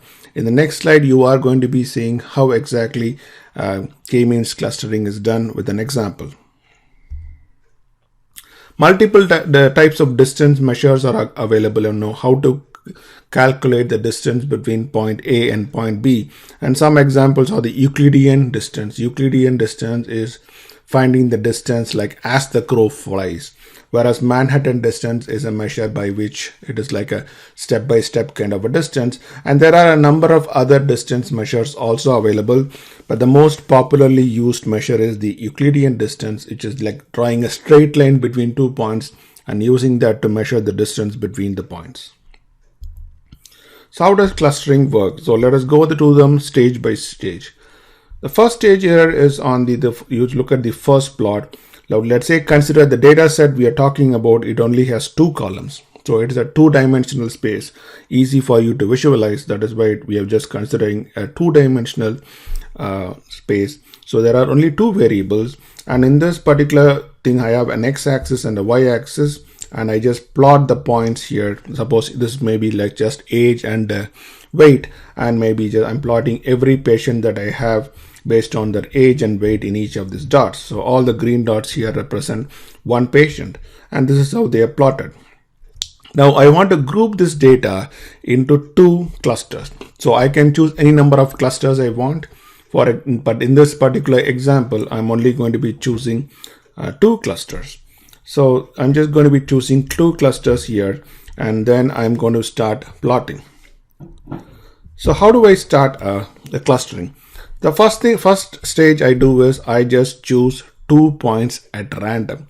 I call them centroids, but the first time I choose the centroids, I just choose them at random. So I just put 2 points anywhere in this particular chart. I'm just choosing, these 2 points here, but I can choose anywhere I want, and the algorithms typically choose what that random point is. Once I choose a point, the next thing I do is I measure the distance of every point to every centroid. Suppose I take this particular point, I measure the distance between this point and this centroid, and then again this point and this centroid. For every point, I'm going to be repeating this process of finding the distance between each point and each centroid. Then what do? I assign each point to the nearest centroid. I assign each point to the nearest centroid. So at the end of this assignment, every point is assigned a set of dots. So this particular blue dots are assigned to this centroid, and then the red dots are assigned to this centroid. Now this becomes your clusters for round 1 of clustering. So clustering happens in many rounds. The first round of clustering, these are your clusters. So you have the red dots forming the red cluster and the blue dots forming the blue cluster. So this is round 1. Now what do you do in round 2? Once you have the clusters formed, now find the center of each of the clusters or the centroid of each of the clusters. How do I find centroids? Is I find a point within the cluster in such a way that the distance of each of the points within the cluster to the centroid is, the center point is minimum. The centroid is found in such a way that the distance between each point in the cluster to the center point is the minimum. So in terms, you're trying to find the true center of that particular group of points. So when I find the true center from that particular set of points, I end up here, the new centroids. So the centroids have actually moved from their original location to the new location. Now you see that these are the centroids. Now what happens? Now I go and repeat the process. I repeat the process of finding the distance between each point to each of the centroids. So I repeat the process of finding each point to each of the centroids and then assigning each point to the nearest centroid. Now when I do this once again, what is going to happen is the sum of the points will move between clusters. For example, this blue dot here, earlier it belonged to the blue cluster, now it will move to the red cluster. Similarly, some points that are here in the red cluster have become now blue cluster. As the centroid moves, the distance between the points and the centroids change. As a result, some points move between one cluster to another. Now I have a new set of new cluster, and for this new cluster, what do? I again go and find new centroids, and again trying to find the distance measure, and again trying to reassign points. So this particular thing of finding distance between the points and the centroids, finding a new cluster, and then finding the centroid out of a cluster keeps repeating again and again. And this process goes on for n iterations. And when does this iteration stop? When these points no longer move between clusters. It stops when the centroids become stable, they don't move anymore, and then the points don't move between clusters. It is that place that the clustering process has come to a standstill, and that is where you get the real clusters. In this case, the points are really spread out to each other. So within a few iterations, you have got into the final outcome of finding the centroids and the points. Sometimes, if the points are all intermingled with each other, it may take a lot more iterations before you end up coming up with the real clusters. Not all clustering algorithms will typically go until the end. They would typically stop after some X amount of iterations. They have some internal measures through which they figure out when the clustering process is kind of optimal or complete, and then they stop at that point. But this is the basic mechanism in which k-means clustering works. Finding the centroid, assigning points to the centroid, and then reassigning them, and this process keeps going on. So this is your clustering process, how k-means clustering works. So advantages of k-means clustering compared to, there are other types of clustering like hierarchical clustering. There are other variants of k-means clustering also available, but all of them typically work with the same kind of concepts. What are the advantages of k-means clustering is that it is fast, it is efficient for a large number of variables. Okay, it can be even if there are like 20 or 30 variables in there, k-means clustering can work fine. It is explainable. It is easy to explain why these points have been assigned to these clusters. It is usually pretty easily explainable. Shortcomings is that you need to know k upfront. So if you have a group of data, how do you predetermine the number or value of k? How do you know that this particular group data set I have actually have 3 logical groupings or 5 logical groupings or 4 logical groupings? I don't know that upfront. So you need to know k beforehand for you to do k-means clustering. One way of overcoming this is actually trying to do clustering for all kinds of values, like take the same set of data and do 2, 3, 4, 5, 6 kind of clusters. And on that, you're trying to find something called as, the distance, what is called the separation between the clusters, which is measured by the sum of squares kind of a logic. You would see that when we do the example, the use case for k-means clustering, you do that repeatedly, and then you draw what is called as a curve for this sum of squares, and wherever there is a knee in the curve is where you determine that particular clustering is complete. We will see that example when we look at the use case, how to find the knee in the cluster.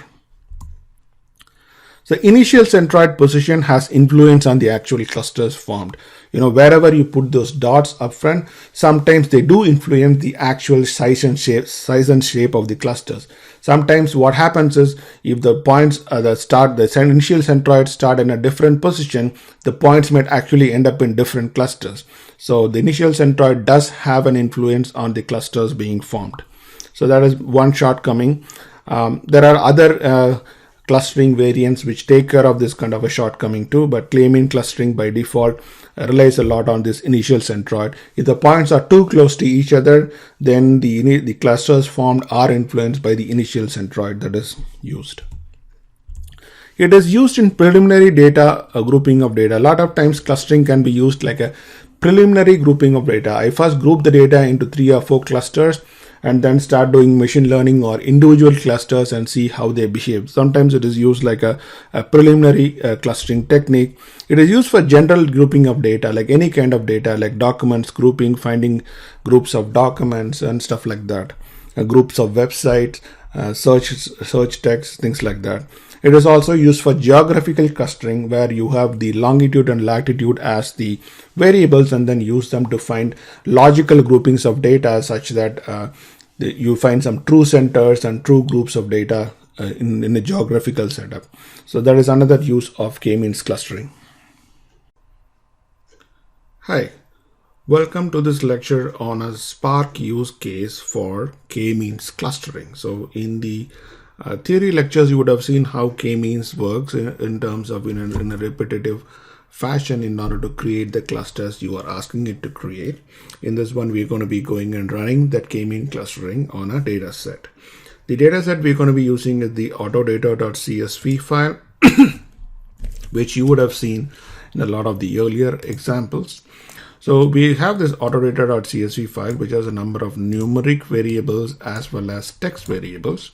For the purpose of this clustering, we are not going to be using all the columns. Rather, we're going to be picking and choosing a few columns only. So let's go and start off by setting up the directory for the source data and then loading up the autodata and then caching it. So what does autodata contain is it basically a part, you can see this. Then we're going to go and remove the first line, pretty similar to how we did before, and then print the number of lines in the remaining data. So we have about 197 lines in the data after we remove the first line.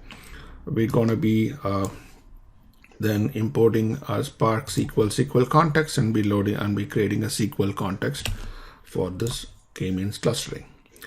So the first activity we are going to be doing as a part of this exercise is do the transform to numeric function, in which case we are going to be having a function in which we are going to be iterating through the RDD line by line.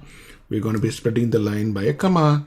Then we're going to be taking some attributes. The first thing I'm going to be doing, I'm going to be converting the doors from the character string to a numeric value. So doors is going to be 1.0 if it is 2, else it is 2.0.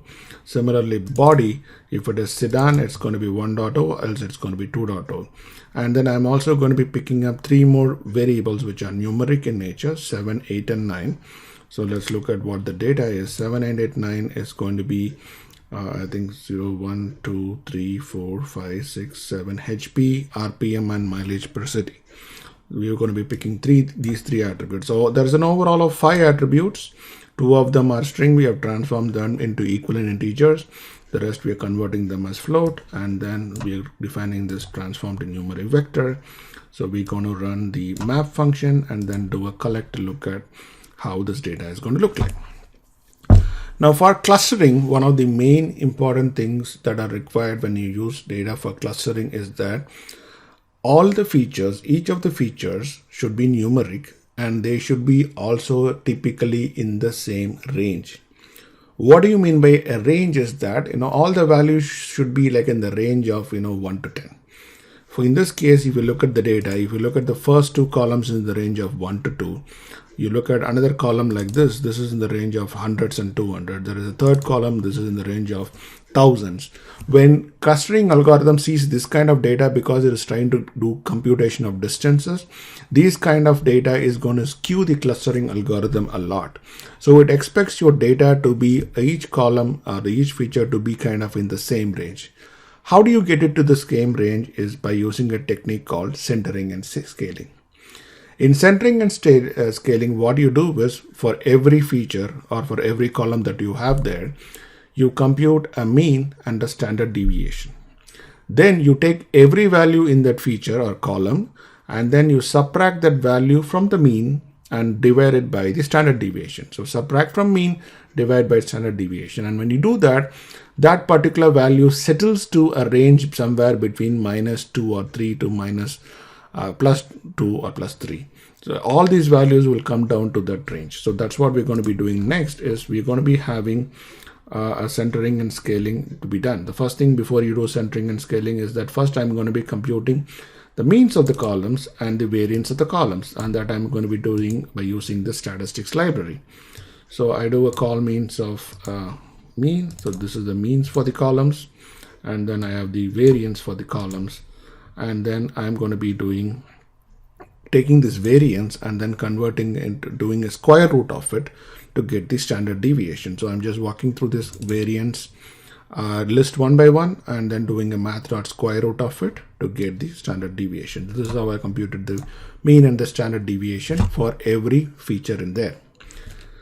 Next, I'm going to be having a function called centering and scaling to actually go and do the centering and scaling for every value in there. For that, I'm going to be first defining this mean and standard deviation as broadcast variables because I'm going to be passing them to this function.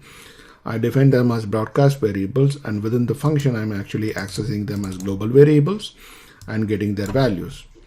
Then, because this is going to iterate row by row, I need to take every record in that row and convert it into its centered and scaled value. So I take every value in there, and then I walk through the individual array, take every value in the array, subtract it on the mean, and divide it by the standard deviation.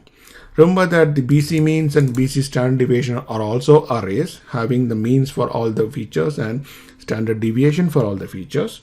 And I'm going to be using this for loop to kind of walk through each value and subtract it from the corresponding mean and divide it from the corresponding standard deviation, and then return that particular value. Now let us run this and see what happens.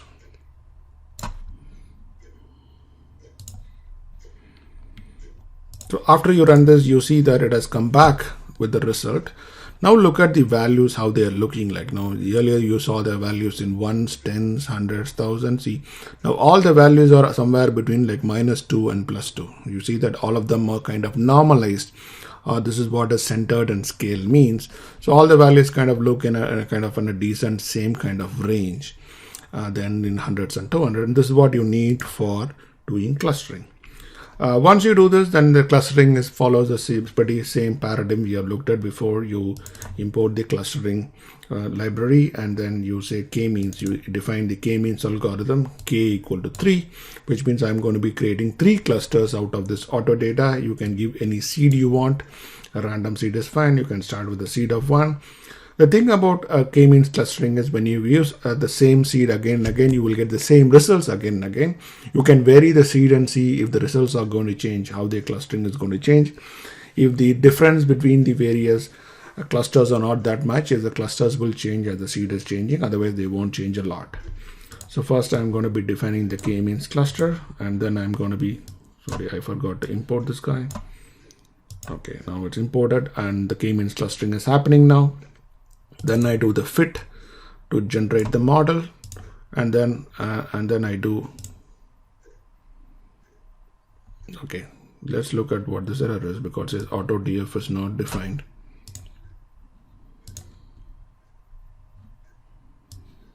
Oh, okay, I think I forgot creating this step, which is creating a data frame out of this map. I need to create a data frame with all the features in there. This is what I'm doing now. And now, yes, the features have been created as a data frame. This step I missed out. That's why it was giving an error. So I took this centered and scaled values and created a data frame out of it. Now let me do the clustering, where I'm going to be initializing the k-mean. Then there is a fit, there is a transform, and there is a collect. Let's run this now. Yep. And now this should actually do the k-means clustering. Do the fitting of the model, and then transforming the input data into its clusters, and it is going to print out the output, which tells you what is the cluster it has put in for each of the records in the original data set. As you can take, it takes some time to run. You can always look at the console to see if something is happening or not happening. Clustering might take a long time depending on the amount of data you have. So this is what it has returned. So the row input is the features list, and there is the prediction 1. So you will have since you ask for 3 clusters, you would have a prediction of 0, 1, or 2 in the output. So ones, there are zeros, and there might be a 2s also. Yeah, here there are some 2s. We just saw something. Yeah, here there are some 2s. So there are zeros and 2s in the output. Now, after the clustering is done, you might want to actually plot the clusters on a graphical map, to see how the whole thing is going to be looking like. So for that, what I'm going to be doing is I'm going to do kind of unstrip this particular predictions data frame and actually convert it into a pandas data frame, and then I can use the pandas data frame using matplotlib library in Python to actually plot this particular graph. So I have an unstripped data that actually unstrips the data and converts it into a pandas data frame. And what you will see in the pandas data frame, I forgot importing the pandas data frame. So let me run it again. So it's run now, and let's look at what the content of the pandas data frame it has created is. It has basically created the feature as a separate column, and it has taken each of the individual features as a separate column and the prediction as a separate column. So you have 4 features and 1 prediction. So it gives you a nice pandas thing that you can actually now use it to plot. So I'm going to be plotting the 3rd feature versus the 4th feature and see, and then I'm going to color each spot. This is a XY plot or a scatter plot. I'm going to be plotting the 3rd feature on the x-axis and the 4th feature on the y-axis, and then I'm going to be coloring each dot using based on the cluster itself, and then we should see how the cluster is showing up on the matplotlib after this one. So this is the matplotlib plot. And as you can see, I've used the 3rd feature and 4th feature. You see a bunch of greens here.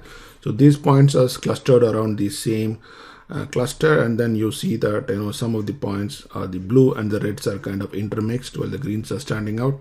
This is okay because we used actually 4 features to do the clustering. So it is going to be a 4-dimensional plot. So you won't really see them grouping the way it grouped itself in the theory lecture, because in theory lecture it was about 2 variables features. This is 4 variables. But if you have done the same clustering with just 2 variables, and we would have seen those clusters really separated out, so that that would have given you a different picture. Now let's actually go and do that. How do we do just rather than doing 4 variables? Let us just do 2 variables. And how I'm going to do it is that maybe I can take out some of these attributes, not having all the attributes in there. I'm just, let's say, using the float of 8 and float of 9 alone, and then doing it. So let's do this step. So now it has created the auto vector. Let me just repeat all the centering and scaling once more. Now that is center and scale for just 2 attributes. Convert that into a data frame. Now do k-means clustering. And then I'm going to be having this in string of features, given that I only had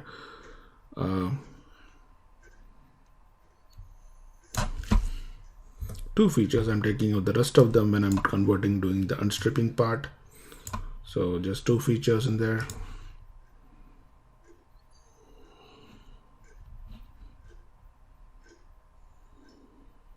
Okay, now let's do the matplotlib with just 2 features, and this time you would. Okay, something was missing in the data. Let's see what was missing.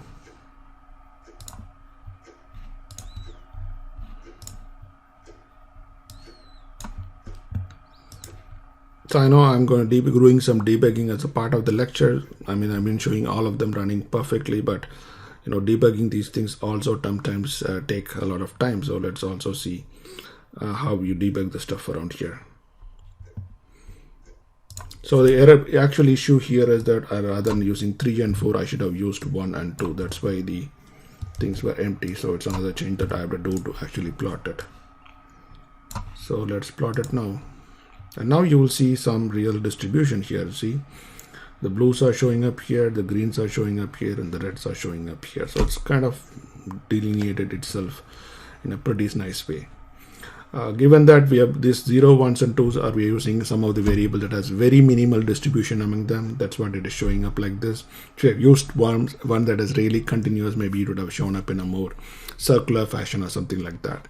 So this is, of course, you can play around with the Spark K-mean clustering algorithm, try out different clusters, try out different variables, and see how each of them are going to show up. So I hope this has been pretty helpful to you. Thank you.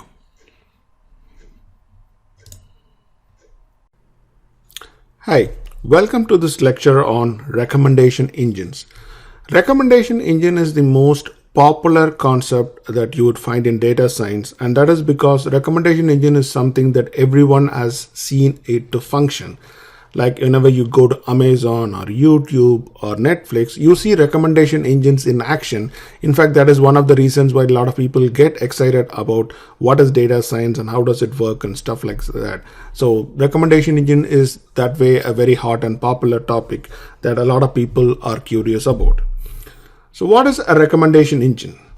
It is also called as collaborative filtering, by the way. If you see the words collaborative filtering, it is actually meaning recommendation engines. Recommendation engine analyzes the past data about the behavior of a user or an entity or an item, whatever. You have an object. Let's take in more general generic terms. You have an object and you try to understand the behavior of that object based on the past data. Based on that past data, once you understand the behavior, you try to group similar items and similar users and similar entities. Now, similarity here is based on behavior or usage rather than attribute based. What I mean to say is that, for example, attribute based similarity is music CDs. Like all music CDs have the same attribute that it is a music CD. So all of them are like one group. Or you look at books, all books are in one group. Whereas if you look at similarity with respect to usage, let's say similarity with respect to buying, then if a person buys a music CD and a book, and there is another person buying the same music CD and the book, now they kind of form a part of similar behavior, even though attribute wise, they are different, totally different things. A books and a music CD, still from a behavior point of view, it is being used together. Now that's what you mean by behavior, used together or bought together, things like that. And recommendation is based on similarity of behavior. The idea is first to establish which two things are similar, two items are similar, two users are similar. First establish the similarity, and then when one of them try to show a new behavior, then recommend something based on that behavior to another person. For example, let us say Tom and Chris. Now Tom and Chris are two people who are doing some buying on an on-site site like Amazon. In the past 1 year, let's say Tom bought 42 items, Chris bought 35 items, and 28 of the items are the same. They bought the same 28 items in the past 1 year. That means that these two guys are not really similar. Maybe these two guys are not DBAs, and most of the things they bought are books related to DBA. So that kind of, there's a reason why they may be having similar behavior. That means Tom and Chris are similar. Now, the next time Tom buys a new item which Chris has not bought. So Chris has not bought and Tom buys a new item. Then recommend that new item to Chris with the understanding that, possibly Chris might also be interested in this item. Now, this is called a recommendation engine. It has been very widely used and very popularly used. For example, Netflix uses it for movie recommendations. Amazon uses it for product recommendations. YouTube uses it for video recommendations. Now, the recommendation engine logic we're going to see in this class is actually basic. And these guys, of course, have a more advanced version of this recommendation logic. But, still the basics are the same. How they actually work is still the same. What are the types of recommendation? There are two types of recommendation engines. One is called the user-based recommendation engines. In the user-based recommendation, you try to find similar users. The idea is you try to find similar users and form what are called user neighborhoods. You form user neighborhoods in the sense users who are similar to each other are grouped together in one neighborhood. So when one user in a neighborhood buys a product, the idea is you recommend that product to all other users in that neighborhood. Idea is that they are going to be similar. So if you go to a lot of websites and you keep seeing the website saying to you, similar customers bought these products, basically they're using a user-based recommendation engine to kind of profile you and try to map you to a user neighborhood, and based on that make a recommendation. This is user-based recommendations. In the user-based recommendation, once again, try to find similar users and recommend based on other user behavior. Now, item-based recommendation is a little different in the sense that you are trying to identify items that are frequently bought together. It's a little, the difference between user-based and item-based is very subtle, because I know you try to group users based on the items they bought. You try to group items based on the users actually, kind of. So it's a kind of little subtle. But in the item-based recommendation, you look at what items are frequently bought together. And then if one item is bought by a user, then recommend the related items to that user, which you would see in a lot of websites. You will see users who bought this item also bought a few things. So that is actually what we call item-based recommendation. So that is what, it's a very subtle difference between user-based and item-based recommendations. The input to this recommenders has to be like a standard format. So if your data is not in the standard format, you have to convert the data to the standard format. And the format is this. The input data is going to be a file that has a user ID, an item ID, and a score associated with the item. So that user, that item, what is the score? Now the score is something that you determine yourself, but the file has to be in this format, especially when it is, even a lot of other algorithms, whether it is R or Python or Mahout, they kind of expect it in this same exact format. So the score actually indicates a relative preference of the user for the item. So score might be like Boolean values, 0 or 1. 1 means the user wants it, 0 means the user doesn't want it. It can be like a rating score, maybe the rating that the user gave for a movie. The item is a movie and the user gave a rating for the movie.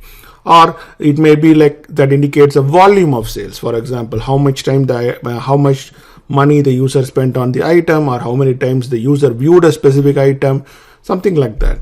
One example is how YouTube gives ratings for this user item is YouTube tries to give a score for every user against every video that you see. So how the scoring works is that if a video appears in the search results of a specific user search for something and the search results, a video appears, the video gets a score of 1. Now, if the user clicked on the video, it gets a score of 2. If the user viewed the entire video, it gets a score of 3. And if the user kind of saved that particular video to his favorites list, it gets maybe 5. Now this is how you can have a relative rating system to kind of bond between the user and the item. How much cohesion is there between the user and the item you do with respect to a score. Recommendation engines are a lot more simpler to understand because there isn't a lot of mathematics and statistics going behind it. It's a lot more simpler to kind of logically see what is actually happening here. So how does a user-based recommendation work, or how do you build a user-based recommender is you first try to find what is called as affinity scores between users. You try to find affinity, or in other words, you're trying to find the distance between the users. Assume that you put the user on an n-dimensional frame, and then you start looking at what is the distance between the users. The closer the distance means the more similar the users are. And there are a number of similarity measures that are available, like cosine similarity, Pearson's correlation coefficient, things like that. Typically, the algorithms provide you options for many number of these types of similarity measures that you can use, and you can pick one of them and use them. User neighborhoods. The next thing you do is once you establish affinity scores, then you create user neighborhoods of similar users. So within a given neighborhood, all users in the neighborhood have a very high affinity score among them. So that becomes like a group or a user neighborhood. Then if one user shows a new behavior, like he buys a new item, a brand new item comes in the market, or an item which that particular neighbor has not bought before, this user goes and buys it, then recommend that item to all other users in the neighborhood. That's how your recommendation engine is going to work. So internally you build this data set where you say this user belongs to this neighborhood has all these users, then this user actually goes and buys something, go get the list of other users and put that as a part of their recommendation. The next time one of the other users log into the website, you will see that that particular product is recommended for them. Typically, there is continuous processing of past data. Every day there is data being processed. Every day or every week, past history data is taken, and these neighborhoods are actually built and maintained. The list of recommendations are again built and maintained in some big data repository. And anytime a user logs in, they're going to be offered this information. Building an item-based recommenders. How do you build an item-based recommenders? It's very similar. You again build affinity scores between the items based on their usage. Very similar, if you buy a cell phone, typically the charger for the phone, a car adapter, a packet, or those kind of things, they are all typically bought together. So obviously they will have high affinity scores. So establish affinity scores between these items based on their usage. Again, use various similarity metrics. And then once you establish affinity scores, if one item is bought by a user, then recommend that user all other items that have a high affinity score with this item. So find items which have high affinity score with this item and recommend them to the users. Once again, there is continuous data processing of past data and building of neighborhood that has to keep happening. Typically, people go in for item-based recommenders than user-based recommenders, and the reason is that compared to the number of users, number of items are limited. If you go to, let's say, even Amazon, the number of items might be in the range of 100,000, then the users are in the range of 10 million. Typically, that's the case. So number of items are limited, so the processing capabilities required and the amount of information required are all pretty minimal. The second is that the list of items are relatively static, in the sense that there is a list of items, they're relatively stable compared to the list of users. There is users coming in every day and going out every day. There are a lot of users who only go in and buy once on a given website. So they don't really have history, whereas items have history. If we look at a website that is just selling, let us say, cell phone accessories, the number of items are severely limited, whereas the number of users are huge. And items typically have a good history because one item is anyway going to be bought like many number of times, 100 times, 1,000 times. Whereas how many items does a user buy? Maybe one, maybe two. The user does not have that much history to look at and look for a behavior as compared to items. That is why item-based recommenders typically have a higher priority. People tend to use item-based recommenders as much as possible. And the idea is that items are more limited, they have more history, and it is easy to do some analysis and maintain links between all of them.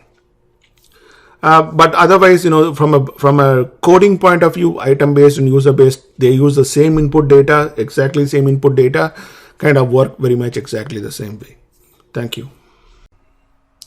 Hi, welcome to this lecture on building recommendation engines with Spark machine learning. So for recommendation engines to be built, the input data is always in the same format, and that is the user item format. That format is going to be like this. The user ID is going to be an integer, the item ID is going to be another integer, and there is a score associated with it from 1 to 10, which tells you the affinity of that user to that item, 10 being the highest. When you say user 1001 has a great relationship with 9001 of a level of 10, it means that the user really likes the item. On the other hand, if I say user 1001 item 9002 and the affinity is 1, which means the user does not like the item at all. So whatever input data that you have, it doesn't have to be user and items. You have to have a similar parlance, right? It's like have something like viewers and movies. That's the same thing as user and item. People, buyers and products. That's again user item. So you look at your past data and try to come up with this list. If the list is in some other format, you need to convert that data into this format through doing a lot of pre-processing. And of course, for doing that pre-processing, you can of course use Spark's transformations and actions, and then create this kind of a data set based on that. Once you have this data set, then you're going to be building a recommendation engine. You're going to be building what is called as an ALS model, or the alternating least squares model, using Spark. And once you build the model, then you can actually ask the model what is the affinity between this user and this item, and the model is going to come back and give you a value between 1 and 10 to tell you how good or how bad the affinity is between this user and this model. Let us go and start running through this one. We start by again setting up the directories as usual. Then we are going to be loading this user item data.txt into an RDD. We just load it up, and here is the contents of that. Then of course now we're going to split this file, split each line in the file into the user, item, and rating, and create a vector, a dense vector. Rather than writing a file for this, a function for this, we're just doing an inline function, a lambda L split of a comma, and based on that you do a split and then create a map for that with using 0, 1, and 2. So you're going to be splitting by comma, and whatever results is counting out of the split, I'm going to be actually creating an array out of that. So let's run this. This is run. Let's look at how the rating vector now looks like the result. It's an RDD now after the ratings data.map, and its contents are going to be the 3 items: user, item, and rating. So we split them through an inline function by using a couple of map commands and get this out into a rating vector. Then we use this rating vector to build a data frame. The data frame of rating vector, user, item, and rating. So run this one. It is created for now. The ratings data frame has these 3 values in there: user, item, and rating. Now you go and build the recommendation engine. So you import the recommendation library, and then you create this ALS algorithm. You're going to say rank 10, which is you're indicating to the ALS algorithm the rank is between a value between 1 and 10. There are 10 unique ranks in there, and the number of iterations you want to do, you want to max it to 5. The default is 100. Max it to 5 so that it doesn't run a long time. This is just for examples. So now you've built the algorithm, and then now you're doing a fit on that, fitting the data that you already have in rating DF to that one. So this one expects that data to have 3 columns: user, item, and rating. If not, you're going to be seeing an error. So make sure that this is in this specific format: user, item, and rating. Let's look at how the model has been built. Of course, the model by itself may not make a lot of sense to you, but internally it is going to capture the affinity ratings between each of these users and items and store it in memory. So now how do you use the model is you can take any user and item and ask this model what is the affinity between this user and this item, and the model is going to tell you any rating between 1 and 10. So first, for the test data, I'm going to be creating a data frame with three records in there. Each record, the first record is 1001 and 9003, which is I'm asking the algorithm what is the affinity between the user 1001 and item 9003. Similarly, 1001 and 9004, and similar 1001 and 9005. So I'm going to be creating this test data frame and then calling the model.transform function. I'm going to be walking through each of them and calling the model.transform function for each of them and returning the results to a predictions list.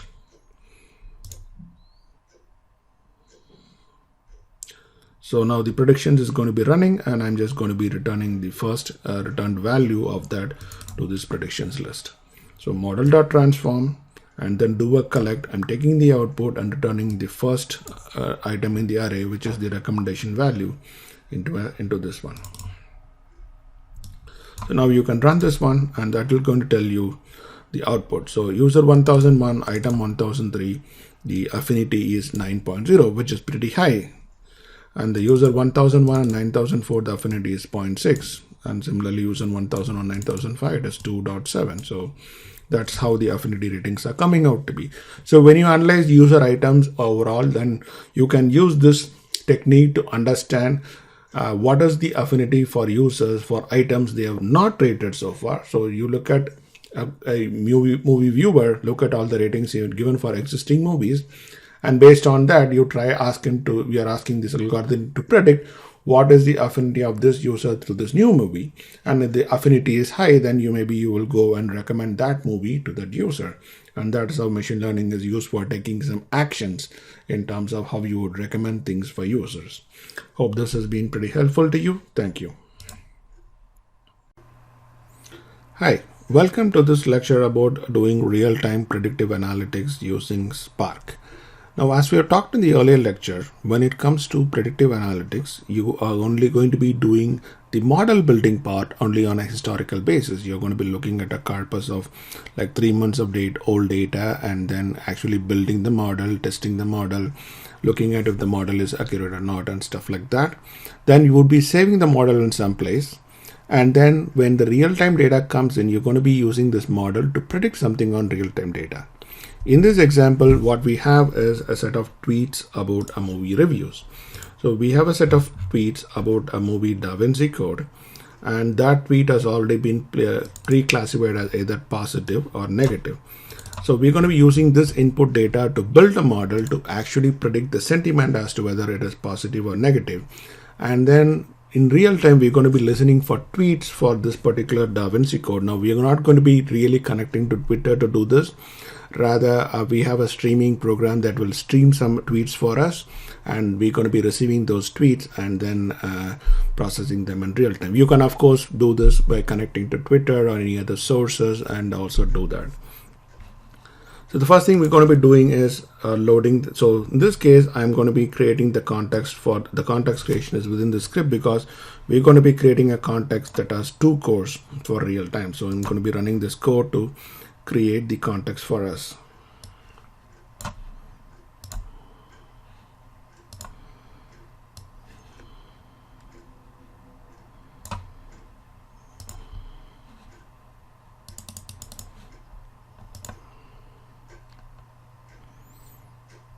Now the Spark context is created for us now.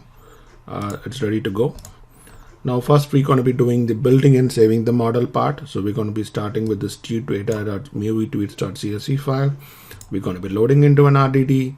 We're going to be splitting the RDD by comma and then collecting it as a part of this tweet text thing. So what you're doing is we're going to be splitting the RDD by comma, and we are only going to be extracting the tweet text, not the sentiment. So we're going to be extracting this tweet text so that we can do the TF-IDF function on this one. So the next thing I'm going to be doing is I'm going to be doing TF-IDF. So I'm going to be creating a hashing TF function, then do a transform using the hashing TF. Then I'm going to be creating an IDF function. Then I'm going to be doing a transform on the IDF. And then finally, I'm going to look at how the IDF is going to look like.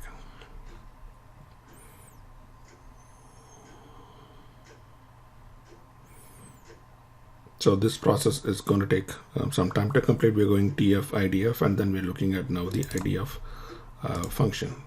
So that's a partition that comes out of this one. Now then I'm going to take this IDF matrix and concatenate it with the original tweet data. So I'm using a zip so that it is a side-by-side concatenation, and this transform data is actually going to have the original tweet, the original sentiment, and also the TF-IDF vector. So you see that it has the original string, the sparse vector, and also it will have the original sentiment, the original tweet, and also the sparse vector it came out of it. And then what I'm going to be then using the convert to label point function for this one. So in this case, I'm going to be taking this input. I'm going to ignore the text itself. I'm going to pick up the sentiment and convert that sentiment into a numeric value, and then I'm just going to be keeping the rest of it as is.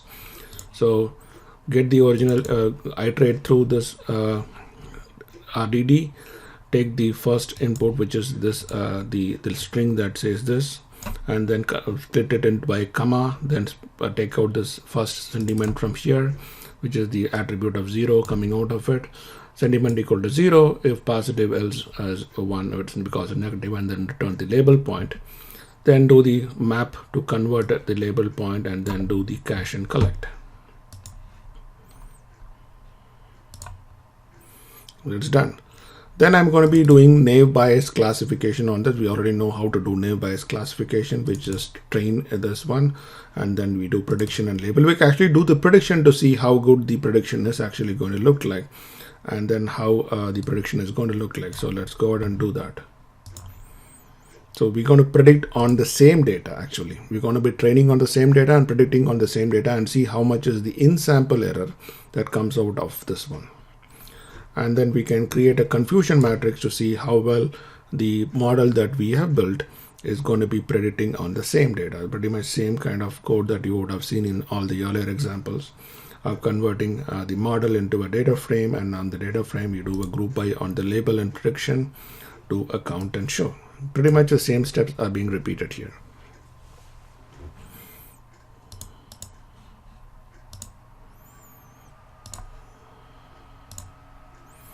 So here you just convert it into a data frame and see a nice confusion matrix as to the accuracy of this model.